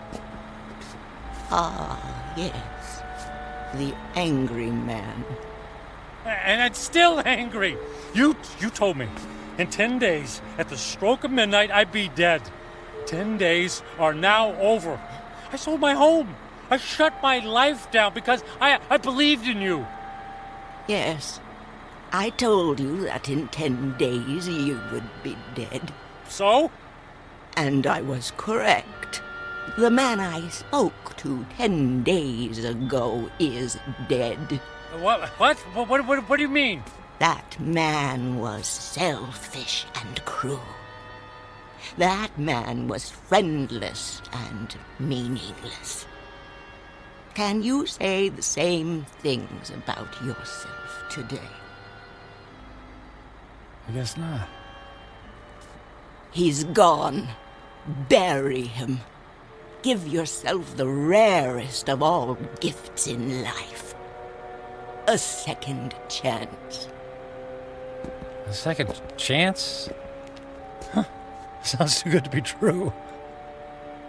And yet, here it is, yours for the taking. You're right, things are different now. I don't know how to thank you. Live for someone other than yourself. That's the best thing any of us can do. Actually, there might be someone willing to let me try. And her name is Carrie. Thank you. Thanks for the second chance. Thank you.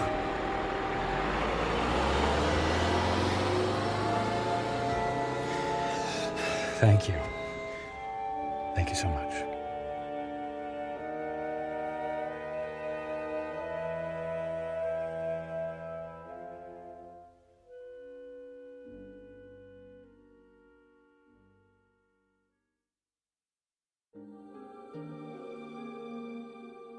Michael Franklin, a man on a mission to burn every bridge even before he made his way across.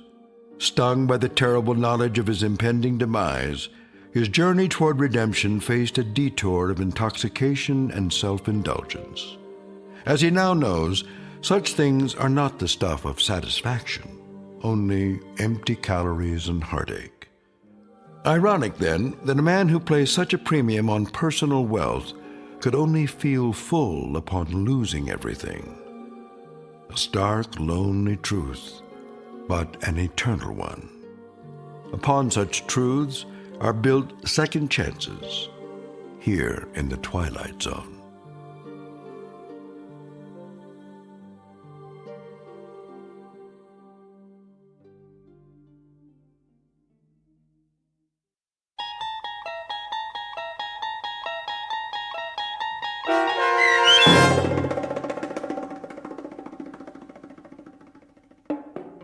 "10 Days," starring Ned Bellamy with Stacy Keach as your narrator, was written for The Twilight Zone by Mark Valente.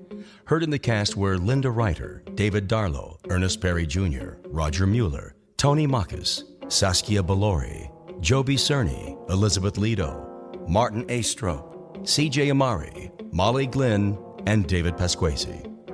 The producers of The Twilight Zone wish to thank CBS Enterprises and the Rod Serling Estate for making this series possible.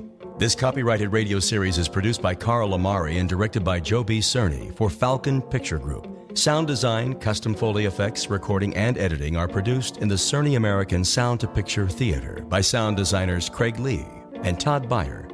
Music for The Twilight Zone is provided by CBS and American Music Incorporated, New York. To learn more about the Twilight Zone radio dramas and to download episodes, including 6 free episodes on our homepage, visit our official website at twilightzoneradio.com. Doug James speaking.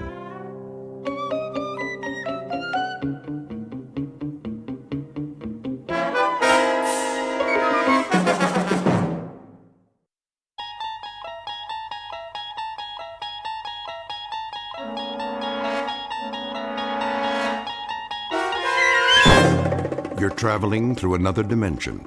A dimension not only of sight and sound, but of mind. A journey into a wondrous land whose boundaries are those of imagination. Your next stop, the Twilight Zone.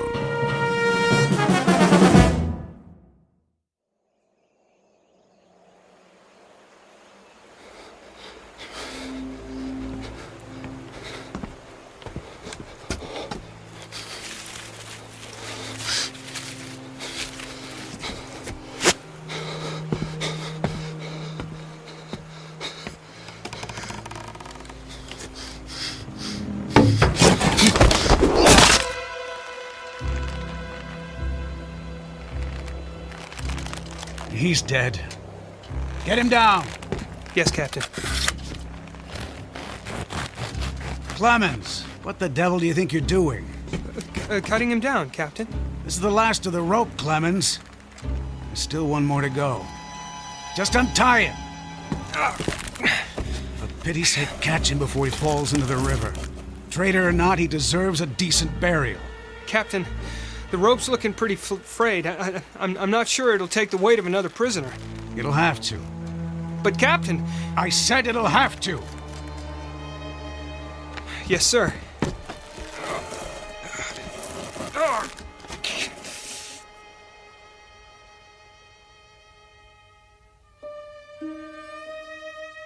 You have just witnessed a military execution.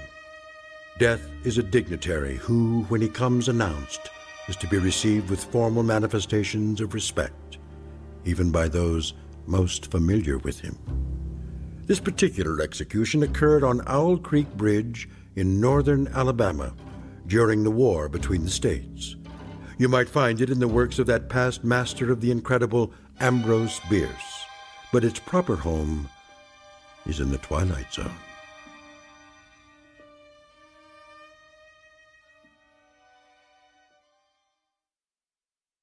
And now, The Twilight Zone and our story, An Occurrence at Owl Creek Bridge, starring Christian Stolte, with Stacy Keach as your narrator. Hurry up, Clemens. I want to get this last one hanged while it's still daylight. Almost got him, Captain.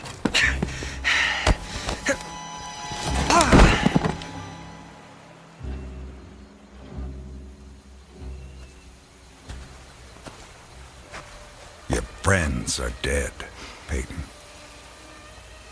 That's your name, isn't it? Mr. Peyton Farquhar. Your act of treachery came to nothing, Peyton. And now you'll be called to account. I wouldn't recommend you think of doing anything as stupid as trying to get off this bridge. Apart from the fact that your wrists are tied behind your back, you'll find yourself more than adequately surrounded, whichever way you choose to run. See those sentinels at either end? Please don't get the impression they're just taking a rest. The way they're holding their rifles, they call that the support position. Means they're always at the ready. As a good soldier of the Federal Army should be. Don't say too much, do you? Huh? Peyton? Peyton Farquhar. Hello? Anybody at home? And here I thought you were a true Southern gentleman. I know what you're thinking, Peyton. That maybe you could make that 20-foot drop into the water.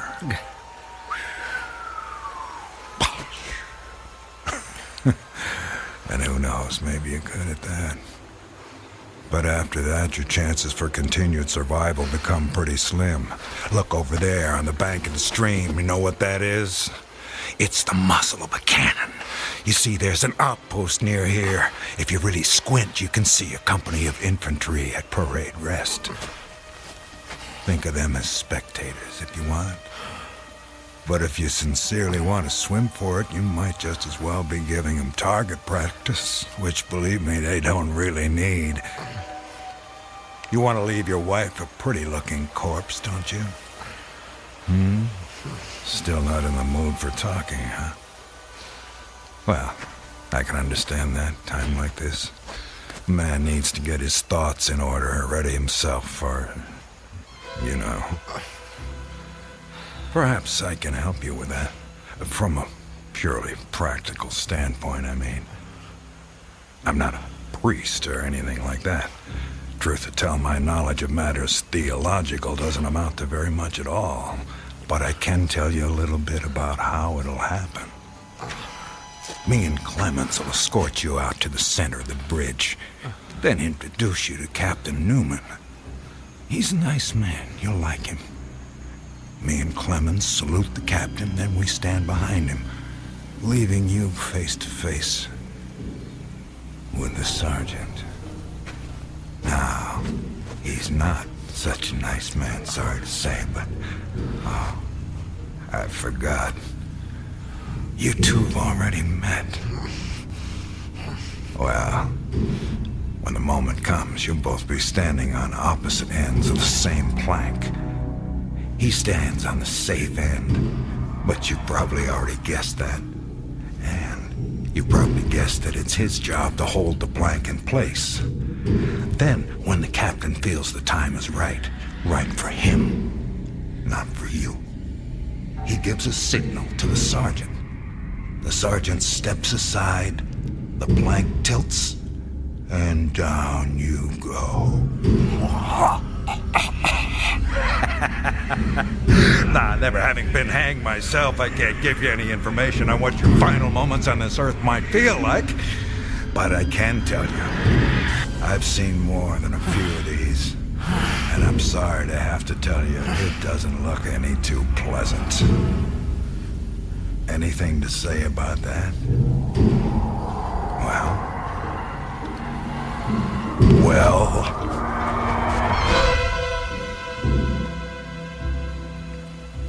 I am a living man.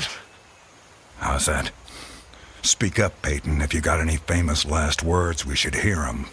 Otherwise, they won't be famous. I am a living man! Not for much longer. No, sir, not for much longer.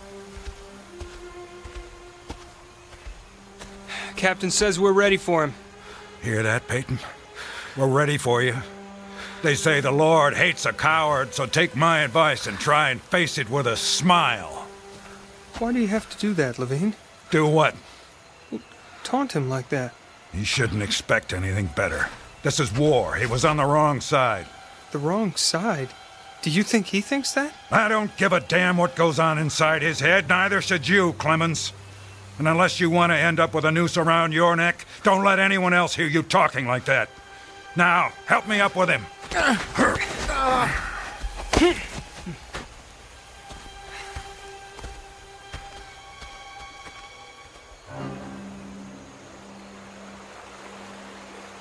Oh, Elizabeth. Elizabeth, my darling, what have I done? What have I done to you and the children? I promised you. Promised I'd come back. What is a man if he's not as good as his word?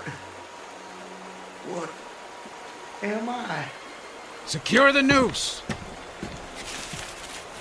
The noose. If only I could free my hands. Perhaps I could throw off the noose. Perhaps I really could dive into the stream. I might evade the bullets, and if I swam vigorously enough, reach the bank, then take to the woods and get away. Get back home. Yes, home. And back to you, Elizabeth. Thank God home is outside their lines. My wife and little ones are still beyond the invaders' farthest advance.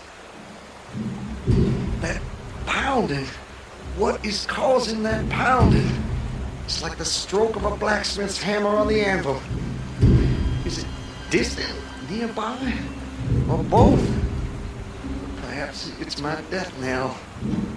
Feels like a knife being thrust into my ear. Damn them, what's taking them so long? If you're gonna do it, just do it! Sergeant, step away. Too late. My God, it's too late. Oh, Elizabeth.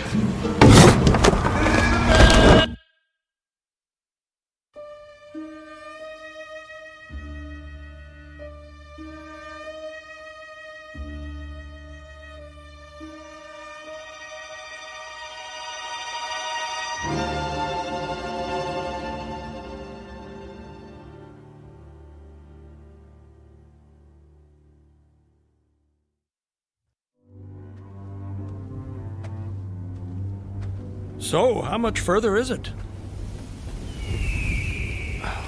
What? Much further to where? Where am I? You're home, Mr. Farquhar. How much further? A little further. Yes, a little further. Just keep along this road. I'm sorry, I'm somewhat confused. Hardly surprising. You've just woken up. It usually takes me a good half hour and a stiff drink before I know my own name. Say, you wouldn't happen to have a stiff drink on you, would you? I'm afraid not. Too bad. No, wait. I can't have been sleeping. Why not? Look at me, I'm walking. How could I fall asleep walking? Horses fall asleep standing up. But not walking. Well, I don't know about you, but I've got to the end of plenty of days without the faintest idea what I've done. Of course, as I explained to you, Mr. Farquhar, I drink a bit. You know my name? Mm-hmm. You're Mr. Peyton Farquhar. How do you know my name? You told me. I did. Sure you did. Right after I found you on the bank of the river. The bank? The southern bank. When I discovered you, you were digging your fingers into the sand, throwing it over yourself in handfuls, and almost blessing it. That doesn't sound like the sort of thing I'd do. You don't remember? No. Well, it's what you did. You said it reminded you of diamonds, rubies, emeralds. I said that? I got the impression there was nothing beautiful you didn't think it resembled. Naturally, I was quite convinced at that moment that you were insane. No offense, sir. Sounds like a very natural reaction. I would have come to the same conclusion. And then you said something that captured my attention. And what was that? Still don't remember? Please, refresh my memory. You said, now let me think. This was all good stuff. I don't want to get it wrong. Oh, yes. You noted a definite order in the arrangement of the trees, that a strange roseate light shone through the spaces among their trunks, and the wind made in their branches the music of Aeolian harps. Well, sir, I've been from one end of this great land to the other, and I've met many madmen.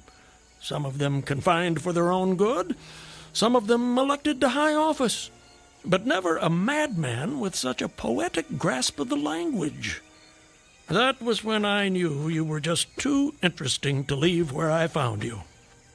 I do remember. Now it all comes back to you. Not all of it, not yet. But I remember lying on the bank. I was so content there. More than I've ever been in my...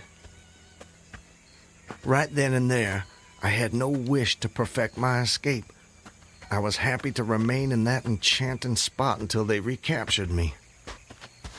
Recaptured, eh? You haven't mentioned that before.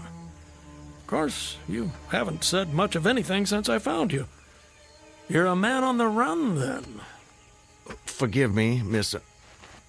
I'm sorry, I don't seem to be able to recall your name. It'll come to you. Well, no offense, sir, but I'm not sure it would be wise to tell you the details. You're not a trusting man.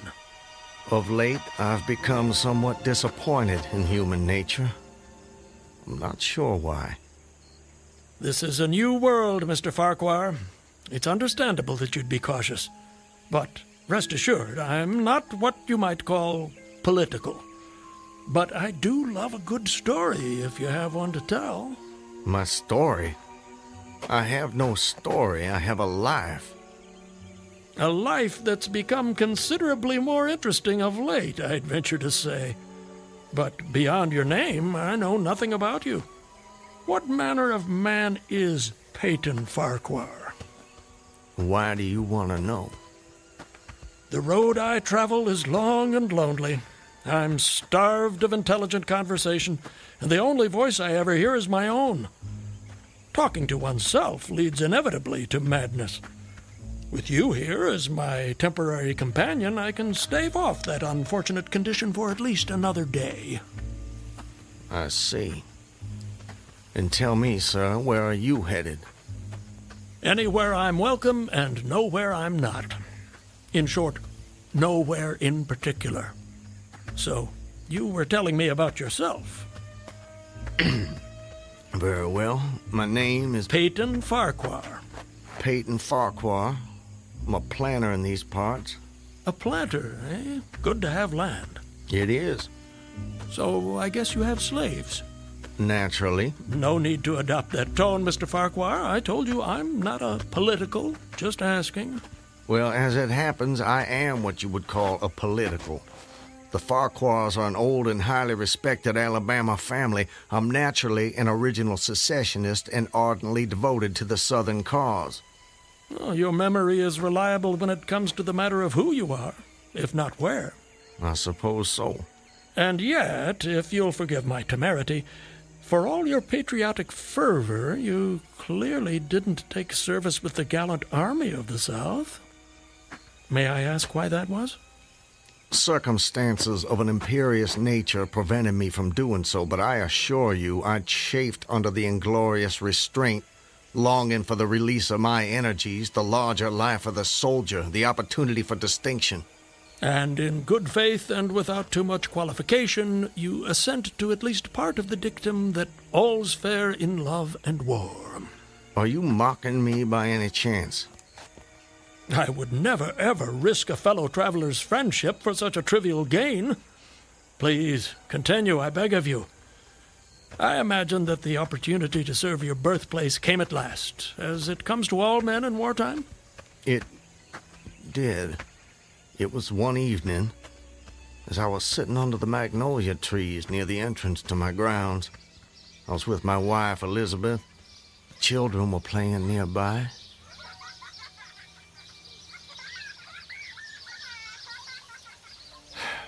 This is the life. It surely is, my dear. It surely is. Look at it. It's all so perfect. I tell you frankly, Elizabeth, if I should die this very moment, I'd die a happy man. Peyton, darling, I wish you wouldn't say such ghoulish things. I can't bear the thought. I have no fear, Elizabeth. I have no intention of passing away from sheer bliss. I just wanted to make the point that, well, that on such a beautiful evening as this, it's almost impossible to believe there is a war. I wish there weren't. But there must be. Why, Peyton? For them. For the sake of the children. They deserve the best future we can give them. Isn't that worth dying for? I understand that, Peyton. I do. It's just that... I sometimes wonder if we couldn't... Peyton, look! That soldier. He's one of ours. Water. Please. You're exhausted. Peyton, should I fetch one of the slaves? By no means. We'll take care of him ourselves. Get him some water, Elizabeth. Let me help you down, sir. Oh, thank you. You must be starved. Come inside, my man.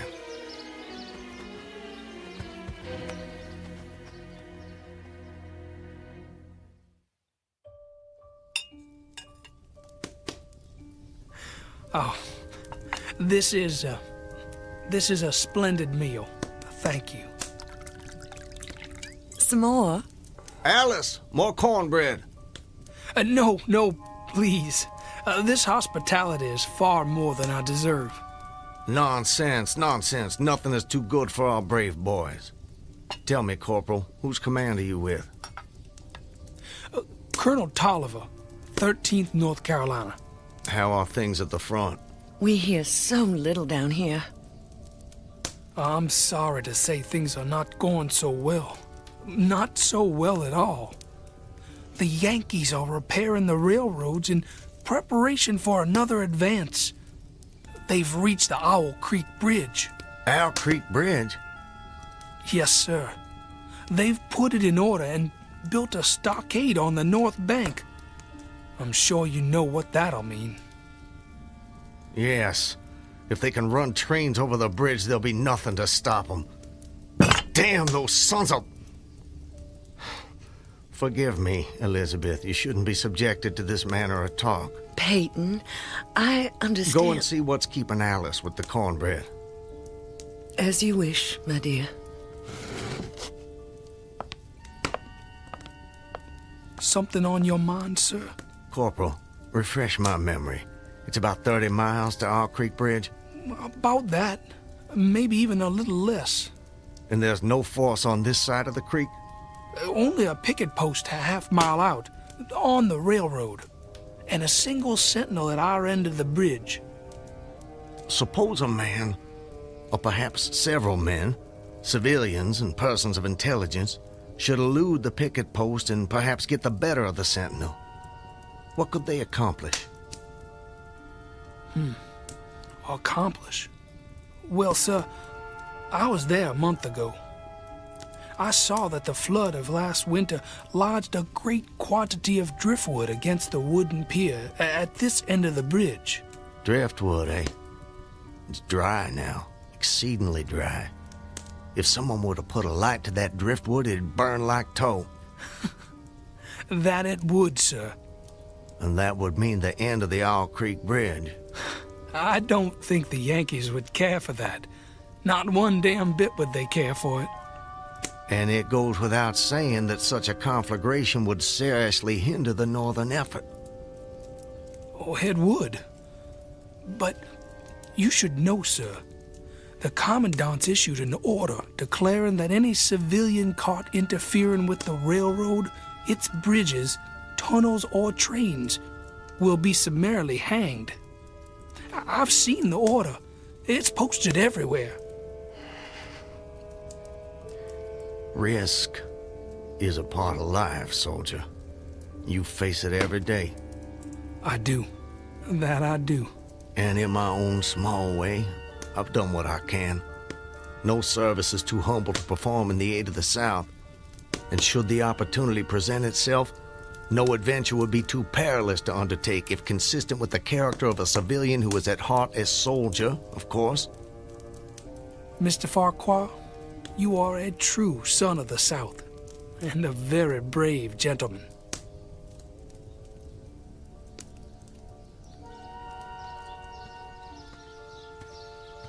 Elizabeth, I have to go away. Away? For how long, Peyton? Probably just a couple of days. Why? Business. Larson will be going with me, maybe Zeller too. I don't know. I'll have to ask him. Peyton, don't go. I don't want you to. The children need you. It's for the sake of the children that I'm doing this, Elizabeth. Why can't you understand that? I do understand. I really do, but I'm afraid... terrified of losing you. If a man doesn't stand up for what he believes in, then we lose everything. Just promise me one thing. Promise you'll come back to me. I promise. And I'm a man who keeps his promises, my love. Setting fire to the Owl Creek Bridge. Sounds like a most audacious plan. It was. I must confess, Mr. Farquhar, I'm a little confused. How so? You strike me as a competent and determined gentleman. I imagine whatever you want out of life, you get it. That's fair to say. What of it? Simply that I'm surprised your endeavor came to nothing. And what makes you imagine that? Your present predicament. The absence of your co-conspirators, those marks upon your neck. And if someone had set the Owl Creek Bridge alight, I'm sure I would have noticed it in some way. Let me check. Where there's smoke, there's fire, and... Nope, no smoke. You're a very thorough fellow. For a moment I thought you might know more of my situation than you let on. From the way you talk, do I take it someone in your party betrayed you? Not in my party. But you recall the corporal who appeared at my plantation? Of course. He was a federal scout. Then you were deliberately entrapped. It seems they wanted to weed out the civilians who might cause them some trouble. If I'd only stayed out a little longer that night, I'd probably have seen that same rider repass my plantation, going northward in the direction from which he'd come. From the Owl Creek Bridge. Precisely. And when you and your co-conspirators... Patriots. ...made your assault on the bridge, the military were waiting for you. They made me watch as they hanged my friends for an act of treachery. The sergeant who put them to death was the same man who lured us there. Is there no honor in conflict? I've never been accused of having much imagination, but I might have guessed it would be something like that. I would say, sir, that you have too kindly an expression for one whose neck is in the hemp. It isn't. Isn't what? In the hemp. Of course, of course. What I mean, Mr. Farquhar, is that you are clearly no vulgar assassin. Fortunately, the liberal military code makes provision for hanging many kinds of persons. And gentlemen are not excluded. As they fastened the noose around my neck, I tried to fix my thoughts on my family. But there were so many trivial distractions. The water, touched to gold by the early sun. A piece of dancing driftwood caught in the sluggish current. The brooding mists under the banks some distance down the stream. Then there was a sharp pressure around my throat, followed by a sense of suffocation. Agony shot from my neck downward through every fiber of my body and limbs like streams of pulsating fire, heating me to an intolerable temperature.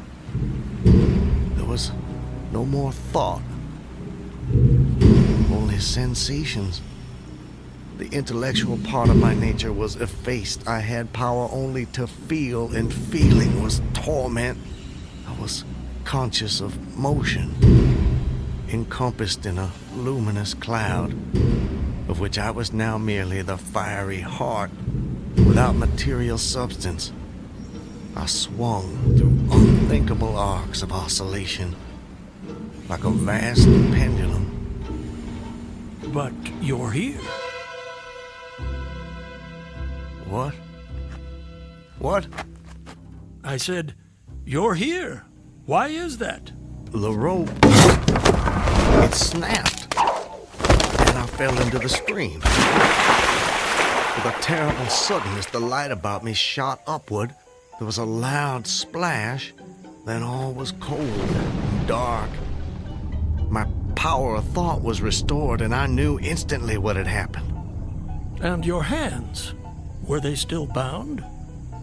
They were. Then forgive me, but why didn't you drown? The noose was tight around my neck. It kept the water from my lungs. And kept you from breathing. When you get into a predicament, sir, you don't do it by half measures. I suppose not. To die of hanging at the bottom of a river. Even at that moment, it seemed ludicrous to me. I opened my eyes in the darkness. I saw above me a gleam of light, distant, inaccessible. I was still sinking, and the light became fainter and fainter until it was a mere glimmer. Then it began to grow and brighten, and I knew I was rising toward the surface. Knew it with reluctance, for I was very comfortable. Comfortable? Oh, yes. It was a question of preference at that point, you see. To be hanged and drowned, that didn't seem so bad, but to be shot? No, I refused to be shot. It didn't seem fair. I'd say you have a quite singular set of values. Do they offend you? Not at all, not at all. It makes for a more entertaining story, and yours is the most fascinating I've heard in many a year on the road. Please, continue. You're under the water, slowly rising to the surface. Your hands are tied. A sharp pain in my wrists apprised me of the fact that I was trying to free my hands. I gave the struggle my attention as an idler might observe the feat of a juggler without interest in the outcome. Eventually, the cord fell away. My arms parted and floated upward, but I could only dimly make out my hands in the growing light. I watched with a new interest as first one and then the other pounced upon the noose at my neck. They tore it away and thrust it fiercely aside. Its undulations resembled those of a water snake, and my first thought was to put it back. To put it back? The undoing of the noose had been succeeded by the direst pang that I'd yet experienced. My neck ached horribly, my brain was on fire, my heart gave a great leap, and I felt as though it was trying to force itself out of my mouth. My whole body was racked and wrenched with an insupportable anguish. And I imagine the desire to rise to the surface was even greater, no matter what you might find waiting for you there. I wanted to stop myself, had to stop myself, but my disobedient hands gave no heed to my command. They beat the water vigorously with quick, downward strokes, forcing me to the surface. I felt my head emerge. My eyes were blinded by the sunlight. My chest expanded convulsively, and with a supreme and crowning agony, my lungs engulfed a great draught of air. So now you were in full possession of your physical senses. If anything, they were more keen and alert than before. I felt the ripples on my face, heard their separate sounds as they struck. I looked at the forest on the bank of the stream, saw the individual trees, the leaves, and the veining of each leaf, saw the very insects upon them, the locusts, the brilliant-bodied flies, the spiders stretching their webs from twig to twig, the prismatic colors in all the dewdrops on a million blades of grass, the humming of the gnats that danced above the eddies of the stream, the beating of the dragonflies' wings. They all made audible music. Remarkable. If you'll forgive my saying so, you missed your life's calling. You have quite a turn for descriptive language. I'm surprised you had the time to note your surroundings in such detail. It may only have been a few seconds, I'm not really sure. I seem to have lost the ability to judge the passage of time accurately. Or perhaps you've gained a greater appreciation of time. There's a whole world in every second. You have a singular turn of phrase yourself, Mr. I'll get it in a minute. No doubt. Did you acquire this philosophical outlook during your travels? Hard to say. See, it often seems like I've been traveling my whole life. But enough about me. I long to hear your story. You've painted a beautiful background for me, but it strikes me there are more pressing issues in this particular picture. For example, your executioners. My would-be executioners? That goes without saying, surely. Very well. I saw them, silhouetted against the blue sky. They shouted, they gesticulated. Their movements were grotesque and horrible, their forms gigantic. Suddenly, I heard a sharp report and something struck the water smartly within a few inches of my head, spattering my face with spray. One of the officers had his rifle. At his shoulder, there was a light cloud of blue smoke rising from the muzzle. I was surprised he missed. I read somewhere that marksmen with gray eyes are the keenest shots. This fellow was the exception to the rule, it seems. The marksman had gray eyes? Mm-hmm. How could you see that? I'm sorry? He was on the Owl Creek Bridge. You were in the water. And you must have drifted some distance. So, how did you know the marksman had gray eyes? I don't know how I know. I must have noticed it on the bridge. Just before your execution? My intended execution. As you say. Doubtless the detail was burned into my mind. Doubtless. I told you how much more alive my senses had become at that moment. Alive. Yes, indeed. That you did. At that moment, a counter-swirl turned me half around. I was looking into the forest on the bank opposite the fort. A clear, high voice rang out and came across the water with a distinctness that pierced and subdued all other sounds, even the beating of the ripples. The voice, what did it say? It said, "Attention, company! Ready! Aim!" How did you do that? Run! Fire!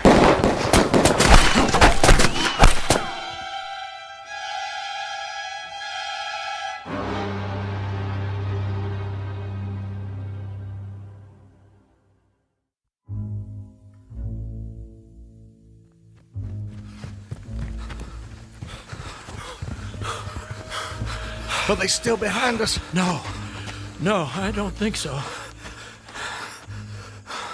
All right, that's enough for now. No more running for my life. Your what? Wait, I need to get my bearings. I have to know how close I am to my destination. Closer than you think, I'm sure. Eh? Does anything look familiar, Mr. Farquhar? Yes. This way. I think.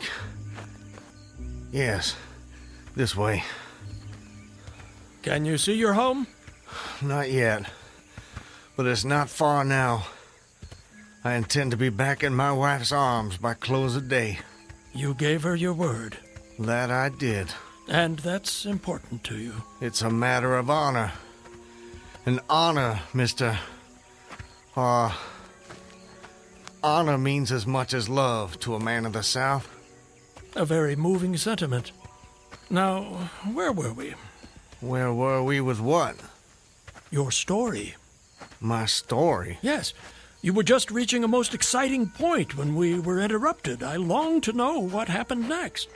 Are you quite insane, sir? I don't believe so. But I thought the same of you when I first met you, so I suppose it's a fair question. I am in full possession of all my faculties, Mr. Everything except the memory, eh? Don't try my patience, sir. I wouldn't dream of it. You asked me an important question, and I'm doing my best to answer it.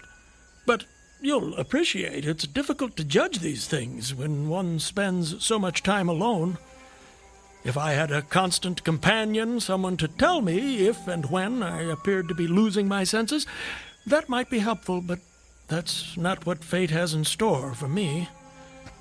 And as I say, I try to avoid talking to myself because that seems to me the fastest route to madness. But, mad or sane, I know a good tale when I hear it, and yours is the most entertaining I have heard in all my years. Yes, sir, I shall cherish the memory of your experiences when I have long since ceased my wanderings. Please, go on. You'd escaped the noose by a most improbable stroke of good fortune, and then you found yourself in the stream and under fire. What was that like? Surely you can imagine that for yourself. We were just under fire a few minutes ago. But not in the water. Well, does it matter? Does to me. It's the setting that makes the crucial difference. Please. Very well. I suppose it might make the journey shorter, at least. Not mine. I dived to avoid the shots, dived as deeply as I could. Water roared in my ears like the voice of Niagara, yet still I heard the dulled thunder of the volley. Those heightened senses of yours. I rose again towards the surface and was met again by more shining Yankee lead. One shot nicked my cheek, do you see it? I see it. Well, the next time I dove, I was a long time underwater, and I made damn certain I swam farther downstream and nearer to safety. Just as well, since the soldiers had almost finished reloading. The two sentinels positioned at either end of the bridge fired again, independently and ineffectually. I saw all this over my shoulder. I was now swimming vigorously with the current. My brain was as energetic as my arms and legs. I thought with the rapidity of lightning. I reasoned, you see, that the captain had probably already given the command to fire at will. And you surely couldn't dodge all the shots. You're not invulnerable. No man is. Then an appalling splash, just 2 yards away, was followed by a loud, rushing sound which seemed to travel back through the air to the nearby fort and died in an explosion which stirred the very river to its deeps. A rising sheet of water curved over me, fell down upon me, blinded me, strangled me. The cannon had taken a hand in the game. Did I tell you about the cannon? You must have done. Well, anyways, as I shook my head free from the commotion of the smitten water, I heard the deflected shot humming through the air ahead. And in an instant, it was cracking and smashing the branches in the forest beyond. I was certain they wouldn't be so far from their target next time, and it was a good gun.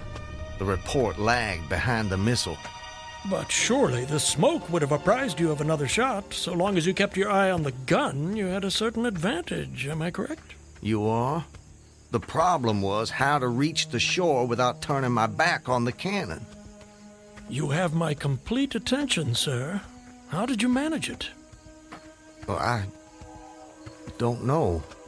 I'm not sure. I felt myself whirled round and round, spinning like a top. The water, the banks, the forest, the distant bridge, fort, and soldiers, they were all somehow commingled, blurred. I could no longer make out objects, only colors. Circular, horizontal streaks of color. It was all I saw. I was caught in a vortex. I felt giddy and sick. Fascinating. Incredible. What is that damned hammering? I don't hear anything. Unless it's the ticking of your watch you can hear. My watch? You're lucky it still works after such an immersion.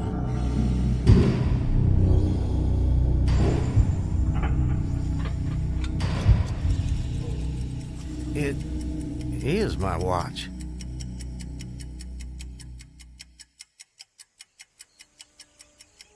But why should I think...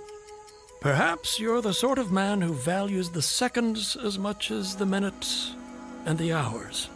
And there's a whole world in a second, so I've been told. So how did you fight your way out of this vortex? I really have no idea. The next thing I knew, I was on the road with you at my side, heading for home as I promised.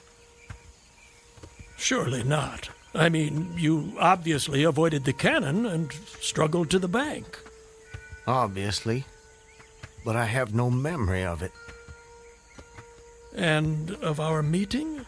I recall only what you told me about it. Most curious. Stop! What is it? This is it. We're here. This is the path to my home. Excellent. Well, I suppose this is where we part company, Mr. Farquhar. May I say, it's been a rare pleasure. You wouldn't care to come in? I'm sure the servants could prepare you a meal. That won't be necessary, my friend. I have many miles still to travel. But your journey is almost at an end. Yes. Well, goodbye, Mr. I'm sorry, I thought I could recall your name, but it just escapes me. Call me Ambrose. I wish you well, Ambrose. And you, Mr. Peyton Farquhar. And you.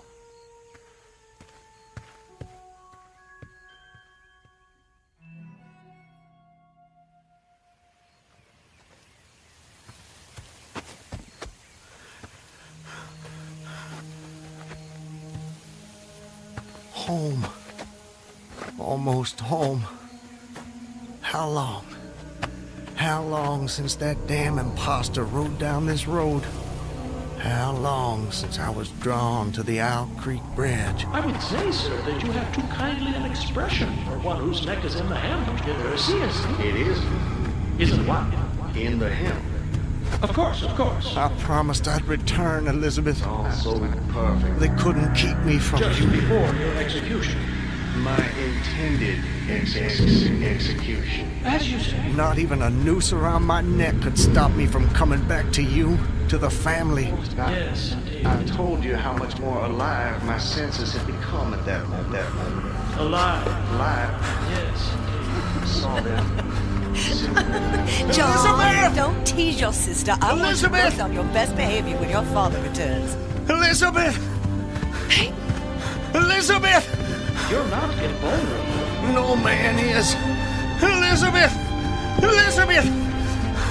I swore I'd come back to you. I promised. Peyton! Elizabeth! Peyton! Elizabeth! Peyton! Oh, Peyton! Peyton, my love! Elizabeth, let me hold you. Let me take you in my... There's a whole world in every second.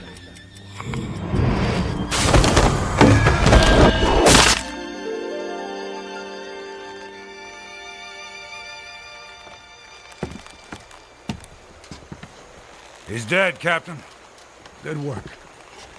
That's the last execution for today. Get him down! You know, Levine, for a moment there, I thought that rope wasn't gonna hold. It's strong enough. It did its job. Do you ever wonder what goes on inside a man's head in those last seconds before death? Like I said before, Clemens, I don't give a damn. And neither should you.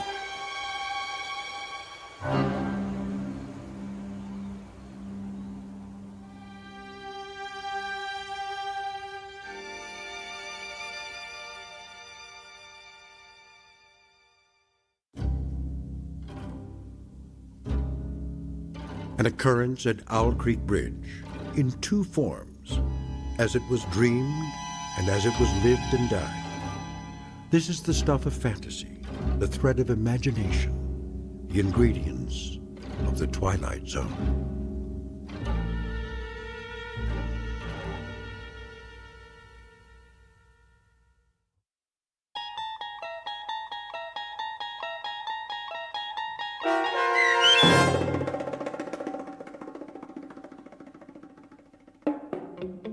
An Occurrence at Owl Creek Bridge, starring Christian Stolte with Stacy Keach as your narrator, was adapted for radio by M.J. Elliott and based on the short story by Ambrose Bierce.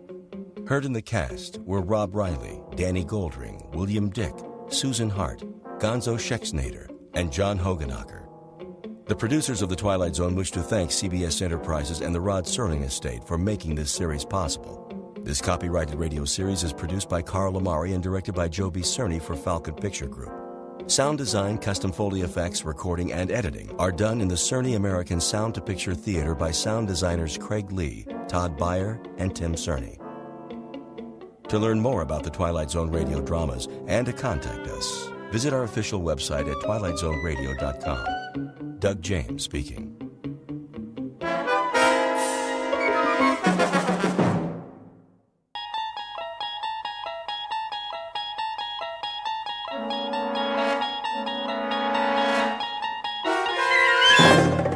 You unlock this door with the key of imagination. Beyond it is another dimension, a dimension of sound, a dimension of sight, a dimension of mind. You're moving into a land of both shadow and substance, of things and ideas. You've just crossed over into the Twilight Zone.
Probe 7, log entry 1411. Another waking period. Ship seems to be functioning perfectly as usual.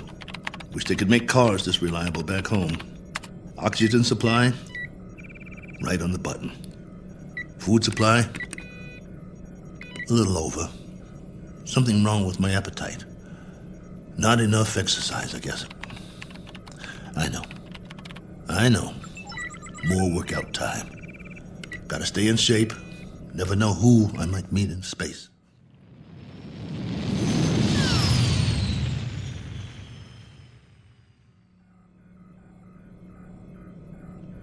Coordinates on autopilot. Propulsion system humming like a top. Pressure flow, output, all right on the money. Oh, come on, guys.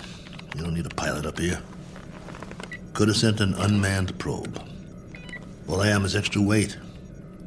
Think how much farther this crate could go without me. Of course, you wouldn't have my brilliant observations.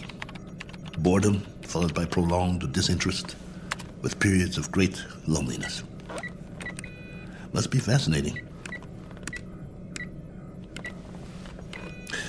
Here's an observation. All these blinking lights in the cockpit.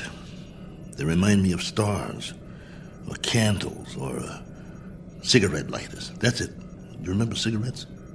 Did you know at concerts people had these little lighters, and sometimes they'd hold them up and it looked like a sea of stars out there in the dark? I want to write a book, not this diary. Doesn't have enough plot. Just me remembering. That's who I am, boys. He who remembers. Oh, well. Better send you the numbers. Here goes the download. Transmitting now. Till next time, this is Colonel A.L. Cook. Over and out.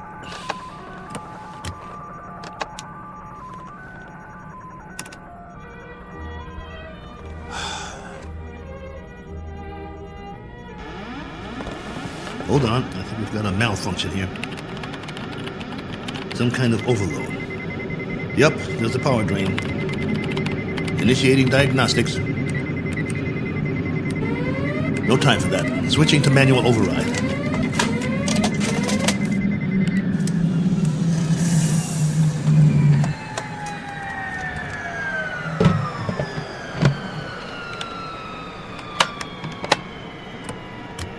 Base, this is Probe 7.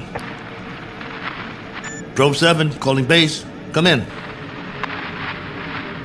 I've just lost a rocket tube. Can't handle this baby.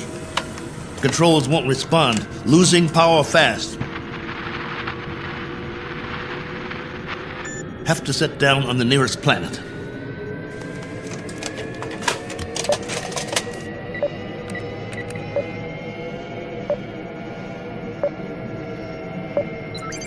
Got one in view now. Not much choice.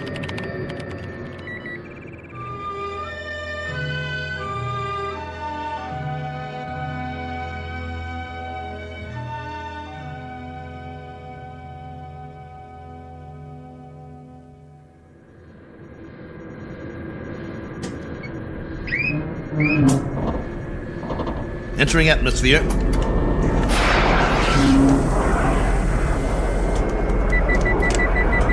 Surface coming up fast.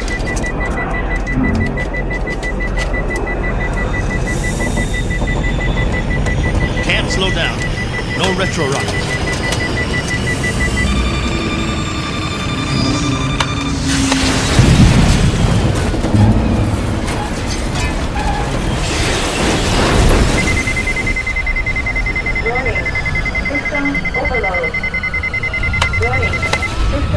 Ship's about to catch fire. Base, do you read? This is Probe 7. Probe 7. Mayday! Mayday!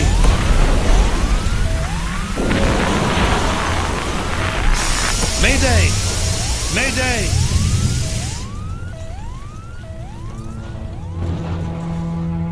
One Colonel Cook, traveler in deep space several million miles from his point of departure and presently out of options.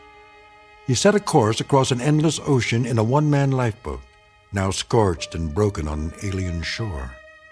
But even if he should survive, his greatest ordeal is yet to come, for he must face a far more dangerous challenge, an opponent more menacing than the cold, lifeless vacuum of space. He must face what awaits him on the other side of the bulkhead, and do battle with the unknown. As soon as the dust settles, he will take stock of his plight with very little effort, a single 360-degree movement of head and eyes. For Colonel Cook has come to rest on a small, undistinguished planet not on any chart, one that is actually an outpost in the Twilight Zone. And now, the Twilight Zone and our story, Probe 7, Over and Out, starring Lou Gossett Jr., with Stacy Keach as your narrator.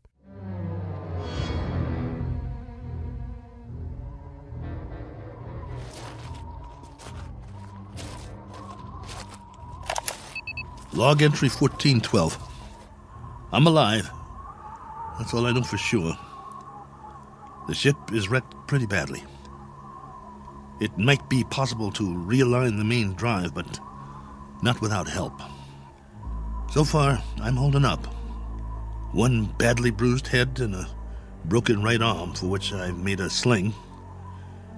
A few more painkillers in the first aid kit, but after that, I'm on my own. The planet has an atmosphere, so I don't need the pressure suit. That's another stroke of luck, if you can call it that. The terrain is desolate. Sand, rocks, some low-grade plant life. That means there's water. The question is, How much and where? The ship has cooled down now, what's left of it.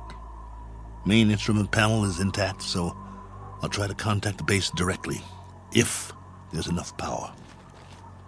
More later. Cook, signing off.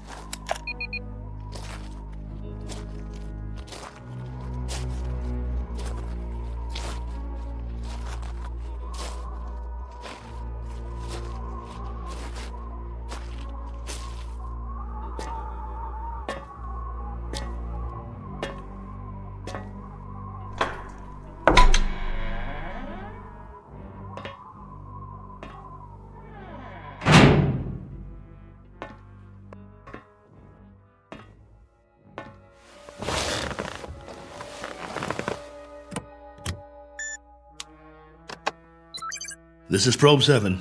Do you read? Probe 7. This is Probe 7, calling base. Probe 7, with a landing report and damage assessment. Over to you, base.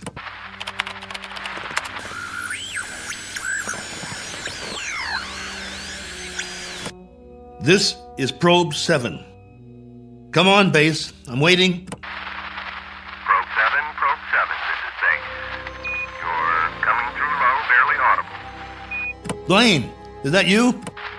Yes, this is Lieutenant Blaine. We read that you're... This is Cook, Probe 7. I'm glad to hear you. Cook?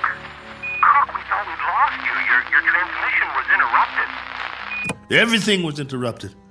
I'm lucky to be alive. Probe 7 made unscheduled landfall approximately 7 hours ago. What? Come again. Can't hear. I thought you said...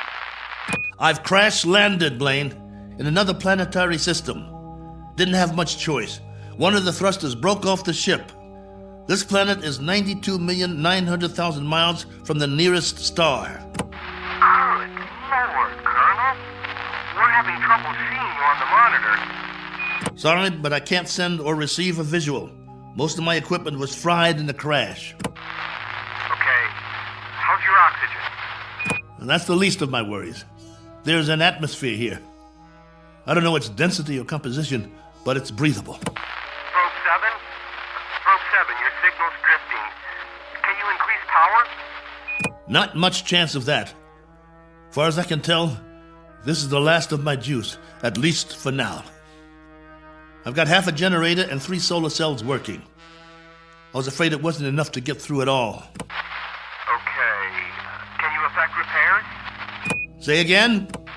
Repairs. Can you make repairs? If you give me maybe 20 years, a good right arm, and a new head while you're at it, I might make a start. The bottom line is, I need help. Got that, base? Help. And right away. Probe 7, you're breaking up. Probe 7, are you there? Probe 7, we're having difficulties. All right, just stay there. Stay in transmission. Probe 7, we've traced your signal. We know where you are. Great. How soon can you send a ship? Colonel, I'm sorry to say we have nothing here that can reach you. What? You had several ships on the drawing board. Repeat, we have nothing available. Say again? All construction is suspended pending the current crisis. Ah, come on! Colonel Cook, I've been told you'll have to make the repairs yourself. Base, now hear this.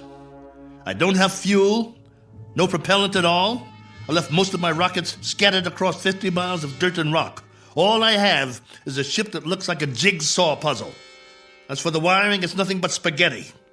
So when you say you've got nothing that can help here, you're telling me you're crossing off one spaceman permanently.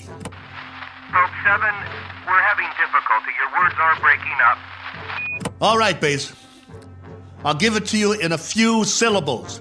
This ship isn't going anywhere. Not forward, up, down, or back home. Is that plain enough for you? Now I'm asking you again. Isn't there anything you can do to help me out here? Or are you just going to write me off? Colonel Cook? There's the low power warning. I'm losing transmission. Got to sign off for now.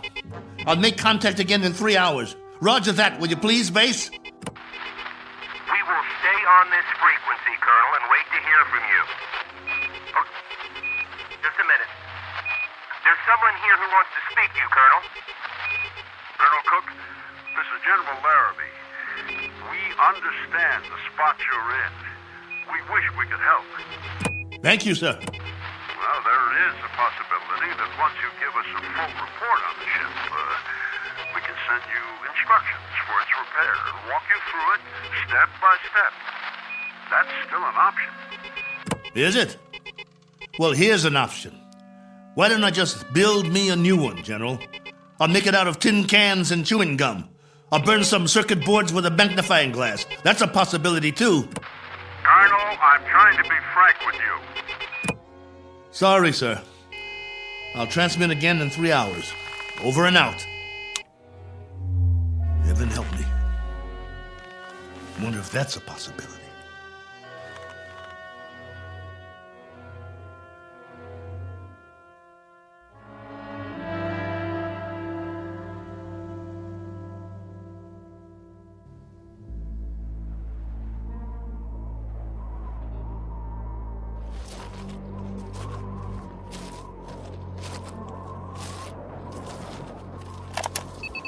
Log entry 1413. I'm standing on a hillside a few meters from the ship. You hear that? I think there's going to be a change in the weather. Back home we'd call it a sandstorm. Better head back soon. I see vines and some flowers down the other side of the hill. There's more life here than I thought. As to what stage of evolution is reached, that's pure conjecture. No sign of animal life, but the vegetation grows thicker in certain areas, like the valley. Can't trust my leg yet. Better stay close to the ship. I've picked some plants for analysis. We'll see if there's anything edible. Hey! Anybody! Hey! Take me to your leader. I've got beads and wampum. Is anybody here?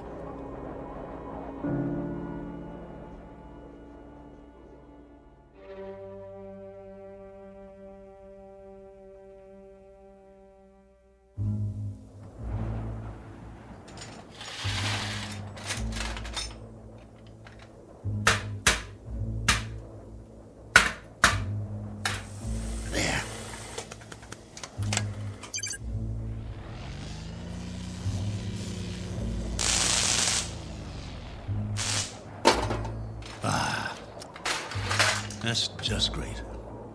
The last good wires in the whole ship.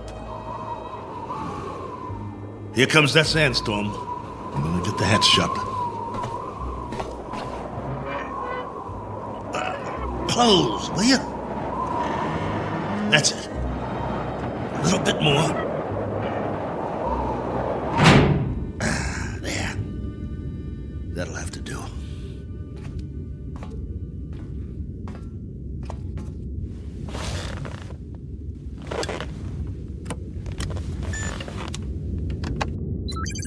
This is Probe 7, calling base. Probe 7, calling base. Over to you, if you read. We read you. We read you very well, Colonel. Ah, you've got the video going. For now, General, I've wired all the solar cells in the series. At the moment, I'm running off the storage batteries, though. It's almost night here. All right, tell us your situation, please. My situation? Yes. Any change, Colonel? I've done what I can, but I'd have to call it unchanged. The power level's higher as long as I charge up during the day, but I don't know how long that will last. At least, I've got you on the screen. Got to see another face, both of you. You should be used to solitude. You've been in space a long time. Yeah, I should, but that was different somehow. I was a big something in the middle of nothing. This, though, I've landed and it feels like I'm supposed to be somewhere, and I'm not. My memory of home is fading fast. Colonel, and the condition of the ship, still a total loss?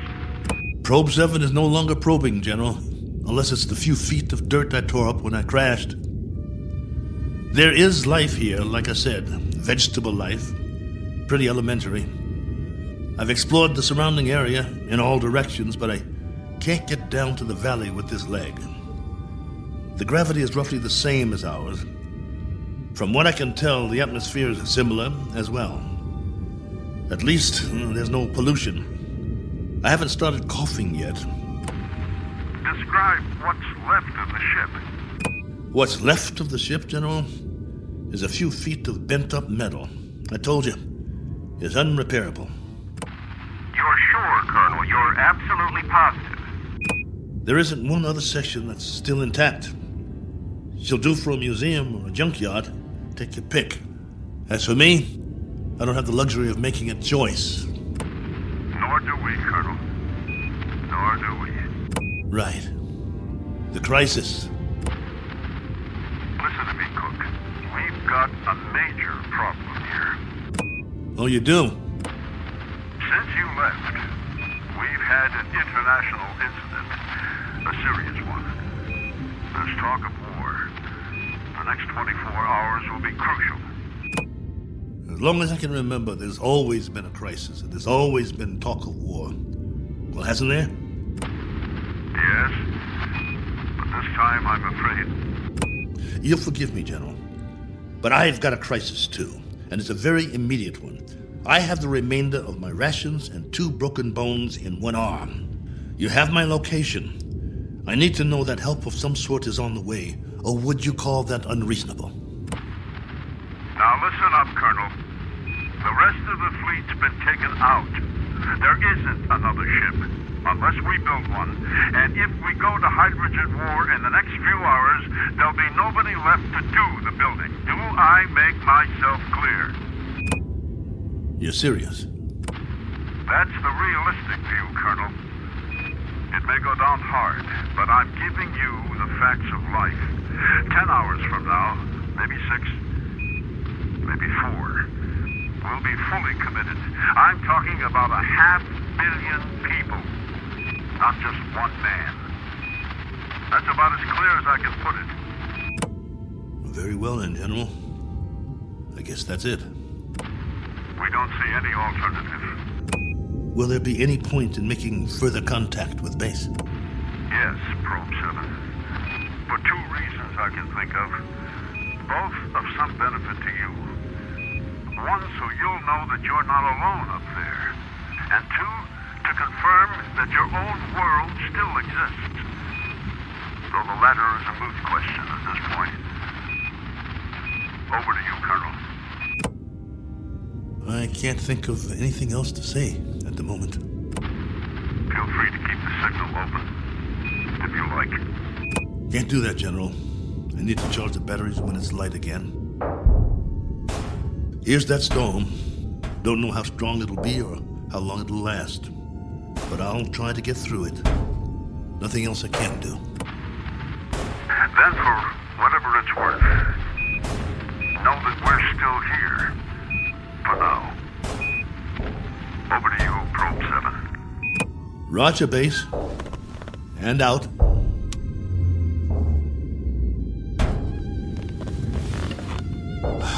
It's going to be a long night.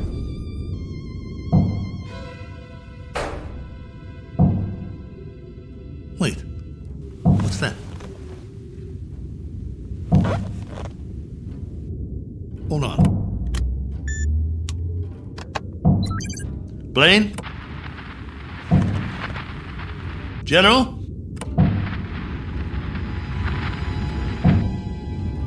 I wish you could hear this. There's something outside, I swear. Something or someone.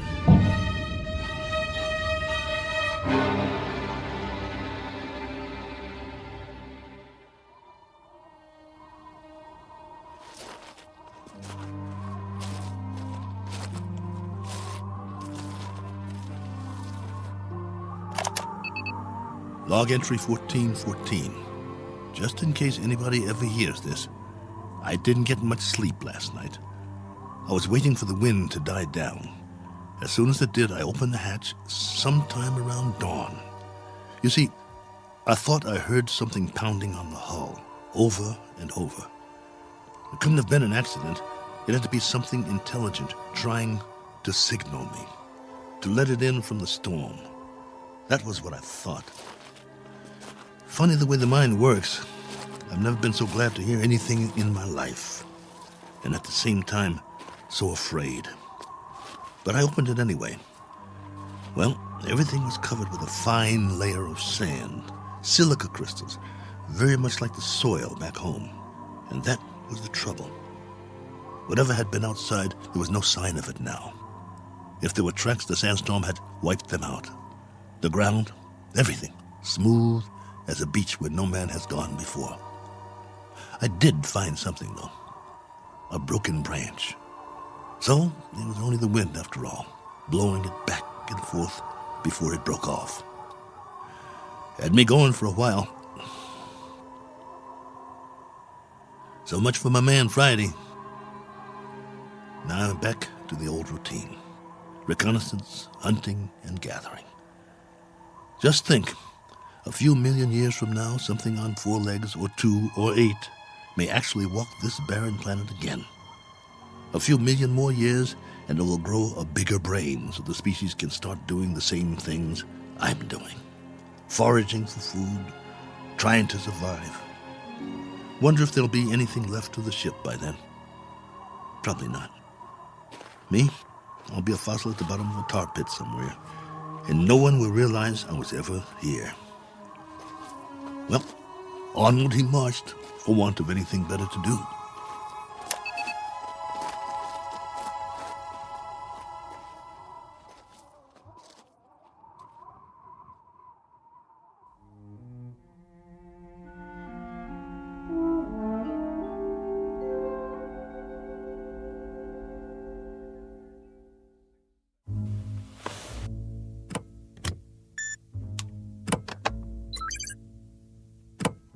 Blaine? General Larrabee? Are you still there? Here, Colonel. Go ahead. Well, you look like you haven't slept. Not much. And you? Not really. Up at dawn to do some hiking, north, east, south, and west. I had been hoping. Yes? Just a crazy dream I had. No sign of anything? It's a primitive planet. I'm very much alone here, after all. Oh, not completely. I've got a wind that sings sad songs and some scrawny plants that check me out every now and then as I walk by. There might be some fruit trees that are edible down in the valley, if they're not poisonous. But that's it.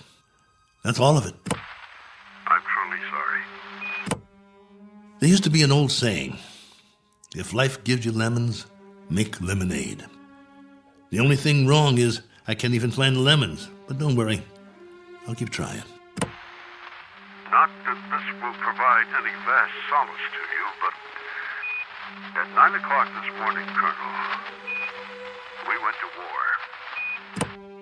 And? The whole eastern seaboard went up. You mean all of it? The cities, everything. It took 12 minutes. Exactly 12 minutes. I suppose we retaliated? Oh, indeed. With great alacrity and effectiveness. And we still are. With everything we've got. It was our old enemy? That's right, if it matters now. And the result of all this? Our world is doing a little wholesale dying at the moment. And there's nothing to do but watch it happen. What about the base? Are you safe? For the time being. Our location's classified. Only you and a few others know where we are. The signal's encrypted. That's good, then. Trouble is, we can't stay here much longer. There have been bombs as close as 400 miles from us, question, Colonel, of the manner of death, very fast or very slow. It's that kind of consideration, not one we thought would ever be a reality. General. You know, it's really quite a pity that we didn't send others with you. What you think of as a prison might have proved to be a haven of sorts for the survival of the species. Don't have any illusions about it, General. What you think of as a haven is only a very sizable dungeon. A good-sized dungeon with a breathable air. But that's what it is, and there's no way out. I don't much care for solitary confinement, and neither would you. Unfortunately, both of us have very little choice in the matter. General, this is urgent. Give it to me. What is it, General? What's happening there? In a moment, Blaine. But, General... I said in a moment. Cook, I just received an official communication. We're going to have to move out of here. Now, I don't know whether we'll be able to transmit again or not. If we are able to, I'll do my best to make contact. You have my word. Thank you. Try if you can. It means a lot to hear a real, live voice. I wish we could do more. Silence. Or cries. That's the story from our world.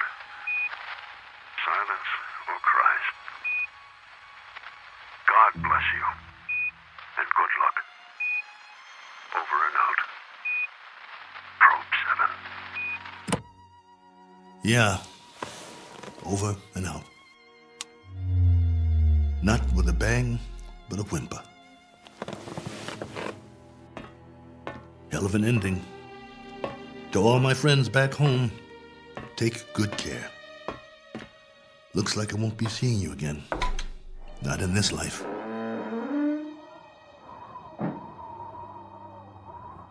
Time to start a new project. Chapter 1. The Memoirs of Colonel A.L. Cook. And I've got a very good memory. You wouldn't believe the stories I could tell. Who knows? After I'm gone, maybe someone else will crash here and find it. A lifetime of memories. Every sight, every sound, all the way back to the beginning.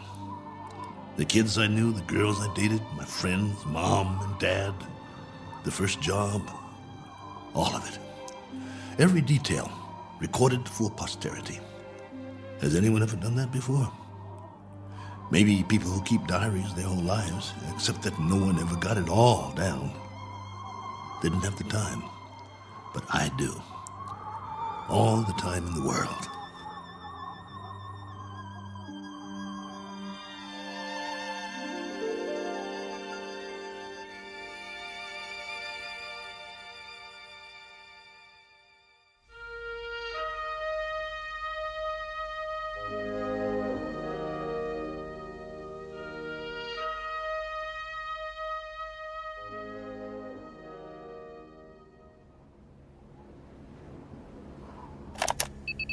Log entry 1415.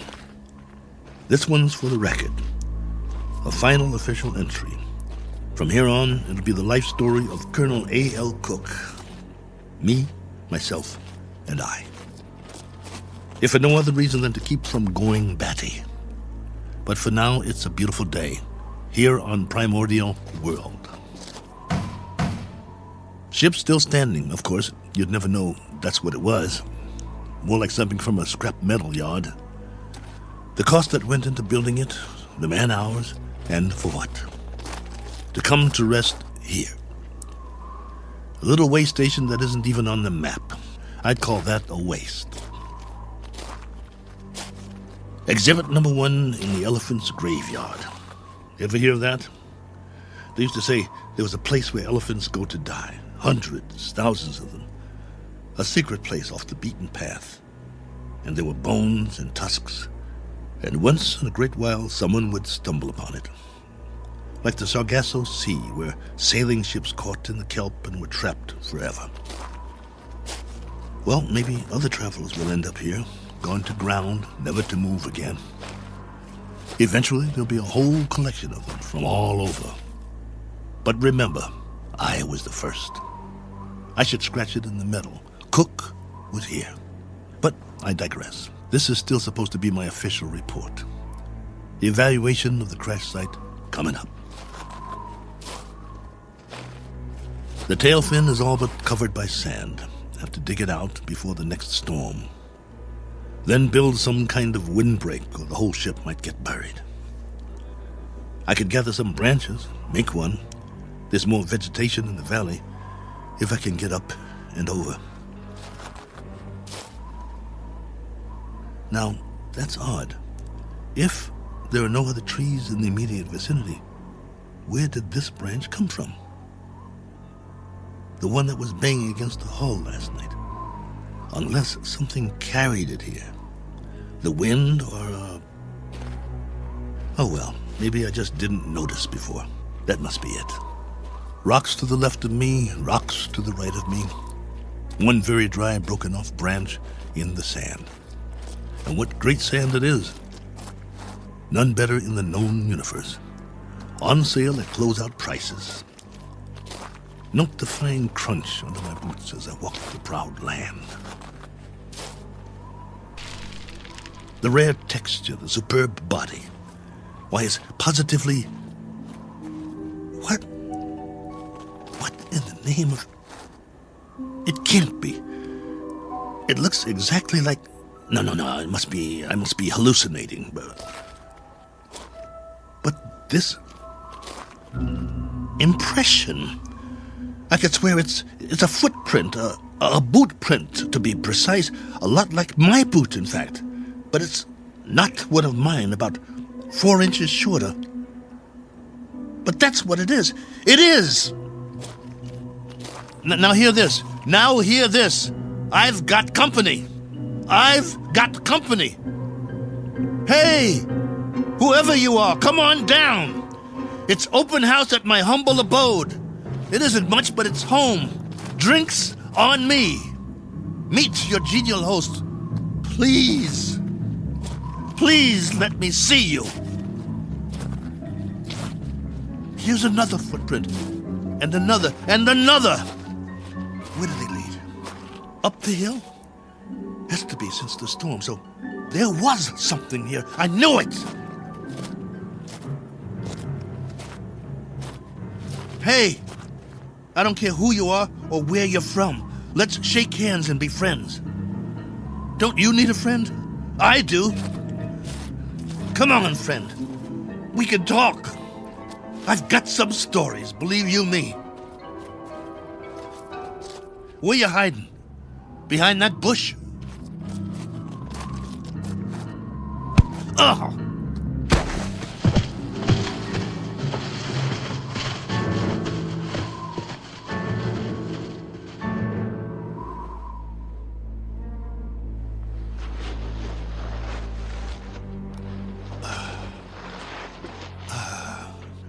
Blood on my head. Something hit me. Why'd they do that? Probe 7, come in. Got to get inside.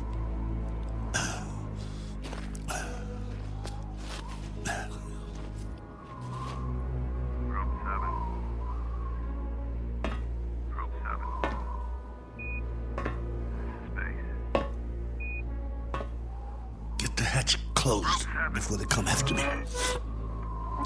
Probe 7. Can't let them get in. This is Base. With our last transmission, we got ours a few minutes ago. A 500% increase in radioactivity. Not much hope for us. Colonel, this is General Larrabee. I wanted to wish you well. From what we can gather, the enemy got it just as bad as we did.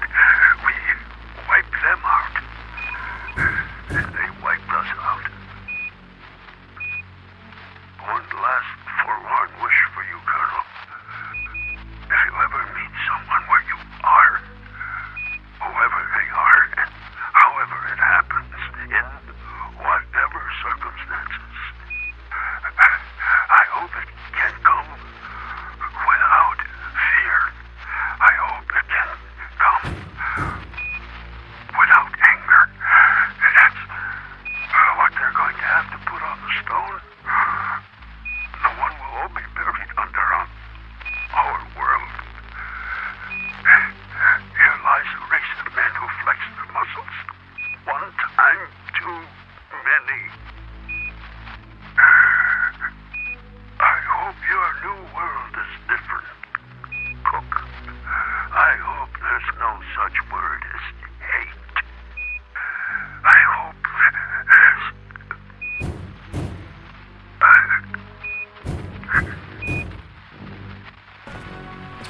All right.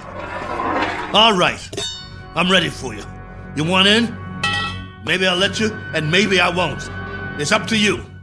You can be friendly, or you can be dead.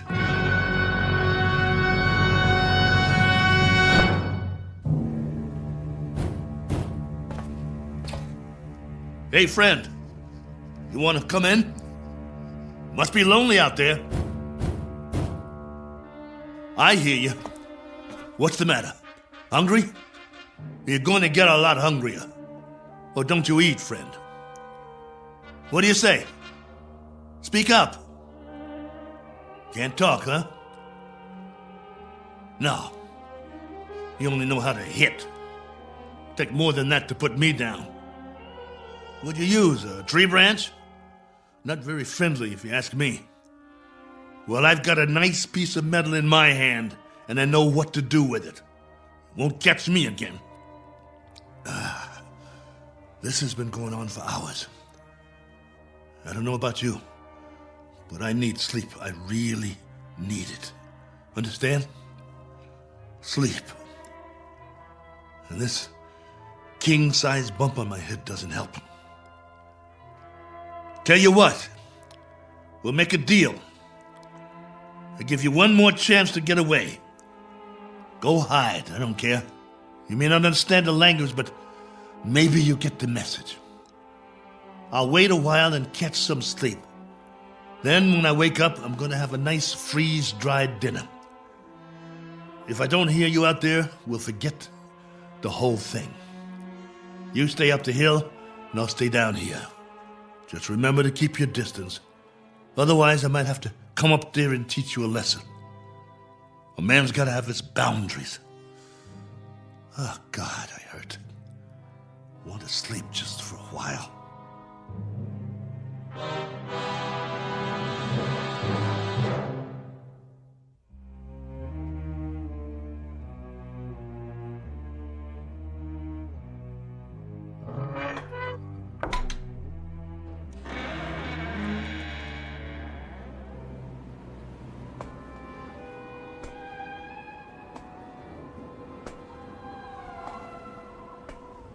Hey, friend. Gotcha. Stay down. Pretty weak, aren't you? Let's see who you really are. Ituko. Miena. Manda. Manda. No. You're a woman? No, wait. Let's talk. Can't we talk about it? Do you understand anything I'm saying? Min. Oh boy. Look.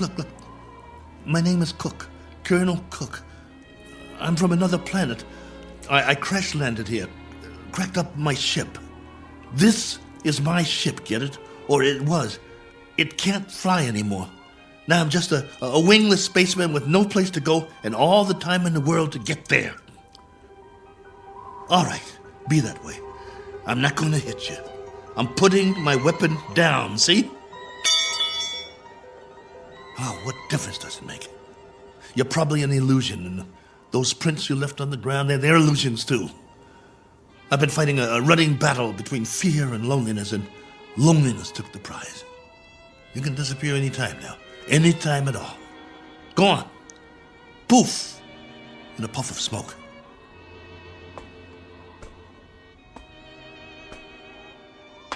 No, wait, please. Are you real? This knot on my head certainly is.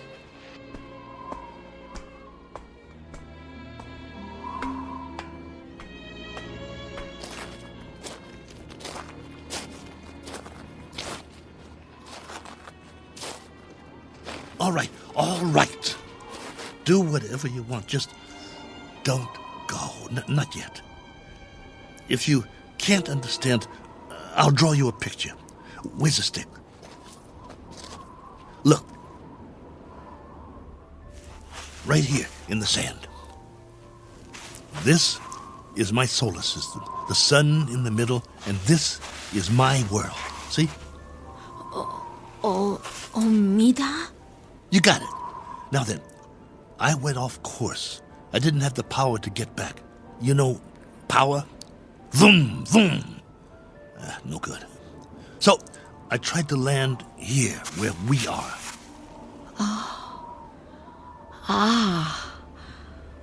Omida korum. Go ahead, you draw. Korum mistum. Oh, that's your solar system and your world. You came from there. Let me see now. It went out of orbit. Is that it? Your planet left its orbit and moved away from the sun. And the line, that's where you went and where your world went, right? I'm sorry. What about now? Where's your planet now? I understand. Gone. Disappeared. Probably frozen by now. But you got out. How many others? How many got out? You got away. Any others? Min. One finger. That's a hard count, my dear. A very hard count. And you've been here a while, haven't you? Look at your suit. Your galaxy might be light years away. It would have taken years to reach here. Where's your ship?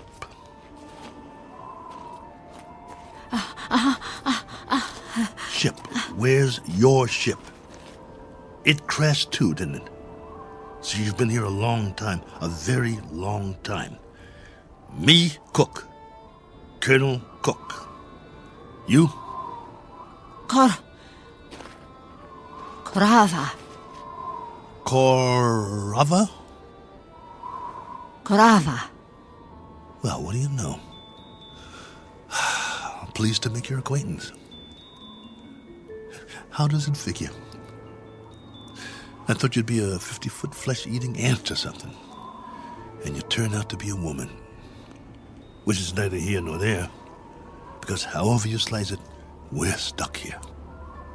A one-armed man and one very tired lady. Quite a pair. What have you been living on? What food? You understand food? Eat? Well, I can offer you lunch or maybe it's breakfast. I'm not sure which. And some companionship.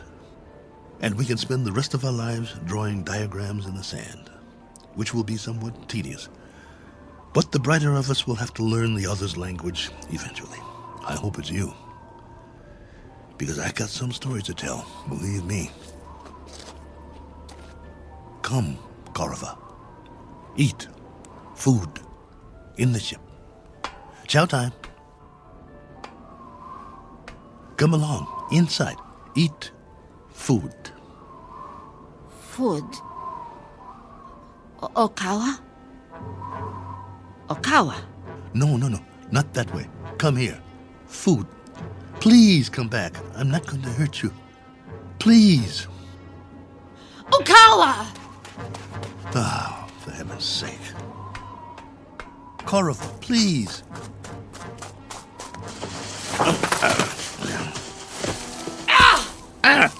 You scratched me. What did you do that for?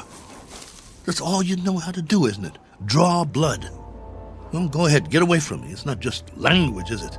It's our animal nature, the way we instinctively respond to one another. In that case, there's not much hope.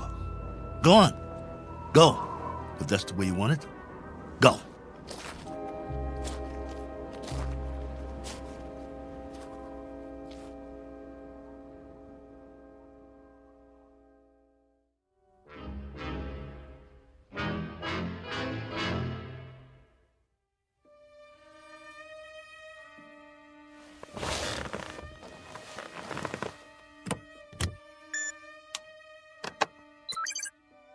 Base, this is Probe 7.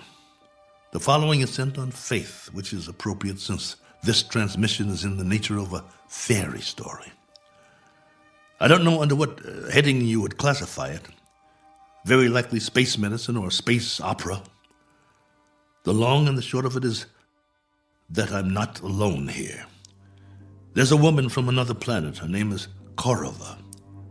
I don't know much about her. I do know that she comes from another planet in another galaxy. A planet that left its orbit and moved out of space away from its sun. I suppose the inevitable happened. They just froze. She's not very old, so she must have been sent in a spaceship as a little girl. But now that ship is no more. They probably sent others too. God knows what happened to them. Died en route, lost their way, landed elsewhere, who knows. But somehow or other, she made it. Perhaps as a child on a preset course. She was here alone until I came. If by some chance you're still there, I can't send you any soil tests. I can't send you data about plant species or anything like that. But I can give you an observation about the psychological makeup of the animal kingdom. They're a frightened breed, a very frightened breed. It must be a universal trait wherever there are advanced life forms. Though it's questionable how advanced we really are, so I guess we aren't alone in that regard, which is really quite a pity. As you may understand all too well, if any of you survived. Base, this is Probe 7. Last call. Absolutely, positively, the last. Over and out.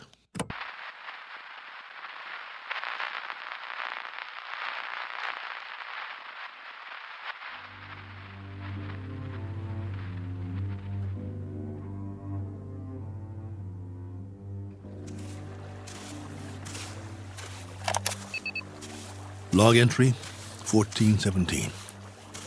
Well, the ship is history. I've left it for good. I finally made it up the hill and down the other side. And guess what? There's much more vegetation here. Fruit trees. Flowers as big as your head. And through it all, a stream of running water. I swear, it's like a garden. I brought what I need in a backpack. I'm going to set up shop on the banks of the river and try to live here, for better or worse. It will be the last great adventure. I only wish I could share it. Oh well, there's always posterity. If anyone should ever find this and play it back.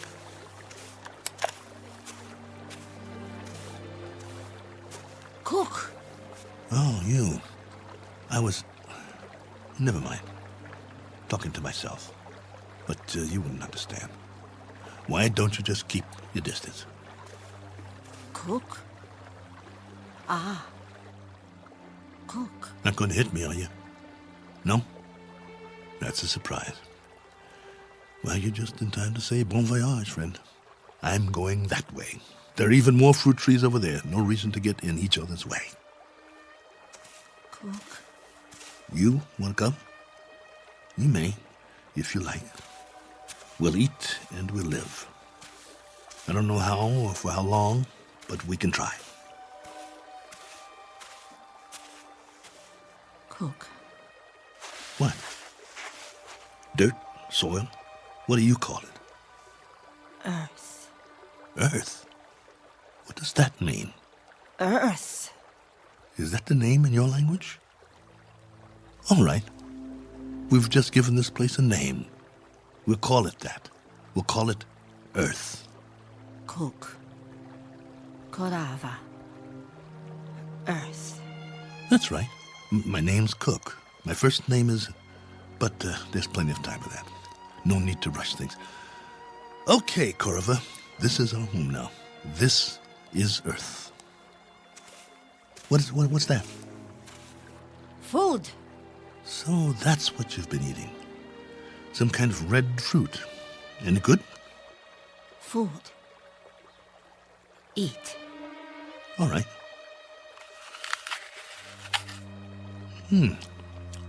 Not bad. We'll take some with us. If you think it's all right. Come on. I wanted to tell you something, but now I've forgotten.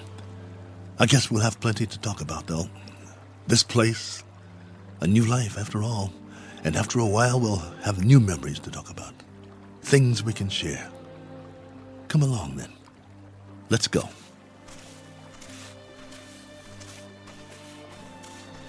This route's all right. Any other life forms around? I hope not, for the moment. But if there are, we'll make the best of it, won't we? Pleasant enough place, don't you think? My leg's better. We'll explore as much of it as we can. No need to set up any boundaries, I guess. There's plenty for everyone. For you and for me. And it's a beautiful day.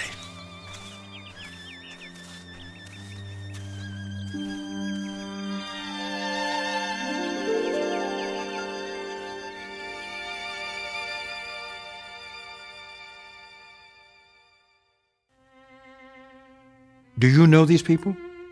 Their names might be familiar were you to hear them. They lived a long time ago. Perhaps they're part fable, perhaps they're part fantasy, and perhaps the place they're walking through now is not really called Eden. That's for you to decide. We offer it only as a possibility and a presumption in the Twilight Zone.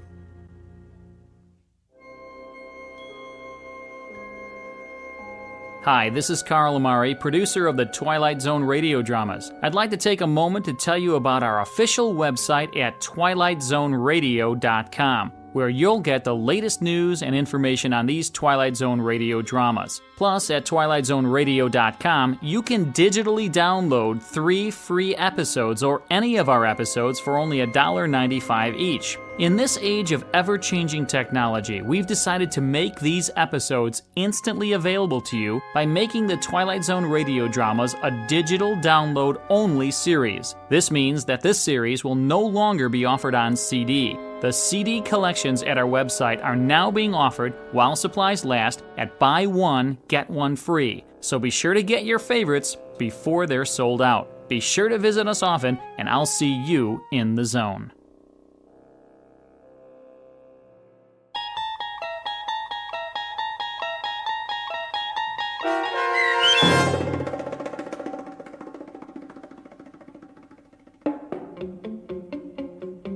Probe 7, Over and Out, starring Lou Gossett Jr., with Stacy Keach as your narrator, was adapted for radio by Dennis Etchison and written for The Twilight Zone by Rod Serling.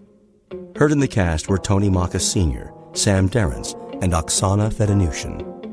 The producers of The Twilight Zone wish to thank CBS Enterprises and the Rod Serling estate for making this series possible. This copyrighted radio series is produced and directed by Carl Amari and Joe B. Cerny for Falcon Picture Group and Westwood One. Sound design and custom Foley effects for The Twilight Zone by Cerny American creatives Bob Benson, Craig Lee, Matt Sorrow, Tim Cerny, and Todd Beyer. To learn more about The Twilight Zone radio dramas and to contact us, visit our official website at twilightzoneradio.com. James speaking.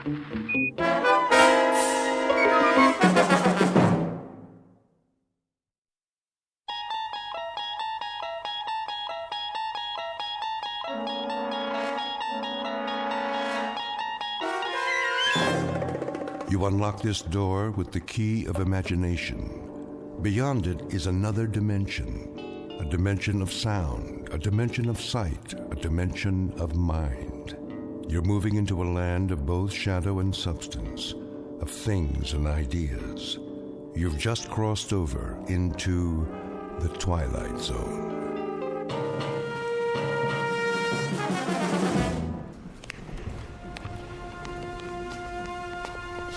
Here we have the famous temptress from ancient Egypt, Cleopatra. Her beauty almost brought about the destruction of Caesar, Mark Antony, and the Roman Empire. And now, if you will follow me, the last group of figures in our little wax museum. The piece de resistance, if I may say so. The most infamous black-hearted killers of all time. This is not for the faint of heart, so if there are any who would prefer to stay behind... I don't like this place. Come on, honey. They're made out of wax. but... No? Very well, then. Feast your eyes upon Jack the Ripper, Henri Landru, and the dreaded Burke and Hare. It's Burke who's smothering the poor lady with a pillow, while Mr. Hare assists by holding her feet to the bed. And last but not least, in the sailor's garb, Albert Hicks, about to sink his gleaming axe into the skull of his hapless victim, one Martin Senescu. Move in, please. They look so real. Closer. Closer. But not too close. Allow me to introduce Mr. Senescu, the curator of Murderer's Row. Thank you. Thank you. I'm sorry if I startled you. I thought he was one of the dummies. Oh, nothing to be afraid of. Perhaps not, young man. But who can tell what evil lurks in the heart of the man standing next to you? Go ahead, Martin. Introduce your friends. With pleasure. Albert W. Hicks, mate on the oyster smack E.A. Johnson, a gentleman. Yet one day, in 1860, off the Atlantic coast, he murdered everyone in his crew with an axe, exactly like this one. Why did he go mad? I'm afraid we'll never know. Not to mention Burke and Hare, two more monsters of their time. But do they look like monsters? What torment drove them so late in life to behave like ghouls? You see here how they suffocated their victims. A technique called burking. Think of the agonies they endured. Which one's he talking about? Search me. Both of them, sir. All of them. Surely it's dreadful to be murdered, as our victim here would tell you, if she could talk. But to commit murder, to take a life with your own hands, again and again, and not be able to stop yourself. Can you begin to imagine the horror? Nope, but why don't you tell us about it? I wish I could. But somewhere in the world, now, at this very moment, there is someone who can. Yeah? Who?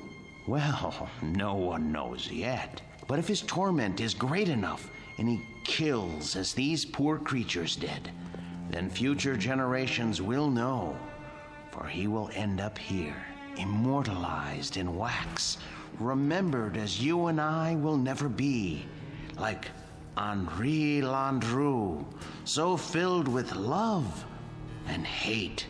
He loved nearly 300 women in his lifetime, spinsters and lonely widows. He too must have felt agony as he strangled the life out of them.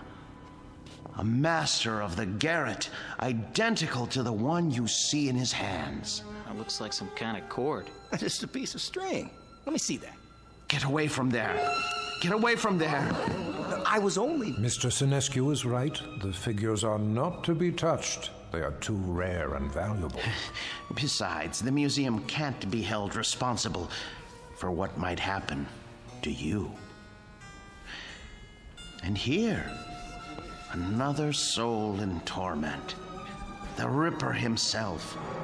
Of all the faces in London's Whitechapel district, which was his? And why did he feel driven to kill those pathetic drabs with one sweep of his knife? Identical to the blade you see before you. Step closer, young lady. What? Go on. It's only a prop. Lean forward. There. It's quite all right. Look deep into his eyes and remember them so you'll never fall prey to such a man yourself. A man who carried a long, sharp weapon, which he slashed across women's throats. Like this. That knife, it swung at me. It almost... Spring in the arm. Pretty good trick. A trick, yes, but one that serves to remind us how near death is to all of us. When we look at Hicks, at Burke, and Hare, at Landru and the Ripper, we see what appear to be ordinary men. What devils pushed them to their bloody fate? We can only guess. Thank you for your kind attention. Thank you, Mr. Sinescu. Ladies and gentlemen, this concludes our tour of Ferguson's Museum. Exit to your right, please.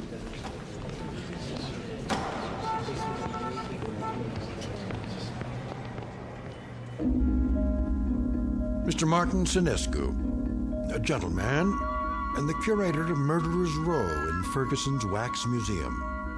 He looks after these replicas with care and dedication, and he ponders why ordinary men are driven to commit mass murder.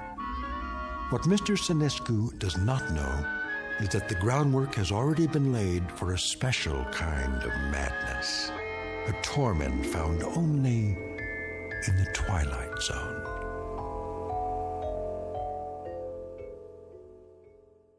And now, The Twilight Zone and our story, The New Exhibit, starring Joby Cerny with Stacy Keach as your narrator.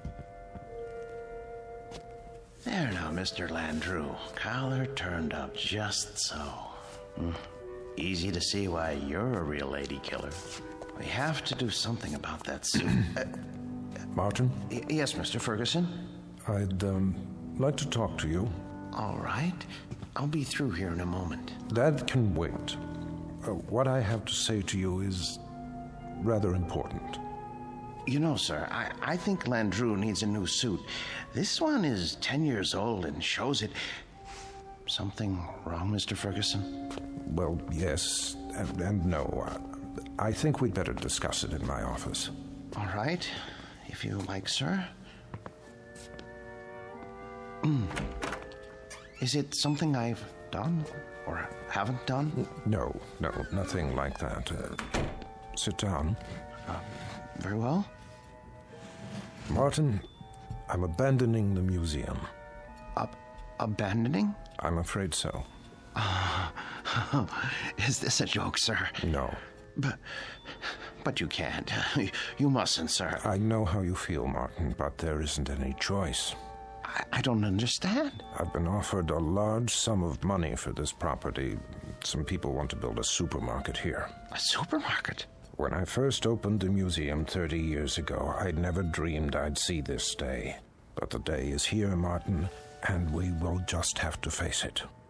30 years, sir. No, for heaven's sake, don't make it more difficult than it is. I'm sorry. I hate this, Martin.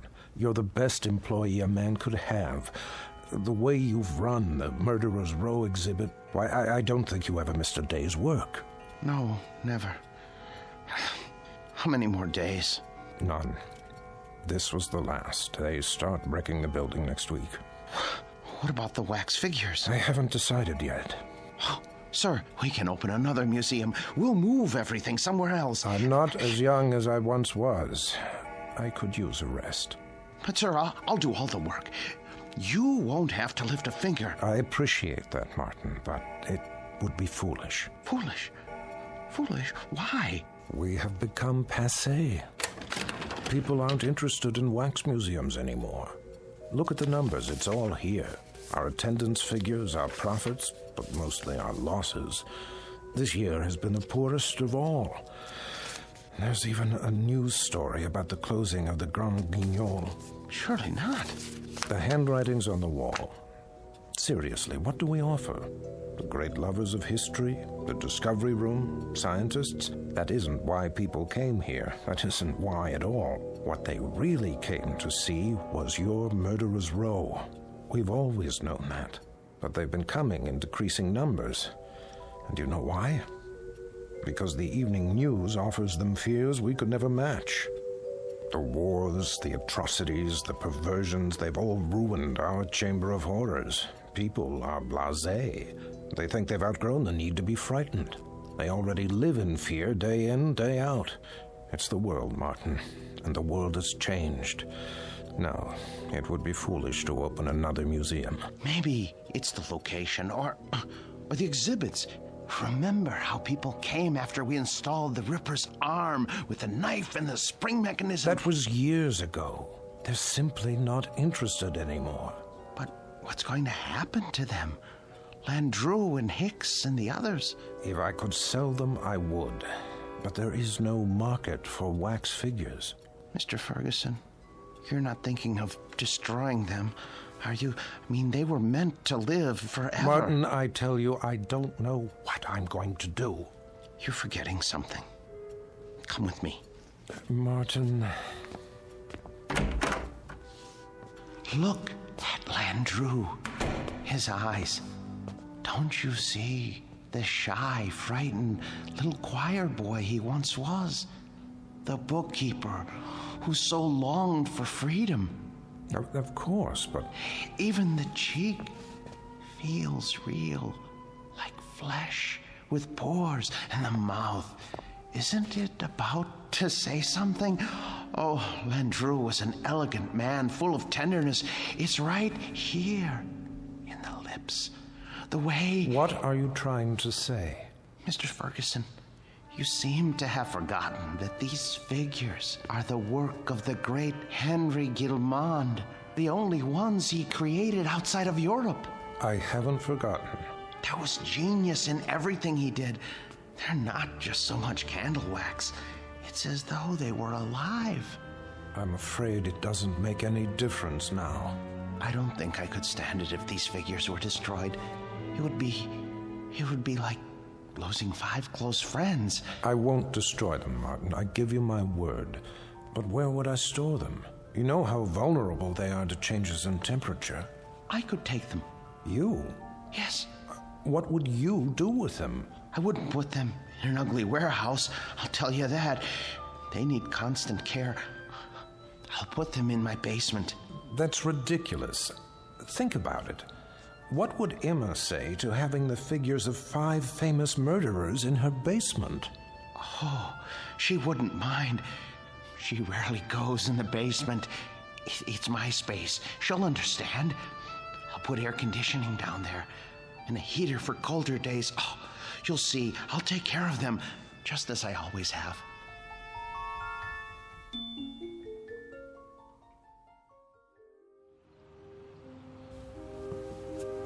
You haven't eaten your breakfast. I'm not hungry. They should have arrived by now. They'll get here when they get here. Now, how long do we have to store them? Not long. What time is it? You asked me that 5 minutes ago. Oh, maybe something happened. It's not like moving furniture, you know. They should have let me ride in the truck. What if they dropped one of the crates? There they are now. Just relax. You Martin Sinescu? Yes, are they all right? The boxes? They okay? They didn't break, right? Nope. No bumps? No bumps. Where do you want them? Look, carry them to the rear of the house and down to the basement. Carefully. Take your time. Wait a minute, how much time will it take? I don't know, an hour maybe. You gotta pay by the hour, you know. Sign here. With pleasure, and please, hurry. You see? All here safe and sound. Easy! Please, don't jiggle them. Will you stop worrying? It's getting warm. What? I say, it's getting warm outside. They're very delicate. They can't stand more than 80 degrees. I didn't think they were so big. They're not. The boxes are big. The actual figures are not any bigger than you or I. See? Landru's in the first one. The next is Jack the Ripper. Oh, Emma, I'm so sorry I got mad. But it's going to be like opening Christmas presents. Mr. Sinescu? Yes? Miller's Appliances. Got your air conditioner in the van. Where do you want it? Oh, good. I'm glad you're here. Look, put it there. There, the basement window. Oh, please, please hurry. I'll do my best. Thank you. You bought an air conditioner? I had to. They can't stand the heat. How much did it cost? Don't worry about that. Well, I am worried about it. Please, leave me alone. Just leave me alone with my friends, all right? Now, if you don't mind, I have to go downstairs.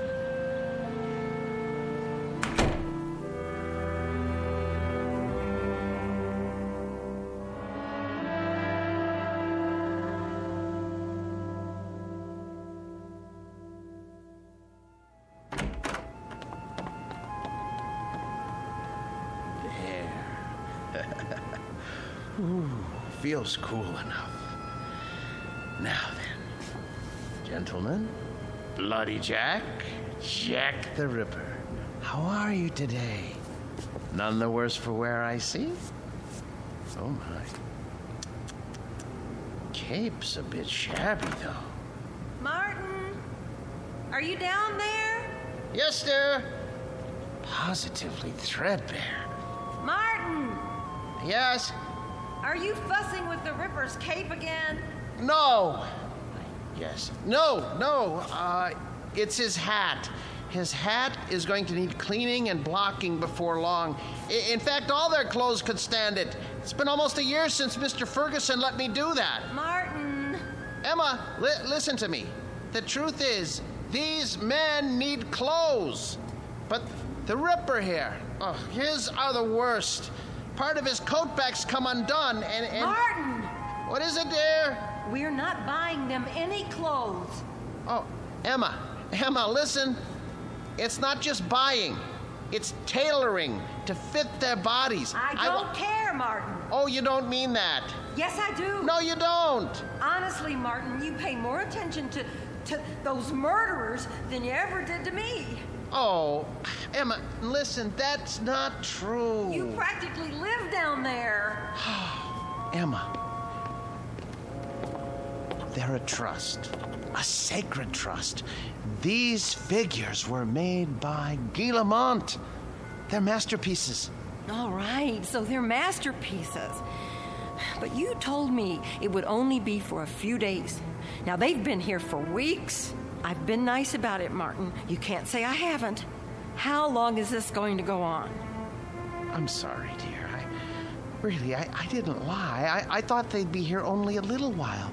I really did.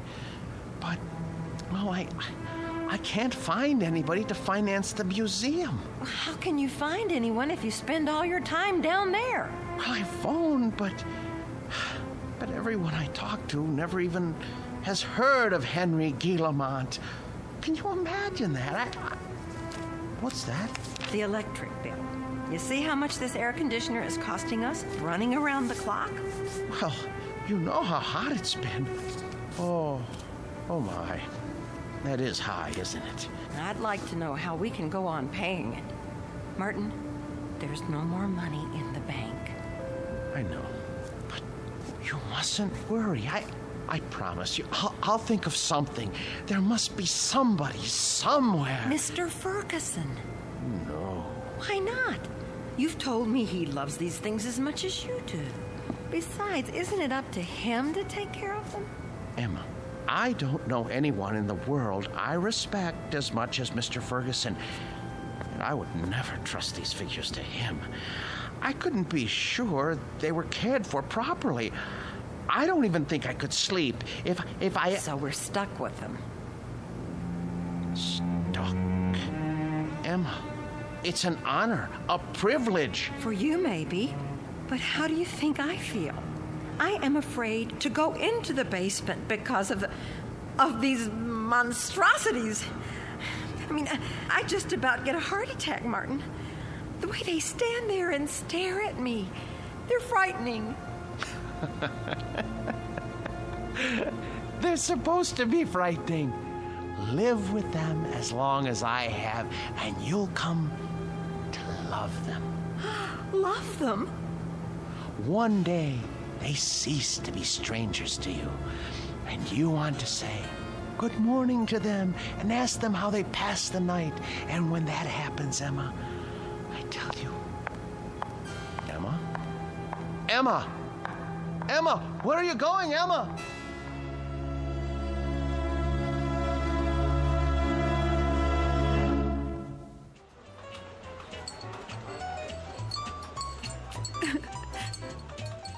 So I just don't know what to do. I mean, we can't borrow any more against the house. That's true. There's no chance for a refi without proof of income.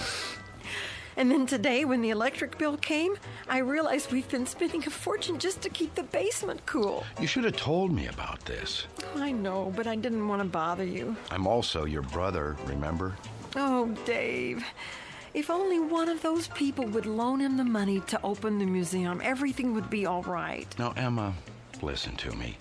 Nobody's going to put money into a crazy scheme like that. Old Ferguson knew what he was doing when he sold out, and he was smart, getting Martin to take care of those dummies. I shouldn't complain. It's just that you know how much he loved his job, and it was such a shock losing it. Do you want me to help? I didn't come here to ask you for a handout. Don't be silly. We're family. And believe it or not, I've always kind of liked the guy. But what's happening now? It sounds like he could use a few hours with a shrink. I can give you the name of a good one. Oh, Dave, he'd never go. Exactly. So what we've got to do is get Martin away from those things. Does he have them all? Only a few. How come? Ferguson had 200 or 300, didn't he? Yes, but these are special. Some man in Europe made them. Well, they can't be too special if they're not worth anything. They are to him. It's the first time that anything has come between us. I hate those murderers. I'll stop by and talk to him. It won't do any good. Then you talk to him, Emma. But not the way you have before. Lay it on him. Tell him it's those stupid dummies or you. And if that doesn't work, well, there is another way. What? Air conditioners break down.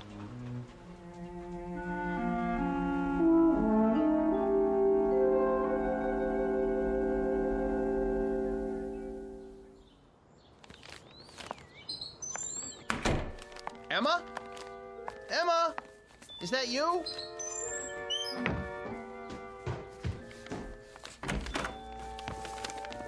Where have you been? Do you care? I know you're angry, but what can I do? I have to keep the figures in perfect condition. I can't let them go, or... Where did you get those groceries? I thought you said we didn't have any money left. Dave gave me some cash. Oh, no. Oh, my, oh, my, oh, my. You told your brother. Martin, we can't go on living like this. I'll borrow some money from Mr. Ferguson. Borrowing isn't going to solve anything. Now, Martin, I know what those figures mean to you, but... But what, Emma? What? I simply will not have them in this house 1 minute longer. Martin, once they're away from here, you'll be a different man. You'll see. You've lived with wax dummies so long, you've forgotten how to be a human being. No, I haven't. What kind of friend do you think I am? I cannot desert them now, not after all these years. They need me. They'd be lost. Martin, they're not alive. They don't need anybody. I want you to see a doctor. What? A doctor? Yes. Just once. What do I need a doctor for? Because, Martin, there's something the matter with you. You haven't been yourself lately. Oh. Well, who have I been then? Well, I'm not sure. Somebody I've never known. But, Martin, staying down in the basement all day and talking to those things, honey, it's not natural. I know it's not natural, but it's my job. I'm not the only husband who brings his work home with him. This was your brother's idea, wasn't it? Well, you go back and tell him to mind his own business.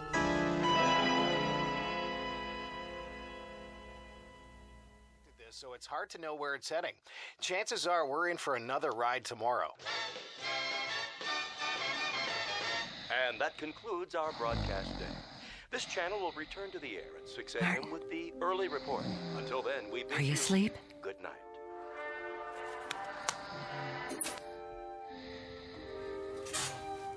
God forgive me. It's time for the air conditioner to break. Oh, it's so dark down here and cold. Well, it won't be for much longer. Oh, where's the fuse box?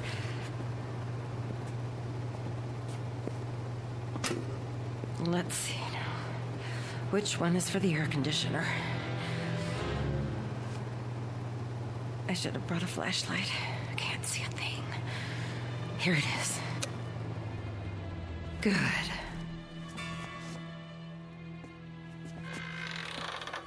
What?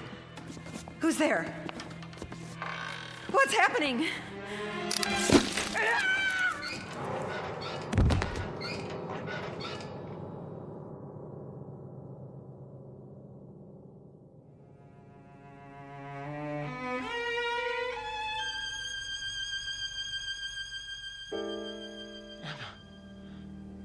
Where are you? Emma? Emma? Are you down in the basement? What are you doing? Emma? I asked you not to go down in the basement alone, Emma. I don't want you touching the figures. You leave them to me. Emma? Where's the light switch? Ah, that's better. Emma! Emma! Emma! Oh, good Lord, what happened? Your throat. For the love of Emma. Who could have... Oh, you. The Ripper's knife? The blood? Oh, so much blood. No. No.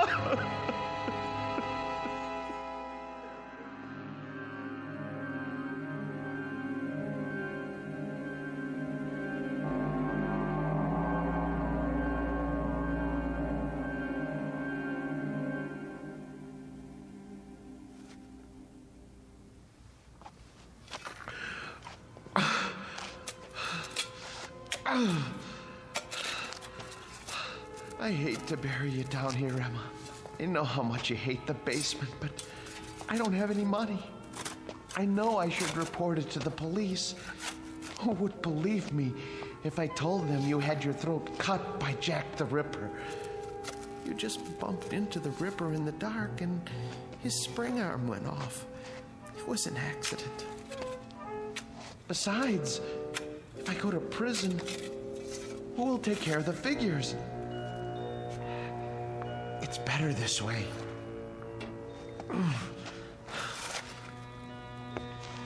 They didn't like you, you know. You said some very unkind things about them, and they heard you. You have to be careful around Jack. He has such a temper. I should have warned you. There. Now for the cement. Oh, poor Emma.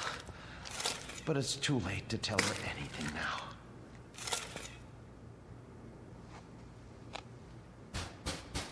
Yes, man. Come back later.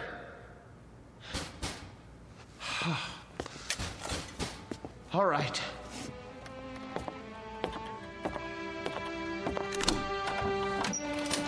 Hi, Mr. Snesku. I gotta read the meter. Hey, careful of the cement, it's wet. Oh, yeah. Doing a little patching, huh? Floor must have been pretty bad. Yes, it was cracking.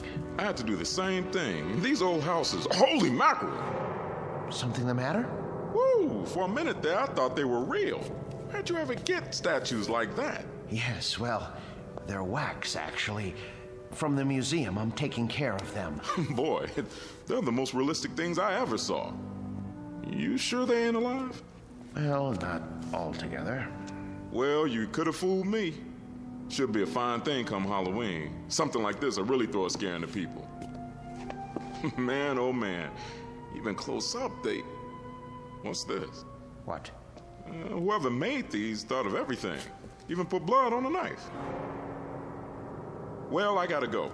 You've got quite a layout here. Hey, tell me something. Yes? Don't they ever give you the creeps? Not when you know them as well as I do. You're a real joker, Mr. Sinescu. Wait till I tell the wife about this. Hey, do you think it'll be all right if I bring her over for a look? No. Well, I mean, we're going to be gone. I don't know when we're going to be back. Oh, okay. Well, I'll see you next month. Fine. Goodbye. Best to keep the outside door permanently locked.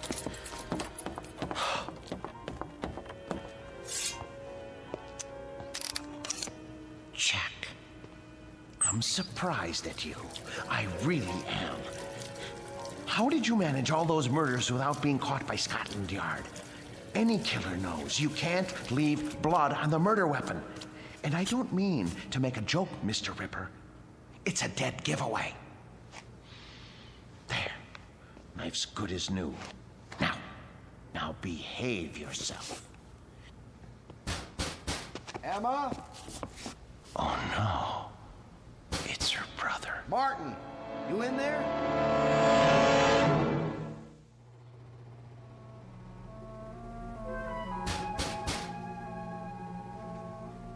Emma? Martin?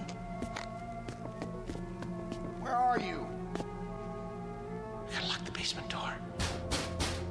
Martin, if you're in there, open up. Now. Martin, are you in the basement? Yes. Yes. Is that you, Dave? I'm down here. Open the door, will you? I can't. Why not? I'm painting the stairs. Look, give me a second. I'll go out the cellar door and come in the kitchen. Okay.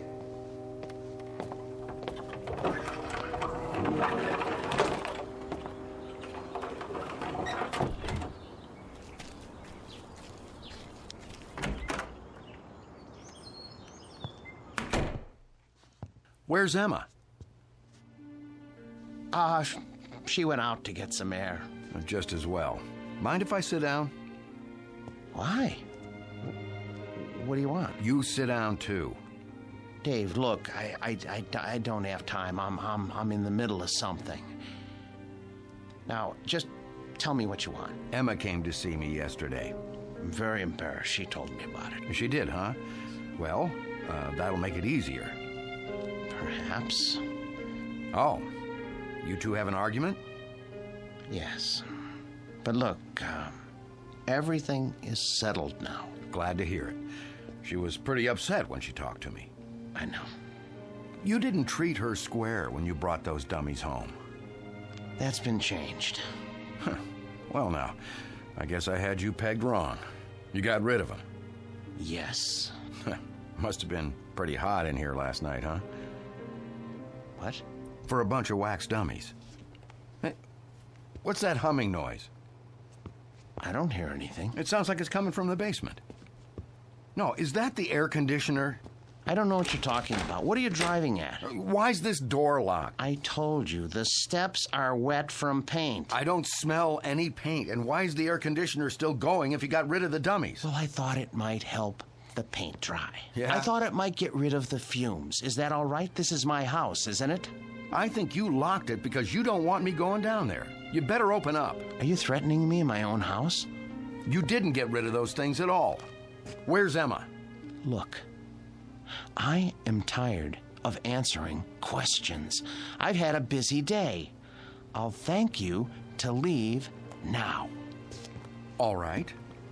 I don't want to cause trouble for Emma, so I'll go. But have Emma call me when she gets back, here? I will.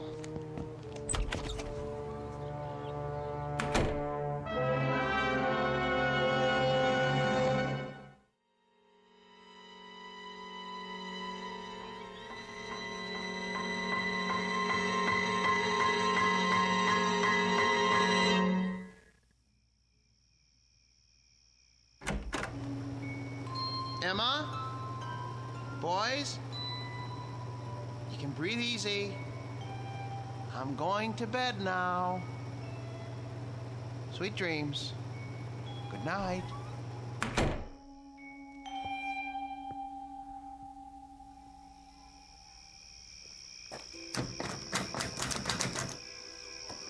Huh. Locked up tight as a drum, huh? Now, what's so important down there he didn't want me to see? Ugh, window's too dirty to see in. So, I guess I'll just have to force it open. Whoa, air conditioner's on all right. Cold as a tomb down here. It's so dark. Now, let me light a match. Oh, a dummy in a sailor suit with an axe. Oh, Martin, old boy, you need help. You really do. Ugh, when you look at these two, plug ugly. And two more big ones. Oh, some knife. Looks real. What the heck? Oh, a shovel. Fresh cement. What is he trying to cover up? Blasted match. Who's there? Who's there? Wait. What the? Where's the axe?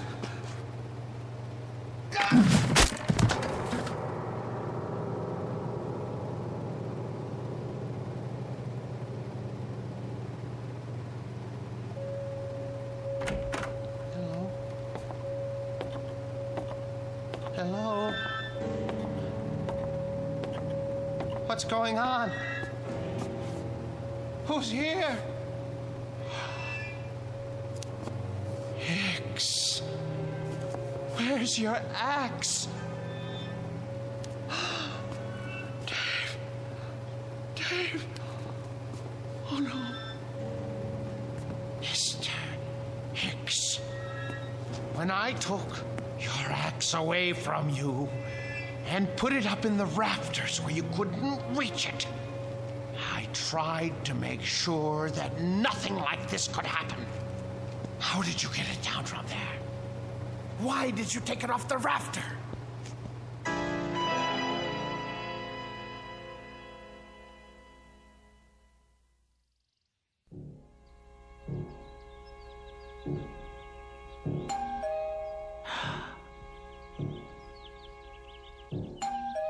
Martin? Martin! Mr. Ferguson? Mr. Ferguson! Martin, let me in, would you please? Just a moment. Hello, sir. Hello, Martin. Waking you is like raising Lazarus. Don't you answer your doorbell anymore? I was sleeping. Actually, I overslept. I was, doing a lot of cleanup work in the basement. Well, it's nice and cool down there with the air conditioning anyway, right? Yes, sir. How's Murderer's Row? Oh, fine, in rare form. Good, let's go see. I would have come 2 days ago when you first called, but things hadn't been finalized yet. What things? I must say, you've kept them up well. But I have done my best. We get along so well. You don't know what a relief it is to see you. They've been threatening to cut off the electricity because I haven't paid the bill. Think what would happen to the figures. Well, you won't have to worry about that anymore. Oh, I knew I could count on you, sir. Thank you. But it isn't just the electricity. Look at the Ripper's coat. It needs to be fixed. The threads are falling out. Look at all of their clothes. Maybe it's too humid down here after all. You won't have to worry about that either. Oh, I was going to have Emma repair this little rip in the sleeve, but... You have a remarkable wife. Thank you. There aren't many women who would have put up with an exhibit like this in their basement. She got used to it. You're looking a bit grubby.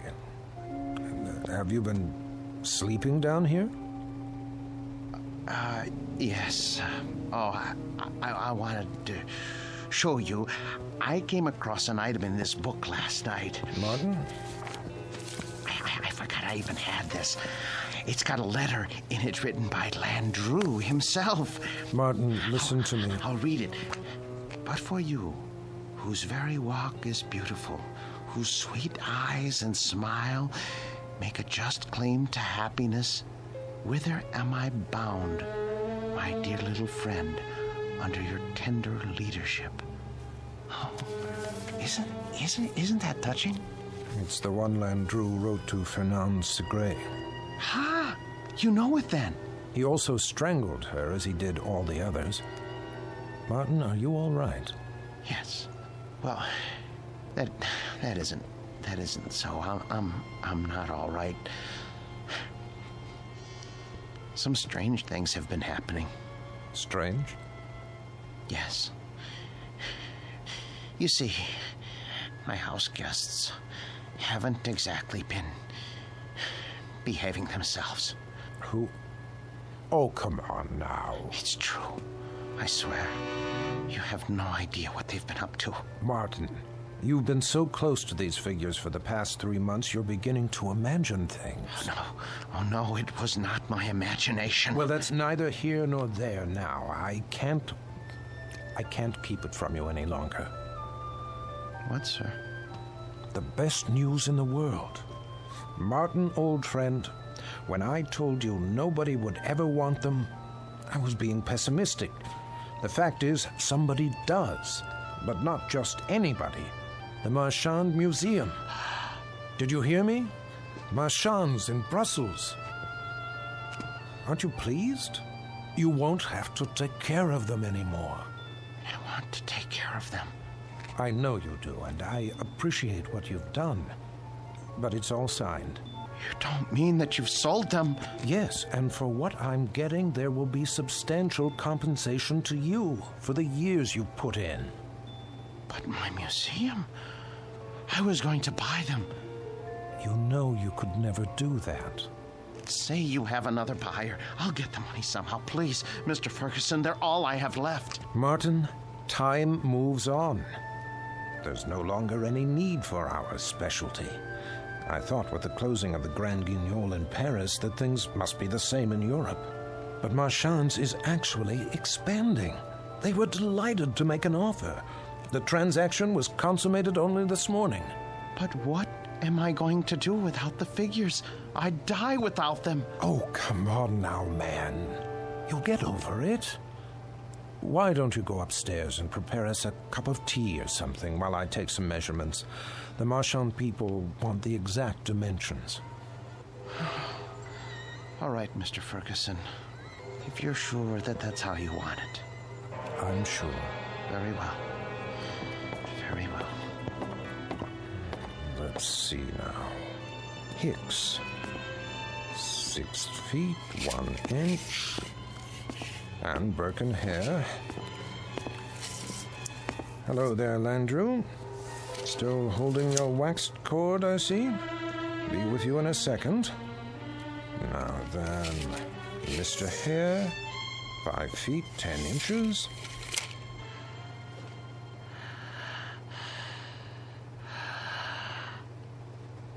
What?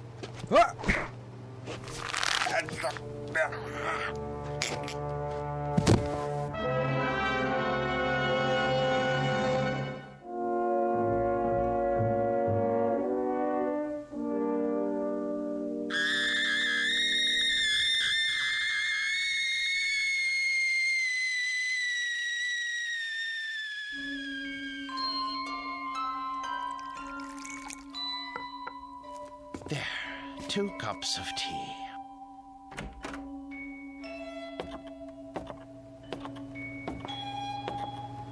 Mr. Ferguson, I don't remember whether you take cream and... Mr. Ferguson? Mr. Ferguson! Your throat. The cord.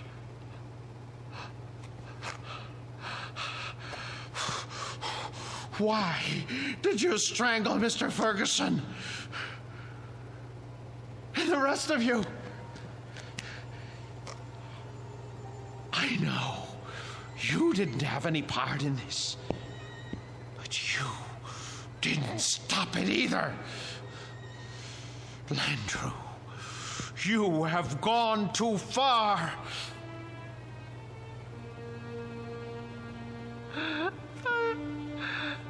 I gave all of you my best years. You wanted for nothing. I washed you. I cleaned your clothes. I waxed your shoes.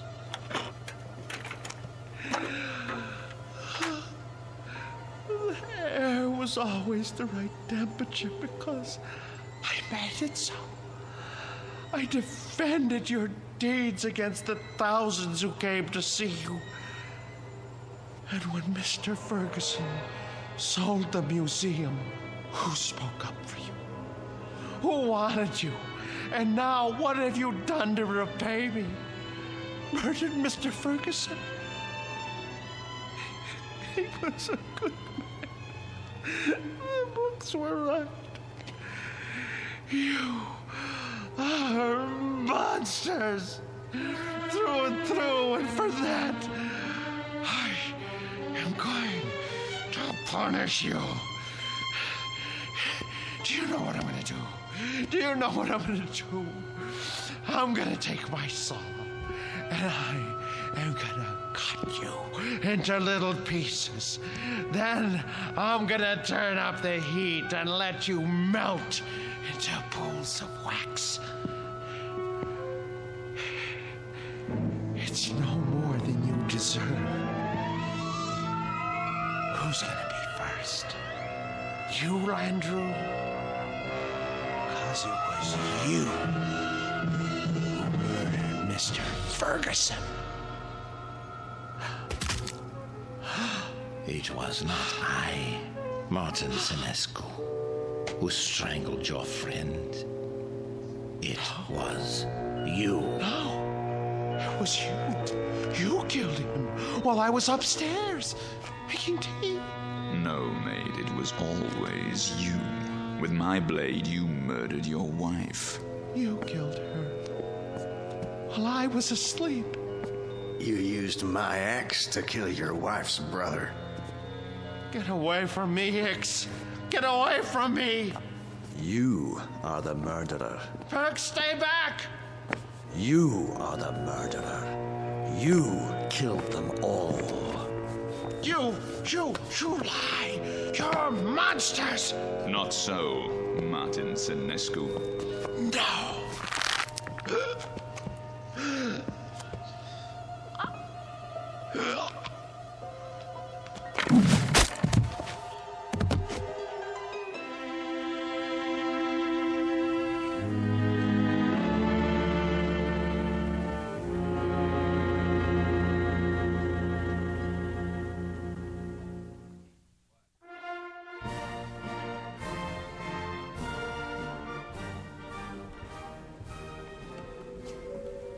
And here is the latest addition to Marchand's Wax Museum, Murderer's Row, complete with its newest cast member, Martin Lombard Senescu. A remarkable and most versatile man. Who knows what thoughts went through his mind as he dug the grave for his wife, Emma, whom he killed with a knife. His brother-in-law, David, whose skull was split with an axe. And his friend and employer for 30 years, Mr. Ernest Ferguson. We'll never know. We can only guess what fierce devils tortured Senescu's soul and drove him to his destiny. But he has taken his place with the infamous and depraved. Next to Albert X, Burkander, Landru, and Jack the Ripper himself. This way, please.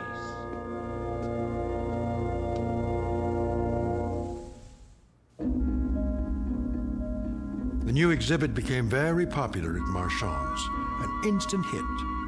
But of all the figures modeled so lovingly in wax, none was ever regarded with more dread than an American named Martin Lombard Senescu.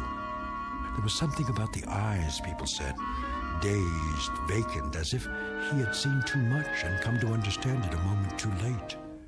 But they shouldn't have been surprised. It's the look one often gets after a quick walk through the Twilight Zone.